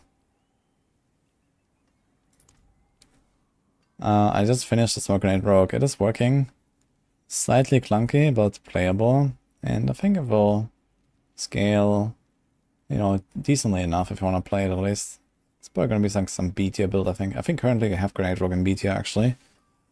And realistically, it's just getting quite a bit better.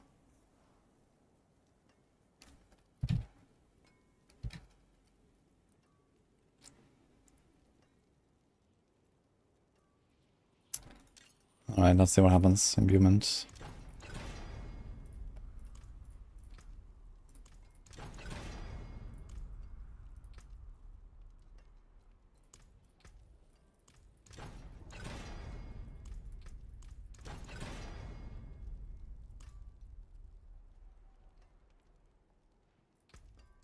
Three attempts.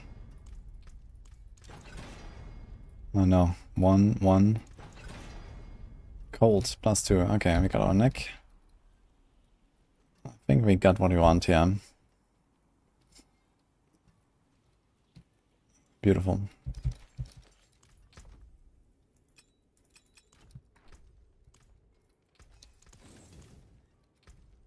Alright, refund that shit.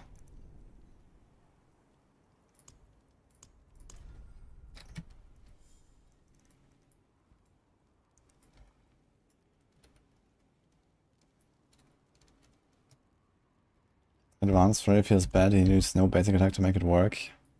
I mean the stacking thing? Wait, do you always need to have 2 casts in a row or what? It's not just a stacking buff. Oh. That's interesting. Wait, for real?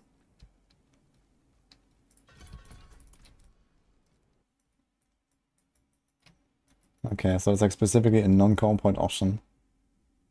Which is kind of strange, because a non-combat option would then usually mean that you want to use probably preparation with it, maybe inner sight, I guess. But then it reduces the cost of it, which is kind of like the opposite of what you want for preparation, so...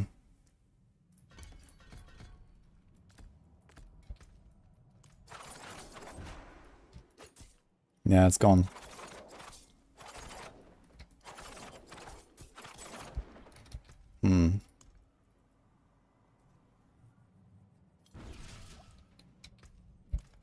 Is this a Starter Sky build? Yeah. No, this is not a Starter Sky build. Right now we're just gonna do basic stuff.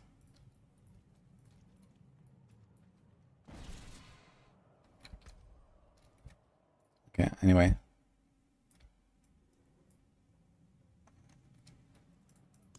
Let me build this very quick.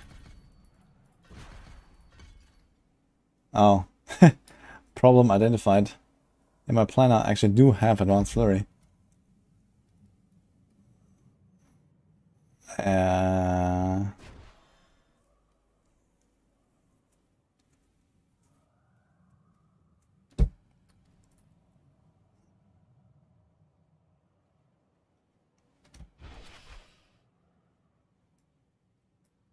Okay. That is not what I expected. But I guess it doesn't say a timer. No dash flurry. Well, when I choose between dashing and killing the boss 3 minutes faster, I think I take the boss 3 minutes faster. How much damage is each combo point? Is that the same 90% bonus that you usually have? 3, 6, 1.9, 2, 6.8. It's actually only a 75% bonus for flurry.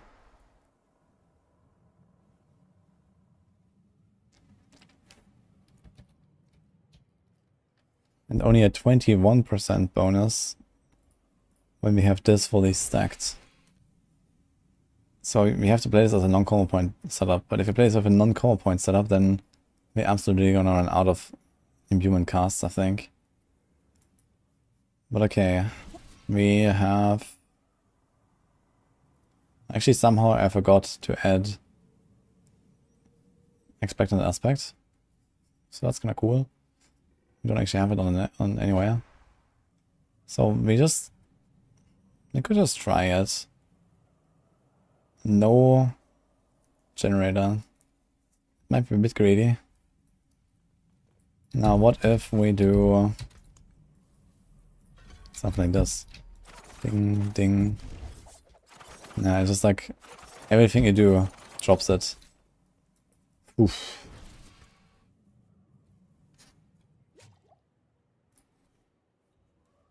Oh, he's a Crown of Lycian. Von Phonomania again. He also gave me the other item already. Yeah, I would like that.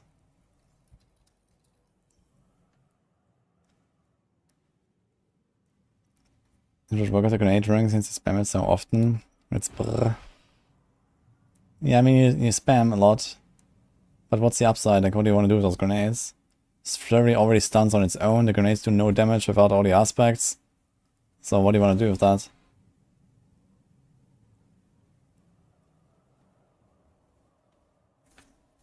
There's one on flurry and one... The one on flurry is the enhanced flurry. And this one is the advanced flurry.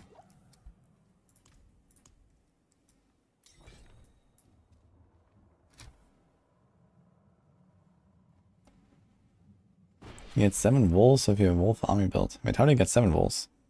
You get 3 plus 3, you know?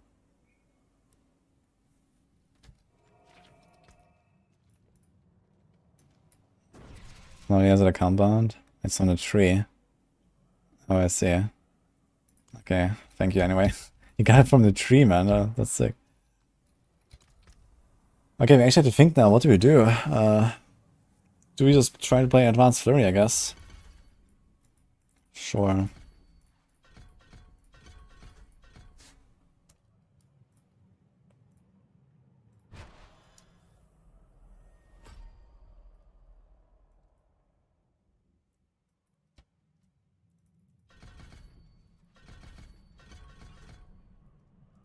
I guess we should accept that sometimes we don't have an imbuement.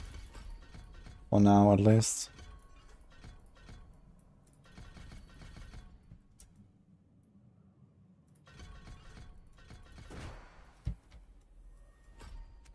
Now, if you don't go for that much attack speed, it might be okay.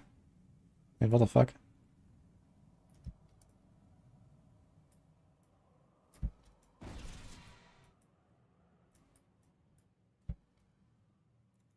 Oh.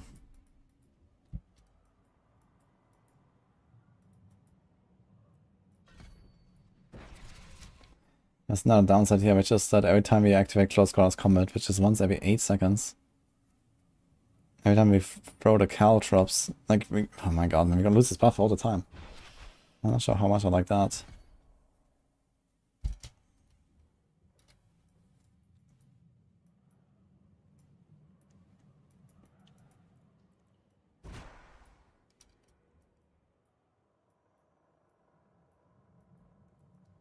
Okay, someone missing 1 point here and 1 point down there. I'm not sure how.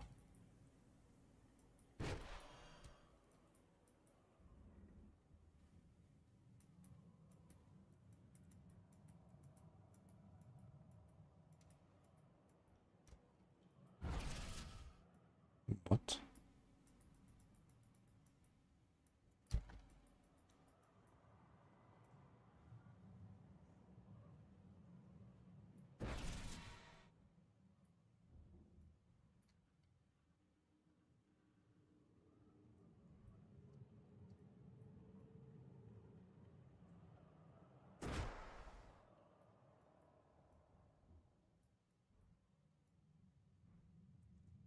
Dude, I'm bamboozled. I have no idea where I put these points. I got this. And I got this full. This is 5. 3. Oh. Okay. Got bamboozled, I made a plan, and I think we're also gonna do this here. 4 more dashes. Okay, so I was thinking about just taking out 2 from Sturdy just to fix this. This is what they had to do anyway. Taking out 2 from Sturdy is kind of strange. On a melee build, but okay.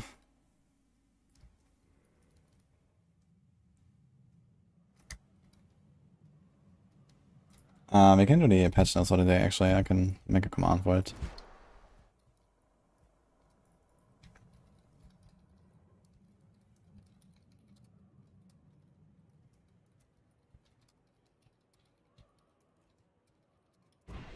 Can't pin it though today.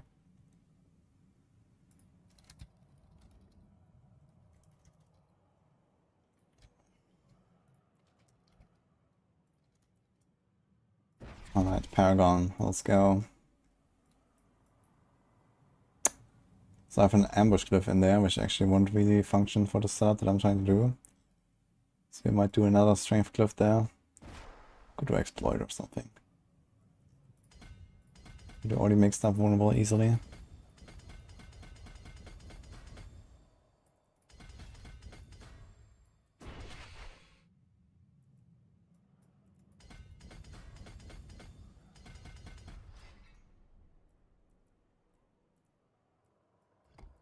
Can do diminish.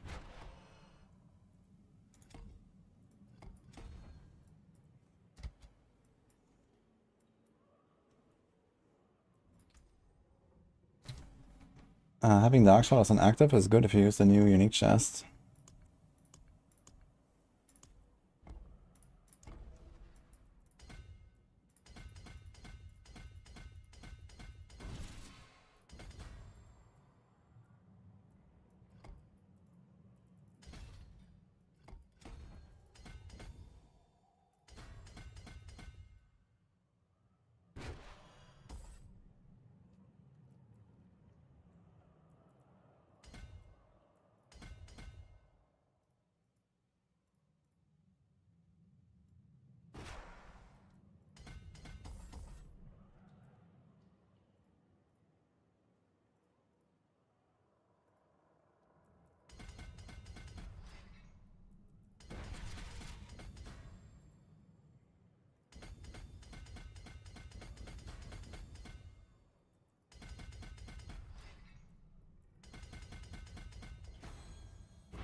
Okay. Cheap shot board.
This build does not have the no witness board, man. Oof.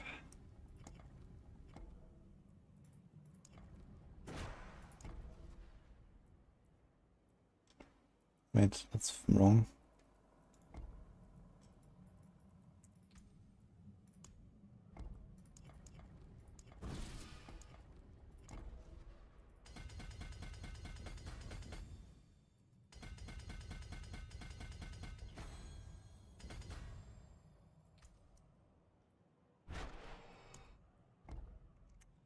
Okay, it's not a problem.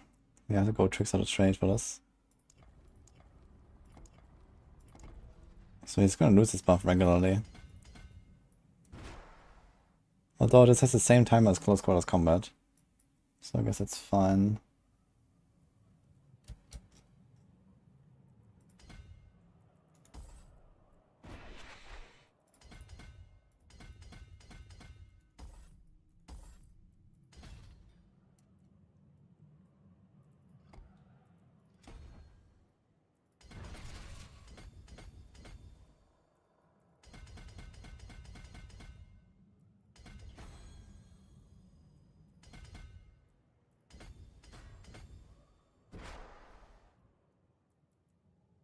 Okay.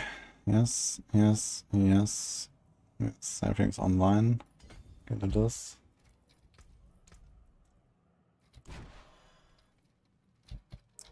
We have 1 point left. I have no idea what to do with it. Maybe pick up one of the res or something.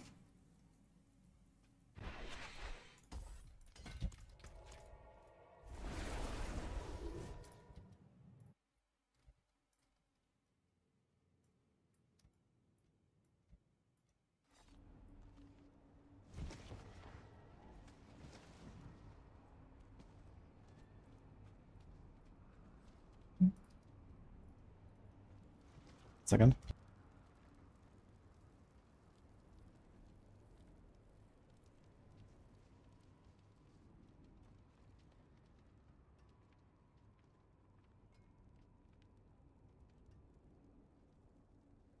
Alright. Food is coming. We're gonna live, guys. So we have our planner built. Let's do this, and this, and this. Ugh. Smoke, I guess. Okay, no shadow step. Feels bad. Let's do some rubies.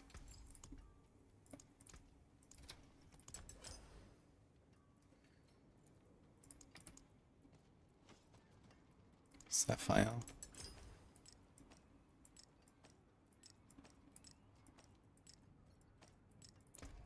Okay, now we're gonna do lightning, shadow, fire. So my lightning seems really low here. It's missing 10. I guess we could try to make a lightning ring, but we'll see. 8,500 armor. We can fix that with like masterworking an item or two a little bit up. Although we have too much strength right now, we have to roll a few things. But okay. This has strength. Let's go dex. This one needs crit chance, I guess. Oh, perfect roll. Okay, the poison. Impairment reduction. Dex, okay. No unstoppable can't ever go wrong. Well, this is season 5. It's actually fine. They're nerfing the crowd controls, and you can now use potion while CC'd, so can't be that bad. We'll see how it feels. BRB, 1 minute.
Alright, I'm back, guys.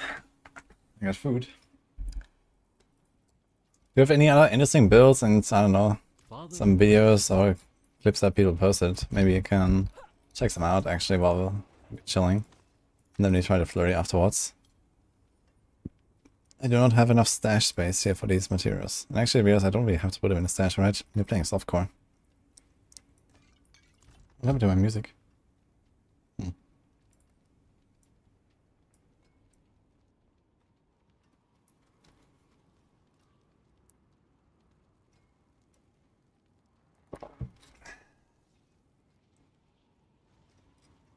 When I think of the pen meta build that Rob posted. Well, I think, if I had to take a guess, it's probably a Chinese build that Rob did not make. And that Chinese build is probably a cold pen shots victimized build. And I think that's a pretty good build. That I've played earlier this season actually, and that I want to return to later.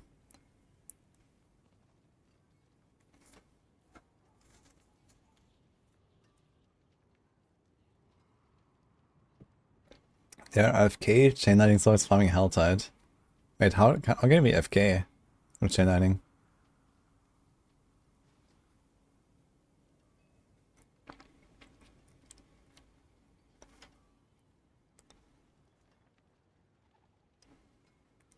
And Barb of Master Core and Deathblow Maze looks fun.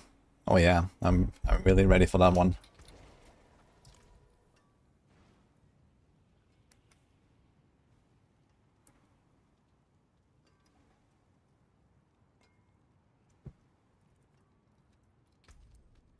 Alright.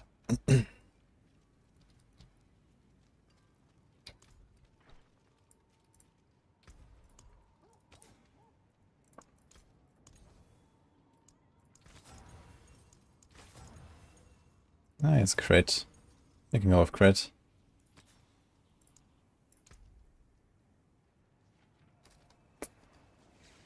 I'll actually not have fire res cut, I just realized. Maybe we should go for like an all res roll somewhere. Let's remove this. Maybe we can get movement.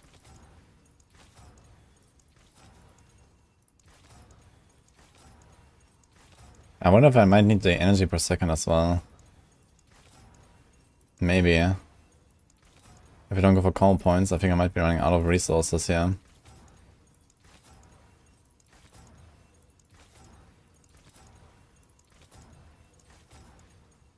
There was auras.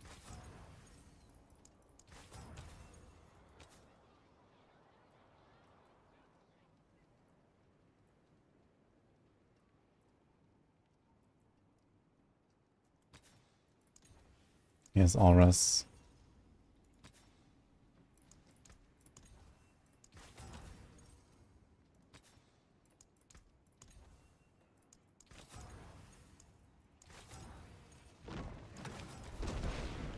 Maybe the Lucky Age will help me a little bit.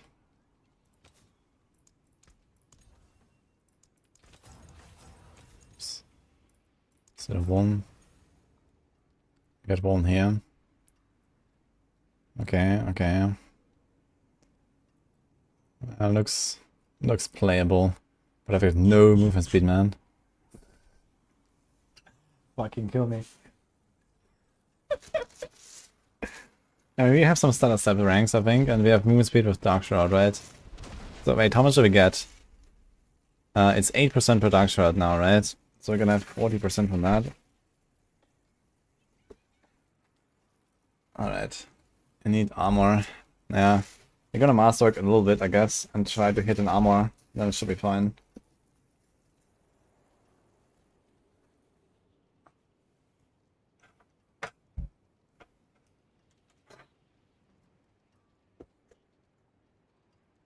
Rob makes like 5 videos a day. Okay, I mean, that's not exactly making videos, right? It's just clips.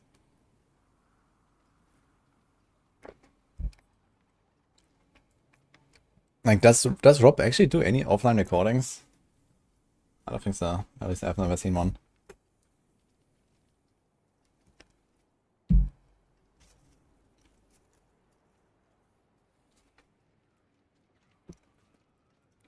Druid is very strong with new gloves. Yeah, that's nice. Slow motion build. Nah, it's fine. We're gonna have... You're gonna have Shadow Step? No, we don't. You have Stutter Step? No. I mean, I could try to roll a bit more to get movement speed here. It's just that without Masterworking, we kind of have to like make the, you know, the stats work. Like I might need the energy per second here.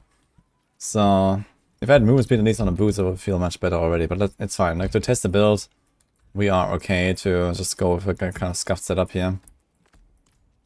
Not in town. Let's do this. We have 7 ranks on innovation, so how often can I expect to trigger this? Let's see. They buffed the lucky hit, right? So I have 15. So I get 60 per attack. 60 times 7 is like 42% chance. So I get roughly 3.5 energy per flurry.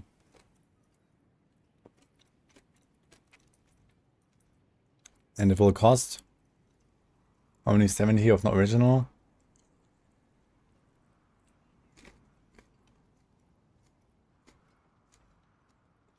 So that means 17.5.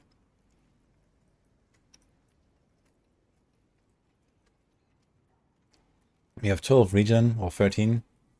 We attack maybe twice per second. So in 2 attacks I get like 7 energy. And regen 13.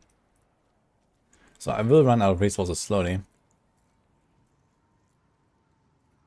But okay. We'll see. And also I have to stack this thing up so I don't always have the energy cost reduction. However, we have Umber Crux, so we're gonna get at least 2 targets most of the time, maybe 3 even sometimes.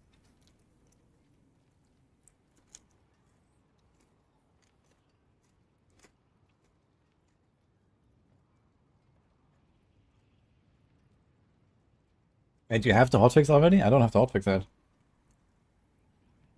Well, maybe I do, I don't know. But it said, okay,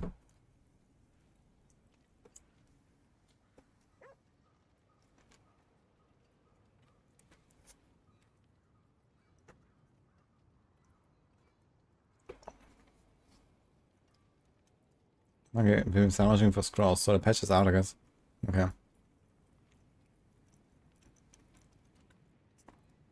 Okay, we can try some Elder later and get some of the compasses.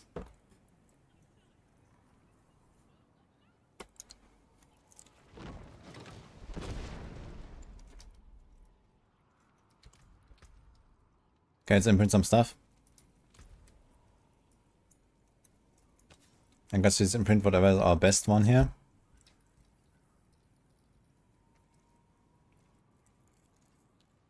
We got a perfect one here.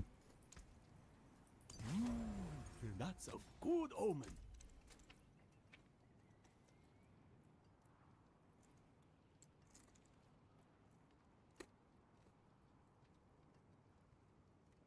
Do we really want to put this on the neck? There are 2 out of 16.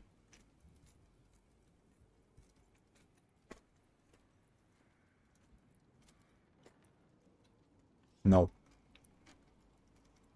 Actually, yes. As I didn't realize. Did they just buff this in his patch? The encircling blades.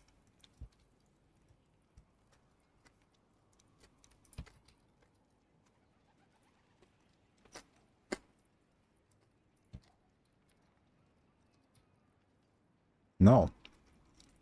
When did they buff it?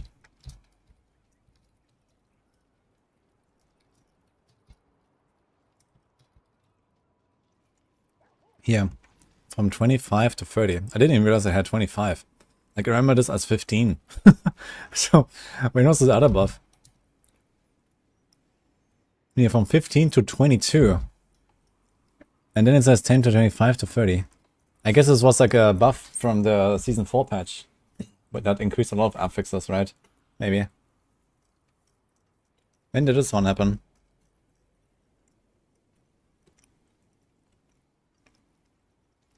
I guess it's a Season 4 patch. Okay. Good to know.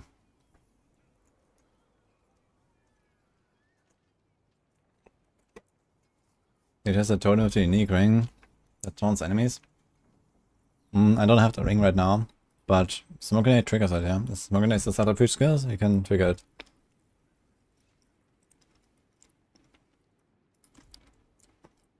Okay. Dude, I have like an almost minimum roll. It's actually really sad. Oh, you've caught a rare one. We could maybe try to get away with a resource aspect here to make this work. What do we got here? There's Dark Dance, which is not really great for a spam build.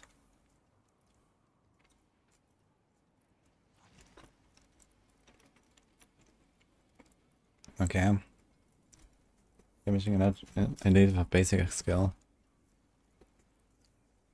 I wonder if energizing aspect, I've never tried this. I wonder if energizing aspect somehow continuously gives you resources when you have pestilent points with the dot, but probably not because like the poison imbue is not the basic skill.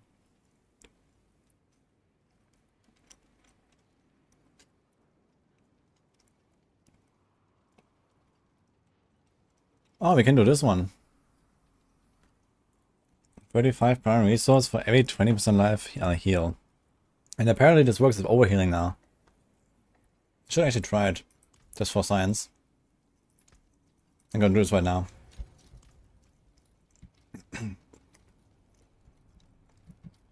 You can use a scroll and a T8 key. Don't recommend. What happens? Poof. I'm eating some fries right now. In a burger.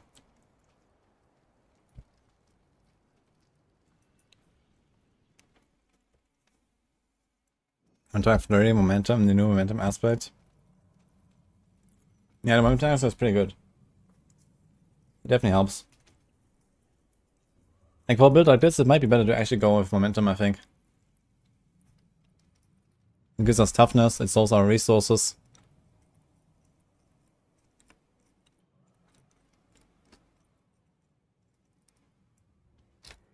We don't have to use puncture. No, we have to use puncture anyway. I guess tricks of the trade is still a thing. However, you could play a poison. This might actually be really good. You could play a poison flurry. And not even have tricks of the trade, no puncture, nothing.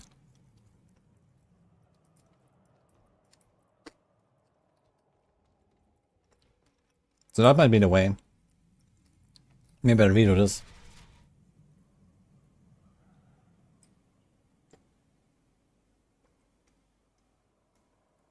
Yeah, good luck with the T8 Bogata.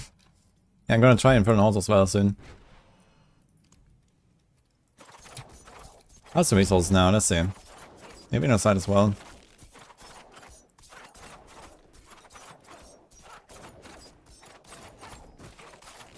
Okay, the resources are kind of working. I guess I have a bit harder now if I do like a puncture in between like this. Ah, okay. It works.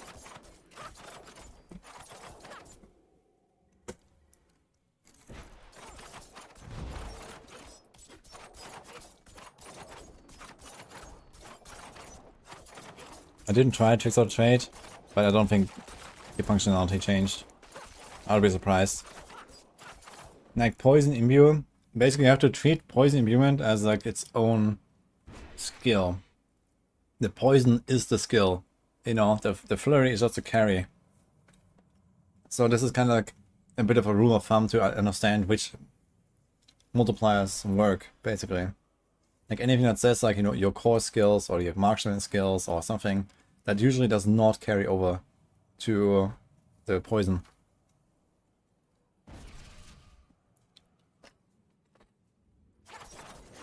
Wait, do I have the healing aspect? I do. Make sure we add it.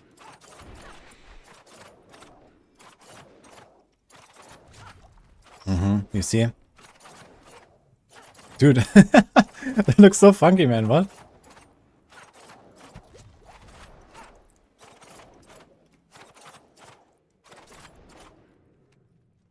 So this is probably also why, because of siphoning strikes.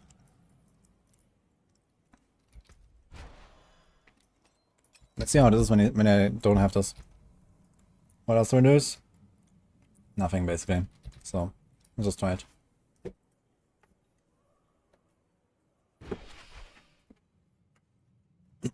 The new passive heal, I have an auto bar. That should work, yeah. Should work with any kind of overheal, it seems.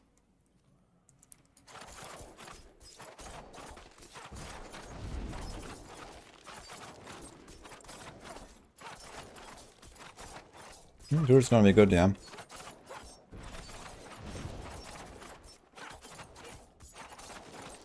There's no starlight aspect right now. Still seems fine.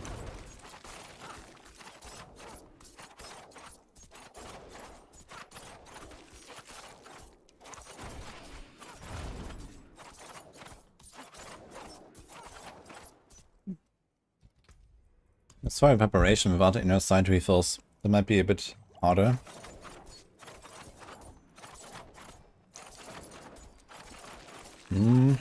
Close. I'm low on energy. But I didn't do any punctures, so I have to do puncture in between sometimes. Let's press that sometimes. Yeah, the lack of refills is... I can feel it.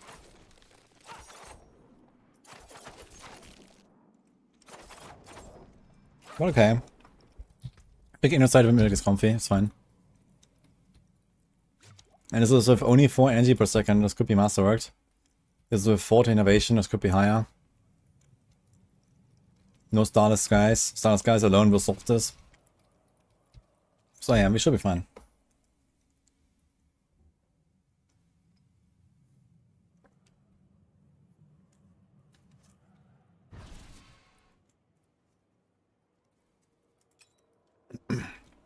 So no starlight. It's fine.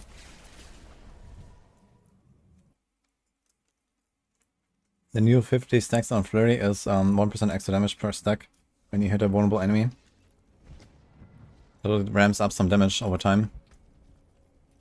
Very nice.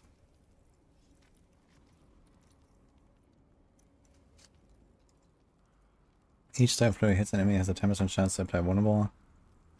These 1% increase damage for 5 seconds after hitting a vulnerable enemy. I think this enhanced Flurry would actually be better. Well, technically it would be nerfed. But I think it would be better if it worked that way. That it's like an individual counter on the enemy.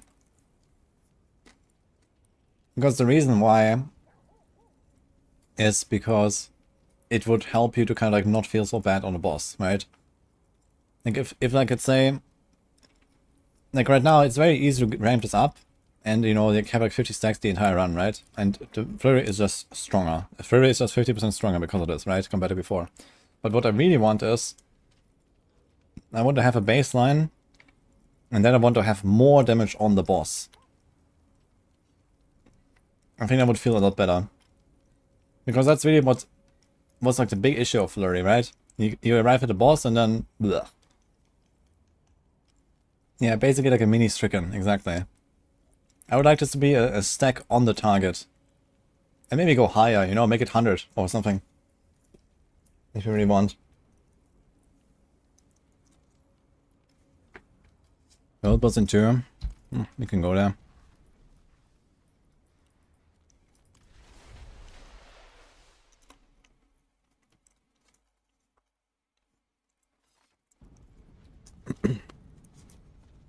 He lost in... wait, he lost in tier 8? Wave 1. He died to remaining enemies, that's interesting. Was like something crazy going on?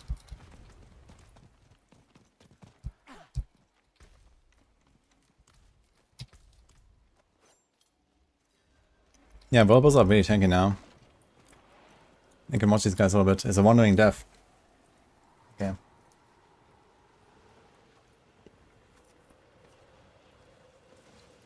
Hello. There's a little Serenity guy. Private profile, man. Okay, keep your secrets. No, they're very tanky actually. Watch. Also gonna finish my food here, so I'll do that.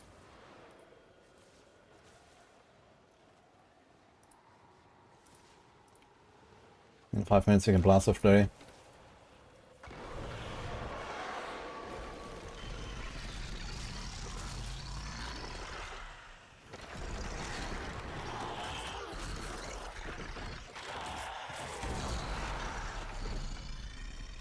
It's actually a way faster boss kill than last time.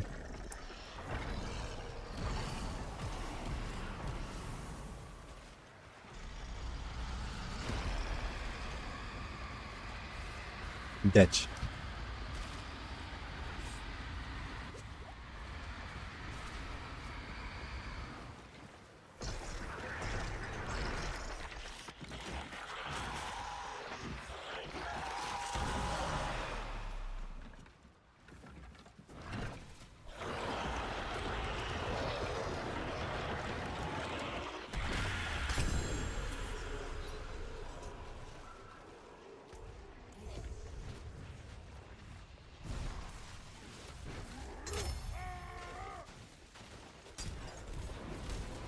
Get the totem, guys.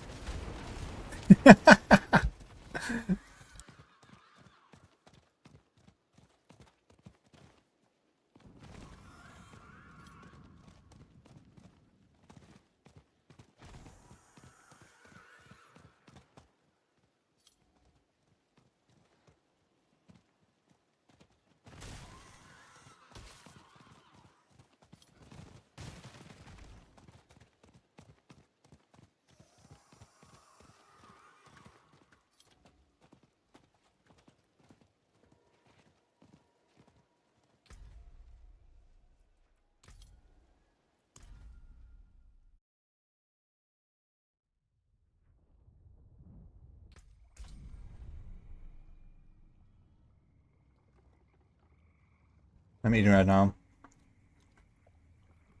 Yeah, we'll play the AD. I'm gonna try to get the vote first for the new bosses. Gonna be fun. After PTR, we're gonna start prepping.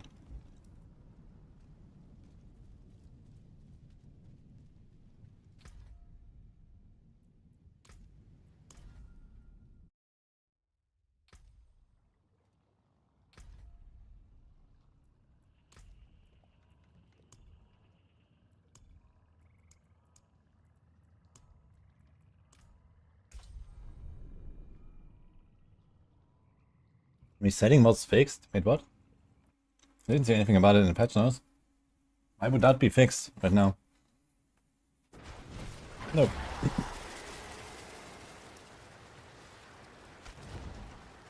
So I have the animation on me, but I didn't take damage. That's interesting.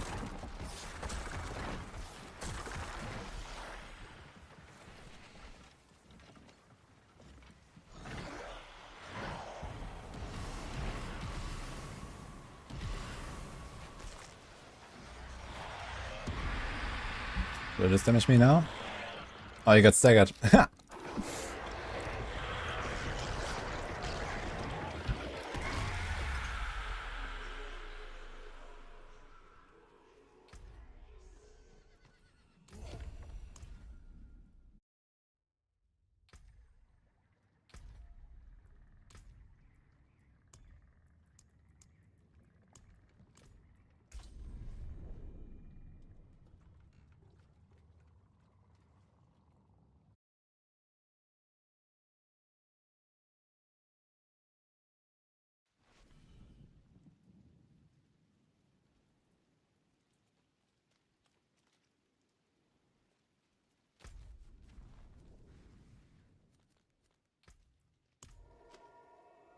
Alright.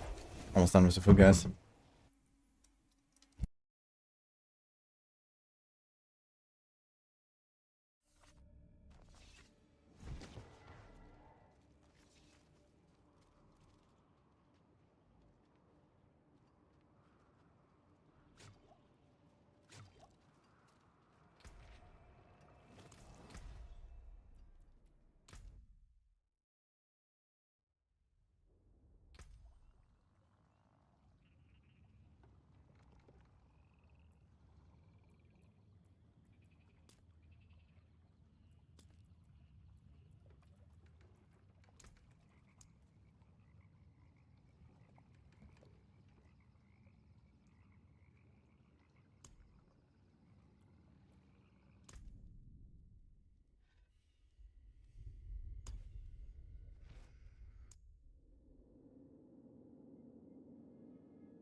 Puncture, a new full DPS build without Undying. Well, technically you can play Heartseeker Rogue, but with Puncture, which is just like a slightly scuffed version of playing Heartseeker. So probably that.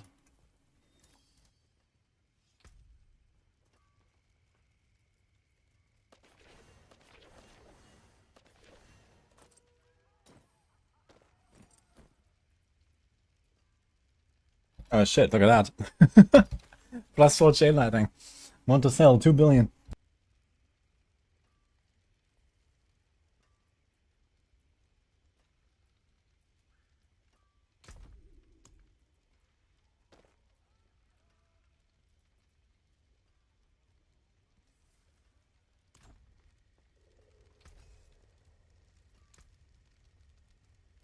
You can still use these.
Fastest way to get to max attack speed. But if you're talking about exploit weakness, it's like a function of attack speed and you're like a hit.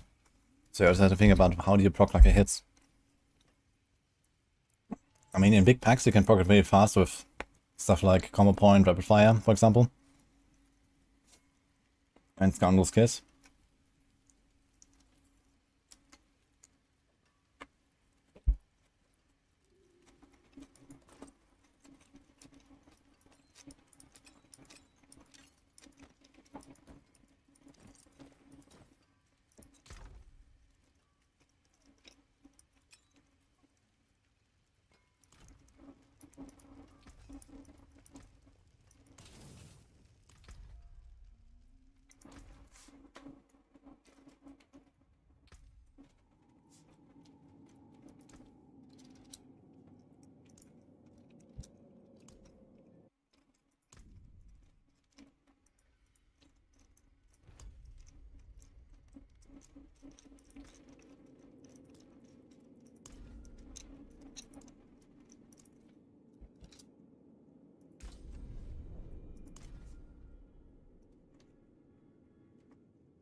FPA. But you're on PTR, right?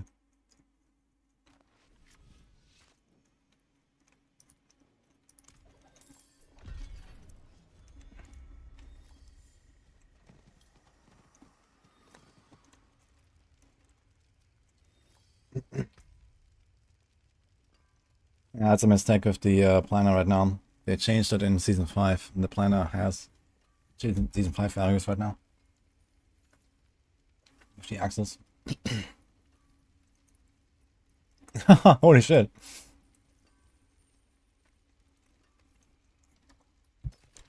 $9.20. I mean, it's okay, I guess.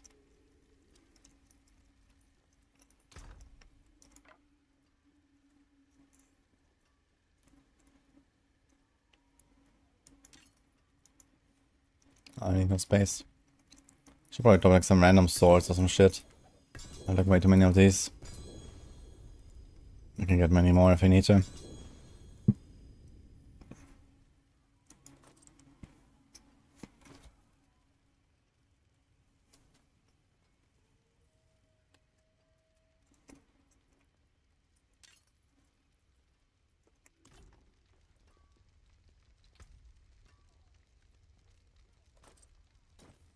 You've never seen me without a cam.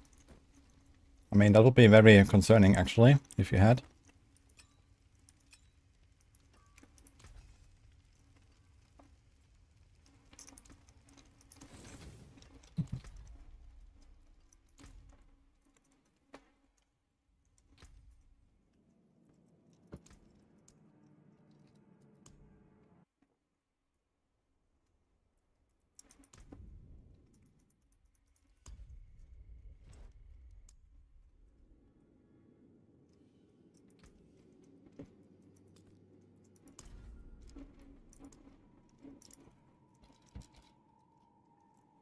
I can't press enter for start game, man.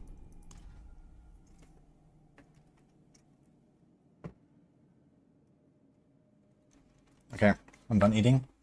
1 second.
Airstream. Oh wait.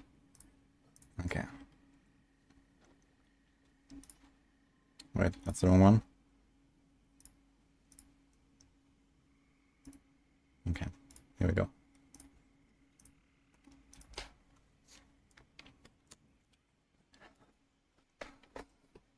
So we just got like at least a few of the Sorc boosts in here, so I got a few of the aspects and stuff.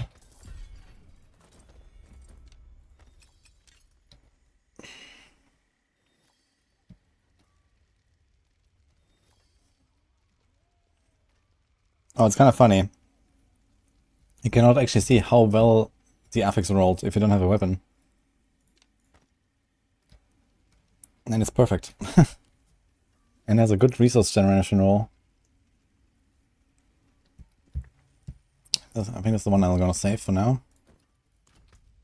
Good thing I checked that.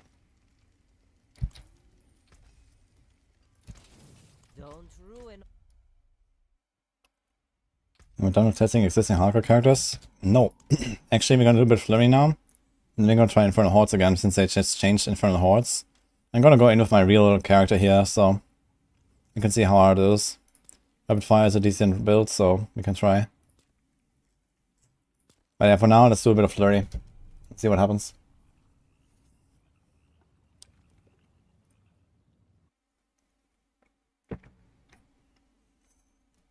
If you boost a character with gear, it deletes all your gear.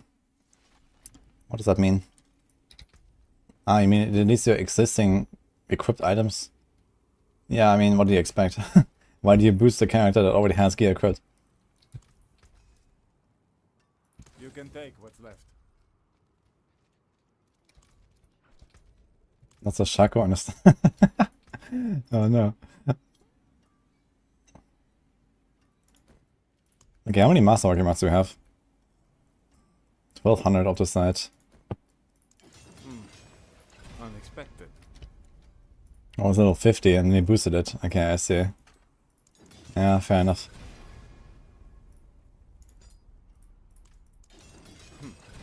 Not bad.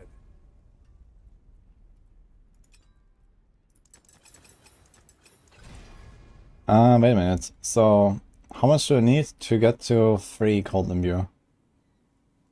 I need rank 7, right? That's too much. I could reset if I wanted. Yeah, I have enough mods.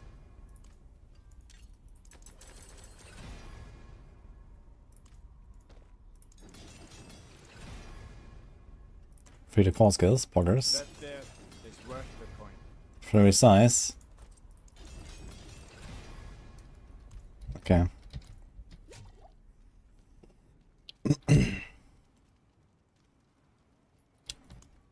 So we start with a dimension. We have a go on runes. Inner side. Alright. Wait, what about the armor here?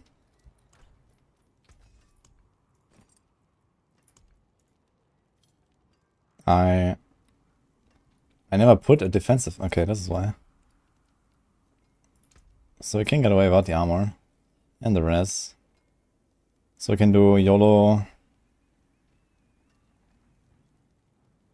It's also this. It's a 2 out of 3 that we can hit here. That would be okay. Here it would be basically everything but aftermath, I guess. Okay. Pushing against the 1.4 maximum res. Sure, I guess. Let's take it. I need more time. That mods. How's it going? Not bad. Okay, I have 8,800 armor. I guess it's gonna be okay. I think I need to imprint a few more things.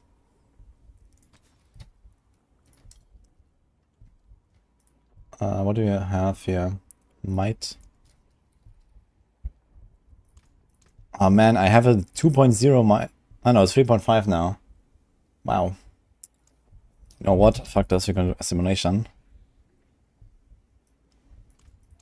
Let's try that. We could also keep the prudent heart if you want. Shrouding.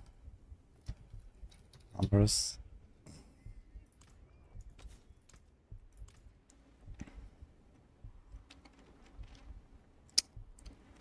Oh, fuck, I just realized this is a perfect fortress aspect. I wanna check real quick if I have something like that already. What?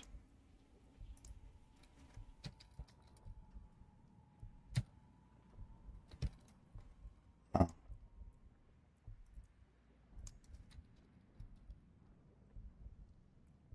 Okay, we have a 15. Fuck it. Alright. No witchcraft here. Only honest magics. So that. This thing comes with concussive strikes. Perfect with concussive strikes. It's actually what I want on these boots. And I had a 3 out of 16. Nice. Okay. I'll take it. The true sight thingy. I tried grenades earlier. Which is okay.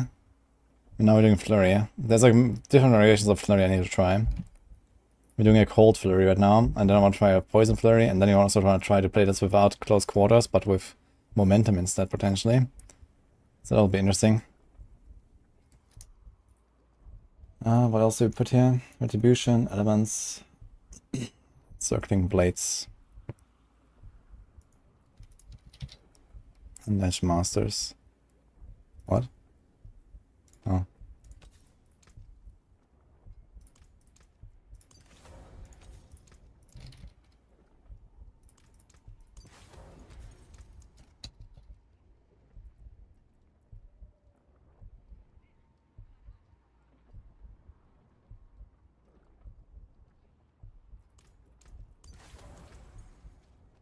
Yeah, 45k life almost. Seems pretty good.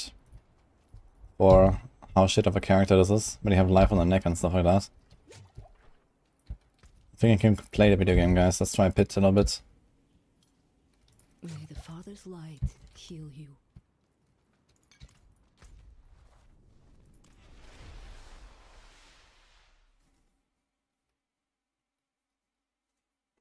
Heartseeker is actually going to be stronger in the next patch. Quite a lot stronger. After they fixed the bug that they introduced. Heartseeker is a contender for best build in the game, I think. Okay, let's do, I don't know, 35. Oh shit, I had to go over runes. Oh, well. Yeah, too bad about 9 dungeon. I just go pit right away. That's not really a reason for me to go 9 dungeon.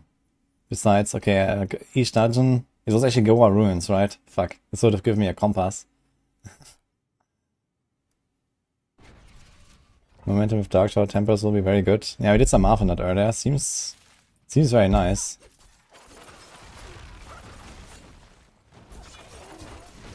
That's not gonna work. I wonder if I should actually go for poison smoke grenade. I also just realized it's kind of like you really don't want to use other skills, man. You don't want to use smoke grenade. Like I just really upgrade. It's just like inting.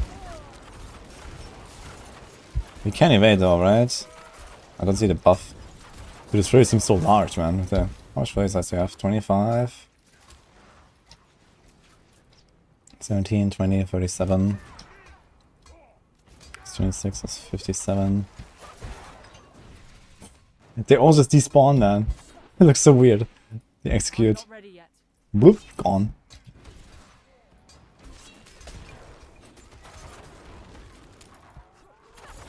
I think what they really should be doing actually is Heartseeker and Heartseeker Duration again. And that's gonna be so good for these kind of builds. You do a Heartseeker and Heartseeker Duration. Do like one shot against the boss every 7 seconds. Get your might buff, get your close quarters buff, get your tricks of the trade buff, and then you just blast. That's actually what we should be doing. Like this puncture is useless. It's good damage for flurry. Okay, in mind I kind of easy peasy cleared like 80 and 85 with my Omega Scuffed Grenade Rogue. But yeah, one flurry hit there, 2 million.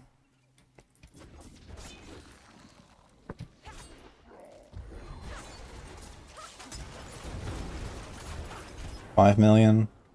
You can get 4 hits per cast. I need time to do that. Wait a minute, does casting Cold Movement also reset my flurry buff, I wonder? It might. We have way too many buffs on my bar. I can't see shit.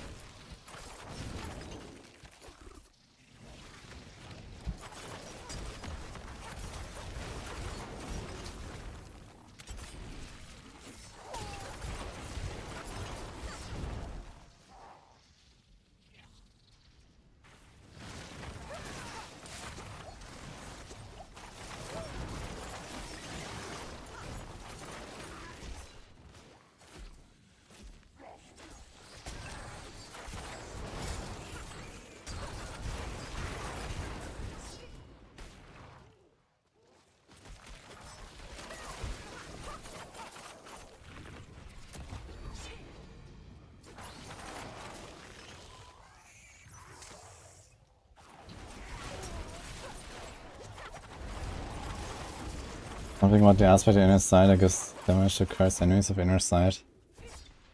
Well, I don't think this would be very useful.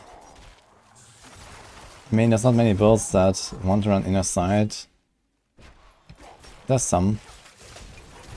I think it might be relatively useful in like push builds that is somehow not home point builds.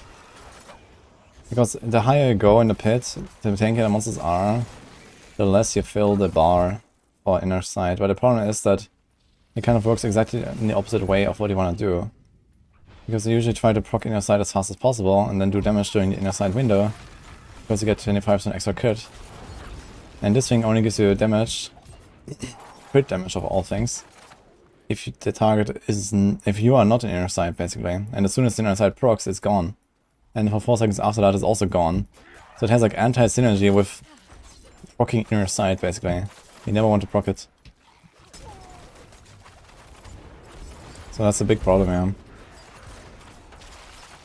Dude, this flurry size, man, what the hell?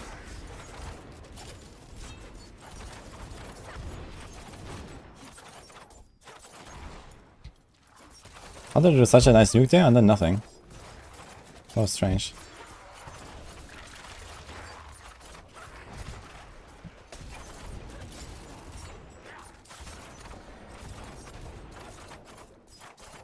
I'm low on energy.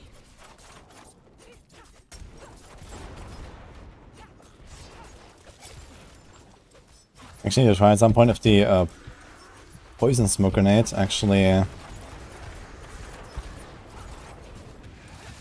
counts as affected by trap skills for the entire time and also affected by smoke grenades. Oh, interesting. Ah no, I proc the immunity, right? Okay. I guess it should give you a torment stack there. We're gonna try this again later in the fight. I only spawned one wall.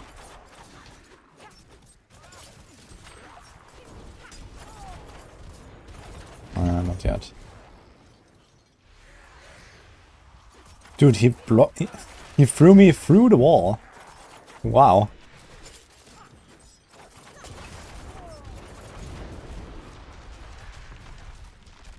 Actually, since it's a softcore, I can also finally try how much damage does Live do there. That'd be good to know. And I gotta say, first impression is we have to play this as a poison build, though. Like, it doesn't actually really do significant enough damage, even with the totem out and stuff. At least for now.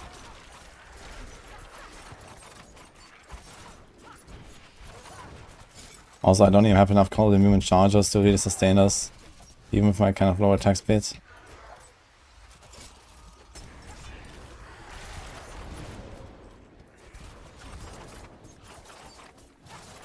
We're not even close, man. 6 seconds on cooldown still.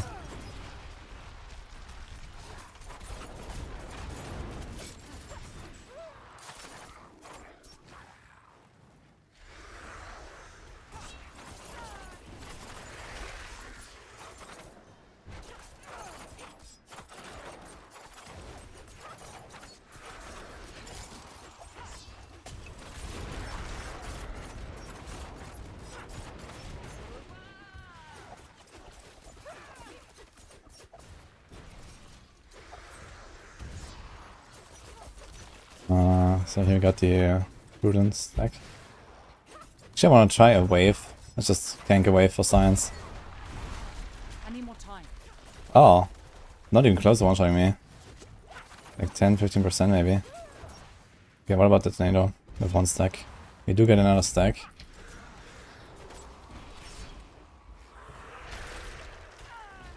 Okay.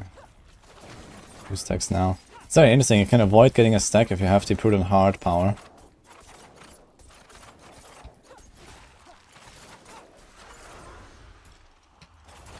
Dude. He knocked me behind the wall there and I couldn't go anywhere. It's wild.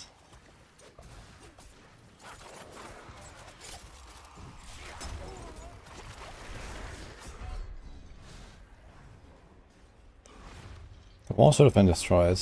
I'm kind of surprised about this. At least I can kill him much faster now. I can voice kill him in like 2 seconds now. Let's see how the difference is.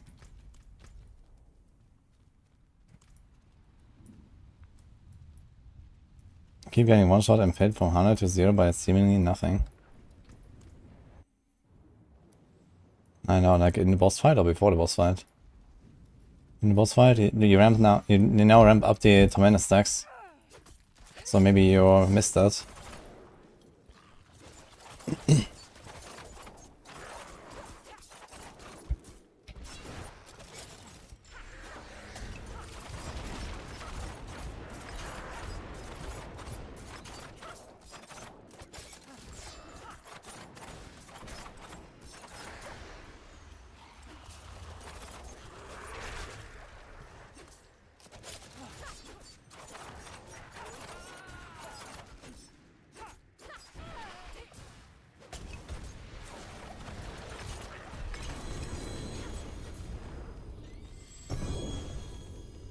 Yeah, long war sides are definitely no bueno. And also my armor crux is only 4.8 seconds, I think, instead of 8.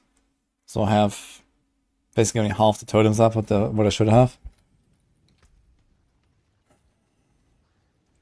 A little bit more than half, I guess. But there's another problem I have, which is I kind of want to like use the smoke grenade like, you know, often, right?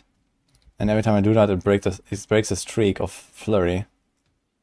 Like the fact that this only works on successive casts, and this doesn't give you anything. Like, this is kind of sad, actually. Like, there's no way to play this when you press like any other buttons. Maybe you could say something like cast or flurry, increase the damage buff, and then maybe basic skills reset the bonus or something like that if they really want to, right? I guess they really want you to not play with basic skill, but You know, I can't even use all the other shit. I can't use the caltrops, I can't use my smoke grenades. My cold imbue resets it, man. Just when I want to nuke with it, right? It just resets the bonus. Or they could give like a treatment similar to momentum, where it's just like non-flurry casts, remove a stack or something like that. I'll be okay.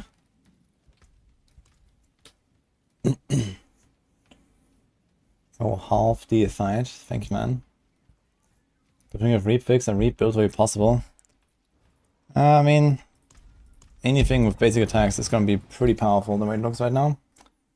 Even reap could be played, I guess.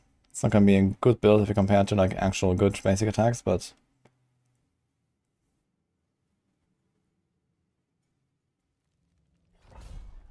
you saw a tier 6 key, nice. I found it aviator. Seeker. Nice. Yeah, I'm gonna try a bit of flurry now and then we'll see.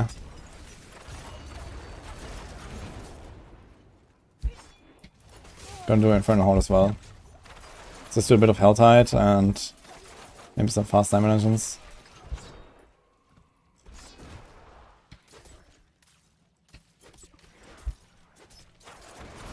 The stacks lasted brief.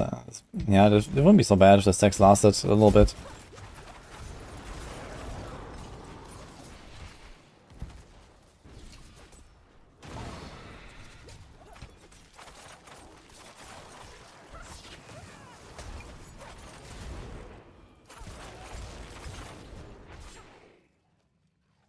I need more It's just time. kind of nice, like blowing up packs on like a right farming tier at least.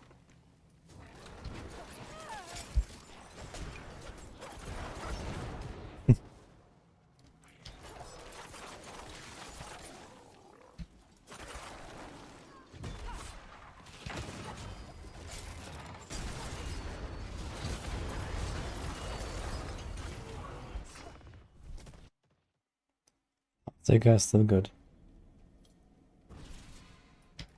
Yeah, there's nothing wrong with bosses. Somehow they have some damage reduction buff or something. You don't even have to die once, you can just like run out of the arena. You can walk into the arena, run out of the arena, and then walk in again. That will also do it.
I'm not ready yet.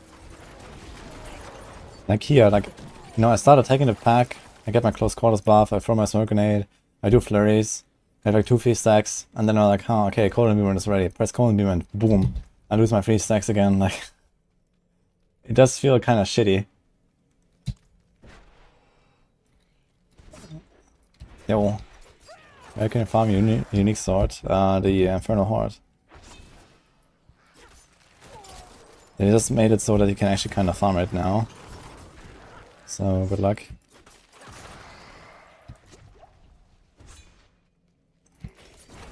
You watch any football? I don't actually. I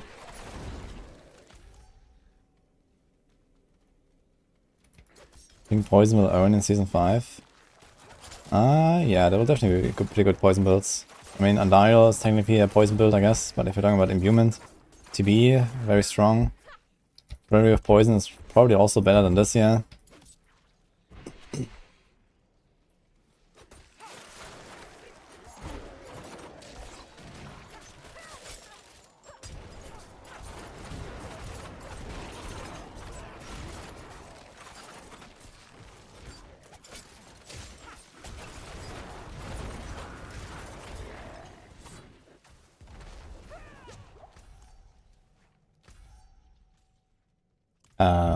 Wait a minute. What do I do now? I think I cleared the entire thing.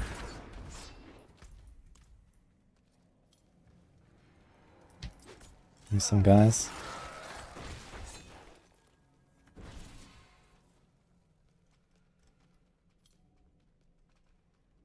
You ever seen the Reddit thread about Shaco not giving +4 to passives, even though they are skills according to the thread? Well, I mean, I have no idea what kind of logic they're trying to use there. I guess they say, hey, this is a skill tree, so passives are skills, so Shaco give +4 to everything. Now the reality is, even if you give an item +1 to all passives, that's already way stronger than the best item in the game. So +4 to all passives would be ridiculous, to say the least. Not even counting any of the other bonuses that Shaco already has, and the fact that it's included in like almost every single build in the game currently. So whatever logic they're trying to use there does not check out with the math.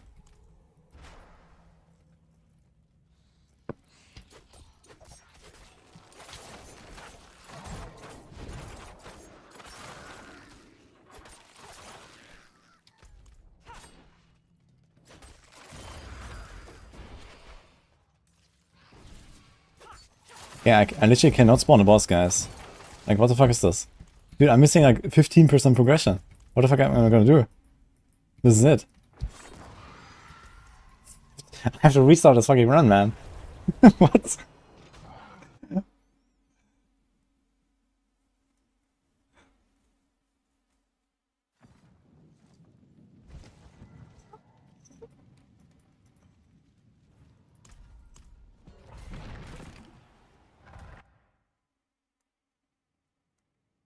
Said it like 3 times to me today. Like, what is going on, man?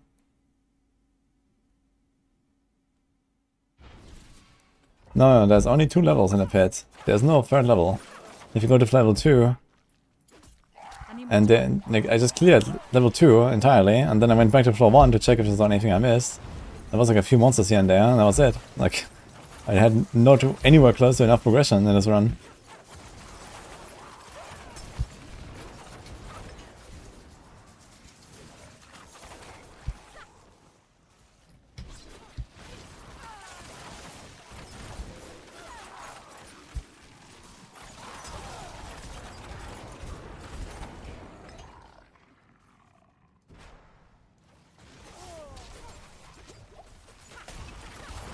Hotfix, Blizzmarth. Rolled up, you're getting scrolls. Rolled down.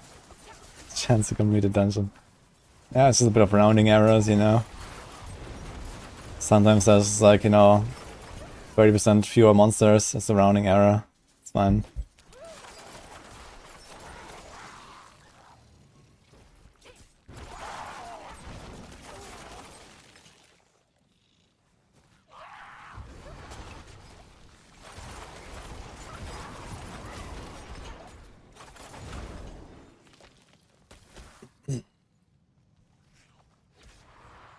I can link the thing here in the YouTube chat.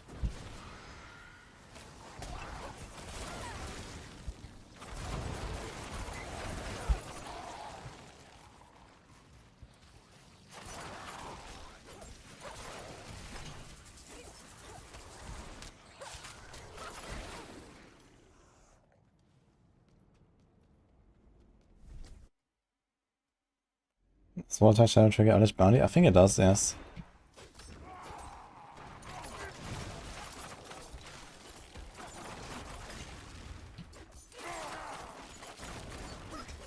But it's easy to see because it has a buff icon on the bar. You can try it.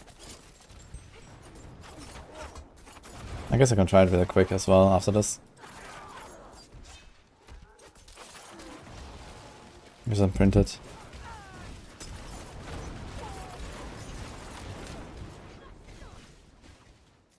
I have to Shadow Imbue instead of Frost.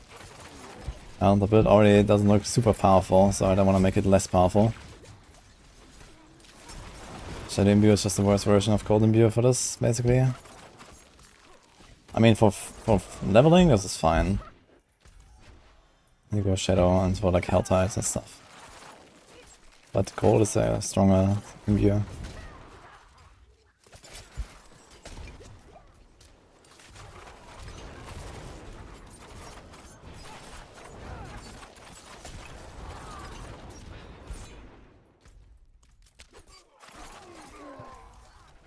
Let's continue here, I'm it not ready does. yet.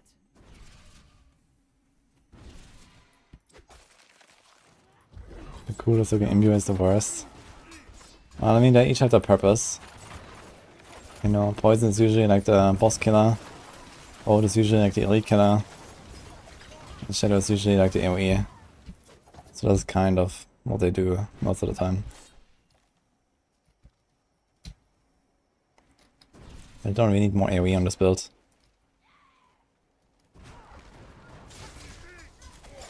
I'm not ready yet.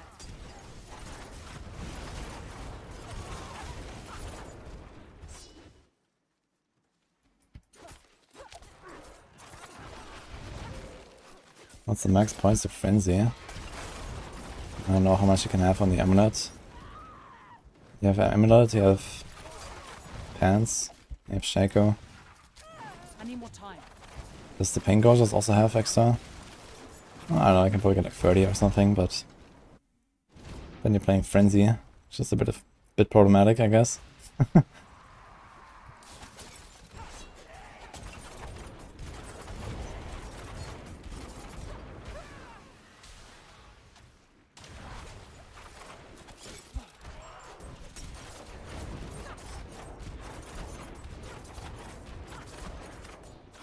I'm not ready yet.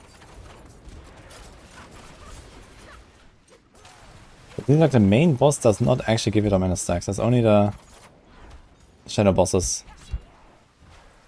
How did that hit me? Let's see actually. Yeah, so this didn't do any stack to me. In fact, she barely even did any damage to me. It's kind of interesting.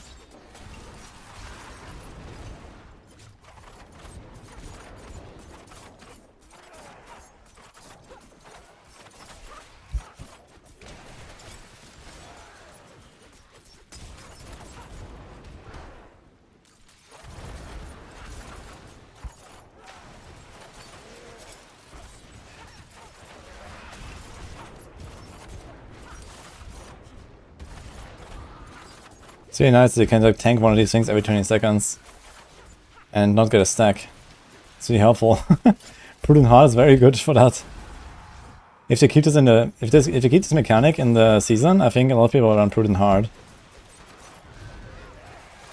It gives you the immunity. Like you take the damage, but you don't get a stack. You get a stack after taking the damage.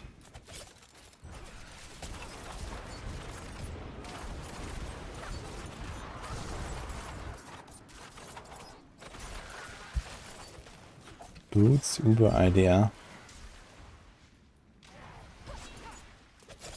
1.2 of evade per attack, 10% chance to apply stun, free stays. That's a lot of CCs. Looking for uber unique boots that solve all of your worldly fortune needs. So you can equip all the other uniques as well.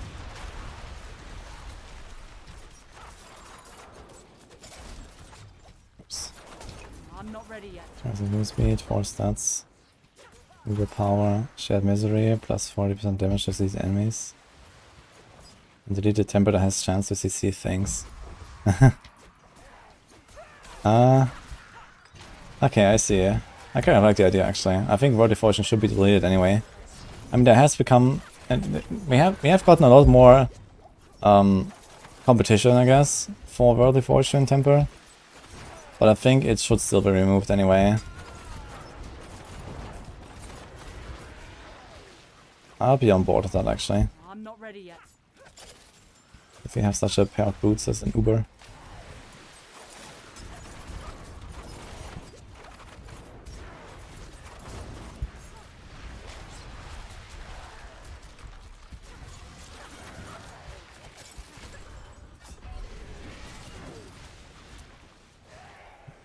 Perfectly jump backwards and into the thing. Let's see how fast I can kill her.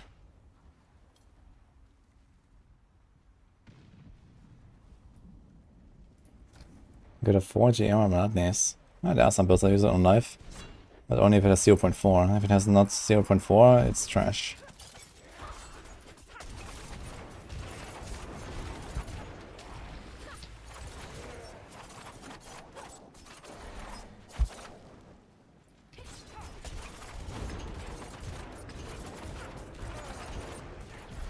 Need to do a complete overhaul of your ultimate skills. Yeah, I mean, the main problem with ultimates is that they are designed for like level 25. And then you have like a really low scaling, right? You can't give them skill ranks. You don't have a lot of support, like, you know, core skills do this, core skills do that. And so they can kind of fall off really hard where you scale the rest of your build further. Now, Rain of Arrows is going to be a skill that's going to be used for its damage purpose. I guess to a smaller degree, something like Iron Maelstrom, at least for Credits Barb and Helltide or some shit. You can do that. But yeah, it's a struggle. I should probably save a few of these items here. And then try to make some momentum action work. There is magic. Actually, how's it looking? Momentum. Let me show you. We got a perfect roll here. So 35, he put us on a two-hander, that's like 70. Put us on a neck. That's 45. Wait a minute. This encircling blade says 45. Ah, no, that's correct. Okay, never mind. Okay. I somehow confused it. I thought it was a different value. But they changed it. Okay, all good. So technically this is not a very much more powerful aspect than some of the other 3 aspects. This is 30, this is 30, and this is 35. However, we get a better aspect here that replaces something like elements or retribution, I suppose. Halt. What the hell? Magics await your return. There are so many ways I can kill you. Hi, Codex.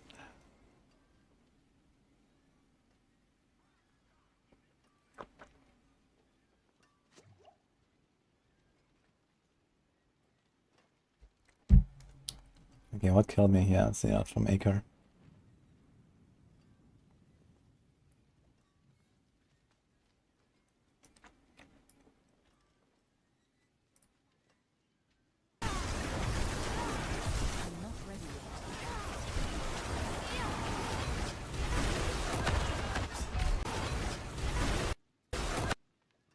But you stood in the terrifying. I mean, you can see the circle up here. There, that's there. It does a lot of damage. He just got blasted.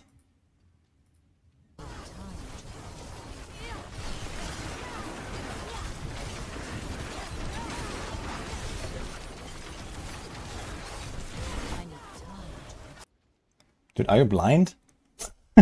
I mean, if you don't see this, there are accessibility options in the game settings, okay? You never got one shot before. Yeah, I mean, they, I don't know, maybe they had like less armor, less barrier now or something like that. But I mean, you're standing in the explosion, like, what do you mean, what killed me here? You can see it. I mean, there's an explosion, you're standing in it.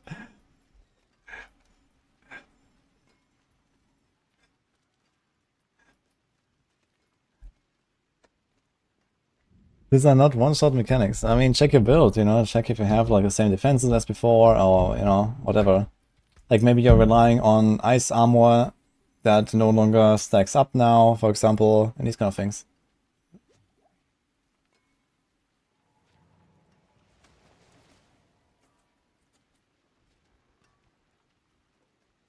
When? Woody Elden Ring run? Yeah, I would like to, but right now we have PTR time. Maybe you're gonna try to squeeze it in before last epoch, but you only have 1 week of prep before last epoch. I don't know, maybe I'll do it later, sometime before season 5 or so. You should not die from that. I mean, I don't know what your character has, like what your defenses are like. but you're standing in a pit 100 where you have like the hardest monsters in the entire game, and you're standing in an explosion that has like a 3 second delay where you can walk away from it, so it should hurt. That's how it is. And if you stand in it, you die. Well, at least with that character, I guess.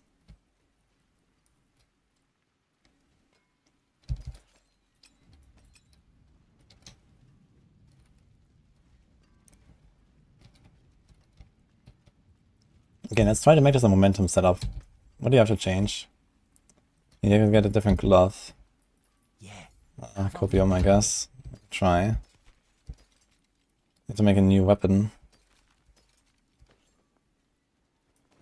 Save this thing.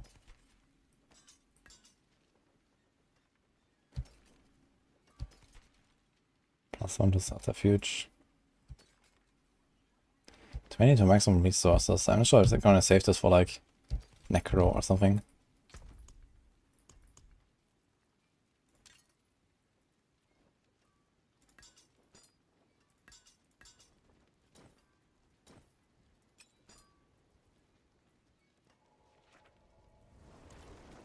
Greetings. How shall I guide my hammer?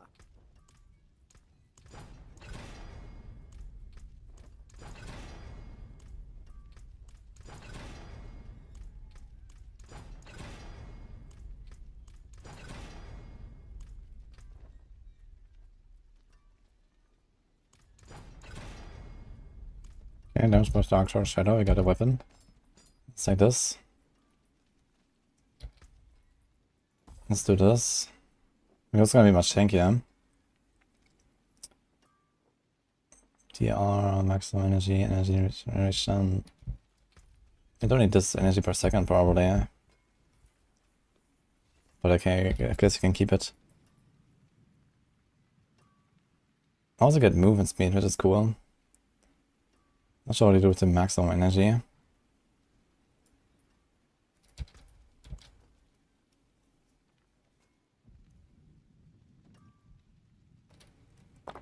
What's the problem? Just move, KL.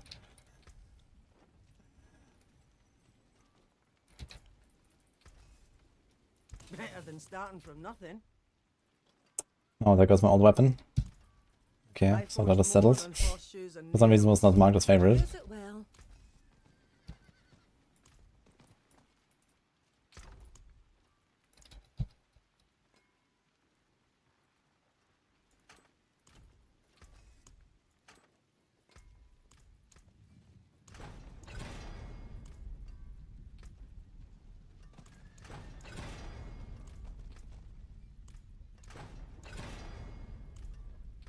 Dude, that looks funny, man. 550% damage on next attack after entering stealth. Alright.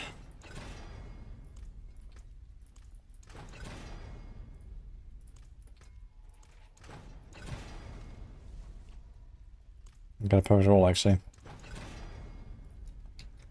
The funny part is that 550 is the same value as the Dark Shroud thing.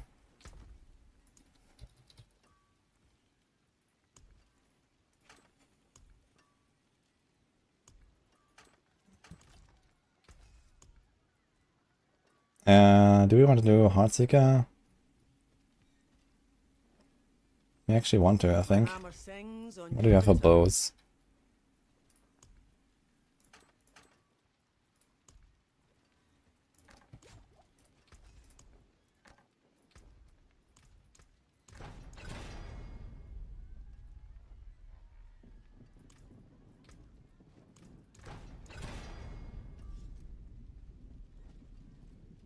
Okay.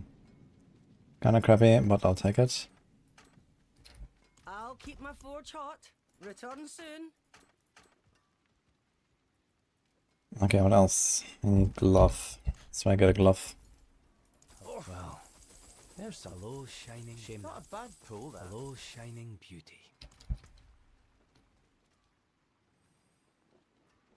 Oh yeah, plus 2 to core skills.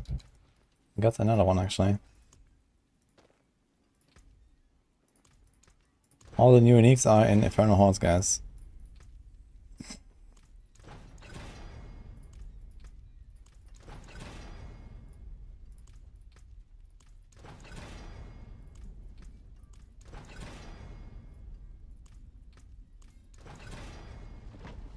Nice. There goes my core glove.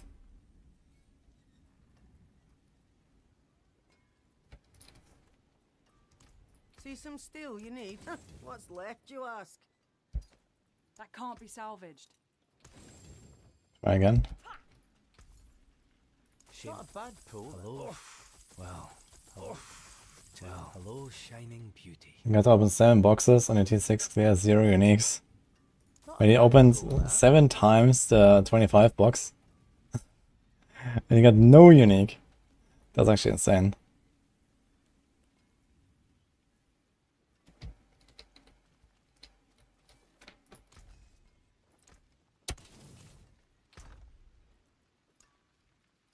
Okay, I have to try to roll flurry. What can I do?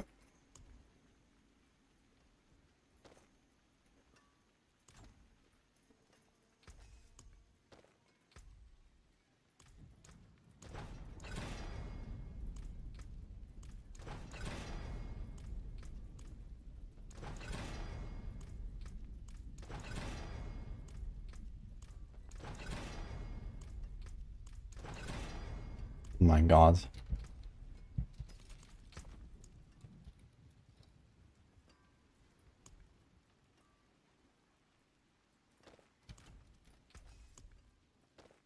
Don't think I'm gonna be testing any pinch stuff anyway this patch, right? It's mostly a melee patch.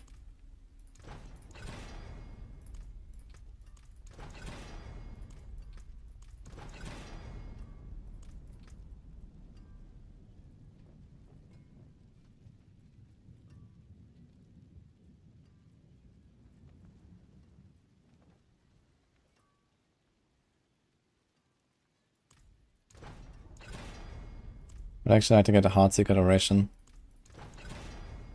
Yes. I'll keep my forge hot. Okay. Return soon. Greetings. Let's see if we can roll this thing. My hammer?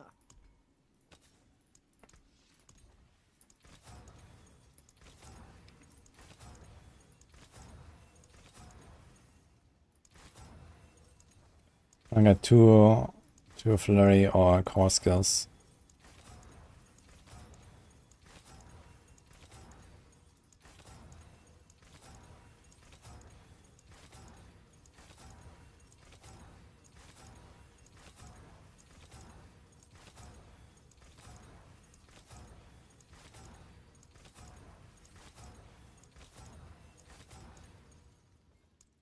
To the flurry. Wow.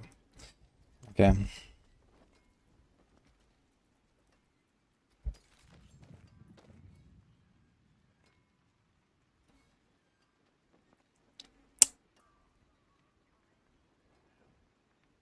I never imprinted them. Nice.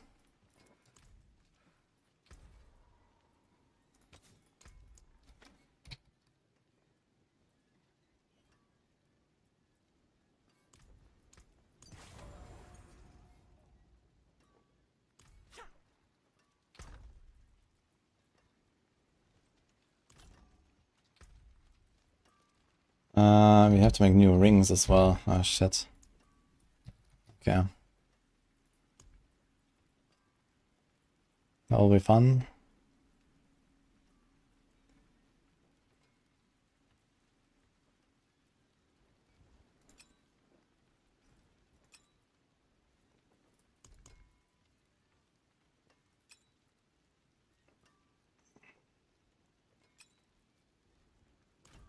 I forge Try more this. than horseshoes and nails. What do you need?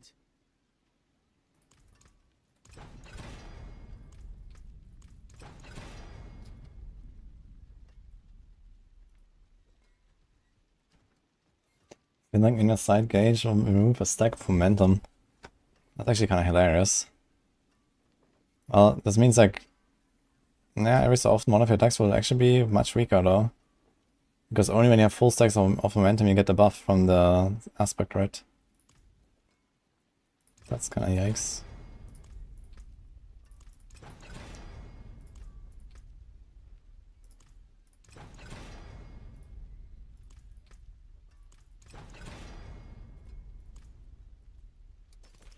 Save this for later.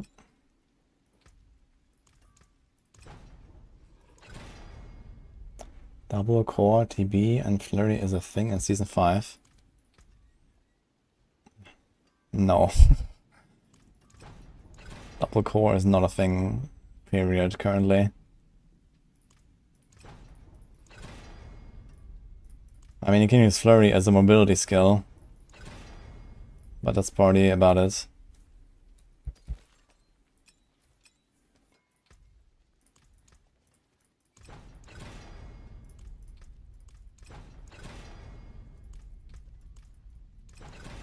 Like, the thing is, they are like allowing you to specialize more and more into each single skill.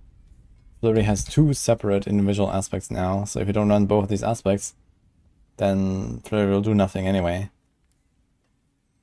And then there's also an aspect for Blade Dancer, like the Twisting Blades aspect. So, yeah, you just give up way too many aspect slots and stuff. I think what they really need to do is they need to allow you to have some really good synergies between 2 skills, you know, something that buffs 2 skills at once, or maybe the option to, you know, have like, for example, another set of weapons, and then when you attack with that skill, you attack with this set of weapons, having those aspects, and then when you attack with the other skill, you attack with this set of weapons, having those other aspects. So that's what kind of makes sense. But right now, there's like 0 hope, I think, for like dual core builds or something like that.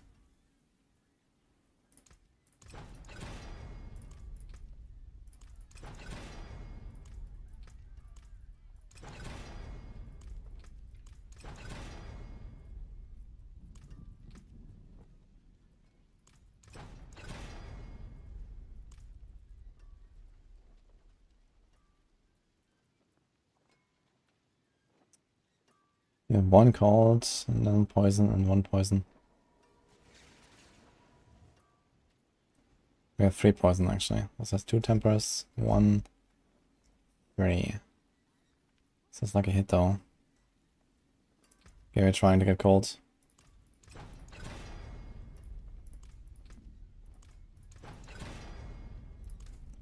Bitch. My hammer sings on your return.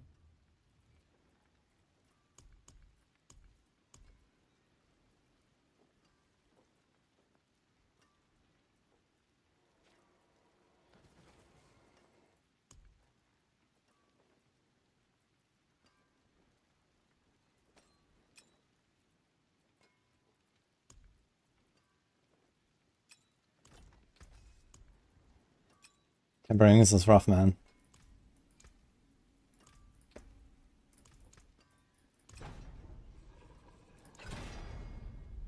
Makuna just had an 873 billion crit. Yeah, that seems to be something going on with Veer's mastery.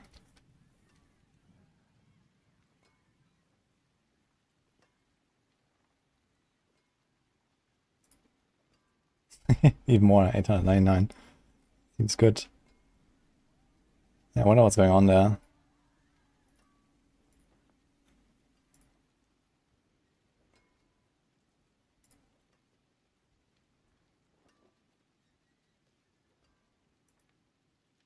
Yeah, it seems to like somehow just like, you know, proc over and over and over and like scale it off itself or something, maybe.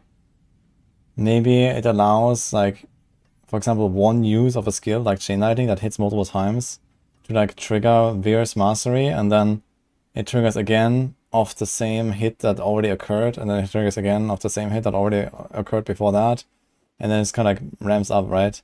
So here's a 92, for example, and here's an 899. Oh, I don't know what's going on there, but who knows? Something like that, I imagine. Yeah, that just seems to be some bug.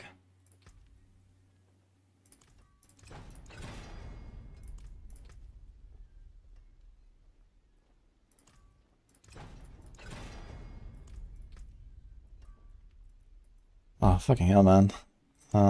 Let's take this one.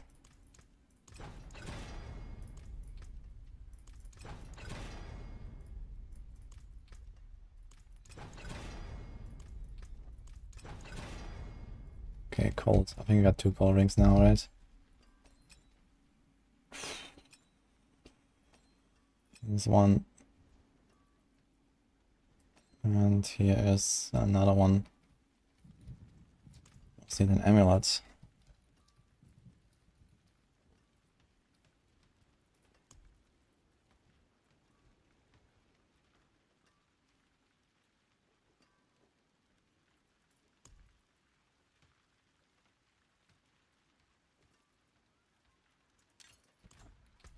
See some steel you need?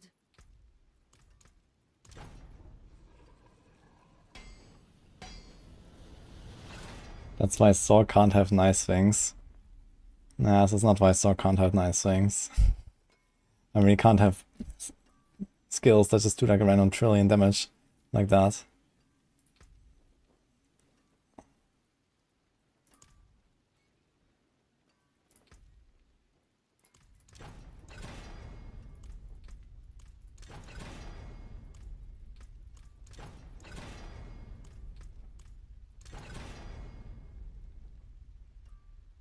Sorcs do negative damage, so it overflows. It overflows in negative. It goes to trillions. Maybe that's why.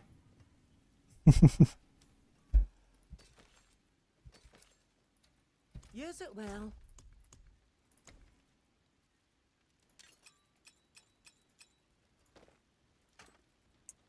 Okay, we successfully replaced all of our stuff.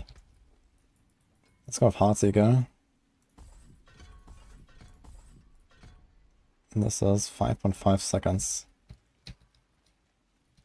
Okay.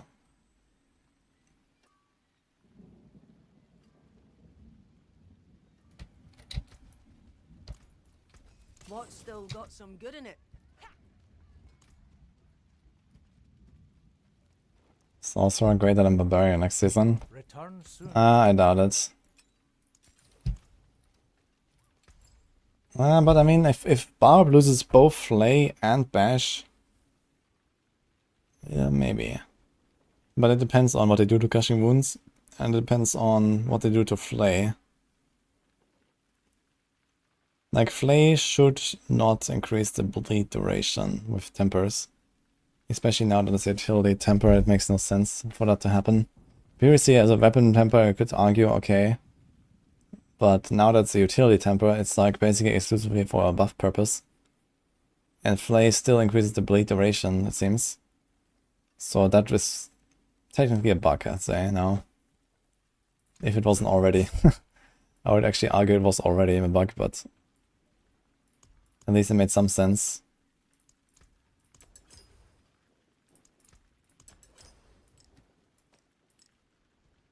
Why do we have extra rest?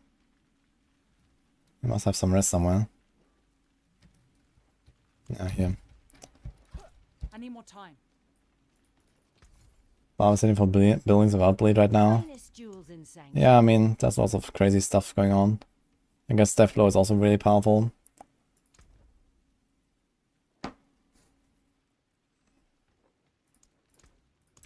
Can't wait to try the Whirlwind Death Blow build. Well done.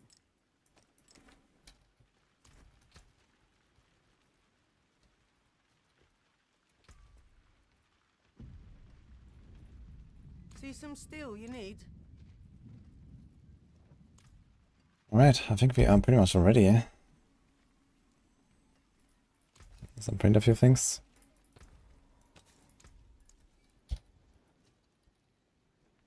Moment. Sublime.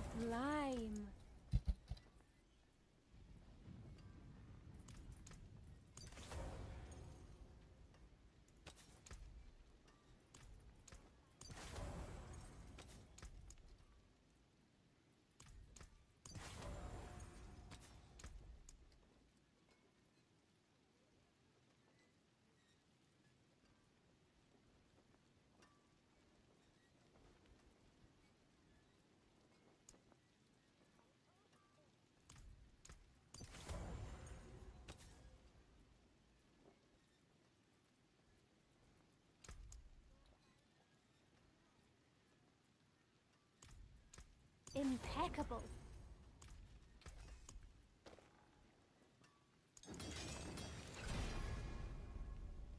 Finish production round, shadow.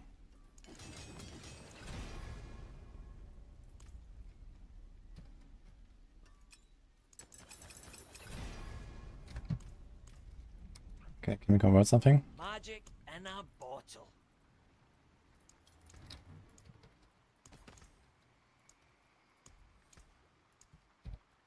I don't have the materials. Speed of the pack.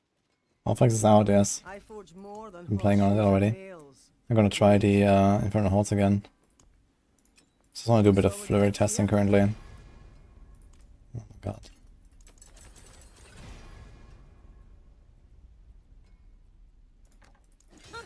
More there than I thought. We're doing all the wrong Magic is stuff. neither good nor evil. How may I help you?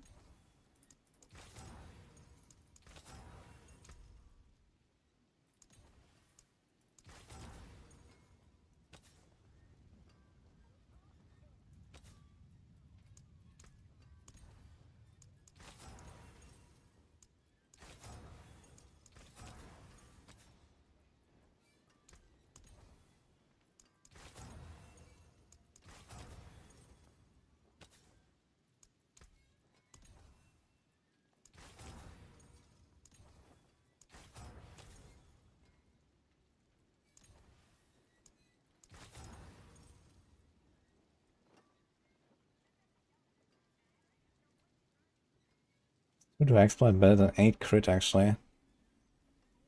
Probably not actually at this point. Like, passive ranks are usually quite good when they either strong passives or you masterwork out the item more because they benefit more from masterworking than the normal stats. I think I'll keep the crit.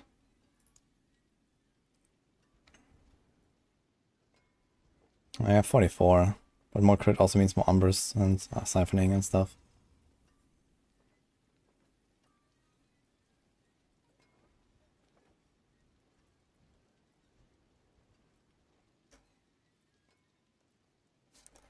Okay, let's try it, guys. We're playing momentum build now.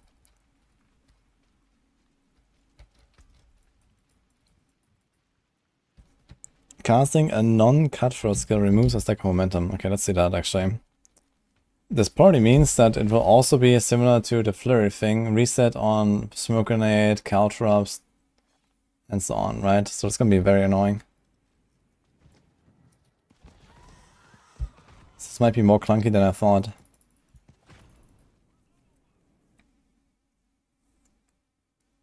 Name idea for Uber's idea.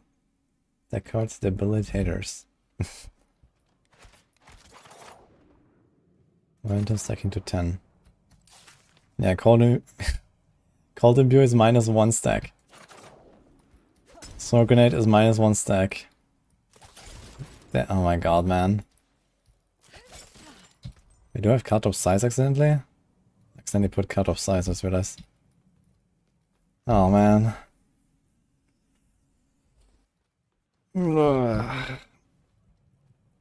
I could at least make the stack per stack and not only while at maximum. Oh man.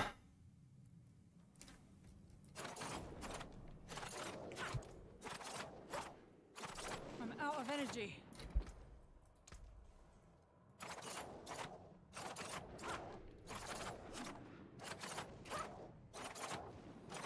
I'm out of energy. So these stacks actually last forever, right? So I can just stand here and become unstoppable. Which is kind of funny. Has anyone tried this with Tibble's Will already? It should work with Tibble's Will, right? Yeah. Never mind, there's no problem with Tibble's Will actually.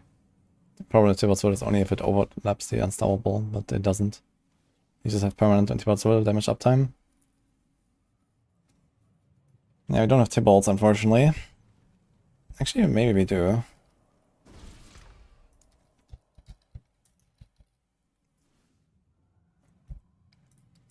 We got one here. So we could combine this. Put the armor somewhere else.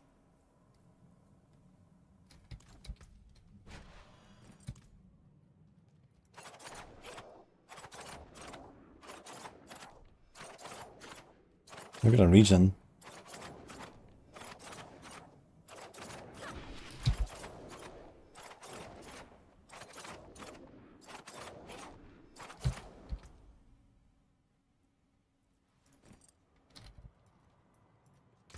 Okay.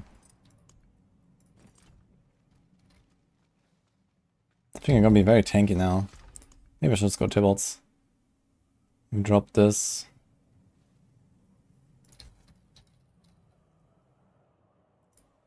Why not? And we get some unsolvable, which is also nice.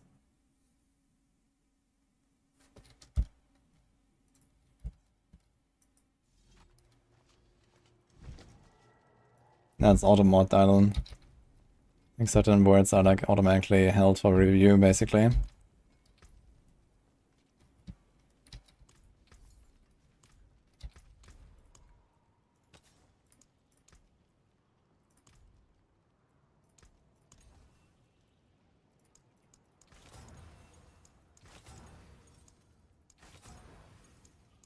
Actually, can I have armor on the boots? We do have armor on the boots.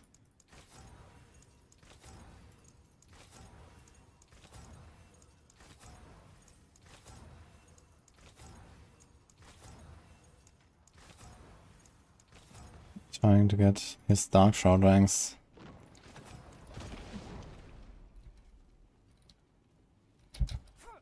All right. Yeah, well, we're not trying like super hard content anyway. That's armor. Okay, let's try Tybalt's with this whole thing.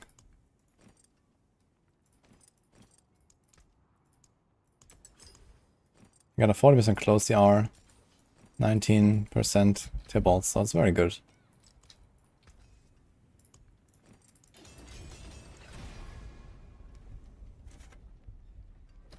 Alright.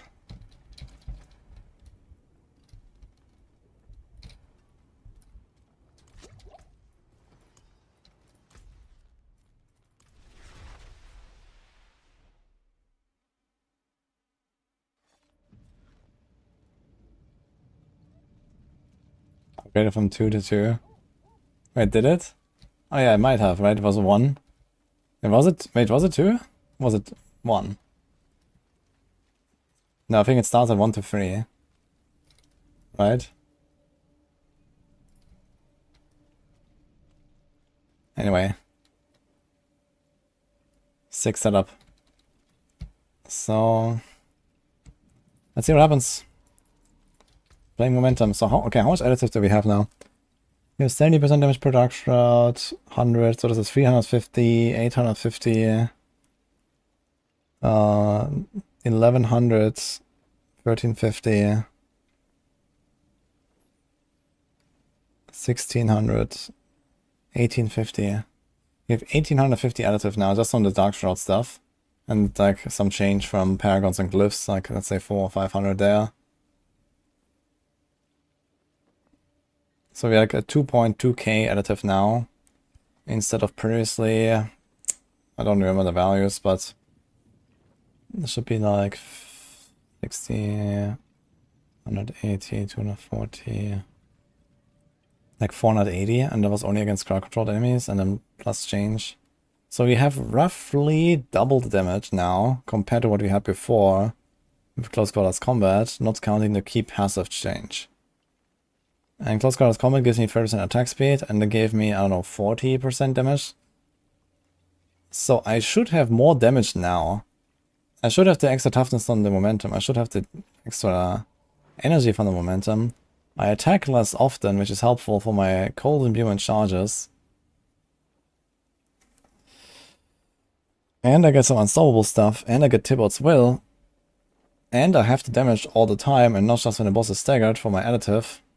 So outside of stagger phases, I'll actually do roughly triple or so the damage, maybe more, against bosses, compared to the close quarters combat build. So yeah, generally this just seems like a massive improvement. And I'm quite curious to see if that will feel that way. So let's do an 80 again.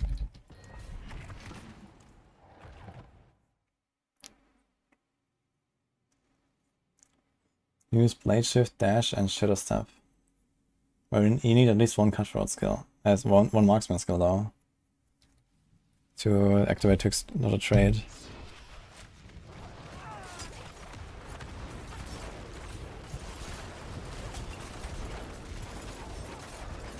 Takes a long time to stack the stuff though.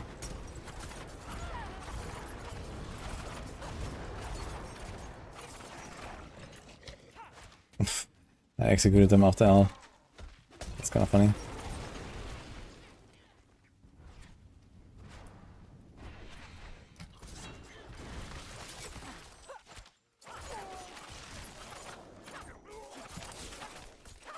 So far the damage seems abysmal.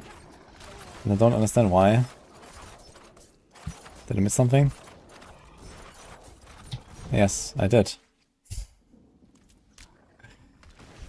I did indeed miss something.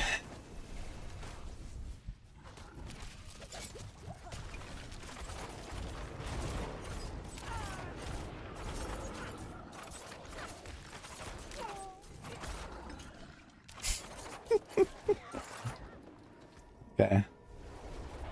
Yeah, remove the pants. I did try the unique chest briefly, but not too much.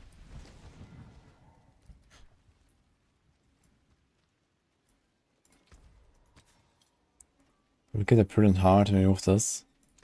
I guess so. I mean, actually, let's just do frostbitten. We have a relatively decent crit rate now. We have 45, 65, 75, 100, or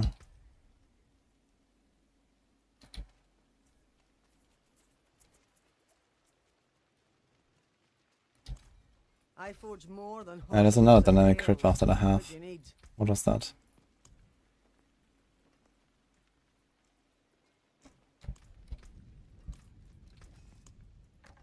We have 5 turns left, I have the wrong thing there. Need counter duration.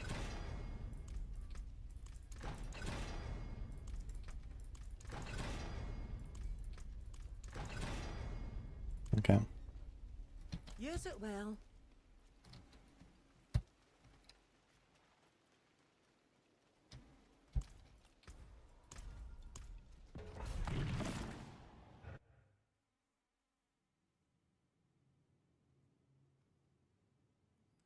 The chest banks like a sorcerer with Raymond. Yeah, kind of. I don't think you lose that much from putting the actual on a bar. A bunch of builds can easily afford that, I think.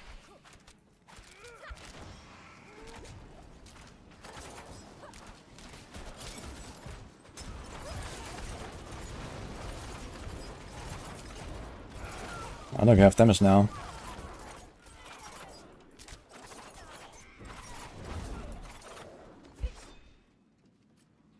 And speed.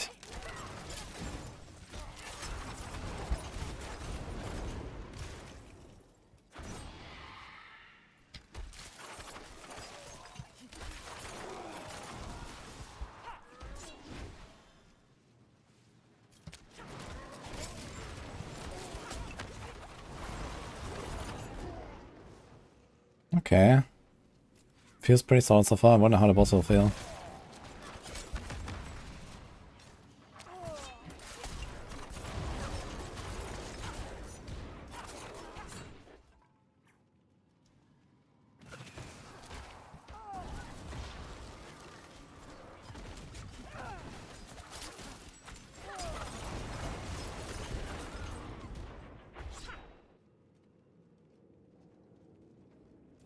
I am aware that Katos is bugged.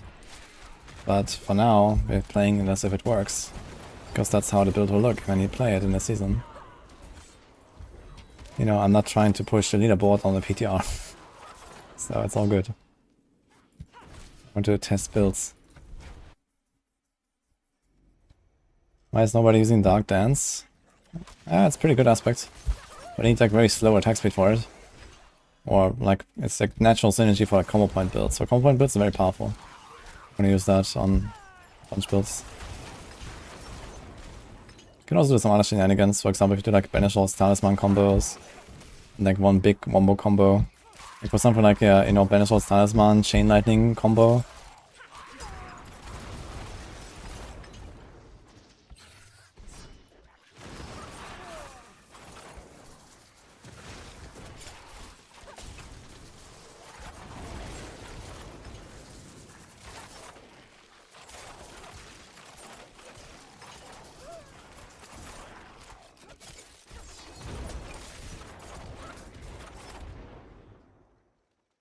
No, I don't have Dark Shrouds of Umbras. Actually, can you activate Dark Shroud while crowd control when you have the chest equipped? I guess you can, right? Because it makes you immune.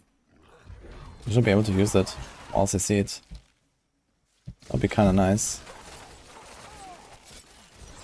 So the Dark Shroud can basically replace your Unsolvable skill.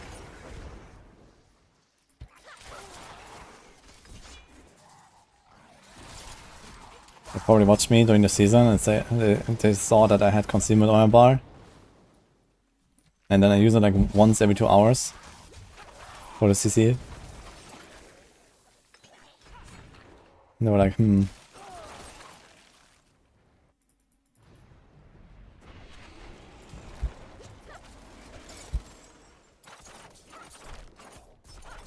Okay, let's see how Bramble is. So tanky is boss. Very shitty.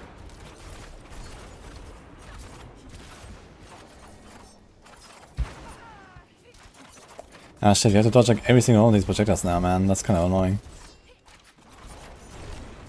Usually I just tank one of them or even two of them.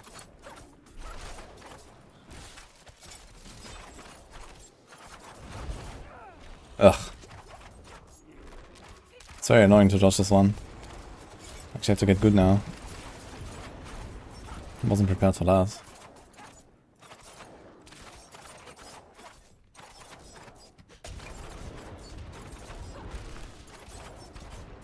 Okay, I have one problem with my Heartseeker strat, which is... like, I hit the totem sometimes with my Heartseeker. That's a problem, man.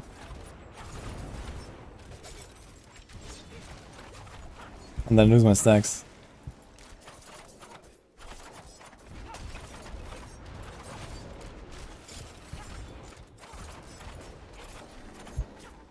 Actually seems fairly easy to stack the totems on the boss though.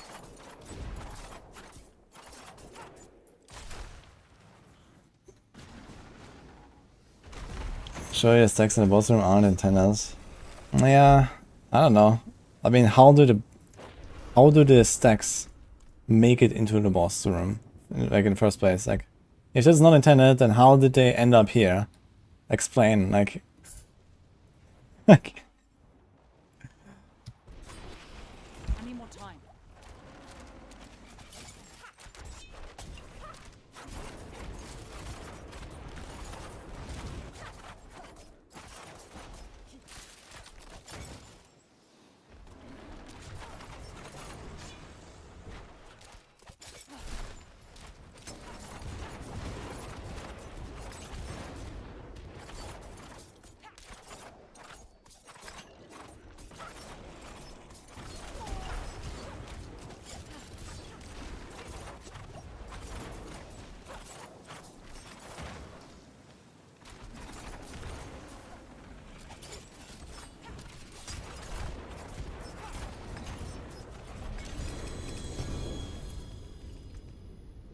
Oh shit. Ooh.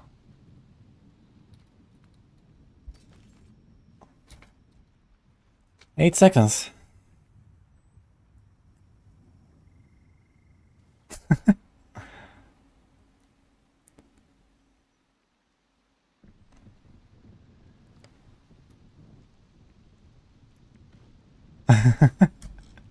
Okay. Well, I can give this back. Who was that? Fenno something. It's not account bound. I didn't master that. I can give it back.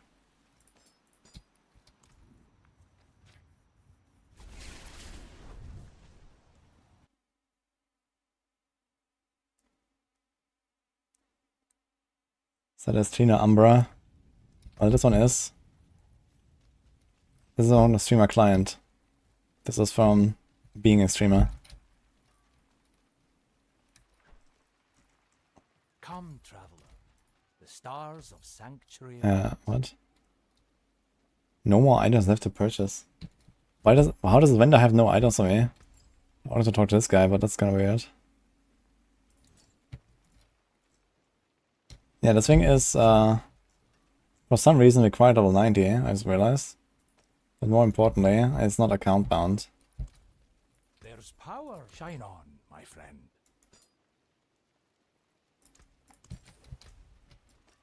So that's nice.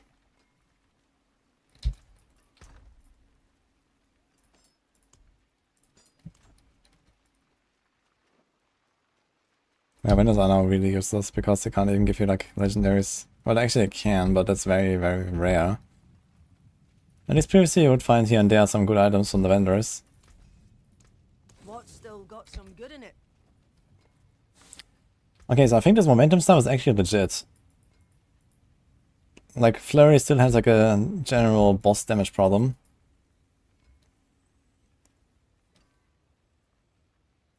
And like, I don't feel so clunky a little bit, right? Like, you want to have full stacks of momentum, but you also need to press your other buttons. You want to have the full stacks of the advanced flurry, but you also need to press the other buttons. So both of them, you kind of like drop the stacks, and then you don't have the stuff. And you want to put the caltrops down, and you want to put the smoke grenade down. I mean, you could try to work around it and just like not have other buttons. Like, what do we do? What is like good to like throw down and just like not touch for a while? We could do like dash, shadow step, no caltrops, fuck the caltrops. We do a poison trap. We do some attack speed and some debilitating toxins. We can use a dark shroud chest, we use dark shroud. So I can do something like that. And then we drop the tricks of the trades stuff. Although that is kind of painful. I mean, if enough attack speed, it wouldn't really hurt so much losing one stack in between, but we still lose 3 stacks of our flurry every time we do this. Death trap. Yeah, death trap is not needed if you go for the dark shroud chest. Elemental Surge removes stacks. Wait, is that the same for the flurry buff as well? I wanna see that. Hello? Okay, it doesn't give me swords, but he has a dagger. How shall I guide my hammer?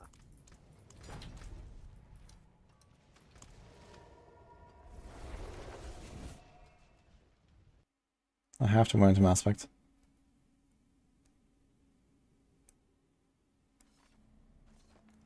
You hope that Jens Blessing throws down Keltos when you want. I guess it no, it shouldn't. It's a mobility skill. Jens Blessing can only do non-mobility skills. You can do it with Scoundrel's Letters though, which was actually recently fixed to now work when you don't have a target.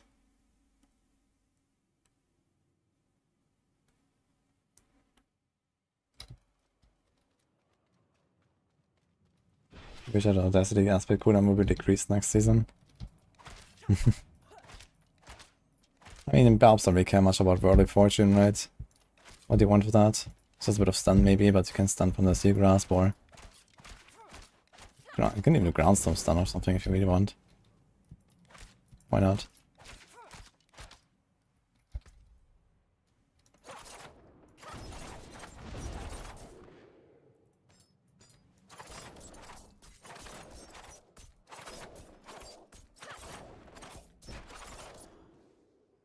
Yes, here my momentum went down to 9. My flurry stacks disappeared.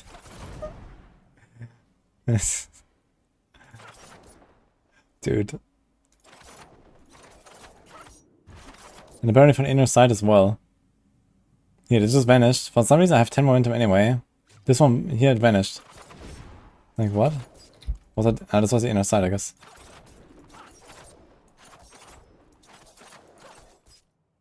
Okay, here I lost 2. I got 2 elemental storage procs, I lost 2 momentum stacks. Oh my god, dude. That's hilarious.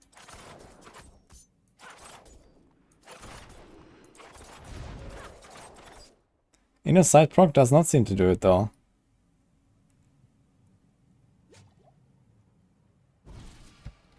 Inner side, that's all good. Yeah. Nothing happens. Elemental Surge though is broken.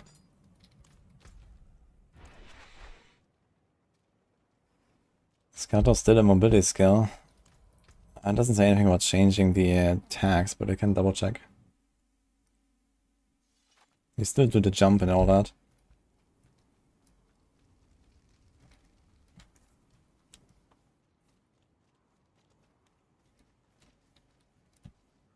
Will chaps reduce the cooldown of your ultimate if they did? If you're talking about this here, I guess technically, if you trigger a death trap and that death trap then kills something, you should get a cooldown reset on your death trap on your bar. Now that is extremely unlikely scenario, but it will make it very easy to block exposure, which is nice.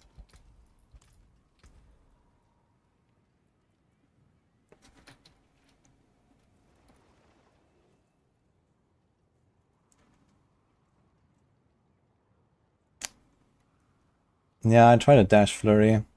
I hard disagree that it feels good. There's like some really wonky stuff with it. Like it randomly targets some guys next to me instead of my actual target. And sometimes it just flurries in the air and doesn't actually dash to the target. Like, yeah, when it works, it's fine. But like this shit is really wonky, I think. Hello.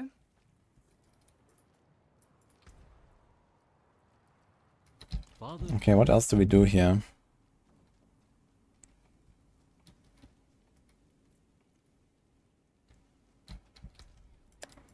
I wonder if we would do something like exposure, poison trap, death trap.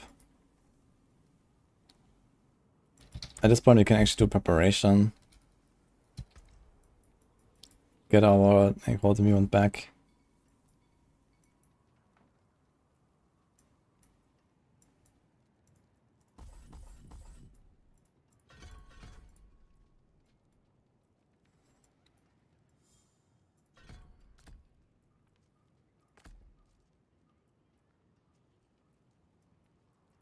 We kind of want a smoke grenade though.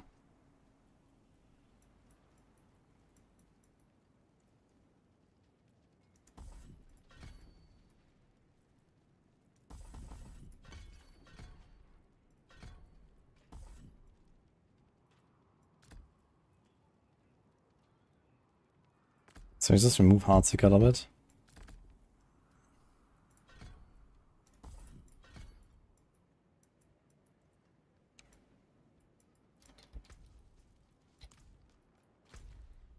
Good thing is you can swap between the two. Like both of them don't require any kind of scaling stats.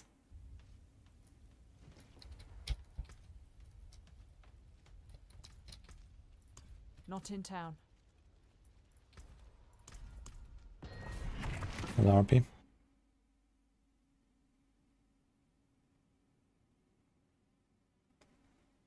Poison Grip has a lot of scaling now. Yeah, I got some buffs, but nothing really super crazy did it. Like, what was there for Poison Creeper that made it like much stronger? It just has like some bugs and somehow does like equivalent damage.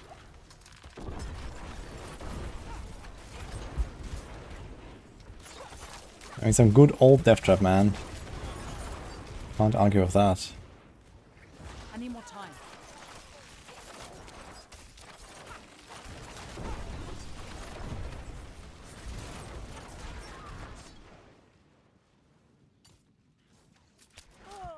I didn't try Venom Arrows yet.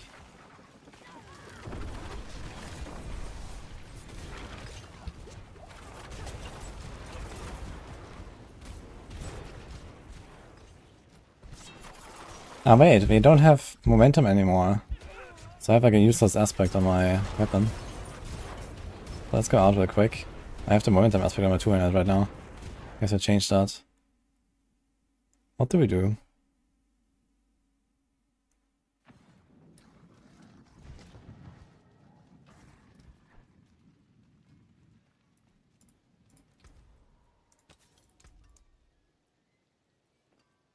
You also can't activate Tibalt's Will anymore. May your road be filled with wonders. The wonders of Sanctuary at your fingertips. How may I help you? Bright aura. Brighter soul.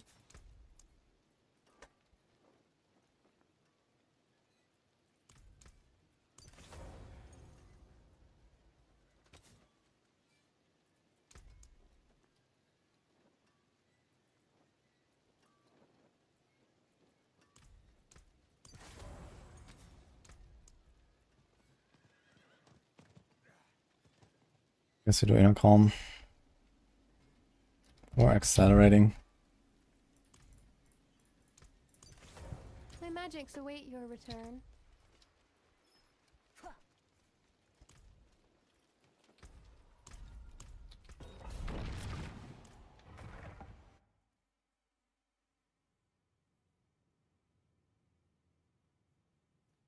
I have not tried the stairs about the auto aiming. Maybe someone else knows that.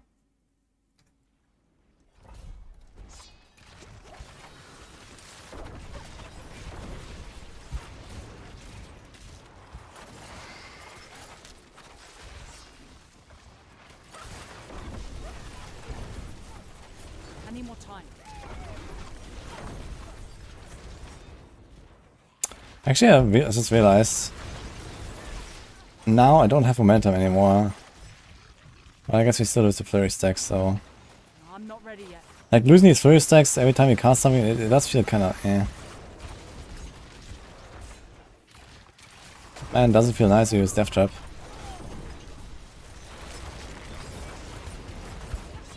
I guess you want to just walk in, press all your buttons once, I need more time.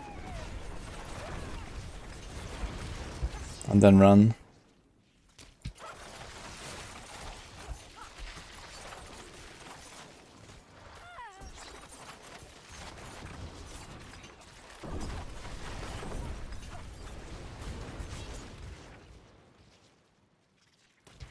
Feels nice.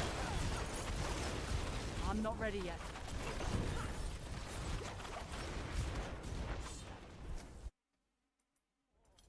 Is there a new build for new season?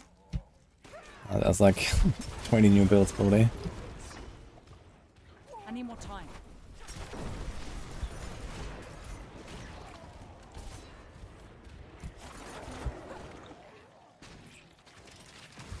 I'm not ready yet.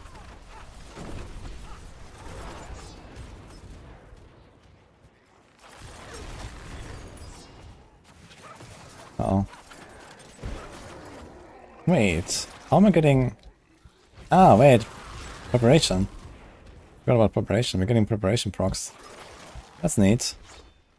So even when exposure is not working for us. I'm not ready yet.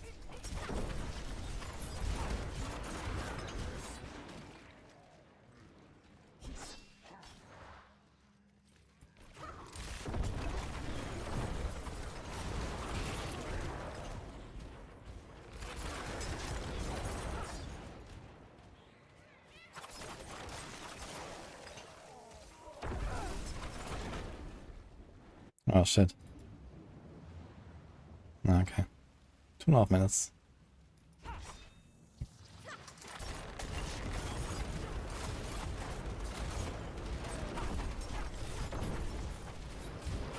don't have enough energy. So we didn't I get... need more time. Oh, and don't have resource to sustain this. I don't have enough energy. I need more time. So only the big stands give you a stack here, not the small ones. I'm out of energy.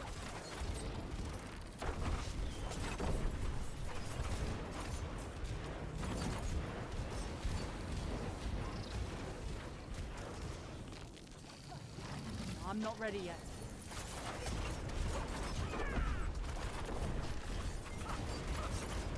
This seems pretty nice actually. Just need to fix my resources.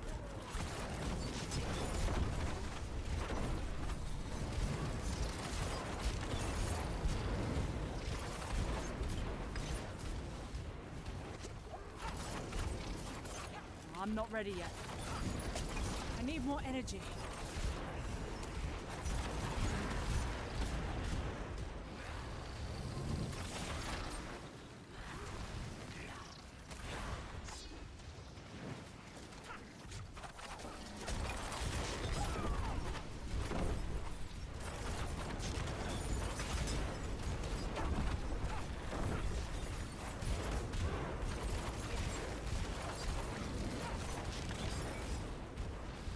Interesting how much better this feels compared to before. I'm a bit surprised. I guess that's because the Kartos is not working. If the Kartos was working properly, then I would notice the difference. I'm not ready yet. Spirits, I was doing caltrops and bullshit for like no reason really.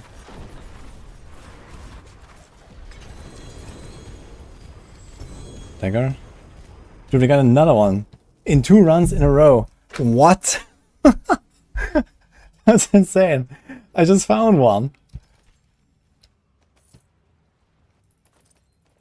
That's ridiculous. Yeah, I'm missing tricks of the trade now. I didn't respec for that.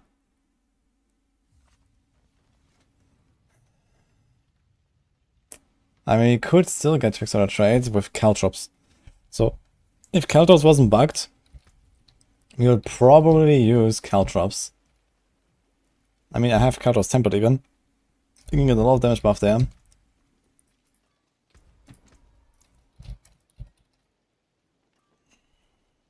And then we use the Meyer Sharpshooters, which makes it a marksman skill. So you wouldn't need this Heartseeker stuff.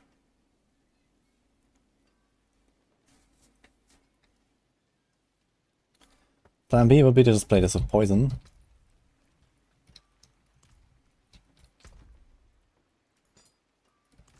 It's kinda nice. So I have like 1 Umber Crux now to give away.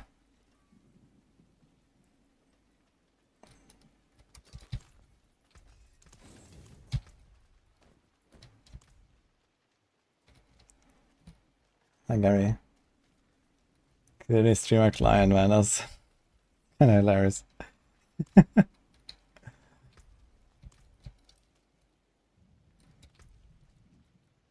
Yeah, if someone wants that, I guess you can... I have one now as well, so I have 2 of them now. One I will give back to Finno, who gave me the first one. And one I can give to anyone.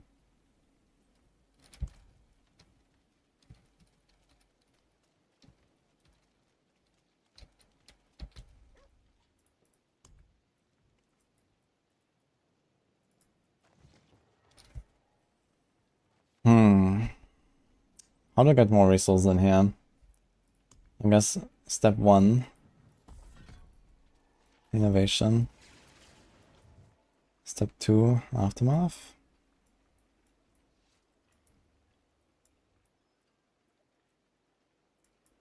I think I keep forgetting my health potion, by the way. During the stagger phase, I don't think I ever press my health potion. 18% damage is quite a lot. Let's move this.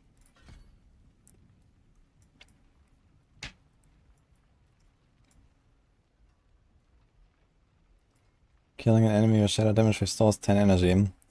Yeah, that's cool and all, but I do neither shadow damage nor do I kill anything on the boss. So that doesn't really help me. We have already 5 energy here.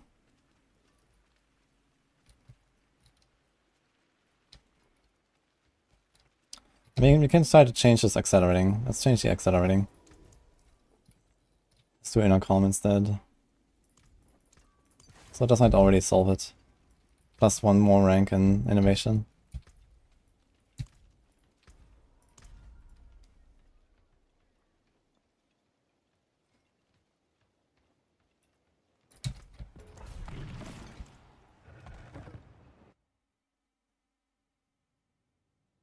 Some guide on movement setting. I don't have a guide on this exactly. I use force move on my mouse wheel. And then WSD sometimes.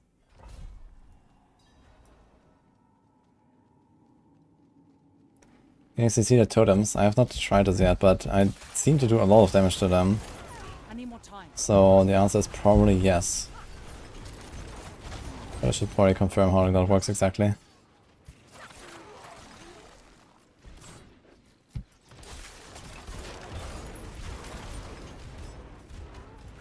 I'm not ready yet.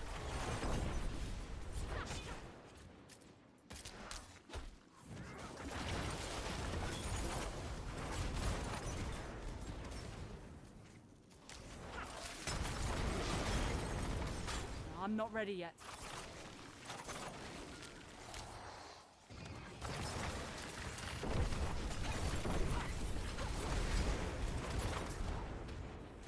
Can't be seen, but it looks like I have no DR. Maybe that's it as well.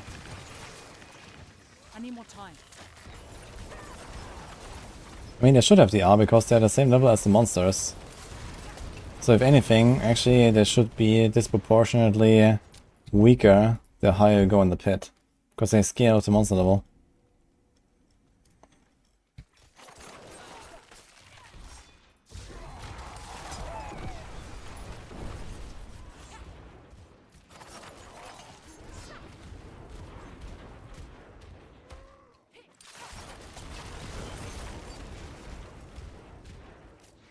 I'm going to double the amount of totems. They can't have 2 times the same unique.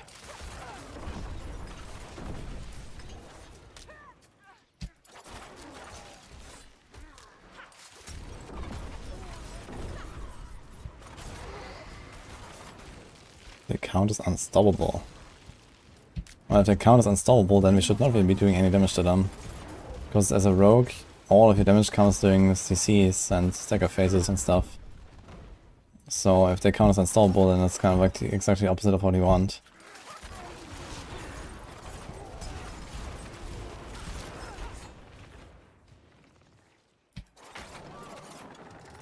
Yeah, unstoppable damage is exploiter aspect, but I mean this is not really something that you use in 2024, at least not on rogue.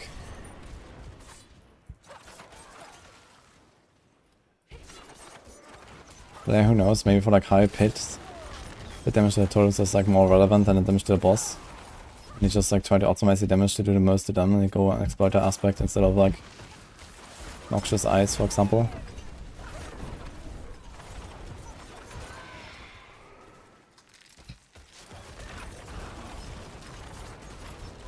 I need more time.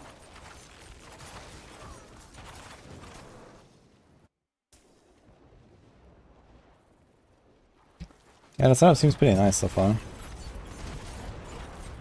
I'm not ready yet. Luckily, it's like a very small switch.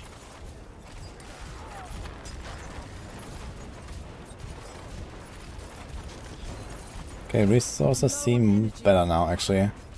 It's a bit close, but it's 1 extra point in innovation did help.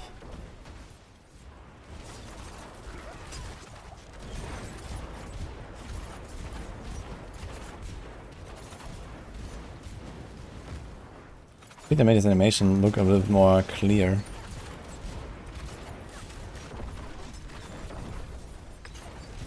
I'm not ready yet.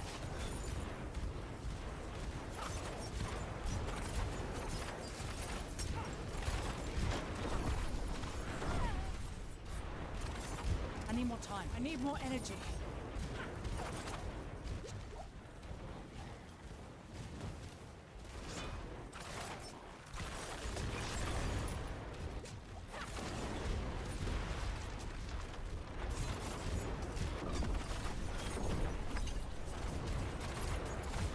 No, I could have killed him there if Lilith hadn't appeared or I had delayed the stack a little bit. Got stuck.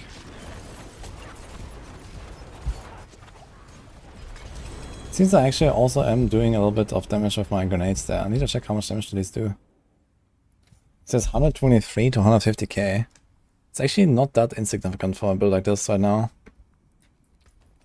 And these grenades are actually doing some damage.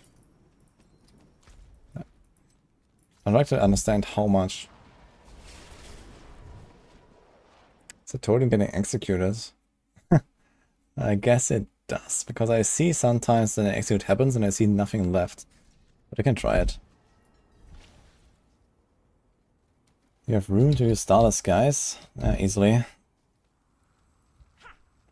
You would use Starless Skies in this build for sure, plus the Lucian Helm.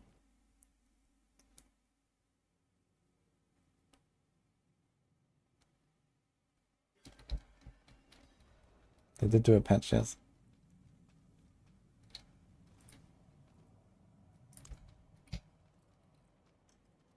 Let's see what happens.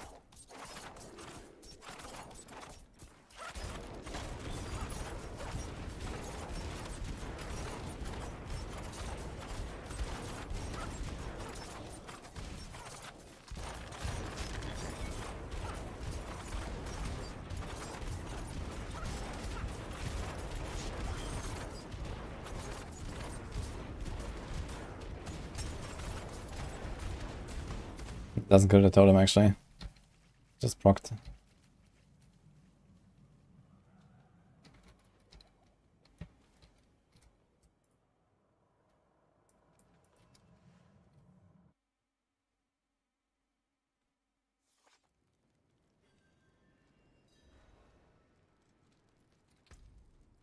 I want the Umber Crux now. Oh no. What did I do?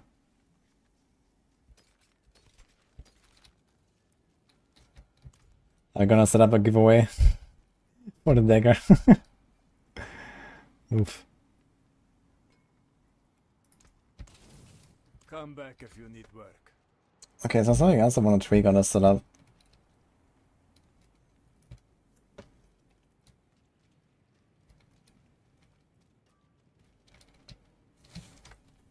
I guess the next thing would be going poison. And we do have rings for that already, I believe.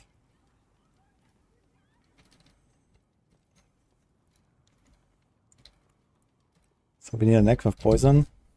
And poison imbue, blah blah. In that case, you probably always want like to have poison imbuement on the helm. So we have to make another helm. But I guess for testing we don't need that.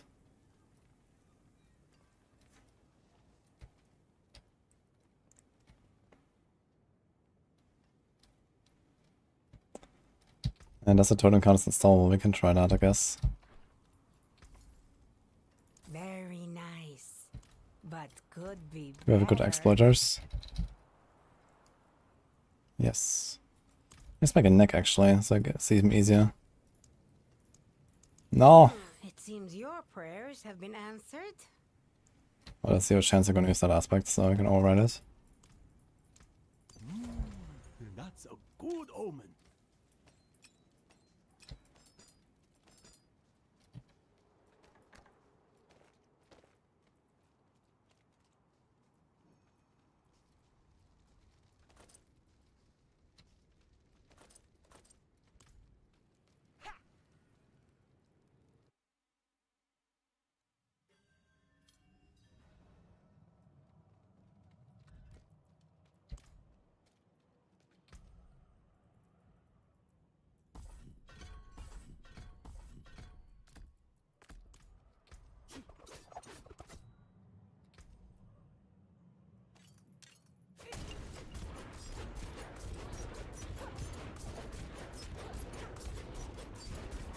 Yeah, 1.2 to 1.9 or so.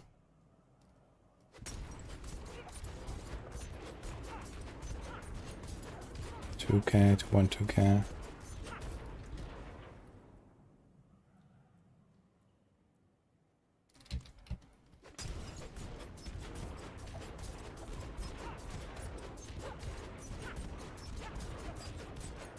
Okay, 1.4 to 2.2 or so.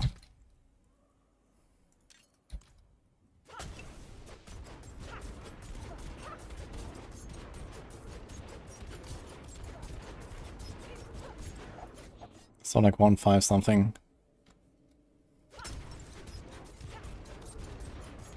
We also see 3,000 now, which is kind of sus.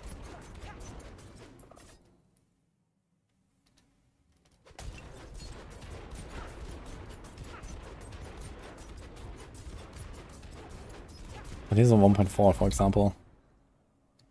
Why is it such a big variance?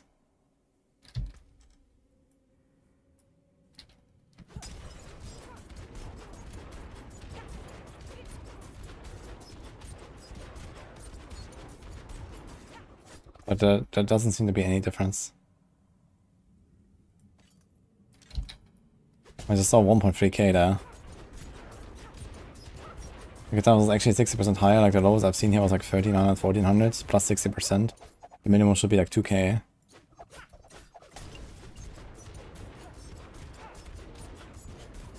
So I think this is bullshit.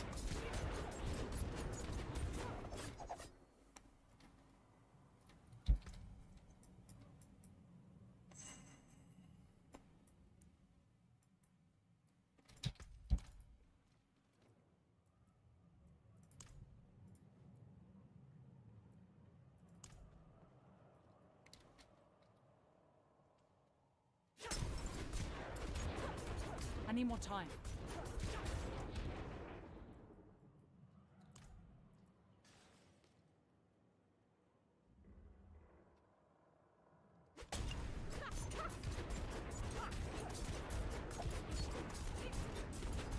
I need more time.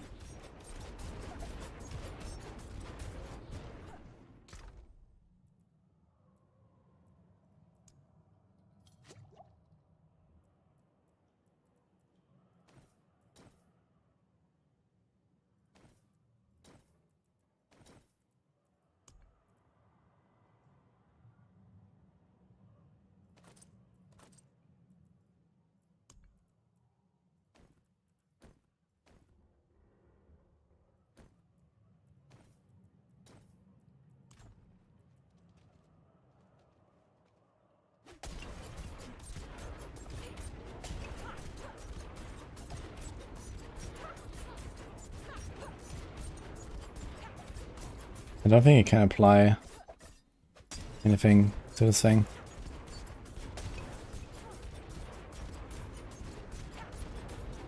Looks like the same number. So I'm perking, like, you know... I don't have concussive strikes now. But the smoke grenade itself is also 25%. Also, for example, we have frostbitten. Enemies hit by stun grenades have a chance equal to the crit to be frozen. Well, my crit is very low.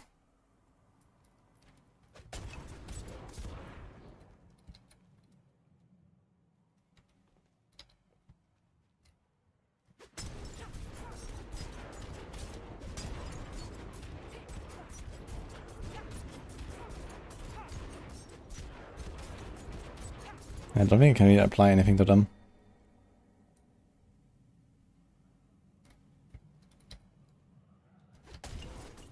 What?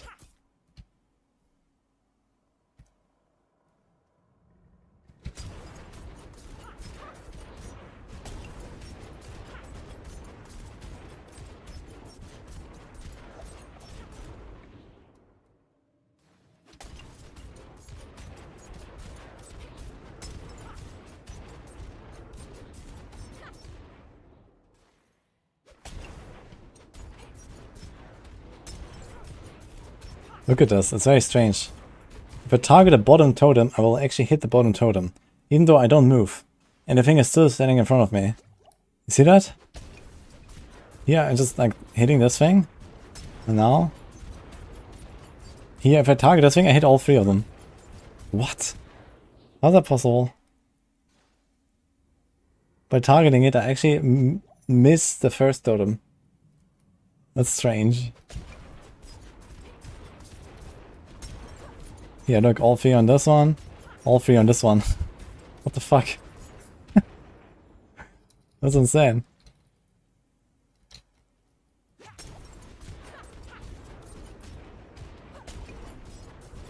My character doesn't really turn or anything.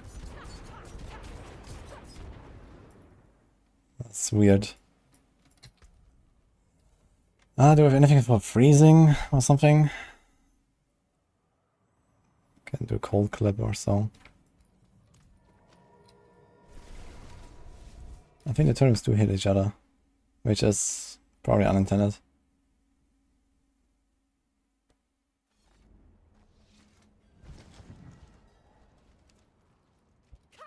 I don't think you can trigger another character copy.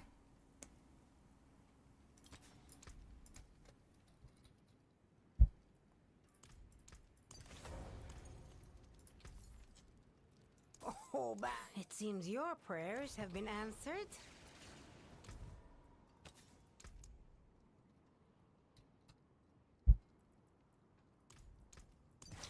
Until spring. Okay. Always code imbued. This should be very easy to see.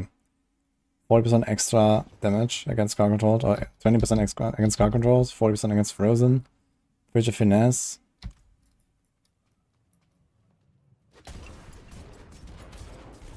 Nah, that's like the same numbers. I saw 1,300 right there. But nothing works. This would be super obvious, yeah. Can't freeze it.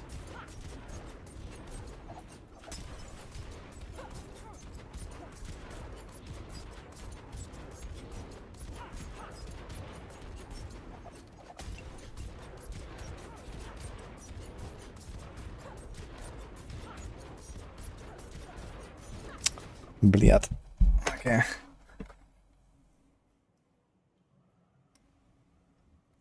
I found a shard of Erathiel.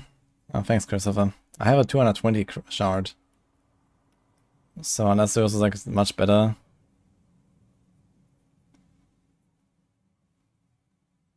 It only stole half the PoE totem code. So give it some time. Cold clip, victimize, blade shift. What are you gonna do with that?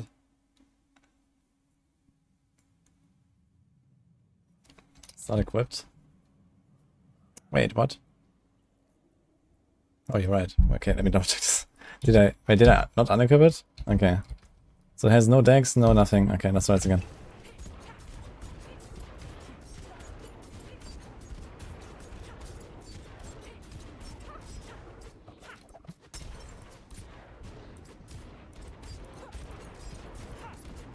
But it says immune, immune, immune, immune. I think that probably means the CC is. Let me see this. So it says immune here. What if you move concussive? Now it says no immune, look. Immune, immune, immune. Pretty sure this means the CC is.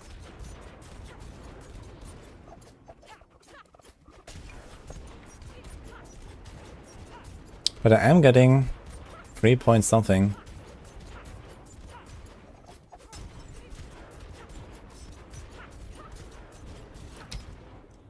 Well.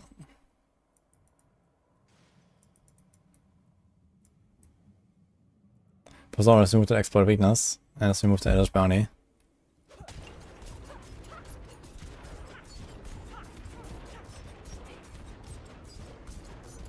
Well, exploit weakness is still going, funny enough. Victimize is not that in season 5. It's just bugged right now on the PTR. Okay, 1.5. 2.7. 2.9.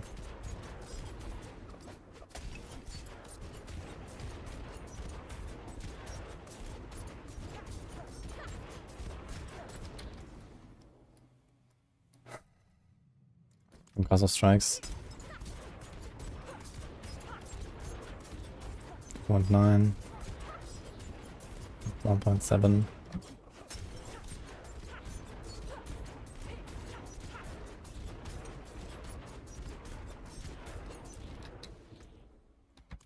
Okay, let's not change any item.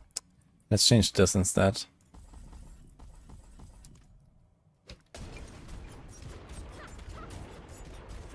I got 3.1 right there after unequipping this stuff.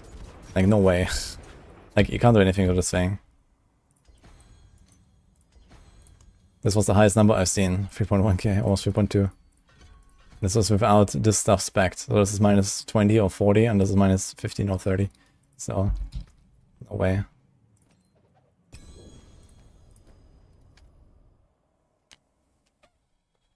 Oh, that sucks.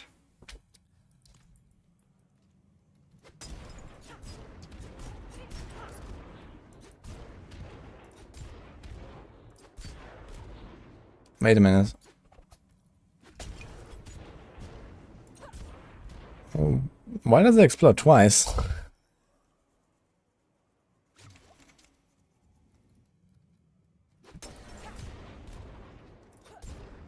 For a lot more damage the second time around, you see this?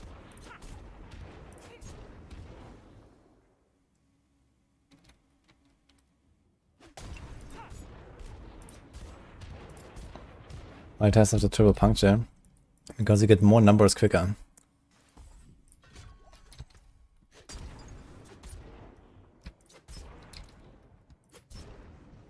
Now it's only one.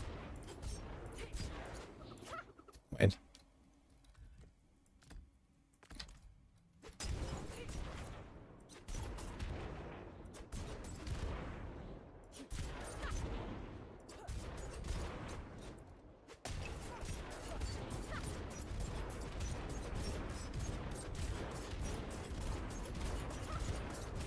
It was just like 1 2 1 2 1 2 1 2. You see this?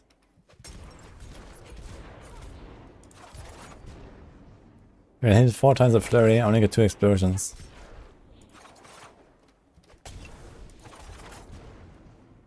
Look how much damage the second one does. 4,000? 60,000. What the fuck?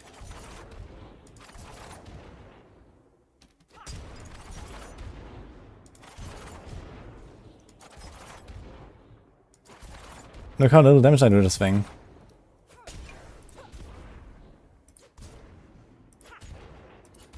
Like, it does the same to the dummy that I do to this guy. It's like 1-to-1. You see this? It's like 100%. Yeah, it's like almost the same. It's like it's just hitting the guy again. You see this?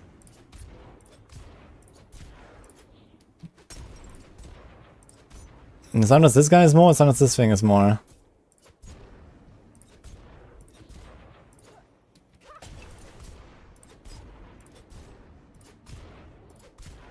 Like, okay, I just crit a totem for 11,000 and did 15,000 to the dummy. What? Normal. What the hell?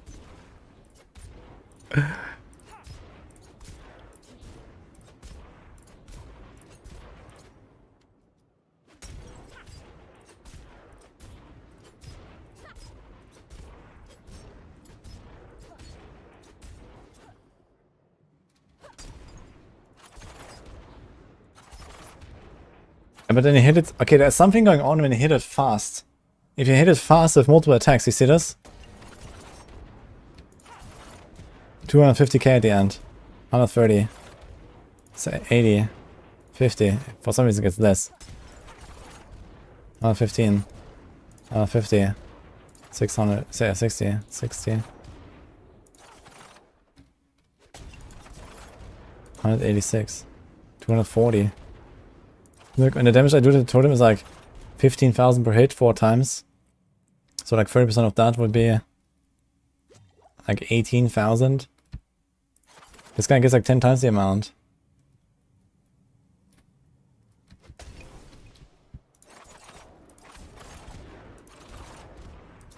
Don't think position matters, it just hits.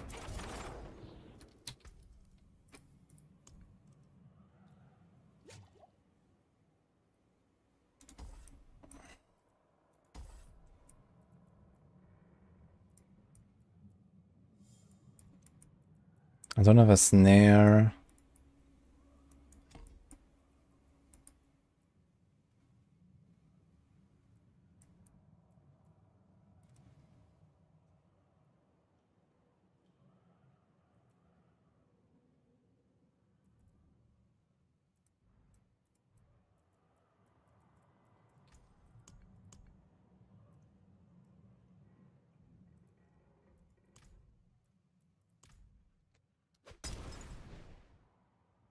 I need more time.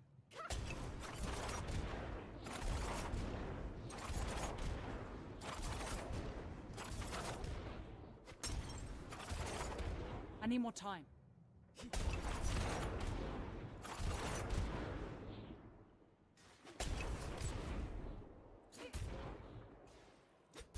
Okay, so the totems are not hitting each other actually. I need more time. There's only one number. One explosion. So they're not hitting each other. So the bug is actually something else. It's like if you hit it fast, somehow it stacks up like the damage and it does like 10 times the end damage later.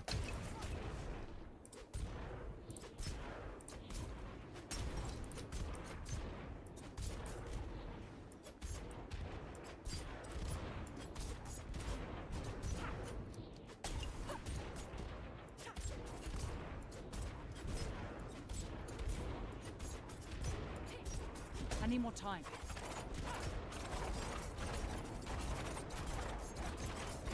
Like the totem does way more damage than I should. Energy. Like against the boss here. But it's kind of strange because when I'm in the actual pit run, almost all of my damage is doing the stagger nuke. But this totem doesn't care about that at all. Besides, okay, I have 25% extra from cheap shot. There's like a global damage increase to me. But most of the damage, you know, it should kind of work well against the boss. And it doesn't, which is very strange.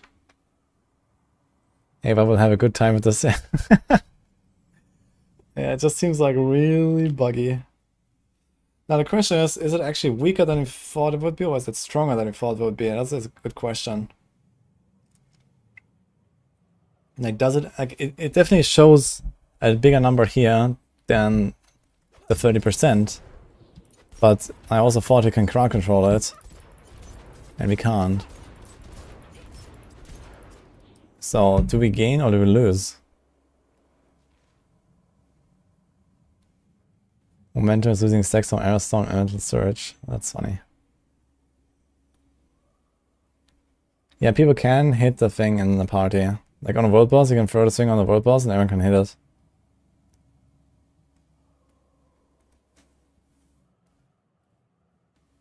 How's this versus bosses? Yeah, like the idea behind it was that it would help us a lot with bosses, I guess.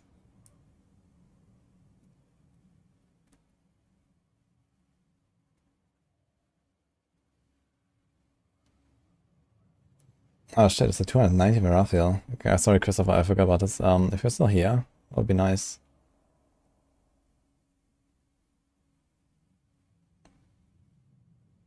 He lost 2 characters in Helltide and 1 hit. Yeah, the Hellborn are really dangerous paranormals, you have to be careful. Okay, the question is, what do we do with this information here? I don't know.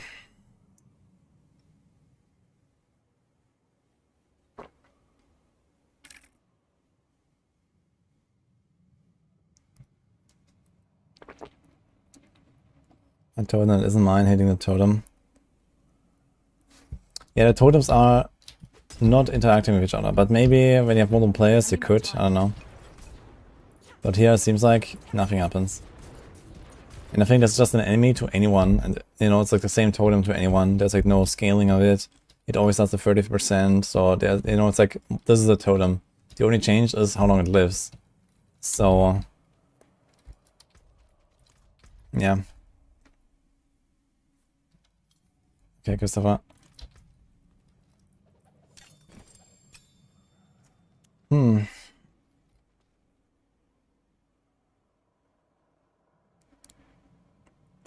I'm not planning to play Heartseeker on PTR right now. I mean, the build was not really changing.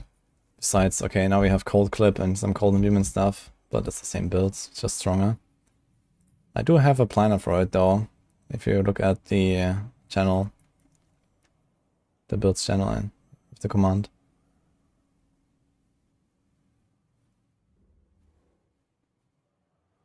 Want to give me Abyssal Scrolls and Hardcore? We can try to have them.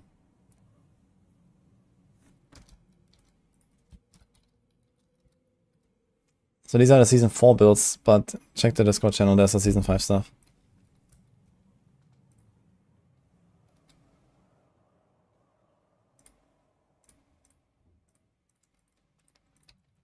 Okay. Let's fix this. Let's fix this.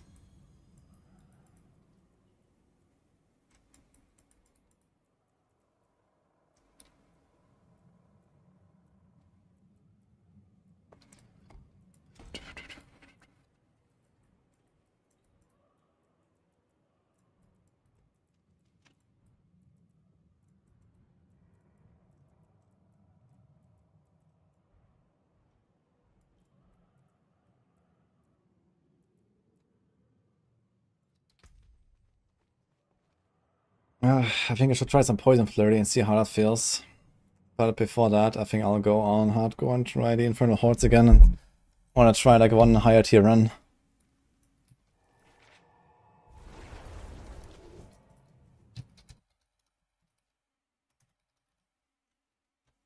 This sword works with poison.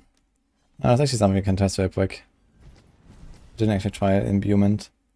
I guess dots should work. Maybe they interact with some really weird mechanic.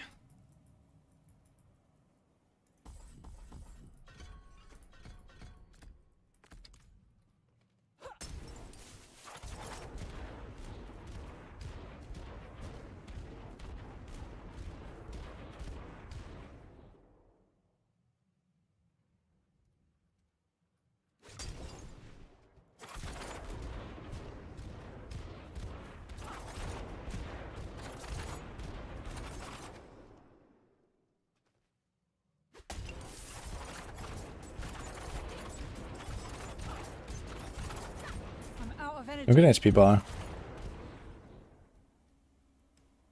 Let's let it reset.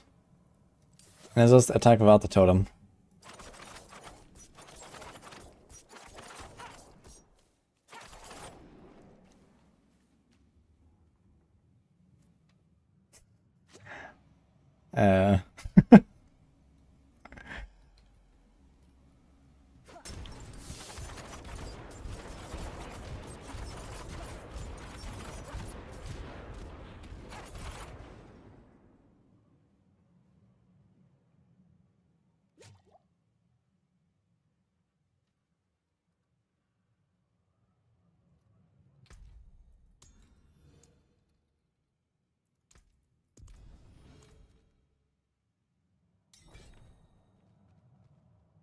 Yeah, it's not just like multi-dipping. Like, for some reason, it replicates like almost 1-to-1 the damage it takes, but if you hit it fast, you get an extra explosion that is way stronger. Yo, oh, Endurance Faith as well. Pork. Okay. Yo, thanks, Christopher. So here's like 2 more new uniques, guys, that we just got from our friend. He has a shot of Herathil, so that answers that question, I guess. 290. So that's pretty nice. Let's put in a stash. Why did it need like 10 attempts?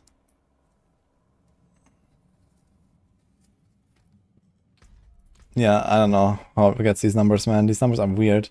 Because it's not even, okay, it does 100% instead of 30% or something like that. You know, it does like roughly the same when I hit it. But not quite. Sometimes it's more, sometimes it's less, but it's around the same. But it's not always the same. Like, it's not like the same ratio, right? It's not like, okay, I do 100% to this guy, 100% to this, or 30% to this, and 100% to this. But it's like around the same. Not always. That's really strange.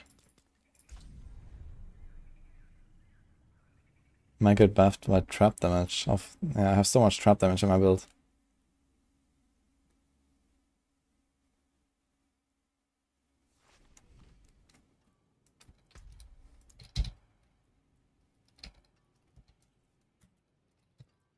Wait.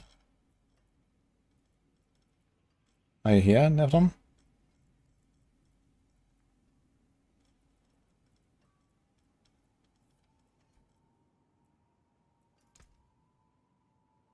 That's you, right? Wait.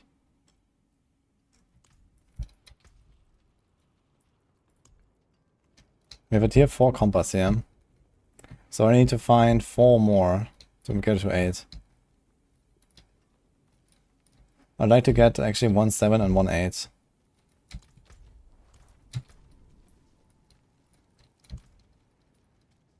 Power went off, okay.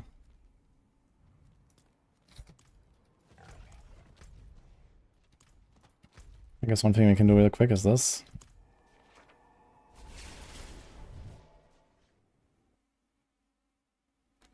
BB enemies that attack it damage themselves like thorns. Yeah, that kind of makes sense, which is funny.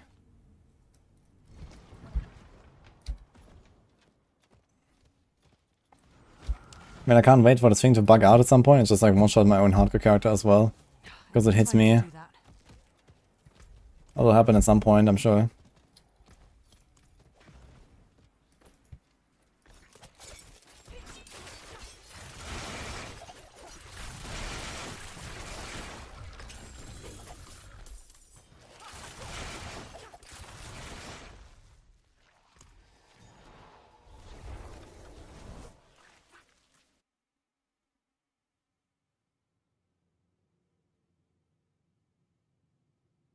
Will I please play Sorc more? I will, don't worry. I started actually boosting Sorc so I get aspects and stuff.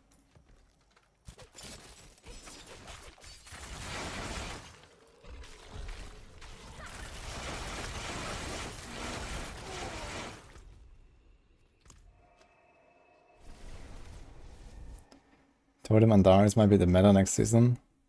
Nah, the totem should not really interact much with Andarios though, like you need to stack up the dots. So I guess on average you can probably expect something like a half the value for like a poison build, I guess, It is done. compared to for an Andariel poison build, I guess. Because Andariel lasts, I think, 5 seconds. A bit more than half the value. You get like a few procs that are full value and then a few that kind of slowly go into nothingness, basically. But yeah, considering it has like really weak boss damage, if that actually helps the boss damage a lot, that could be nice. Okay, we got a tier 3 compass.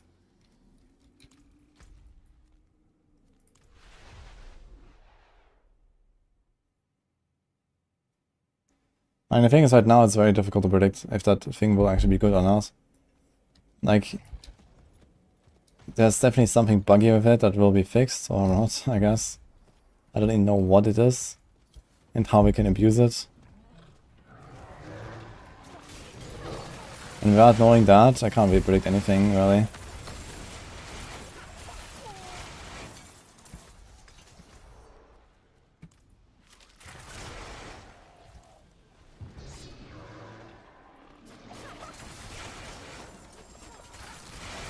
I need more time.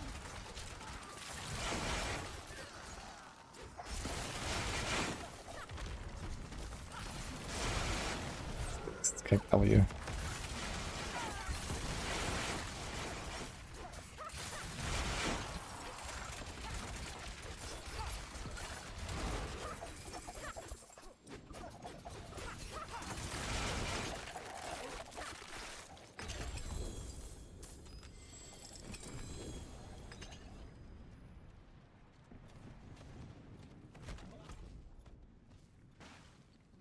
See any structures anywhere?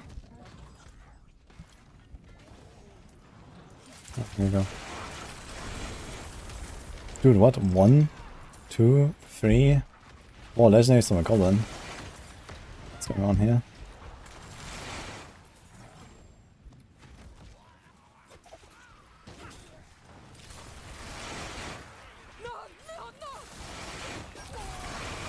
I'm not ready yet.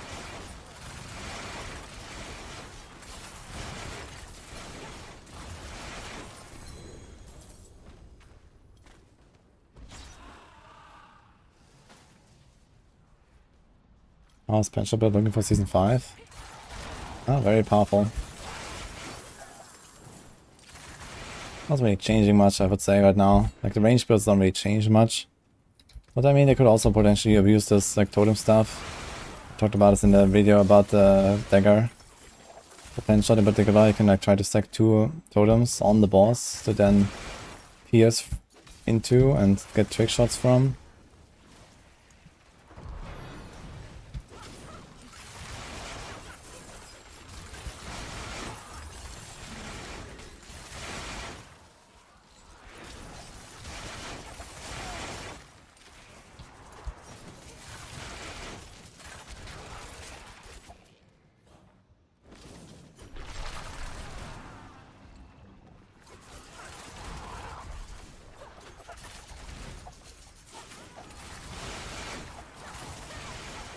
You can just TP on me if you want to also get a Barb Maiden weapon.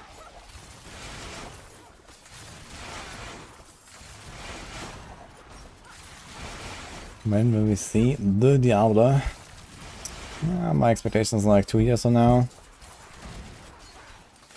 Maybe 1. I need more time.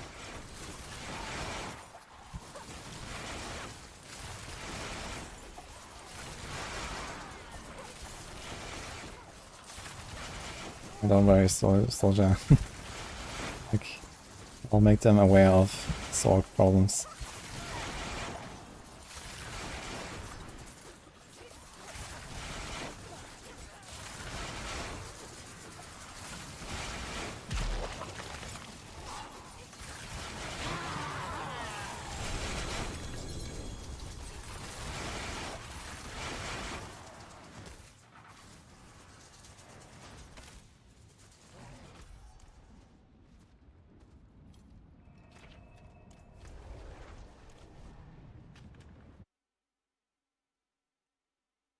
Any cool finds in rogue builds, items that aren't bugs?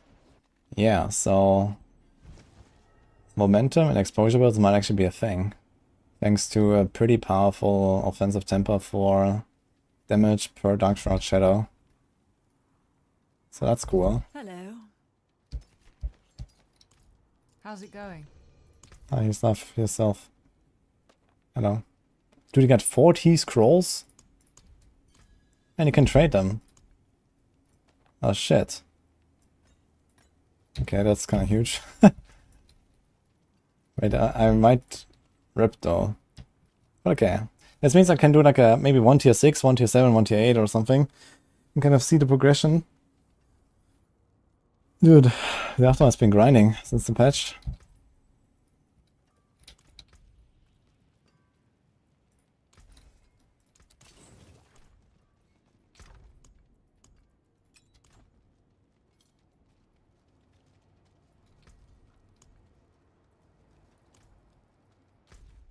We get scrolls from dust and compasses now. Yeah, but still quite a lot. Thank you, man. The Dark Shroud temper is just objectively better than any other plus damage temper. Yeah, for momentum and exposure builds it is. For the others, I guess you can map it out, but it will usually not win. Or maybe you're gonna do something like 1 or 2 of them instead of like 6. Just to get a bunch more additive damage. But the Dark Shroud thing is really good. Is that actually new or was that in the game already?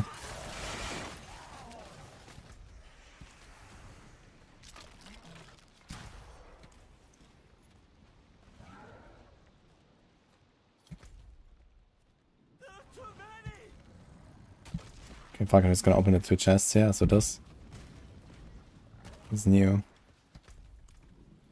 Yeah, it's really nice, because it actually enables momentum and exposure. Because you don't need the other stats to scale.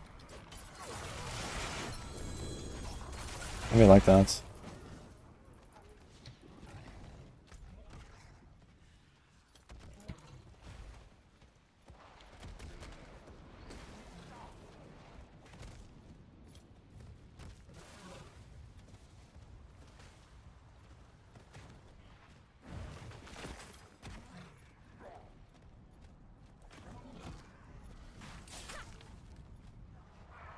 Yeah, in Season 4 I think it's like damage per common point exists. Maybe this is what we are thinking about here. I think the damage per Dark Shroud stuff is new. Alright, time to die.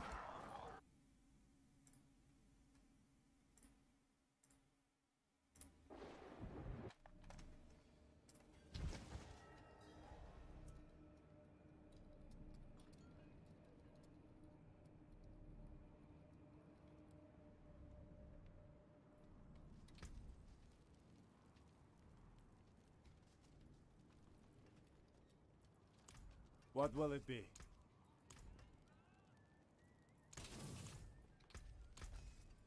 I mean, I'm not really gonna do much on hardcore, that's PTR, right? It's gonna like boost it all to 12, fuck it. Is worth the coin.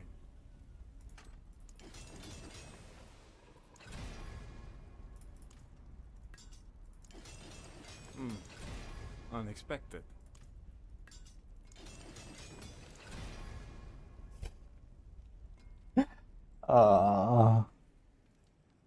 It's bugged. Not bad. Yo.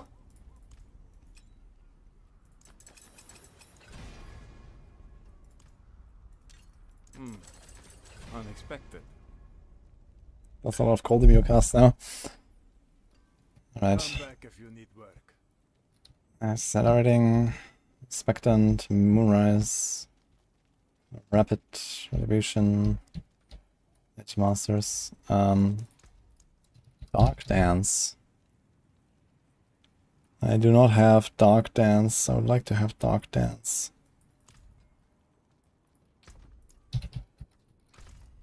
What?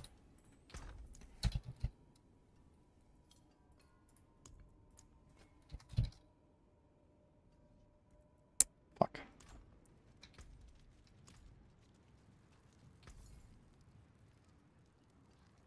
Okay, let's hope for the best. It seems you're a fair bit of magic in that one. That's good salvage.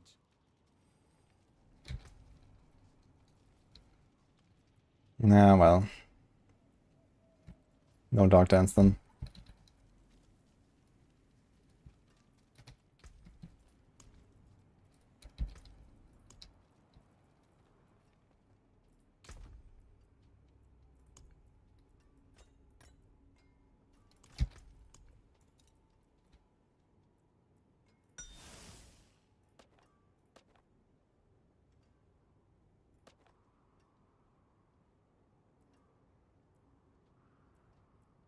Wait. These scissors are always the same. They always have the bonus chest for 250, they always have more legendary items, and they always have more crafting materials. Like, what's the point?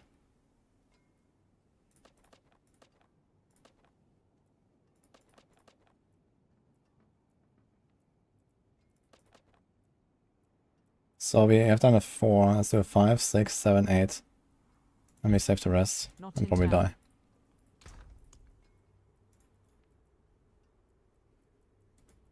On the scrolls. Or right clicking on the scroll doesn't actually stash it.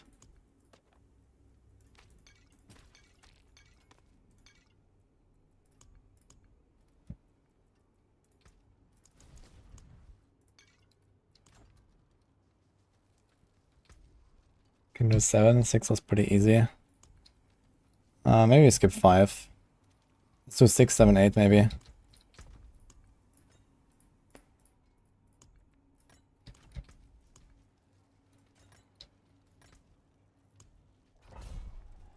I wonder what happens actually when you scroll out while it's in progress.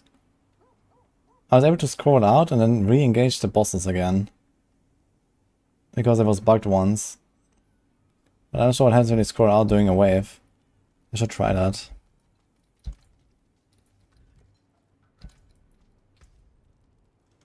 So is this correct here?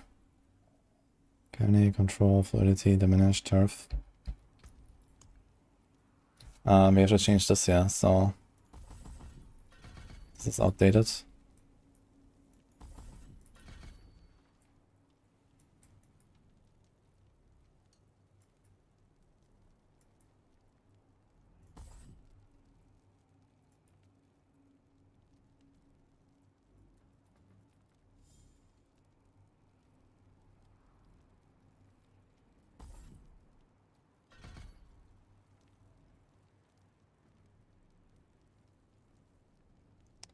Something like that. Yeah, I don't have Dark Dance now, we should have Dark Dance.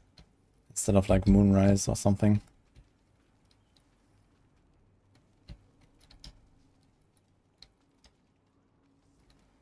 Otherwise you're good, I think.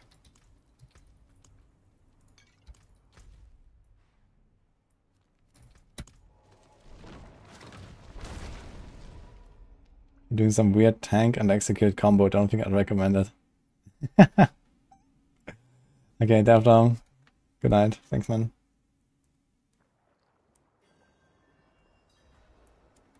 What's the user consumer right now? There's still some uses for it. Like the warm up time is really nice. Oh, there's some stuff going on here. The resource gain can be nice on concealment. It's good for PvP. You have like some extra temper for like extra damage after entering stealth. So you could do some action there with like one really big hit if you combine this, for example, with like Banishment's Talisman and Beastfall Boots.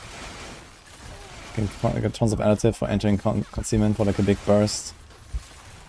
You can do it before like a rain of fire shot. Rain of arrows shot, I mean. So there are some possibilities here.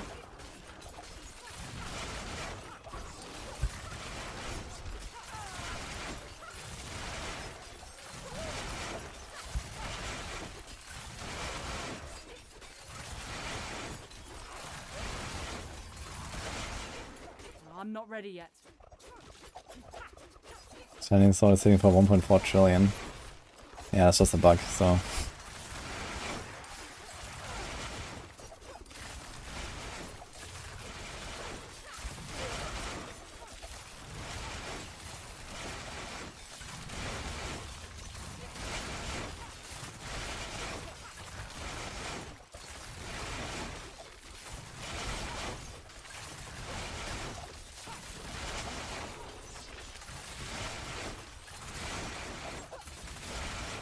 Numbers cannot activate the immunity. The point of the chest is that you have to press the button.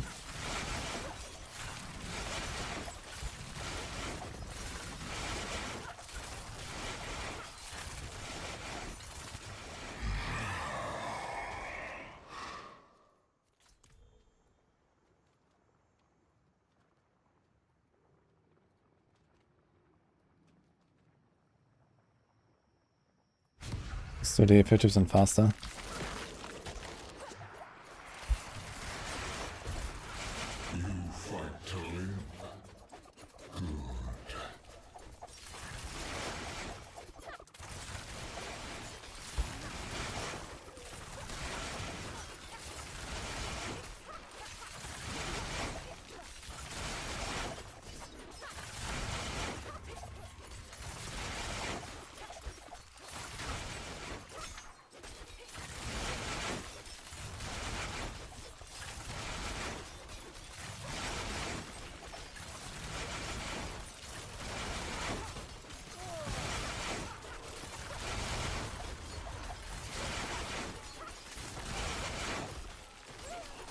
Yeah, so wave 6, or like tier 6 rather, still seems fairly chill actually. Not ready yet.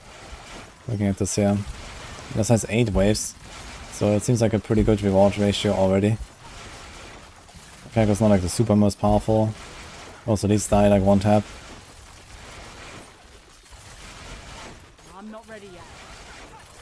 Let's see how the tier 7 will go.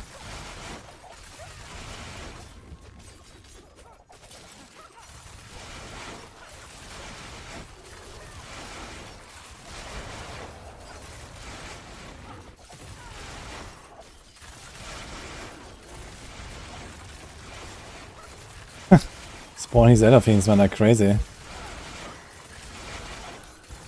We get like a +1 ender per other fiend, that's gonna be kinda wild. Hellborn, Etheric Mass. We could try the Hellborn and see how hard they are.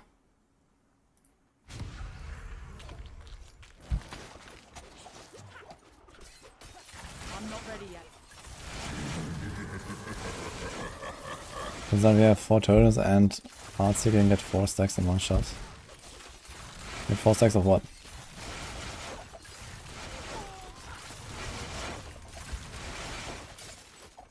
Okay, I'm still one-tapping these Hellborn, but they are tankier.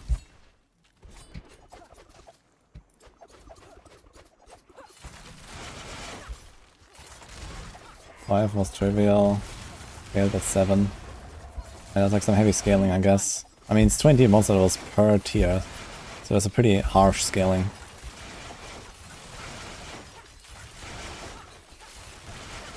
I would imagine it's probably something like a ×5 or so at least, each time. At least in HP.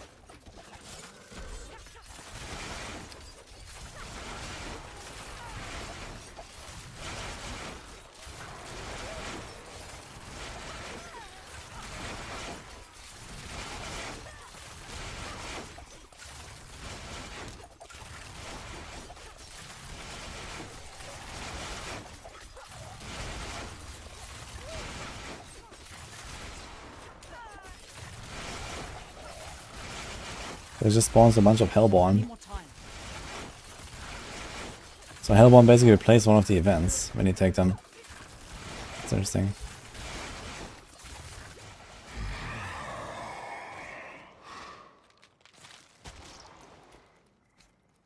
Inner Fiend +1. It's kinda nice. Either +25 though can be scary.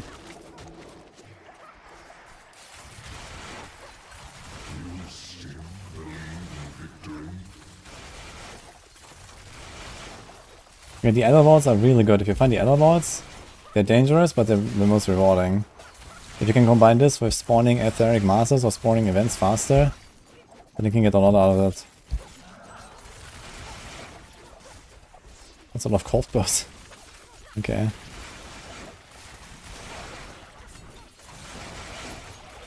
What is going on?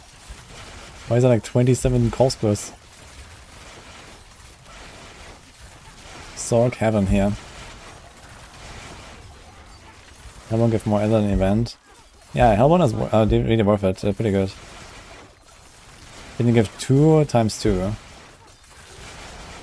But you can also get the multiple, you know, plus 1 ether per ether fiend. So 1 ether fiend can also give like 2, 3, maybe 4 if you stack it up.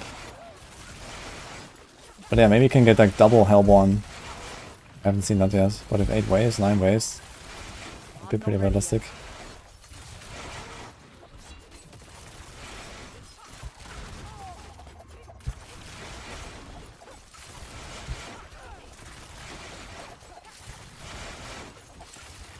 $37 million from 1 arrow, by the way. Out of 20. If no Katos up, no Daddy ambush.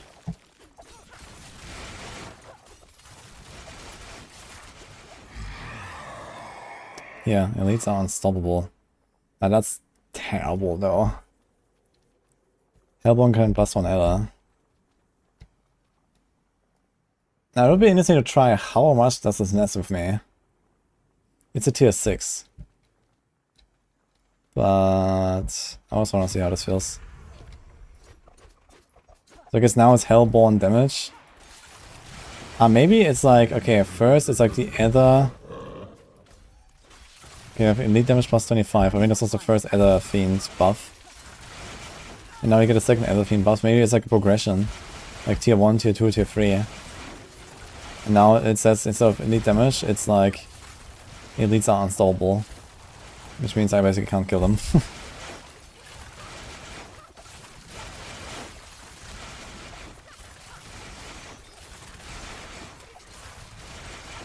Polarized better than Landslider's Druid. No. Landslider is pretty OP next season. And in the current season, yeah, it's kind of close.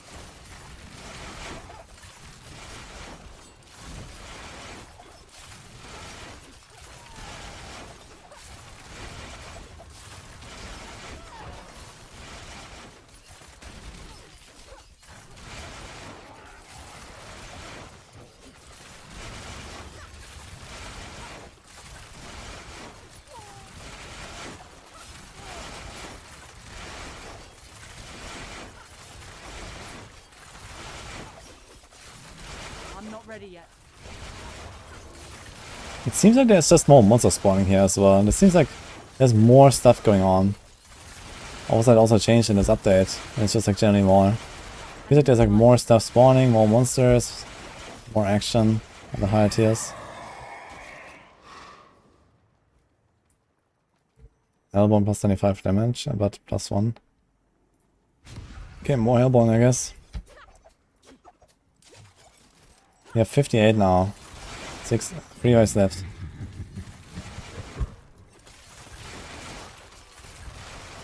Also, Blades doesn't apply to Hellborn, really? That's funny. But yeah, I still can't kill elites then. I mean, I don't want to like, stack up a fuck ton of elites here that I can't kill. I mean, I guess on this tier it wouldn't be too bad. But yeah, all these guys unstoppable is gonna be pretty yikes. I can try to make one of them unstoppable. Let's see how slow I kill them.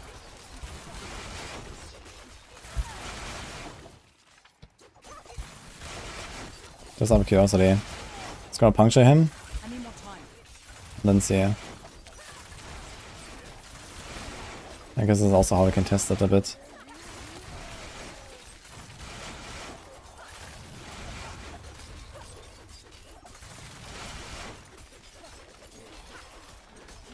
Okay, he's an unsolvable Hellborn.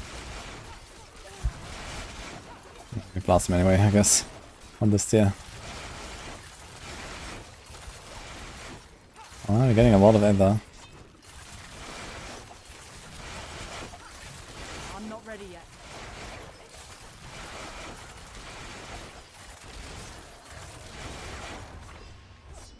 Come on. Okay, close.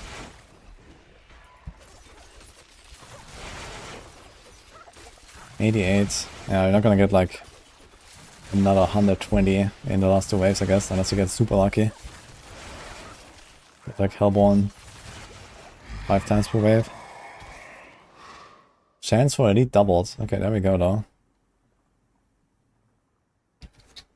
It's a new one. Okay. And it says like it's a downside. Okay, I guess normal elites are actually a downside. Because they don't actually give you anything besides make it like, harder for you. I wonder how good this stuff's for XP actually. I wonder if you get like the 80% extra XP from like dimensions in here as well. Has anyone tested out who's leveling? It's gonna be potentially pretty good for leveling. It's just like stuff spawning all the time.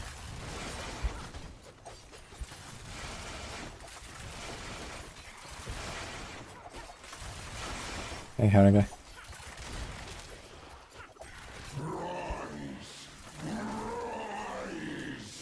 Only Druid is busted.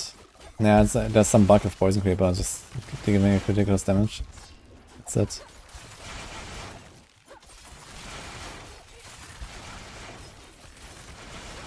Not sure what exactly is causing it. It might be like maybe the new Stampede aspect or something.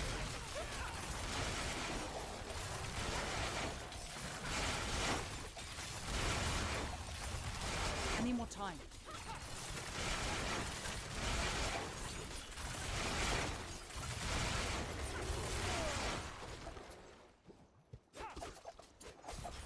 I need more time.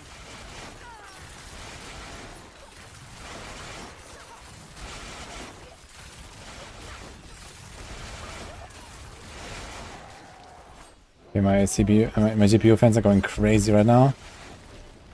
Oh, what's going on here? One more wave.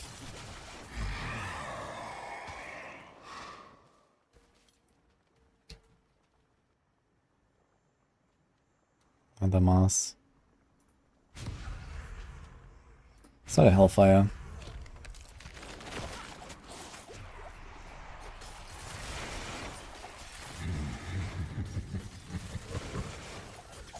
Let's see how much damage it does.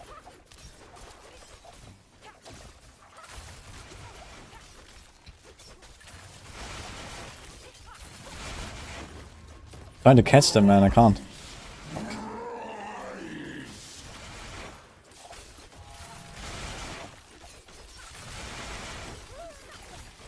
Okay.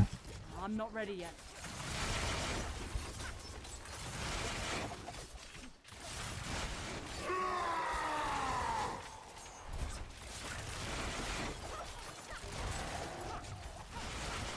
You can get 150, that beats the high score in 8 waves. Okay. Yeah, it seems like you can only really get this like 1 GA chest or something if you manage to beat like tier 8.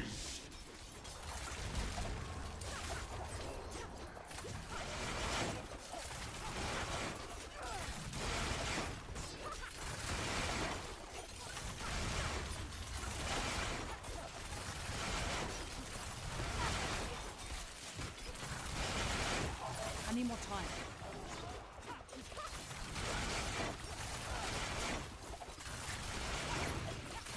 More stuff, man. It feels a lot like Echoing Nightmares right now.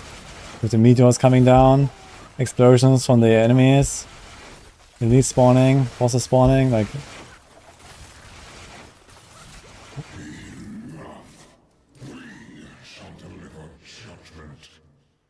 Did I just pick up some of these things and I didn't get any other?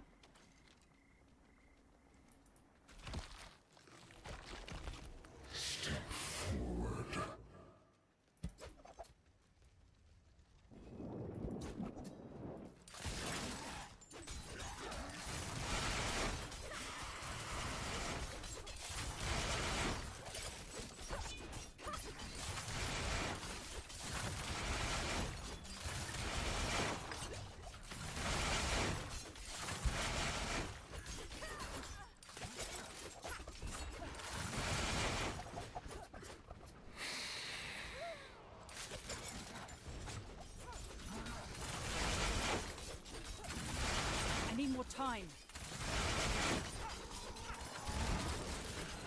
Oops.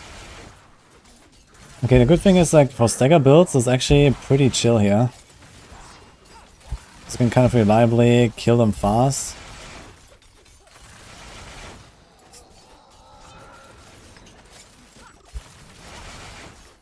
since they are 3 bosses. So you're not like so disadvantaged for builds that don't have crazy single target. Also will be fine with like stuff like Pulverize, for example, and so on.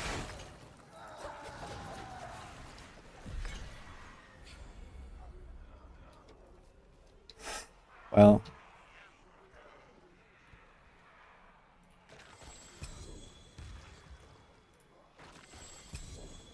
Oh.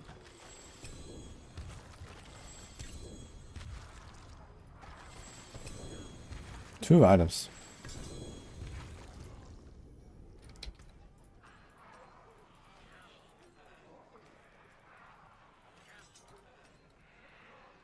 Sick.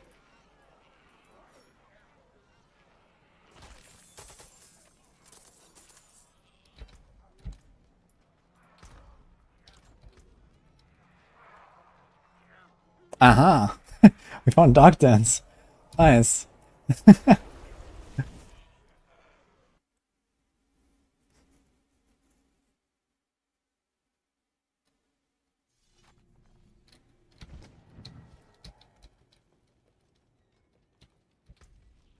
Just now realizing how bad Victimize is bugged compared to Season 4. Yeah, it's really bad.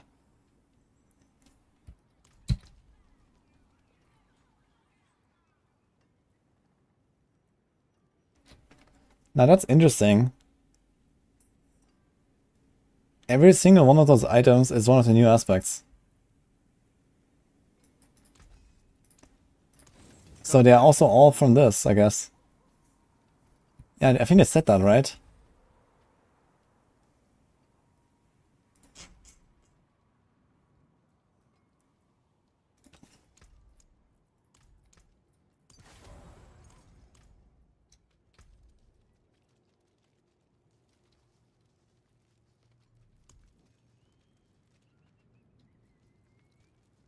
Yeah, I want to try something, which is... open this tier 5 compass. And I'm gonna scroll out after doing like a wave or so.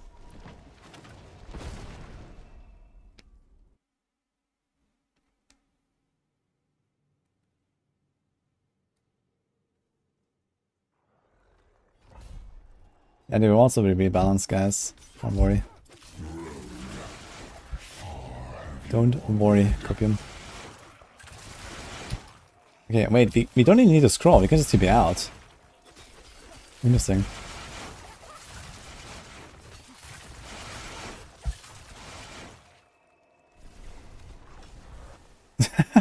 So, who cares? And now what?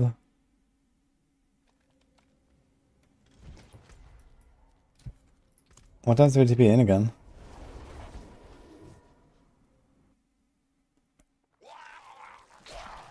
Yeah. 52 seconds. I need more time.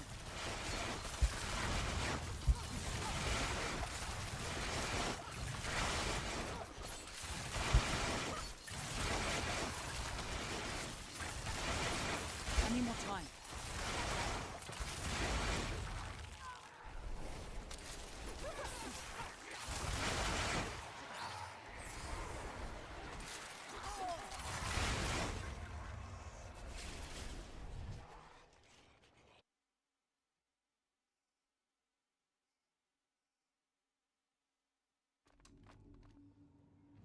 Tier 5 got you more other than tier 6 because you can kill stuff faster, including lords. Yeah, I guess clearing the waves fast allows you to spawn more events. So I need like a big AoE build, basically. Slay the remaining enemies, okay, so that's interesting.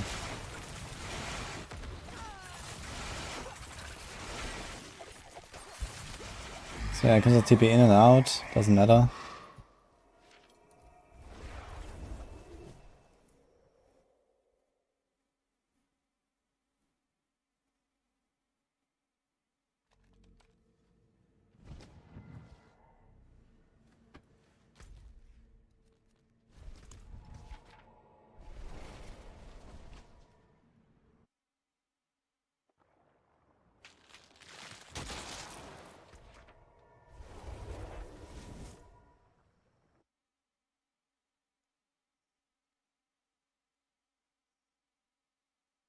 You can get 250 in one run, yes. In 10 waves with like a good combo.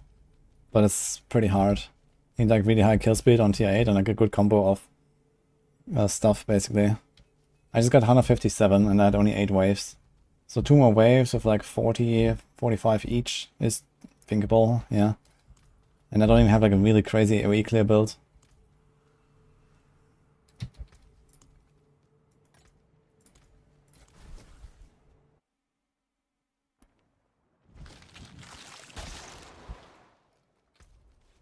Each one of else tick was doing 16 to 20 million. Nice. I can't do that here.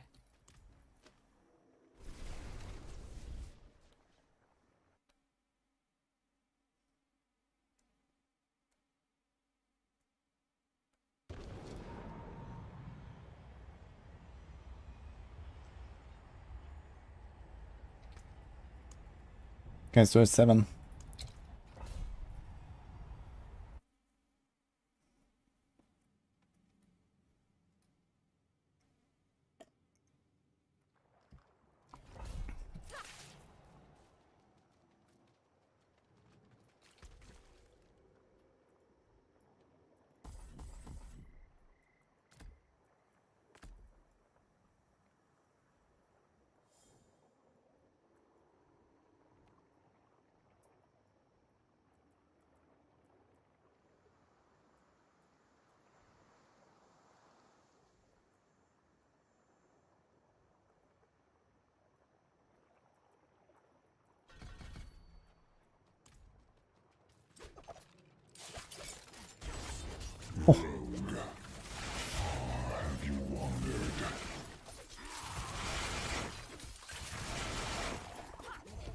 This guy... Wait, did you not get frozen? I just realized. Cannot be CC'd?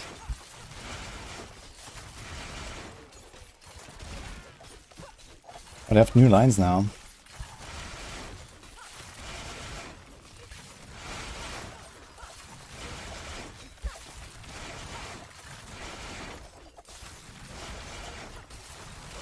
Using imaginary boost of Hectic. Yeah, I can play like some common point build, Hectic. Usually also need Noxious Ice somewhere. Like, we need to make stuff like Frostbitten and Concussive Strikes and Noxious Ice all like offensive powers. Cold Clip is an offensive power, but the others aren't. That's kind of weird.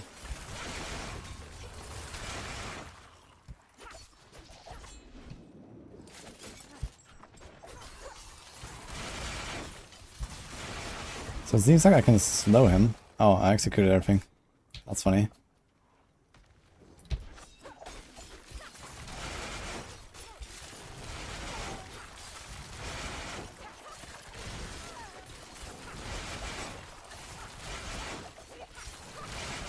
Okay, I definitely have to pay attention to that in tier 8. Like if I walk into tier 8 and the guy hits me before I have any Dark Shroud Shadow, I will probably just die. Before the event even starts, which is kinda hilarious. I get a whole free Ether. Yeah, I think like one big problem that this whole event has is you get more waves, sure. But other than that, you don't get more Ether for...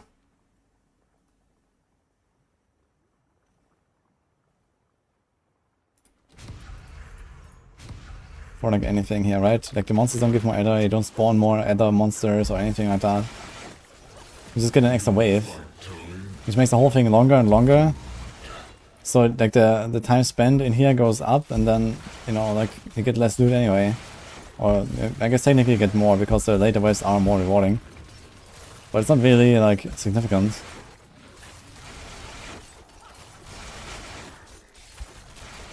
I'm not ready yet.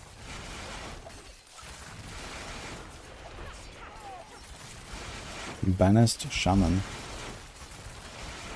These are new monsters actually, Banished. Usually they're like always Moon Clan, Blood Clan or something. But the Dread Knights are the same, and Cleric and so on. I think Banished is like a new goat type.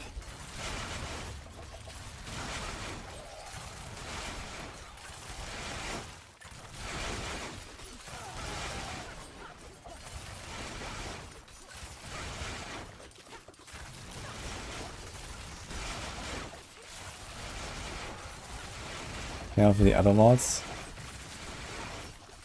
Why are they so dangerous, actually? I heard about this. I guess we'll find out. If I get Elder Lords, I'll click it. So, it's just very rare to even get the Elder Lord's choice.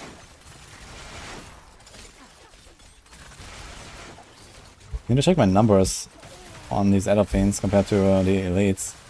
Can they even be crowd controlled? Are they just like perma crowd control immune or what? I killed them pretty fast anyway, so... The mass. Killing events goes faster.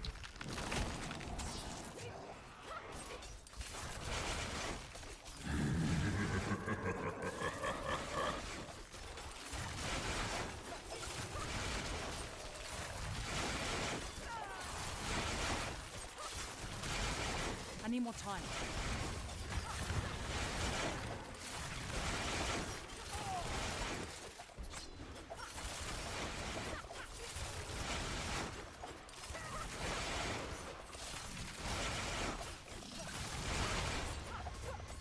They're mini bosses with no stagger bar.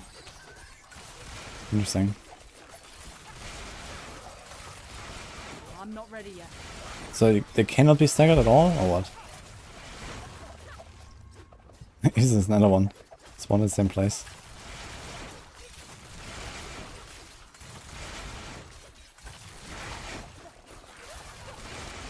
I need more time.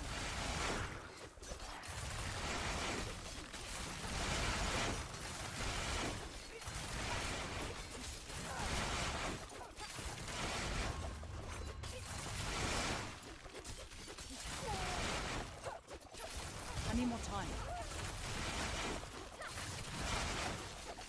Best way to find gear upgrade affix is supposedly this game mode. But that is not really true.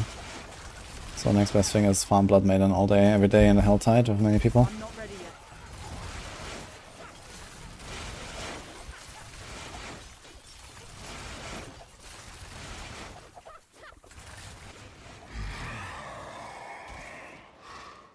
Soul Spires times 2 kills and times 2 ether. I can try. I wonder if this multiplies. It says 2x. I wonder if it's like, and it doesn't say plus 2, it says 2x. So if I get this again, do I get 4 and then 8? That would be kind of wild. I'm not ready yet. But then, okay, you also need double the kills, right? So, like 120 kills.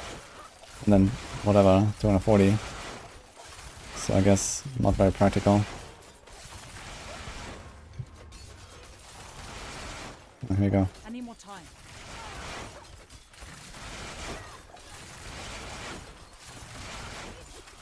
And it's 17, wave 4, man.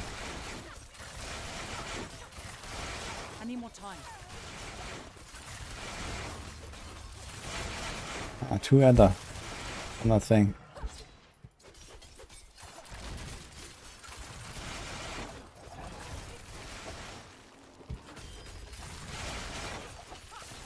I need more time.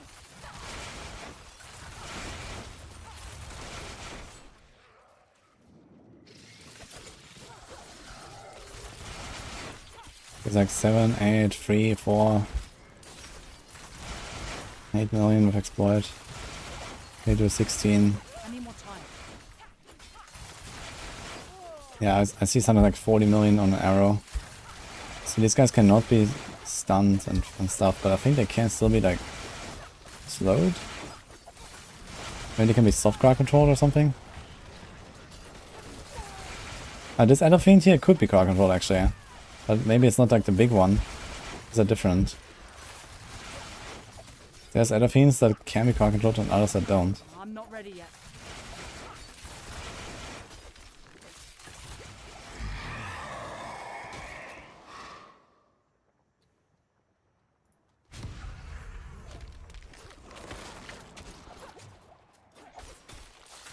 I need more time.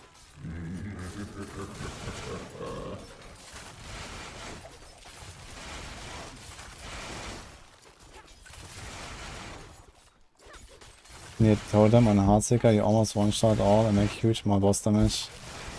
Yeah, there's something going on with those totems. I'm not ready yet. They can hit for like billions. It has to do with like hitting it very fast in succession.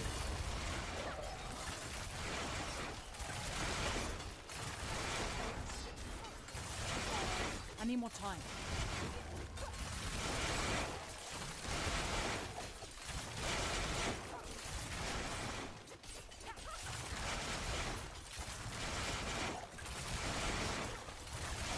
I'm not ready yet.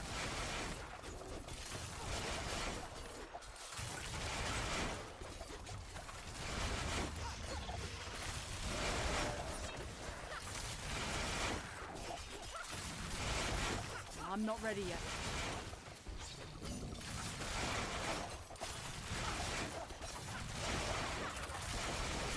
All splash is hitting for 10 billion. Yeah, that's not really a surprise. I need more time.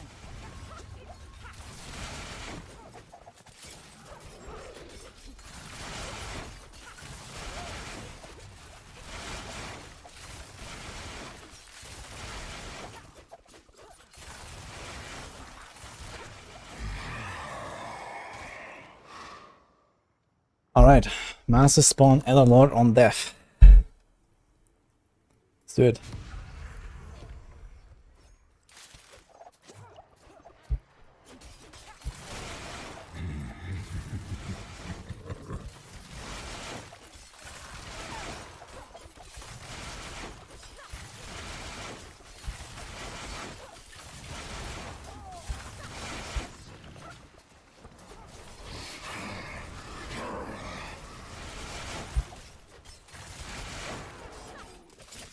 They do have a stagger bar.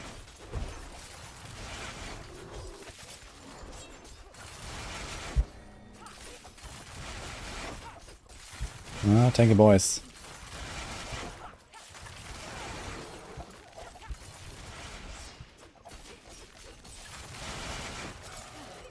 You can just keep him alive, right? There's not really a reason to go for the Elder Lord over anything else. I'm not As long as we survive, I guess. Let's see how much of progression bar he gives when I kill him. Ah, quite a lot actually. Like a quarter. It's pretty good.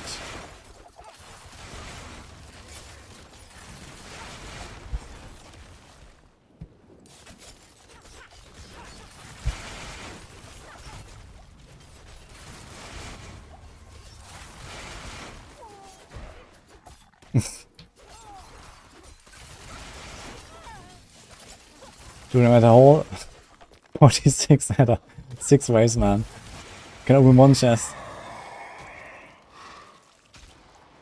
Elder Lords now spawn. Alright. So they just like randomly spawn, I guess. Let's do it.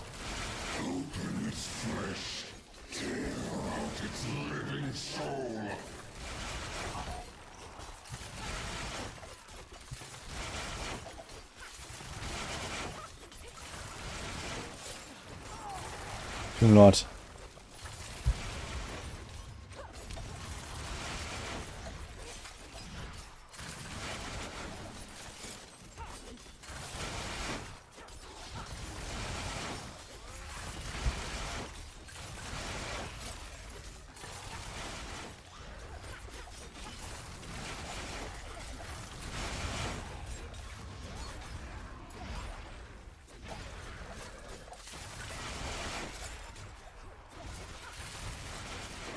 Alright, we can do the stun potion. I'm not ready yet.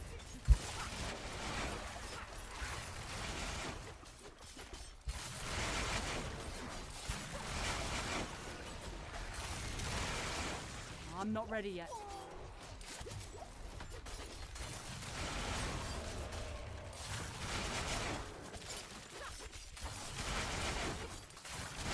He's a vampire. Wait, is it like the Nilk bar? Yeah, he's like from the stronghold. That's kinda cool.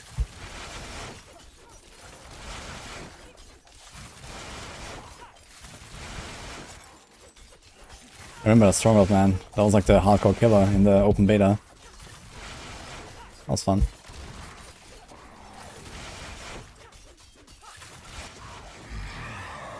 Yeah, these Elder Lords are legit, man. You should get them in every time. Oh. An infernal demon has your scent. Say it again, plus 25. Oh, this is actually... So this is a unique one here. Cool. Do they actually look different?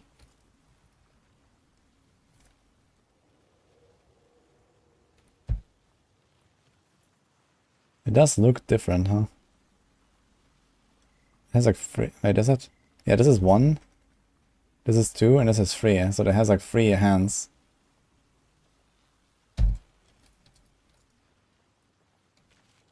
I thought Butcher just randomly appears, but you can actually choose it. Well, log in. Does he come every wave now, or what?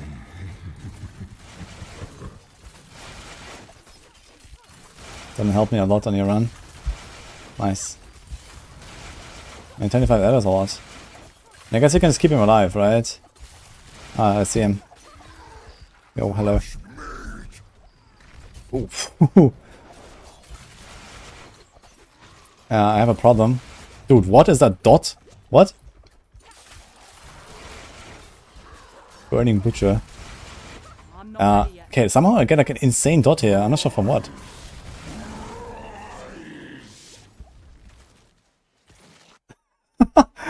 Dude, what? I scroll out, man. What is that dot? That's insane. I didn't see what actually hit me there. Good thing I had the rock spect. But this is weird. Let's kind of go with Shadow Step. Do we have another scroll? Let's go in again. But we somehow have to kill him from 100%, right? I guess they're gonna reset now. And don't we have the boss damage? I also have no Dark Shrouds, which is a problem. Fuck. I need to go out, get Dark Shrouds, and teleport in. Let's try that. Because in town we lose all our Dark Shrouds.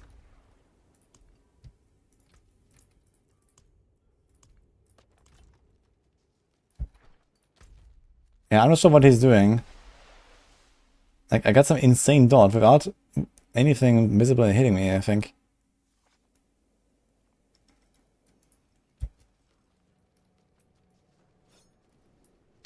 The Butcher's on fire, so maybe if I dash through him or something?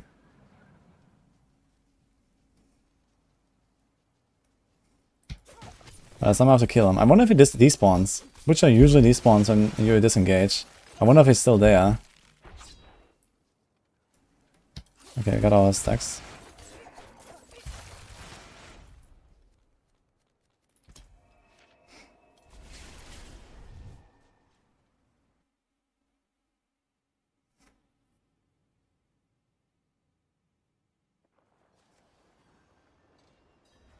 No, he's gone. Okay. He disappears. So if he gets you... Oh, wait. Wait, what?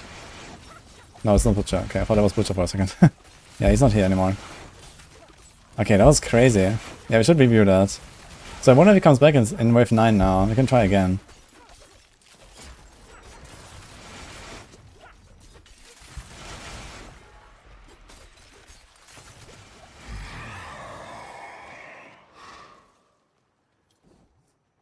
I should make this like Helltide, where if you die once, then you lose half your ether over that gas. If it despawns, you lose a wave upgrade.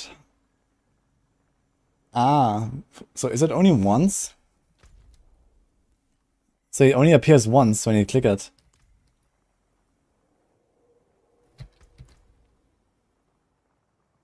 Increase your weight cooldown plus 2 seconds. Final council grants 15 ether. That's kind of cool. The weight cooldown is not too important. It's basically just one more attack.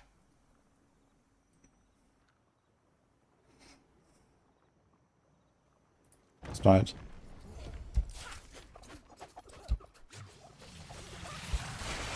I don't think this actually did anything.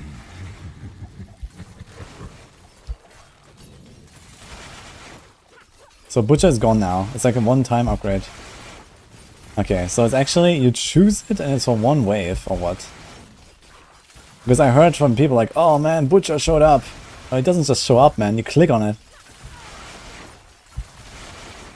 So that's definitely a bit of a different story. But okay. So the upgrades do get more interesting on a higher tier, so that's cool. I wonder if like, there's any tier 8 specific upgrades. It does only show up. Ah, interesting.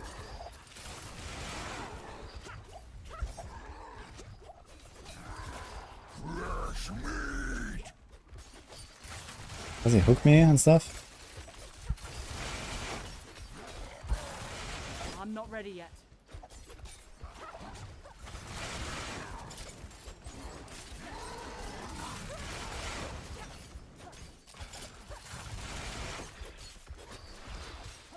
Dude, I'm not ready yet. this dot is insane. Like I don't know what this is. I just start getting this insane dot. From what? Like he doesn't even touch me. I just had to spam a potion, man.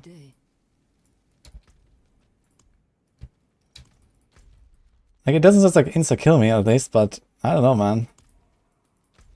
It's a burning on the grounds. Okay, I need to see this in slow-mo after this. Yeah, I have to passive.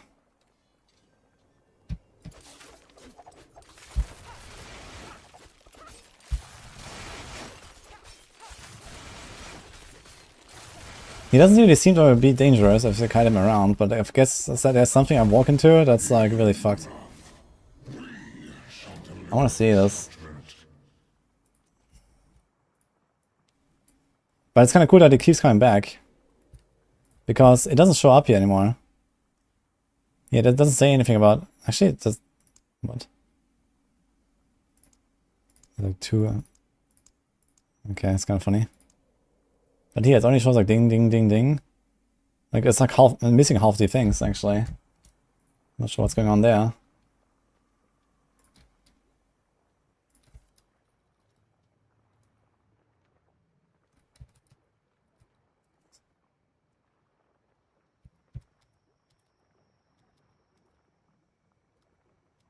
Ah, this line.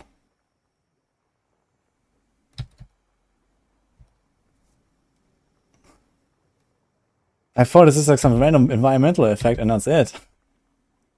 Oh shit. Okay.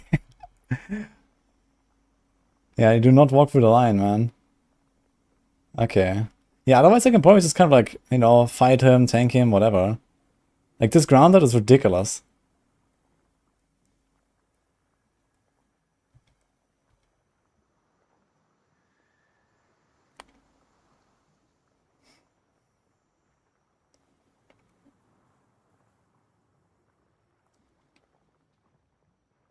Look at that health club.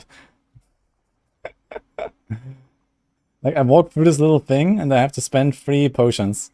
And I still almost die. Yeah. Like, I'm still burning. And I have no more potions, so I scrolled out. I think I could probably kill him. If I get a stagger on him, I'll probably kill him. Like, I actually do decent damage to him. Like, one stagger burst is probably like 20+% per. And I do like at least 3-4 of them. Yeah, I just need to kite him for like another 20 seconds. He would... I'm not even that. Just like puncture him a little bit and then stagger him, boom. He also has like some hook or something. And a charge. Another charge. I'm not sure how much it does. Okay, so how does he spawn the waves? Do they just like appear? It's from the charge, I guess. It's behind this charge. Yeah, this is where he charges, look. It's the line of the charge. At least the wave. He just keeps charging him 5 times. And then there's a shit everywhere. Okay, I understand. And then there's like random meteors that he summons. Like, he also burns you when he hits you, but it doesn't do that much damage here. Yeah, he hits me. Does like 5% or something, and I get a little burn. It's not too bad. I can probably tank him, honestly. Okay, the stomp also leaves like the fire nova from the Blood Maiden. So that might hurt, I guess. If you get stunned from this and stand in it, you're probably dead, I guess. Can you see that from the previous encounter? I'm not sure if he hit me there. Okay, let's see. Here's Butcher coming. This was the previous encounter. Yeah, the stomp hurts. Yeah, look, there comes the stomp. Yeah, that hurts a lot. So that's like, boom, 60% of my life in one go. I have 3 Dark Shadows. So with 4 Dark Shrouds, that would be like half my life, let's say. So here I panicked and I pressed Concealment. Even though I was not stunned. Yeah, I was already out of the stun. I could have just like run away or dashed away or something. But then I got stunned again. So this is on the charge, and then this... Dude, I got knocked from this dude into the stomp, actually. Look at that. Yeah, I'm actually evading away. I'm evading from this, away from the stomp. But this guy knocks me back in, man. Holy, what a way to die. Okay, so here comes the hook. The hook seems very fast. I didn't hear the hook. And he does like multi-hook.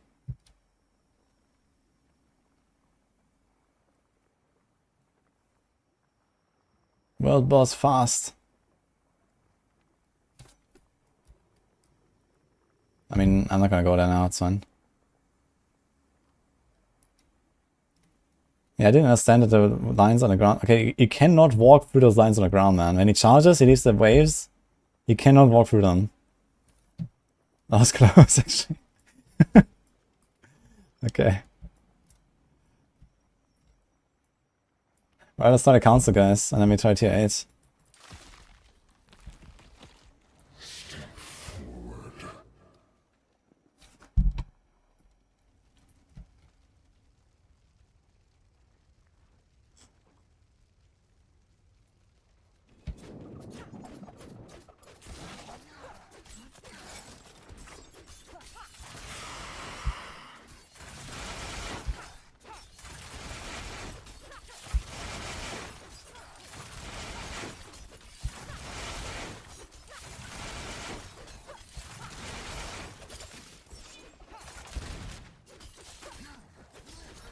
He's like yoinking me.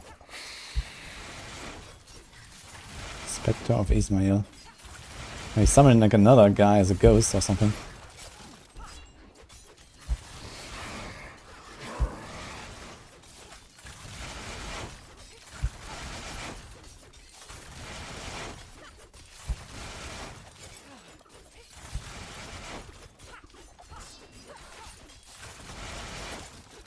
Okay, they don't really seem dangerous though, these guys. I'm not ready yet. But maybe when you kill them...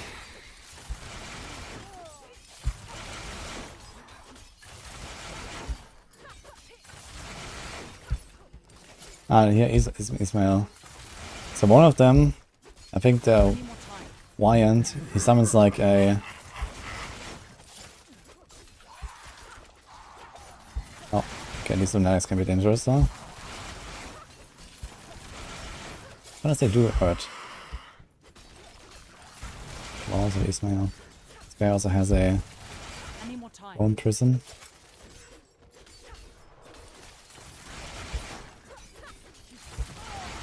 Gotta say, the fight is pretty cool once they start surviving a little bit more.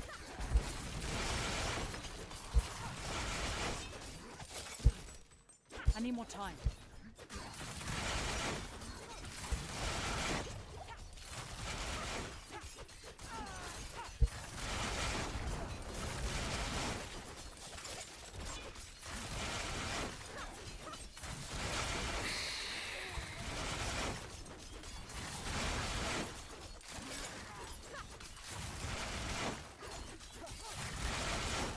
I'm not sure what his claws do exactly.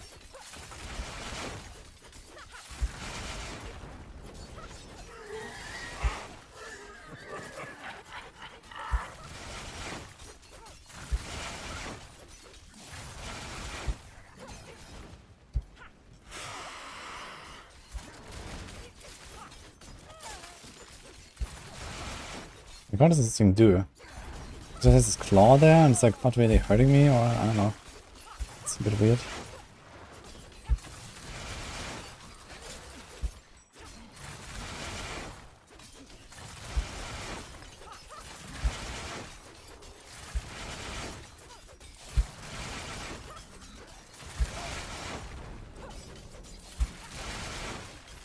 It's only 5 different guys, right? So we have 3 of them. So it's not that many moves to learn. It's also kind of hard to understand who does what when there's 3 of them. So you can have to like fight him 1v1. But then he has like all of the abilities, right?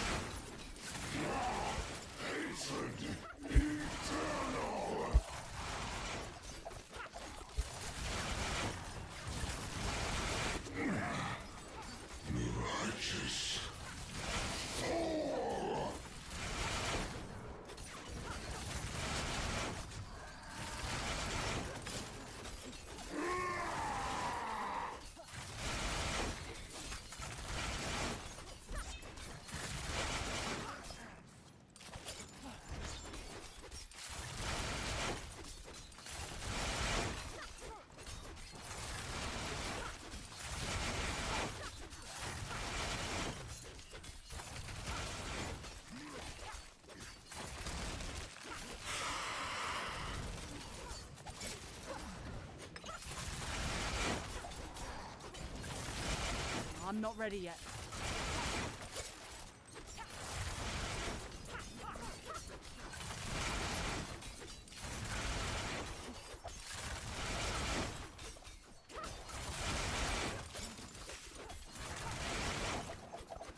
Okay, will not be staggered anymore, man. Maybe one more. Yeah, that guy's just AFK on top or something.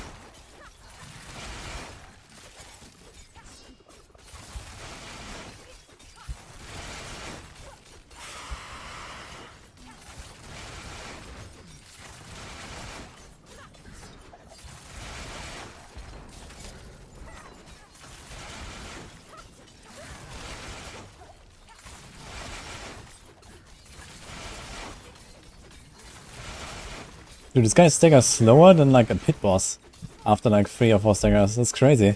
He's so resistant. I can't stagger him, man. It's insane. Look how slow it is.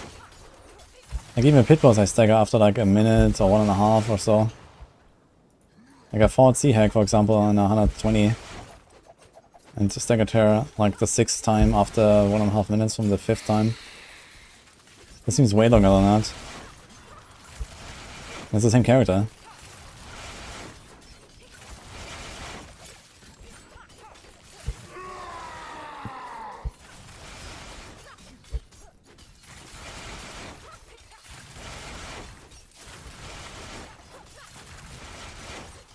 Okay, I got some nice moves off there. I guess we just do this one. And this guy has like some aura. And that's why you have to kill the specters. They like shield us.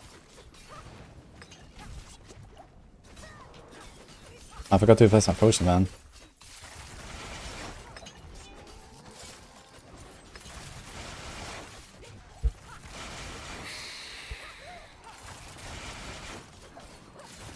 So he's still gonna spawn specters now?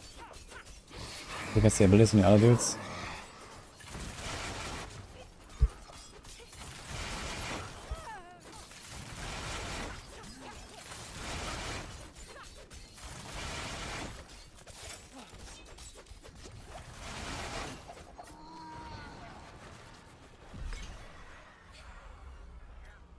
Woohoo! Yay! Yay! Alright, 1 GA. Sick.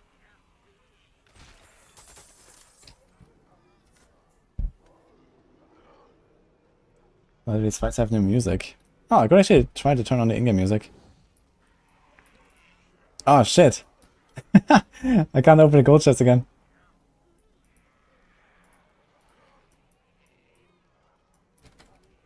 Okay, we have a tier 8. I guess this is where we die.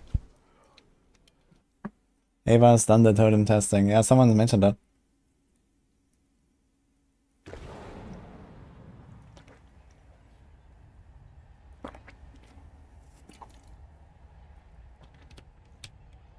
One is playing hardcore Sorc on PTR. I mean, no one should be playing PTR hardcore in the first place. I'm just doing it because I have my character here. I wanted to try this. Like, that's probably the only thing I'm gonna do on my hardcore character. And the last thing now, because I'm probably gonna die. You have a tier 8.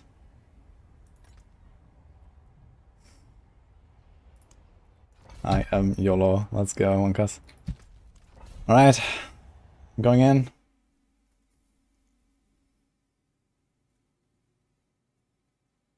Lol, 10-minute fight for that. Well, don't forget the 15 minutes surviving the waste before that as well. Where I got nothing. Sinclair. Oh, nice, Robert.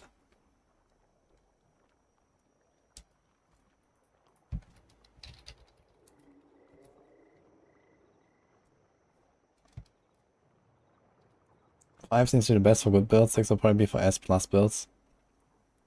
Yeah, I think they're definitely gonna make it so that you want to find the highest tier. They just need to, like, you know, maybe spawn more Ether or make the higher tier choices more rewarding or something. Or give you like some extra, you know, per wave. You get like, depending on the tier, you get like some extra Ether. I mean, there's so many things they can do to make the higher tiers more rewarding. I don't think this is really the problem.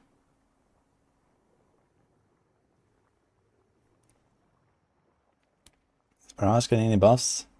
Yeah, just like accidental buffs, I guess, from, you know, new items and rogue buffs and so on. There's nothing specific. There's actually just one specific thing to Barrage, which is the Wind Force buff.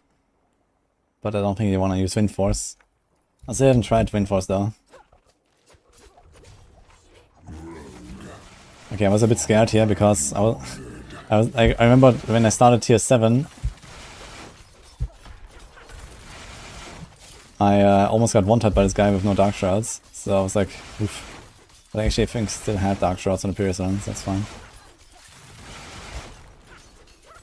These guys are getting tanky now, man, look at that.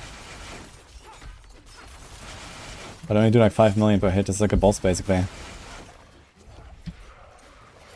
think that's what he meant with the mini-bosses with no stagger bar. These guys are basically mini-bosses now.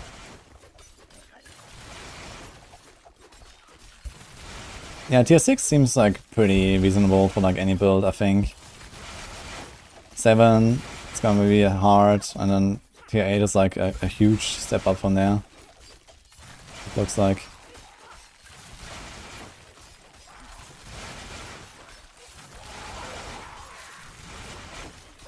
But the F rope slapping. Yeah, I mean, on a frozen target I can do like 1 billion or so from a single rapid fire.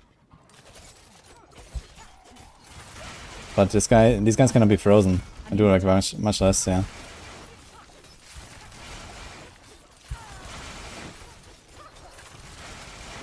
Also, the counters are bugged right now, don't forget that. I do much less as well because of that.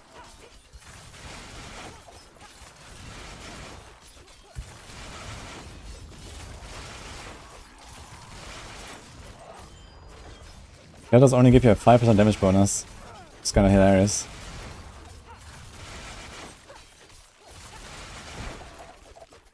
Whoa.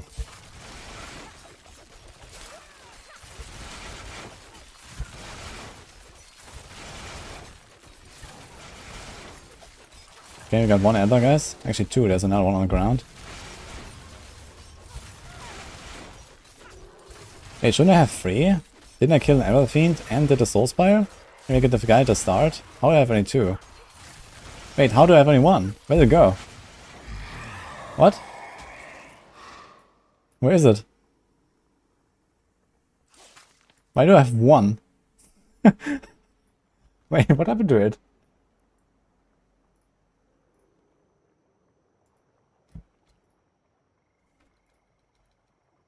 So this guy should drop 1, right? Kill it to gain Ether. Yeah, you killed him, you get 1. That's the only one I've gotten the entire wave. What? where's the stuff? So here's another one. I killed it. Here, it's dead. It should have just dropped none.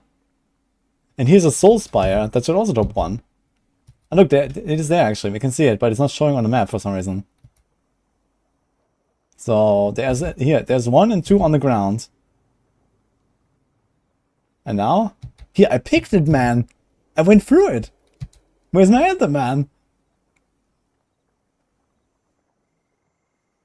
This one is even showing on the map. The other one wasn't showing on the map. Yeah, there's no dot for it on the map for some reason. But this one has a dot. You see it here. And then a new soul spire spawned, and I think that deleted it or something. Oh man.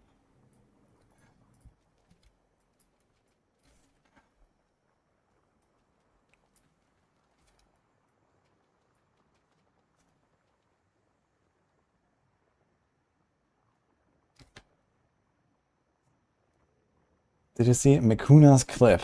I guess there's many clips at this point.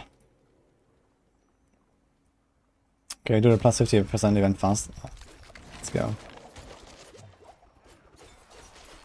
Season 5 will for sure be fun. Copium.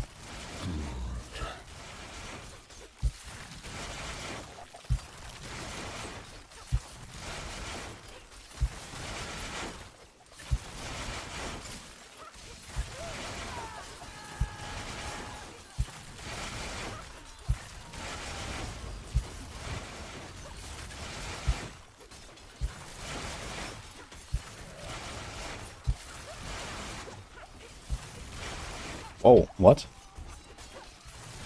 Oh, some big burst here.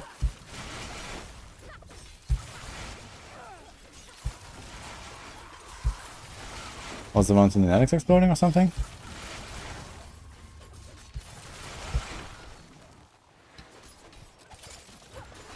It's gonna be fun to fight the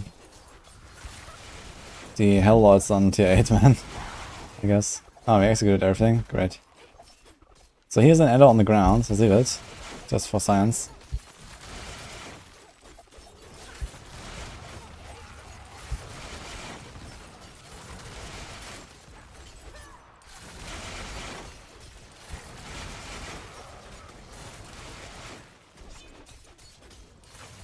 Monka ass, man, what's up with these shamans?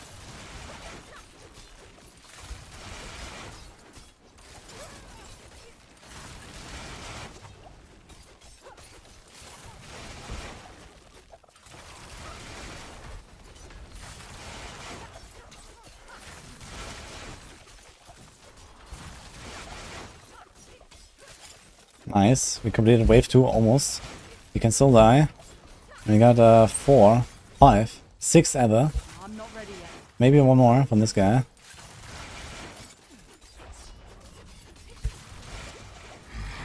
Huge. Do I have tricks on the trade board, by the way? I do not. Sad. How do I get it in there? We need this and this. I guess the only way to do it is to remove no witnesses, monka ass. Just diminish. We need this. We need this. It's only mean legendary nodes now, man. All the legendary nodes are by like thick. Holy shit.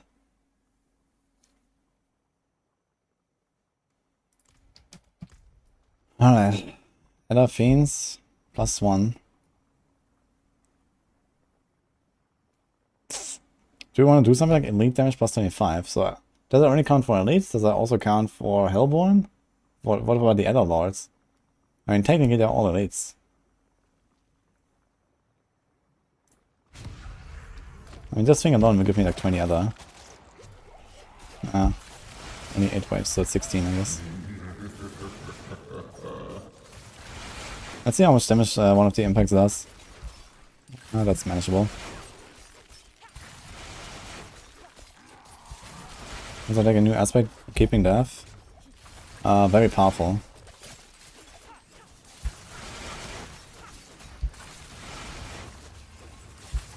Actually, it nerfed it from the Vanillate Hearts era. But the Vanillate Hearts era was pretty nutty and it's still really good.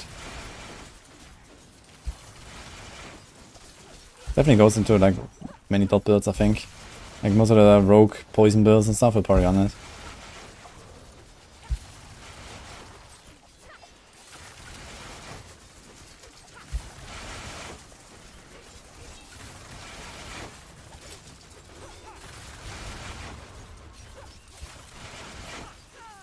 When it's Mars, it's tanky. Oh, just executed, I guess.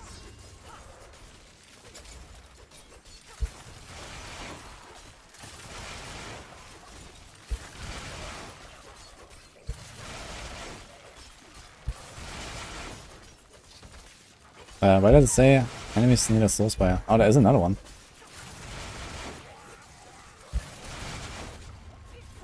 Oh. Oh, close. So we lost the soul spire and the other feet. Oopsie.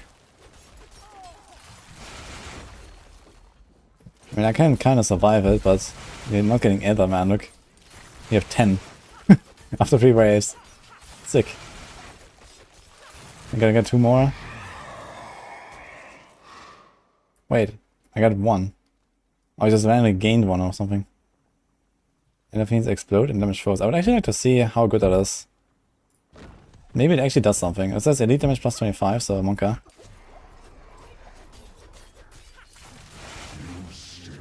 It's not exactly endless waves of monsters. It's like a fixed number of waves, depending on the difficulty you're doing. It goes up to 10 waves, as you can see on the top right. But yeah, it's like a bit of like a roguelite. You know, choose some upgrades and make it a bit harder and get some extra rewards kind of thing. But I think they could be like way more creative with like these effects and, you know, more impactful. Like the thing is, we're mostly just choosing rewards. You're not really choosing anything that also empowers us, which would make this actually more interesting, I think. You know, this is usually like the cool part about a roguelite, right? Like, we don't get anything.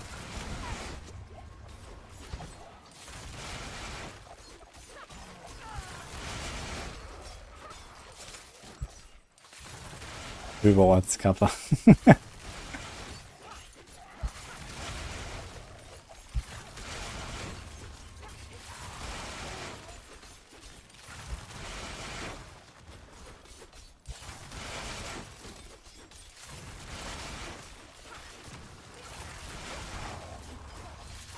Okay, the plus 25 elite damage is kind of noticeable on tier 8.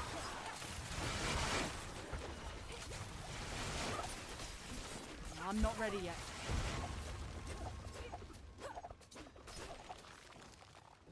Nice. 18, guys. Wave 4.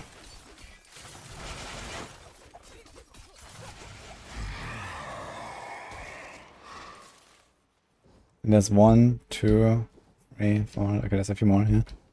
23. Sick. Should I Hellborn? Wait a minute. Hellfire spawns Hellborn. And Hellborn are hunting you. So Hellfire rains on you. So there is actually like a combo that unlocks basically. So that's kind of interesting. Like I have the Hellfire and now we get this. I'm gonna try it just because.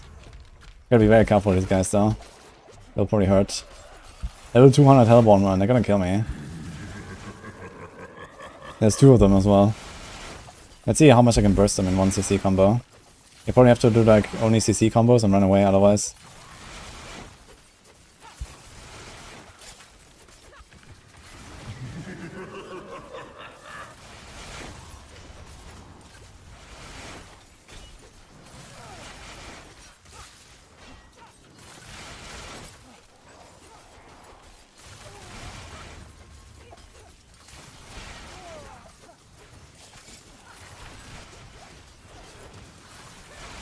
So far I don't see any. Seems like elites give like multiple kills for this thing, or did it actually kill 22 guys in one shot there?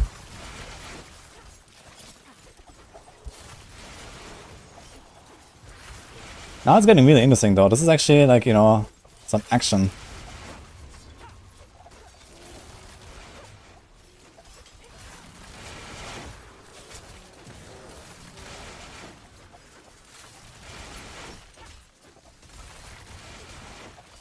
This feels like doing like a, you know, wave 180 Echoing Nightmare push in hardcore again or something. Like in season 28, so it was fun. Okay, so far no Hellborn spawn. There's no Hellborn spawn this entire wave. From the Hellfire. Nice. Maybe next time.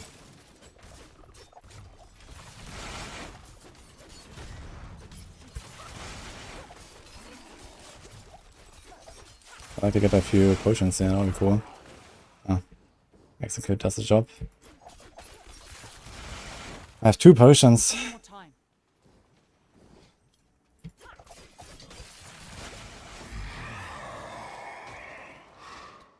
So it has the same loot as Uber's Wolf. It gets pretty close. Okay, here they come. So this is wave 5. Well, wave 6 now, I guess, right? Is it wave 5 or wave 6? So I'm not sure which one this plays. But I guess this is wave 5. I have to choose a reward. So I'm gonna get 5 more waves of Etherlord spawns. That's gonna be cool. I think I'm gonna be full of potions though.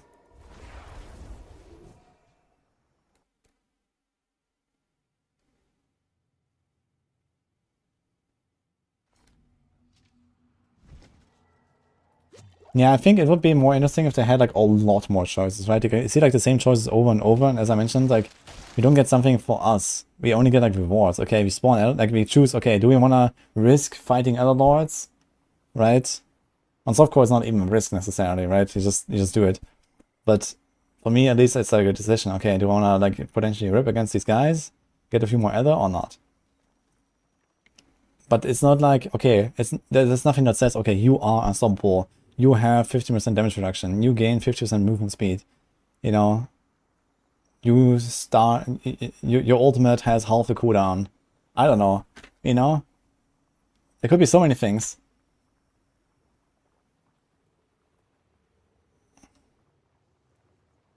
Wait, I had 9 potions. Interesting. Anyway, time to die. So after each mass, you get an Etherlord. Let's go. Are you guys ready for the end?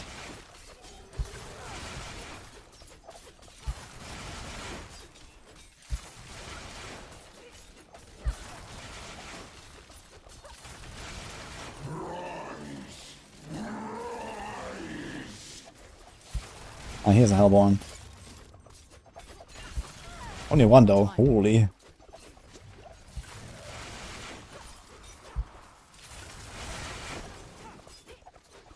And a mass.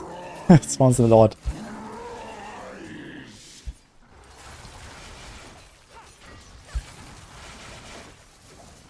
You need to kill that other fiend first, man.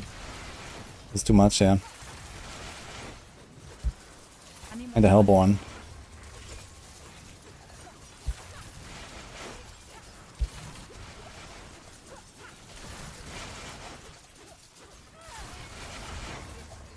Oh.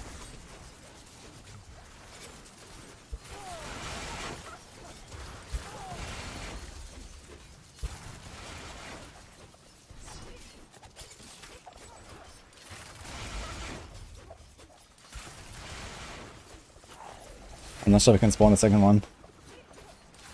Might be too close. Oh! Almost had him. Okay.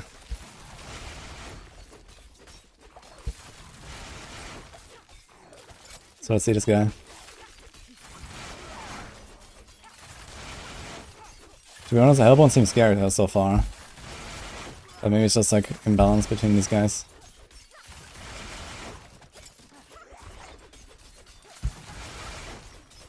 He's turning very slowly. Like this guy is Etherlord is actually a joke, because he's only hard in his original fight in the stronghold, because he has 3 ads that he constantly resummons. Like here he does nothing.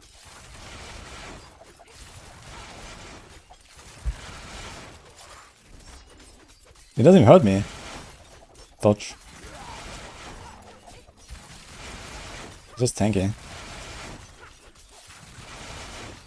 Yo, Fritz, thanks for Prime, by the way.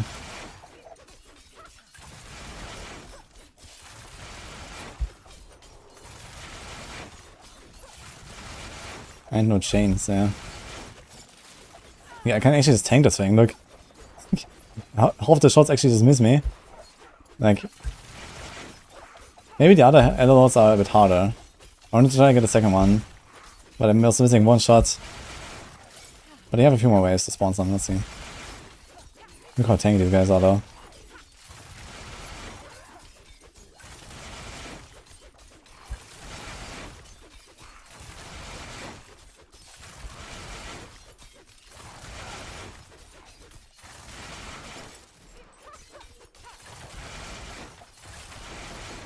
He's trying to catch.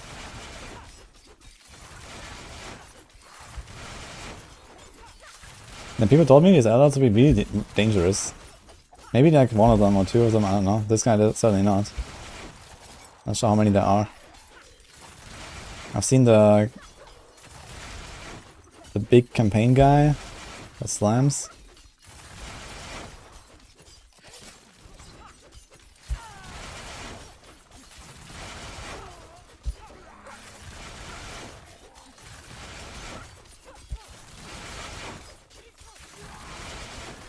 I guess one more stagger. Blah.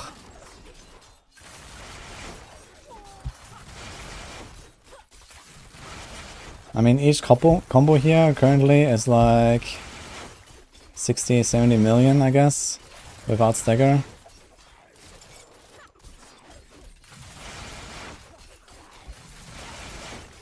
That seems to be like around 1% or so. Like you see, so health bar slowly moving down.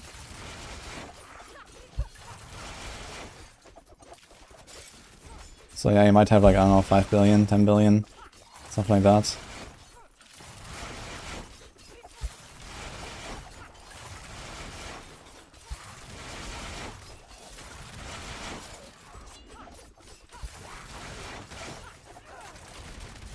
They're allergic to making new monsters and bosses, it's frustrating. Yeah, I'm not sure what they're waiting for. I guess the expansion is coming with lots of new stuff, so that's gonna be nice. But hopefully they're gonna make like some higher quality stuff and maybe update the old a little bit. Like look at this boss fight here, right?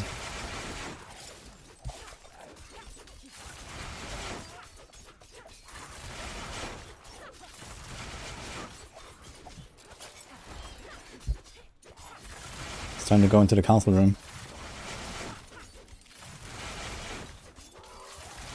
Now he has way more than 10 billion life. Like in the stagger there at the end I do like roughly 1 billion per rapid fire. So he probably has more like 20 or so. Can't wait to see the loot. He got me 3 other guys. I have 50 now. 51 in fact. Okay, slaying Animasis slows you. Athletic Mass. And the Athletic Masses don't really do damage, I think, so it's fine. We'd have 4 more waves. And we're fighting another Ether Lord, man.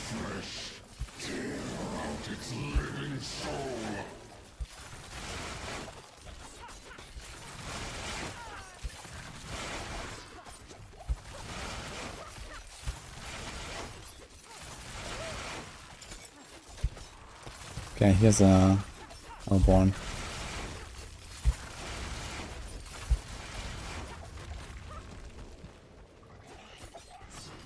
And here's a Mass. That's gonna be fun.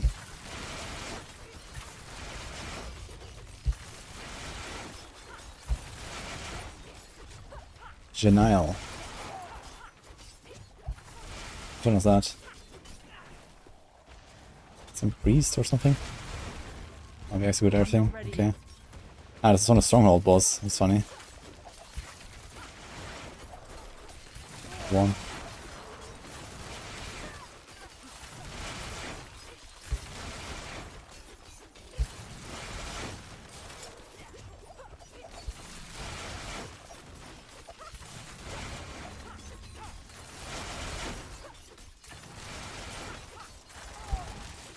Ah shit. I did 1 rapid fire without calling you. That cost me like 1 minute now. Shit. Because it was staggered in explored range and didn't do cold view. It's like easy minus 1 minute. For 1 shot. I missed. Wait, is the timer already over? Ah, stay remaining enemies, okay. Yeah, 1.5 minutes for the wave guys and 4 minutes for the other board, man. Woohoo. Let's go. I want to try to get hit by one of these circles for science.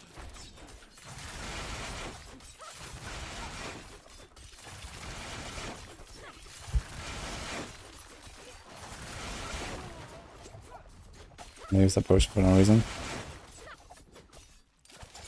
Time to bitch.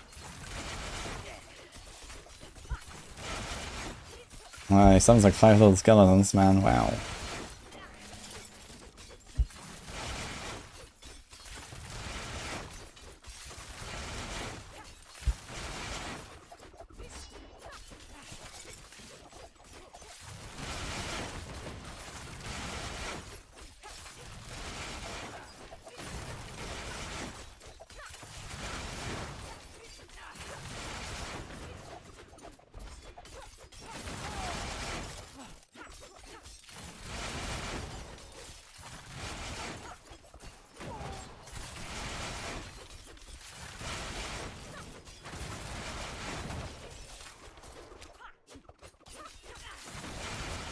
need more time.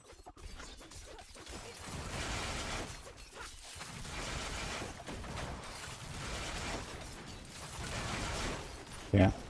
So this one also doesn't hurt me at all. So is there any of them that's dangerous?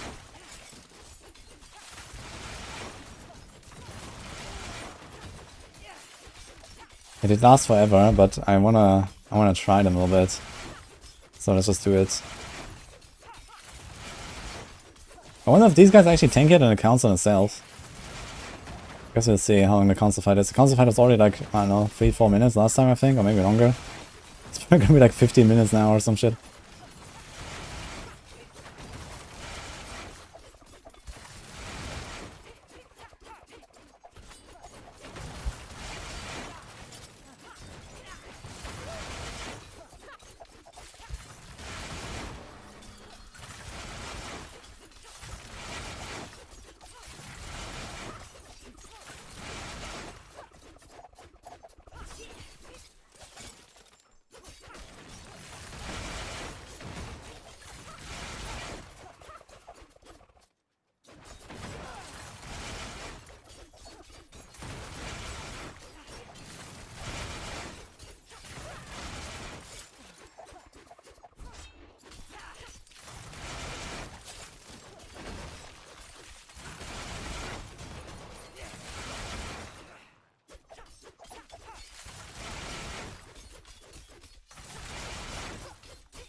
We'll fix it all, I think.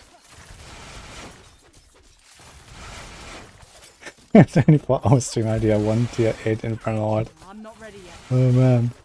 She's bugged out now, by the way. What's she doing? Hello?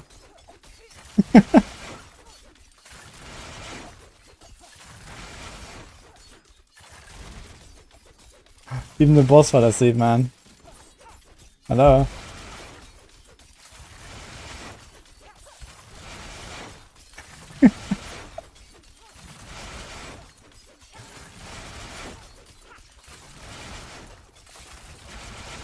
You often get bad Battle.net download speed. Yeah, you have to go into the settings, in the download settings, and then check mark limited download speed and set it to a high number. Ah look, I can fix her, guys. You didn't believe? I'm not ready yet.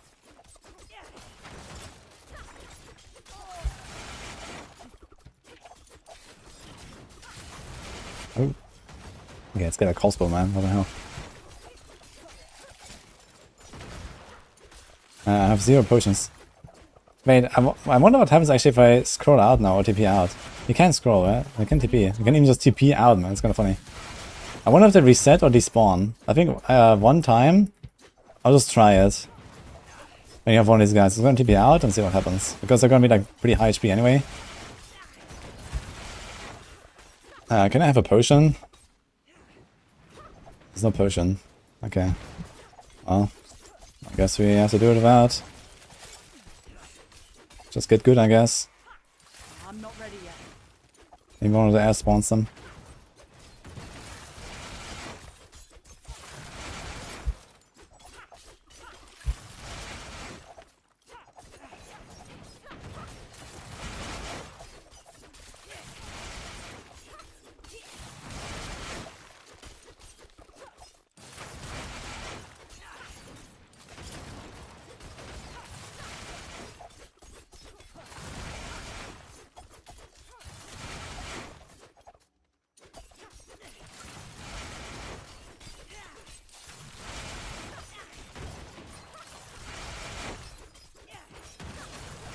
Yeah, this whole like you have unlimited amount of time to kill everything that's remaining seems kind of stupid. Like, there needs to be like some punishment for not fighting these guys for 10 minutes. Because this is just stupid. I mean, okay, maybe the punishment is just the inefficiency, but I don't know. It's kind of weird. Aha. So I try a T8 Butcher.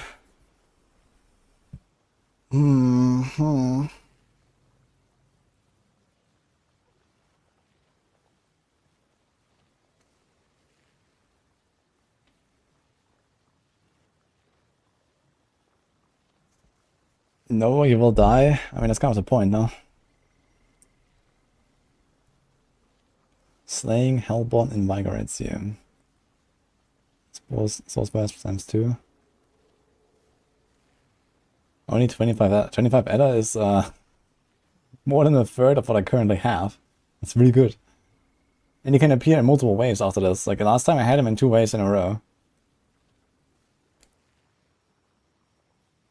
You wanna see the rewards. The rewards are not different. This is the same rewards. You just get more Edda on higher tier because you get more waves. It's the same shit.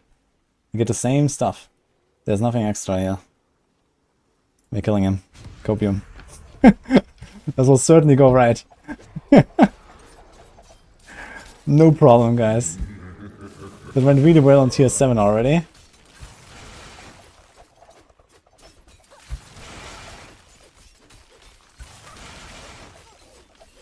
Oh, we have lightning goats on top of it, man. Beautiful. Oh, hello. Oh, oh. I shadow stepped into the wave.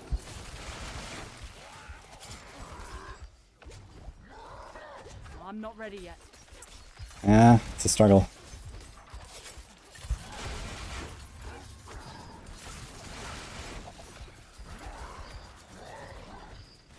I'm not ready yet. Yeah. Tough. I Wait, don't have any potions. there was a thing on the ground still. I walked into something. I didn't see it. Okay. Yeah, out of potions. Don't let Dude, he's rough. bite you too hard. Okay, let's get some new Dark Shrouds and we go in again. But I think he's gone now, but he might appear on next wave again. Was it invisible? I didn't see anything there. And I was trying to remember where he charged. I'm not sure how long the fire lasts on the ground. Maybe it was there and I didn't see it.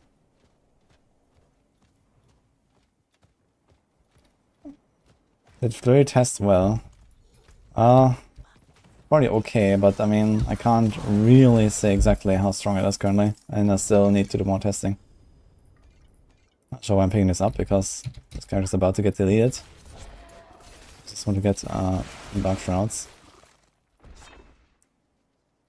I don't want to TP in with 0 Dark Shrouds. No tier 8. Be careful.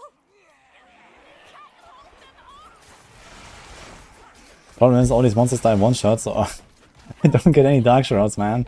Holy. I just killed this guy with my caltrops.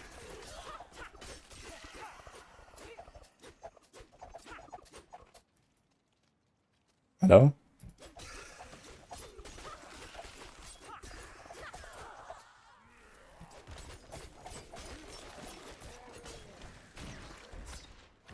Okay. We cannot go to town, we have to directly go here.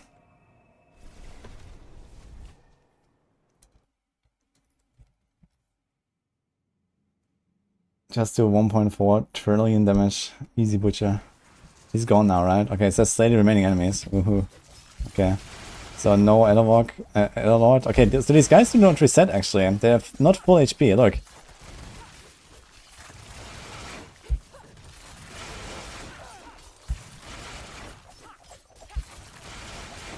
Yeah, Butcher is rough, man. But I think I could try to like tank him a little more. Reduce all resist minus 10. Wait, is that maximum res? Or is that just res? I guess it's just res, right? So I could almost do it. 7.7, 7.6, 7.7. If I get 2 res nodes, I could do it. Can I do it? What happened here? Wait. This is a copied character from the live server, by the way. Why is this dex node taken and not this? I need to check my live server. My live character, actually. This might have the same. Whoops. 20% damage. Nice. Okay. Good to know.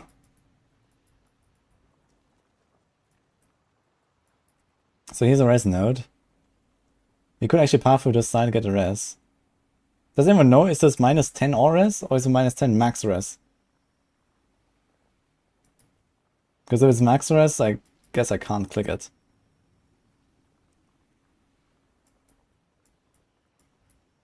Actual start to be from Butcher.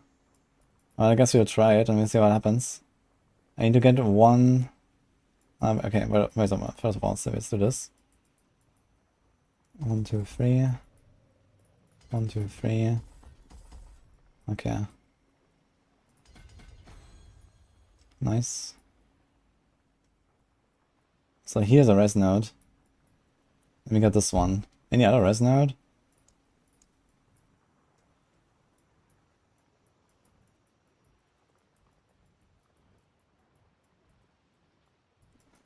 No, so I need 2 for this. Don't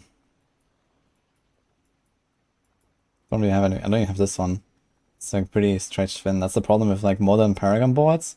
You can't really get like any random points from random places anymore. Usually it's like, ah, okay, I can move like 2 here from like live. But it doesn't really exist anymore, man. It's like so rigid. You just like stretch it so thin. Because you pick up all the multipliers and that's it. But yeah, we're 9.4, 9.5. It is missing a half res. Okay, fuck it. I'm clicking it and see what happens.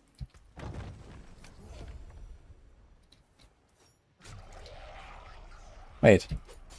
It does nothing. It does nothing. What? I have full res. What the fuck?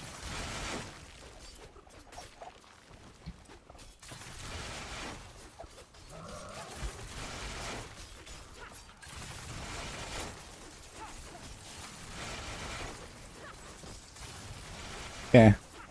Nice. Review the tape. Yeah, I'm gonna review later. It's wave 9. Did this guy stop following me or something? The other fiend? He's still in the middle there, right? He just stopped. Yeah.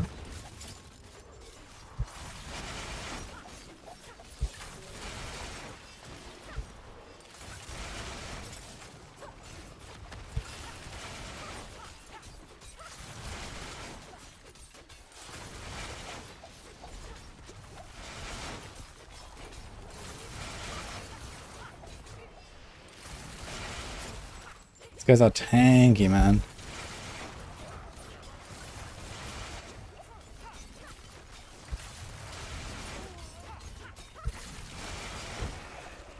Oh, never mind. This is... Oh, man. We had him almost down anyway. But yeah, it kind of sucks that these guys cannot be crowd controlled. Like, I just lose like 90% of my damage here. I do 4, 3 million, 5 million sometimes. You know, instead of 50. That's ridiculous. And this is not even a close quarters build, right? I'm not even stacking damage to crowd controlled. It's crazy, actually. Even this build has this insane trouble. Because, I guess it's because of the cold immune as well, so it's kind of similar. Okay, no other Elder Lords so far. Okay, Fell Council plus 50% damage. I'm not gonna do that. Increase potion cooldown plus 2.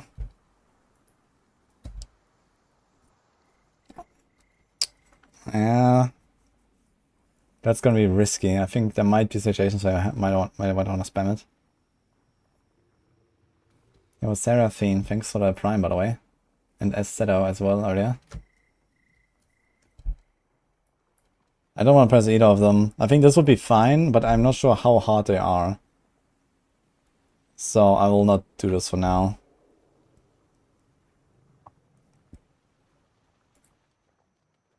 On the other hand, I mean the fight is going to be very long. Like there's not really a chance for me to have that many potions anyway. So... But if Butcher shows up, I need my potion. Let's do this.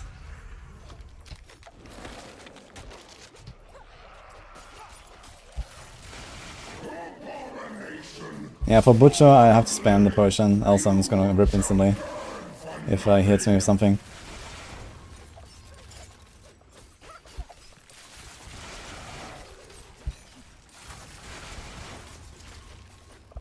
Aha. I kinda don't wanna spawn the LL just yet though. We're gonna do it later. And these tormentors, like these really big adder fiends here, they are kinda crazy. I need more time.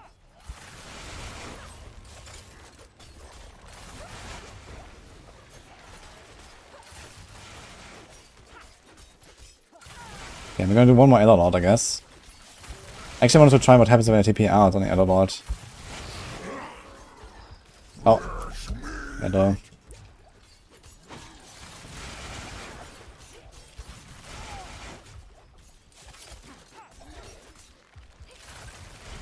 Yep, I'm not ready. I'm dead. Ah, dude, this was invisible. There's nothing on the ground. You see it? There was nothing. Wait, I need to watch this again. I think okay, I think this is the same bug that we had on the Den Mother, where if you walk off screen, it becomes invisible. Ah, look, door has been unsealed. You can go to the boss. Nice. Wait, let me watch that.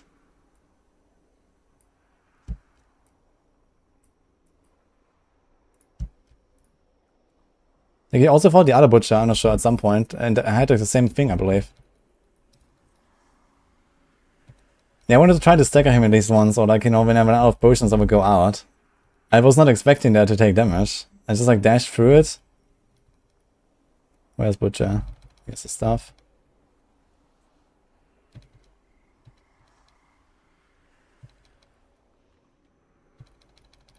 And if he might be affected by the elite damage as well.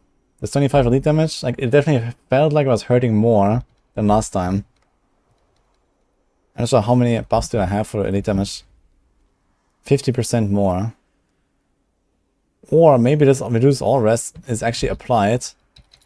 I can't see it anymore now, I guess.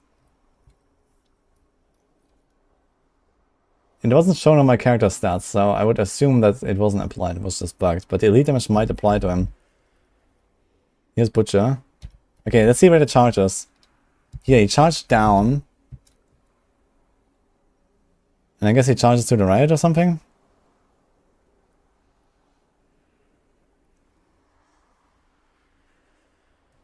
Look. Here, someone hears the line where he charged. Look. And there's nothing there. There's just nothing. Look, it's just not showing. I just died from the burn. This is the ground effect. It does a lot of damage.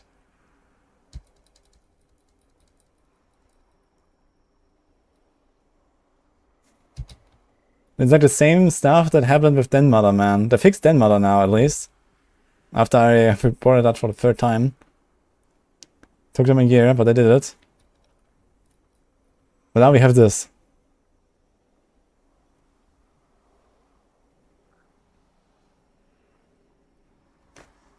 Let's see again where the charge was when he arrived. So here he is somewhere spawning. As you can watch the minimap. So there he is. And he charges, you see that's exactly this line. From the center, a little bit to the right. There's the circle. He's like here on the top right of the circle. That's exactly where I walked in and died. Look. This is the line. And it's not there. It's not showing.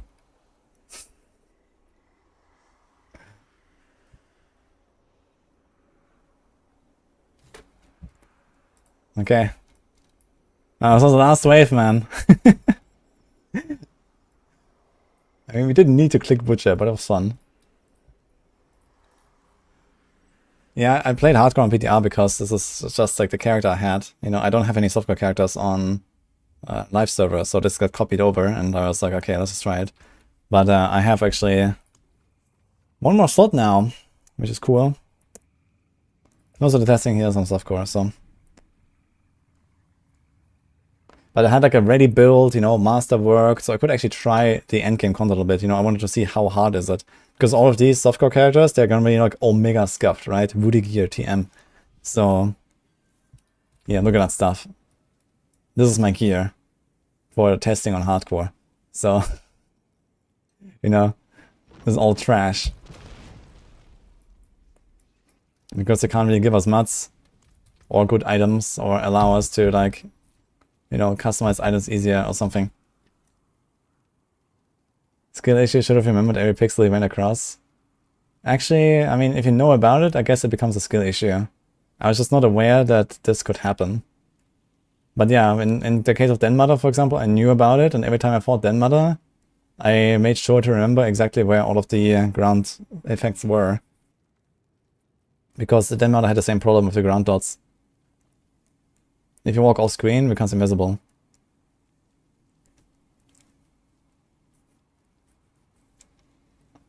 You have a lot of gear on softcore. Well, the gear doesn't really help me that much. I need also mods and stuff. The masterworking is more important. And unfortunately, I don't think it can give me any. But I have 657 opticide, man.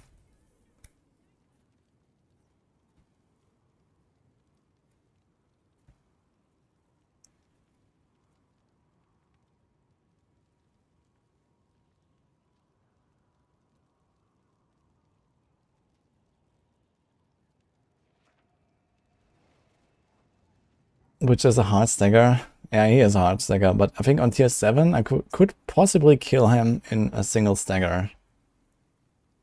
On a tier 8, I guess it would be like 3-4 staggers, so I don't think I would be able to take him down with that character I had. We need like another build for this. But yeah, I mean, like any rogue build would have to stagger him, outside of like, you know, the new Umber Crux shenanigans or something. So maybe you can kill the Butcher there. The thing is, he's also very mobile, which is kind of bad for my build. Like, you know, if every time I want to try to run away from him, he will like charge to me, hook me, stomp and whatever. And then I can actually miss my shots sometimes because he's running so fast. So that's also not really the build for it. Nah, I'm not planning to test TB on the PTR right now, Chen. We're just trying to understand if we go momentum or if we go close quarters. And I guess depending on that, we'll just like make the TB build. I mean, I know how TB works and there's nothing really new for it or something.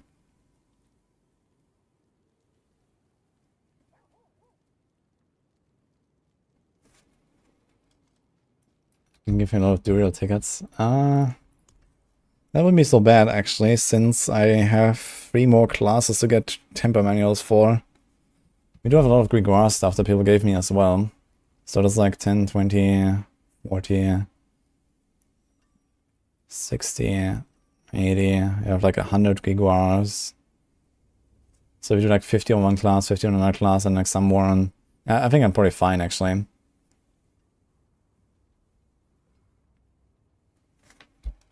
Have people figured out what's bugged, by the way, with the chain lightning stuff already, or what?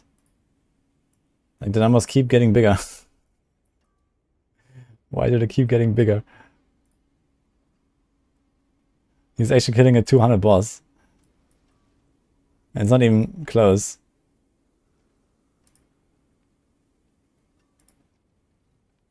Million, billion, trillion. 226 trillion. 370 trillion. 512 trillion. 882 trillion. So it seems like it's just kind of like scaling off itself every time, right? It just goes higher and higher and higher. Look. Million, billion, trillion. 980 trillion. 2.4 quadrillion. 2.8 quadrillion.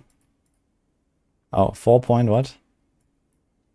4.2 quadrillion. There you go. Now the good news about this is we know how much HP a boss has now in Pit 200. That is actually very good. Because I've been doing some science on how much boss HP do these bosses actually have. Now the problem is they're gonna rescale everything when the patch goes live, unfortunately. So right now the bosses are way tanking. Actually, they might have done the reset strat, right? They don't have a timer anymore. So they probably died actually and stuff. So they probably reset it at least.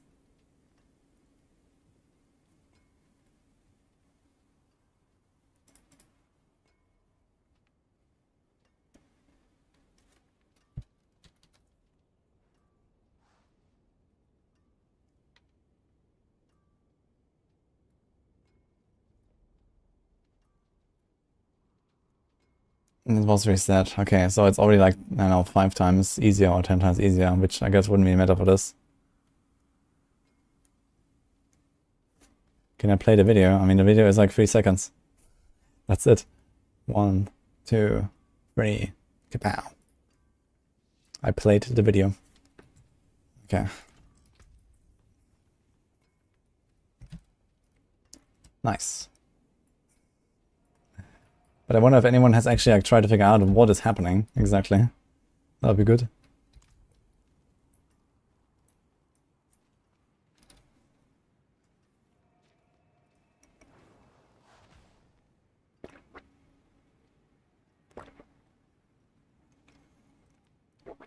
I convinced PTR just to read out the bugged OP Sorc builds so they can nerf them. Yeah, I mean, it's just something with Virus Mastery, I think.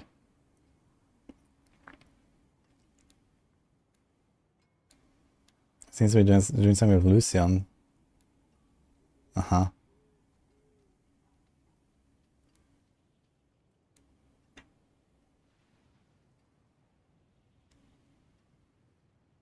So Lucian not capping at 5. Wait a minute. Does he have stacks here? I guess this is the helm here. It has 5 stacks. Right? Does the helm, I guess? I mean, he has a counter for chain lightning, so I guess it counts how many chain lightnings you had out, right? You have exactly 1. So that's all he does. He just casts 1 chain lightning and then he just runs circles or what? Yeah, look, he's not even doing anything. He's just running circles. That's it. I wonder if you can actually hit the boss multiple times while this chain lightning is circling around the character. If you circle in the opposite direction. The chain lightning does 1 circle around the character and then goes back to the boss. Does he actually hit it more than once while the chain lightning is on the character? It's kind of hard to tell. But maybe in slow motion you could see that. Conkers. Yeah, so maybe just, like, all you need is like a mouse macro that's just like, you know, omega turns your character like, you know, 20 times per second. Well, not exactly, I guess. So basically the chain lightning will do like 1 circle around you and probably it ticks, I guess. It does like, you know, some zaps around you basically. So this might be like, I don't know, 5, 6, 7, I don't know what. Kind of like, you know, until it completes a circle. So maybe they can actually abuse that.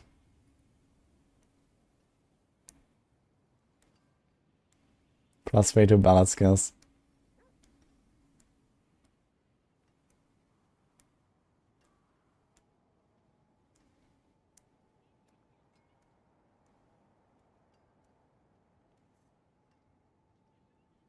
The damage is seen number 4 may not be exactly what is being received.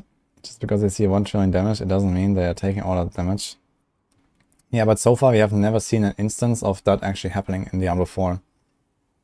So what actually happens is that monsters, the higher level they are, get like a visible damage reduction modifier.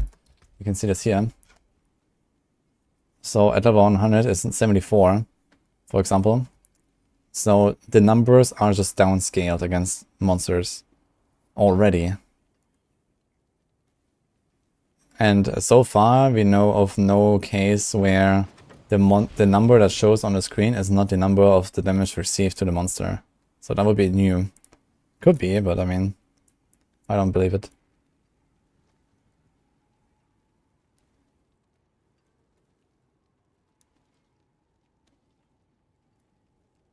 See you, thank you.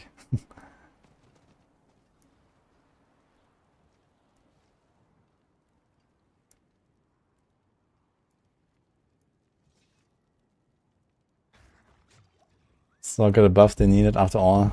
Yeah, it sounds super fun, man. Cast 1 chain lightning and then ballet.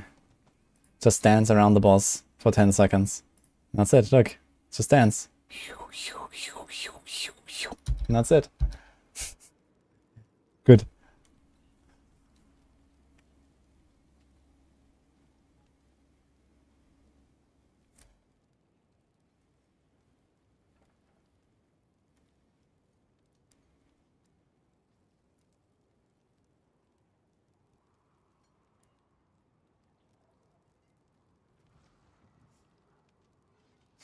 Like what baffles me the most, yeah, that this is one of the items they have previewed to us in the campfire chat.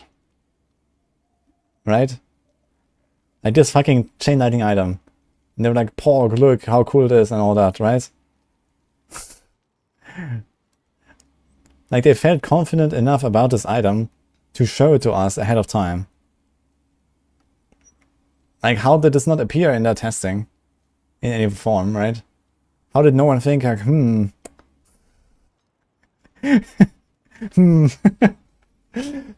something doesn't seem right. Like that's kind of like a question I have, you know? It's not the pants alone. Yeah, it's the VS Mastery, no? Is there something else?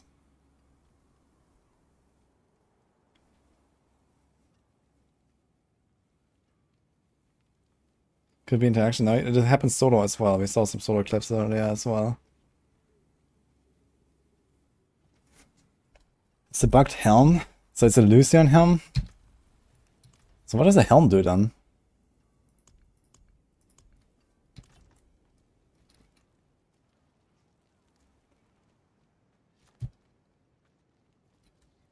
Can I read the highlighted messages? I can. Okay, I noticed a common occurrence of Makuna's testing. Dummy billion highest, PTR 150 trillion highest, Pit 200 quadrillion. He only needs the dillions and dummy, no trillion. Ah, so there's like some HP scan, but where's the HP scanning coming from? So if it's because of the pants, then other people should notice it, but some people say they use the pants and it's not happening. So there must be VS Mastery, and I imagine there's a lot of Sorcs that have tried VS Mastery as well, right? And I thought this is it. Like we saw people running to like Uberliv and suddenly doing like an 800 million, boom, and killing her. With like an Andariel Sorc or some shit. And I thought, okay, this is like something with VS Mastery. So a lot of people should have experienced something like that. He Shatter, not Veers. Yeah, we don't know what's causing it. Maybe they figured it out, but I don't know. So it's not. Someone says it's a helm. It's a Lucian helm. But if it's a Lucian helm, why does it not happen to other classes? Right? Anyone can use that helm. I guess not many people have it. But technically anyone can use it.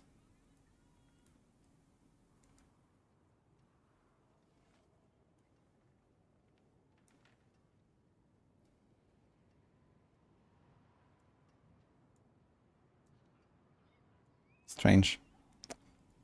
Strange stuff. Hello.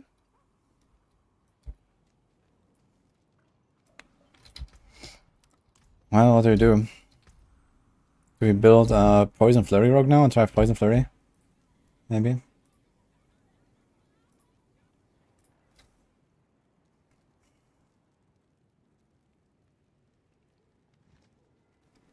Do Shard of Arafia and Crown of Lucian works synergistically?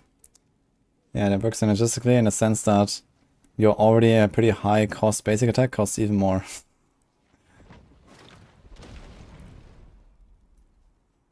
Yo, Richard, thanks, man. Maybe Mikuna is that good? Yeah, that must be it, man. Like, Mikuna is a god, he's like 1 million times better than all the other noob Sorcs out there. This is how he does that damage. It's just his aura, man. He walks into a pit 200 and then snaps the finger.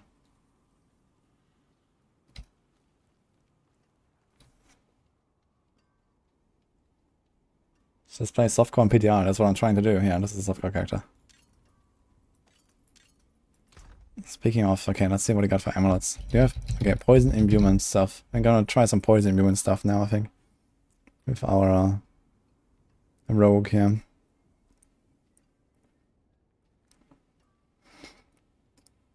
So here's crowd controlled. Crowd control. Can we try this? Poison imbue and dark shrouds. Poison imbue and dark shroud. I need to make an amulet for this.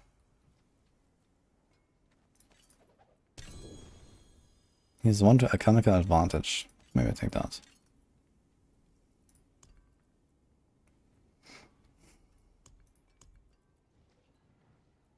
Also malice and lucky hit, maybe that's better. Although alchemical advantage is kinda nice. Also has lucky hit.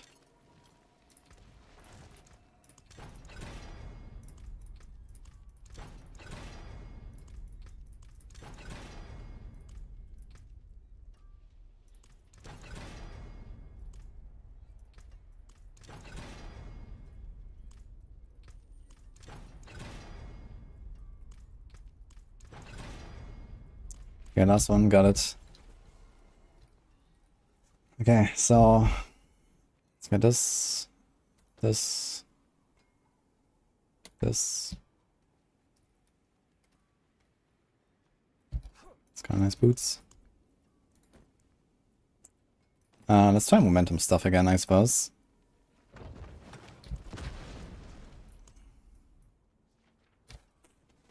Maybe stick to the exposure stuff. Could be nice as well.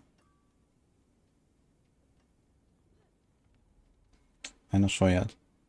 I guess I would have to test if this bonus damage multiplier from Flurry actually also carry over to the poison imbue. I guess we'll find out.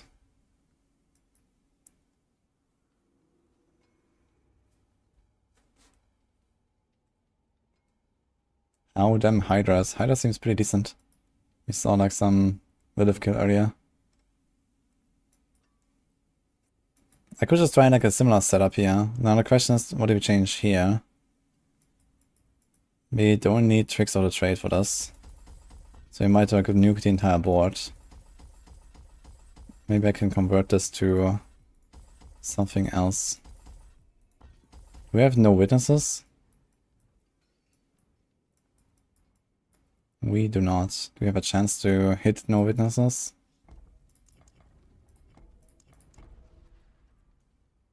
Look. Yeah, fuck. So which board do we have to unspec? This one, I suppose. Okay. We can do that.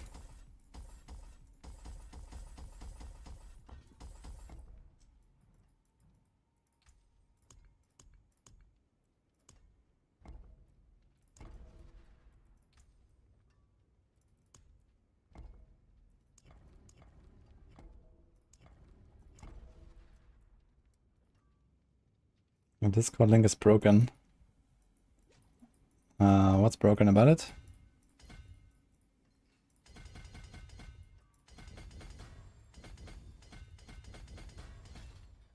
Look. Okay, we need efficacy. Look.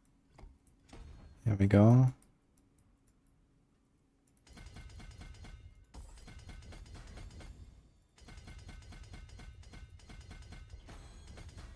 Oh, we have a lot of points. Now, we can't do closer. We kind of want to exploit. We need Bane.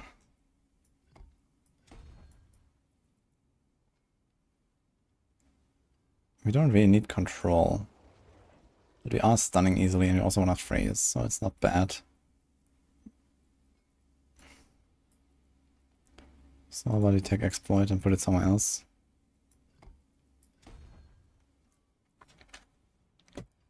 Yeah.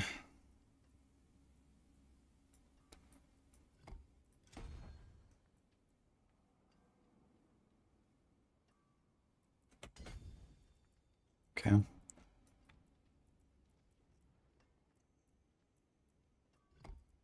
Okay, what's missing? We got Bane, we don't have Ambush, we don't have Canny.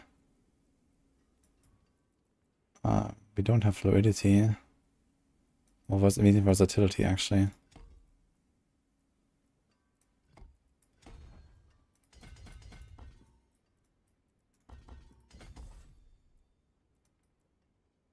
And I think I need some way of slowing enemies, which I guess the Caltops can do.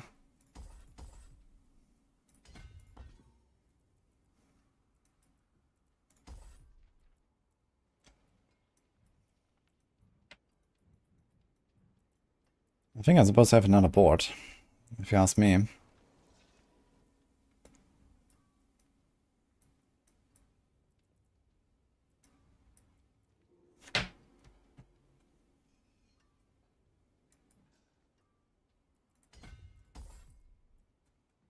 Uh-huh.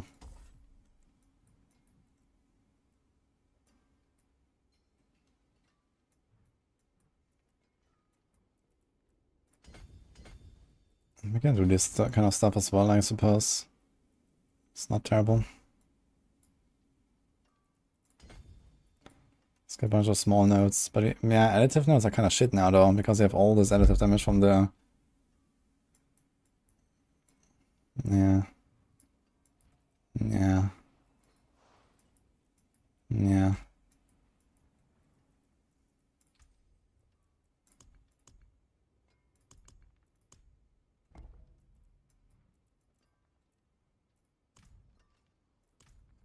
Yeah, I would like to have Kenny, but okay. More control. I guess, that's two things.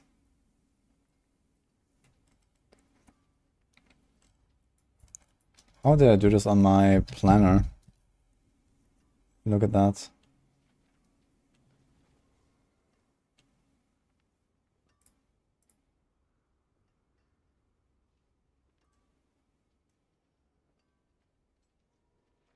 Wait, where's the poison flurry?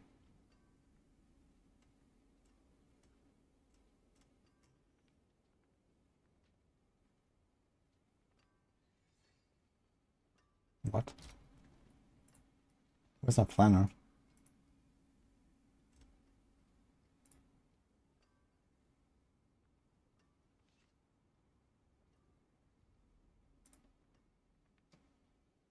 It's in the Discord. I don't see it in my list. I just caught Flurry, this is why. It's meaningless.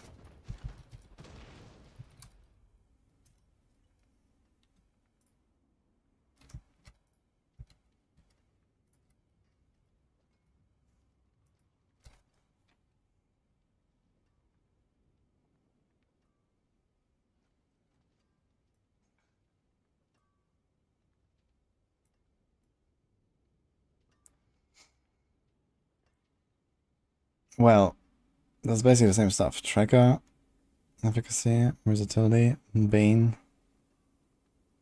So there's no exploit here. So I could run exploit, but I guess we don't have to. If puncture, calm points. Yeah, so this is why. So I actually have the same board pretty much. I want to do it with all these small points. We got this TR already. I know, I guess it takes some small stuff everywhere. Because why not?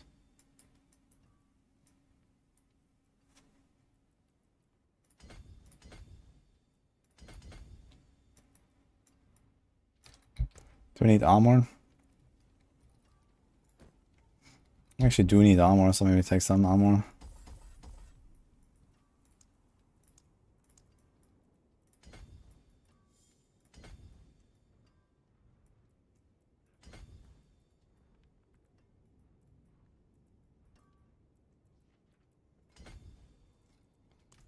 Okay. Almost. I carry the best. Shards of another time, then.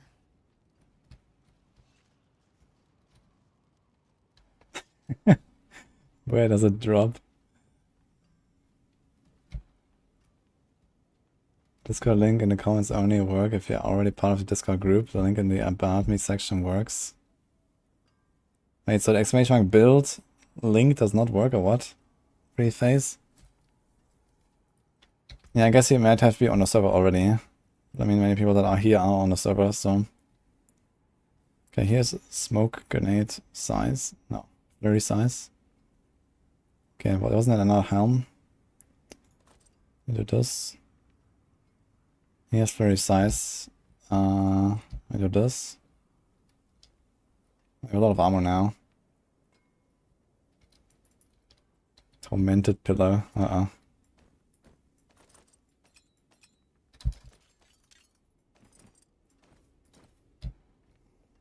Observation, damage production routes, damage production routes, damage production routes. Okay. 1, 2, 3 gems. Fire, lightning, shadow.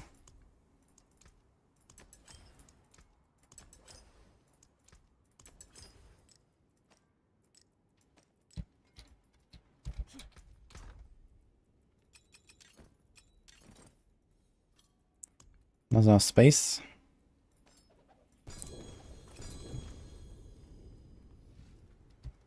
Okay, what do you imprint for this noxious eyes?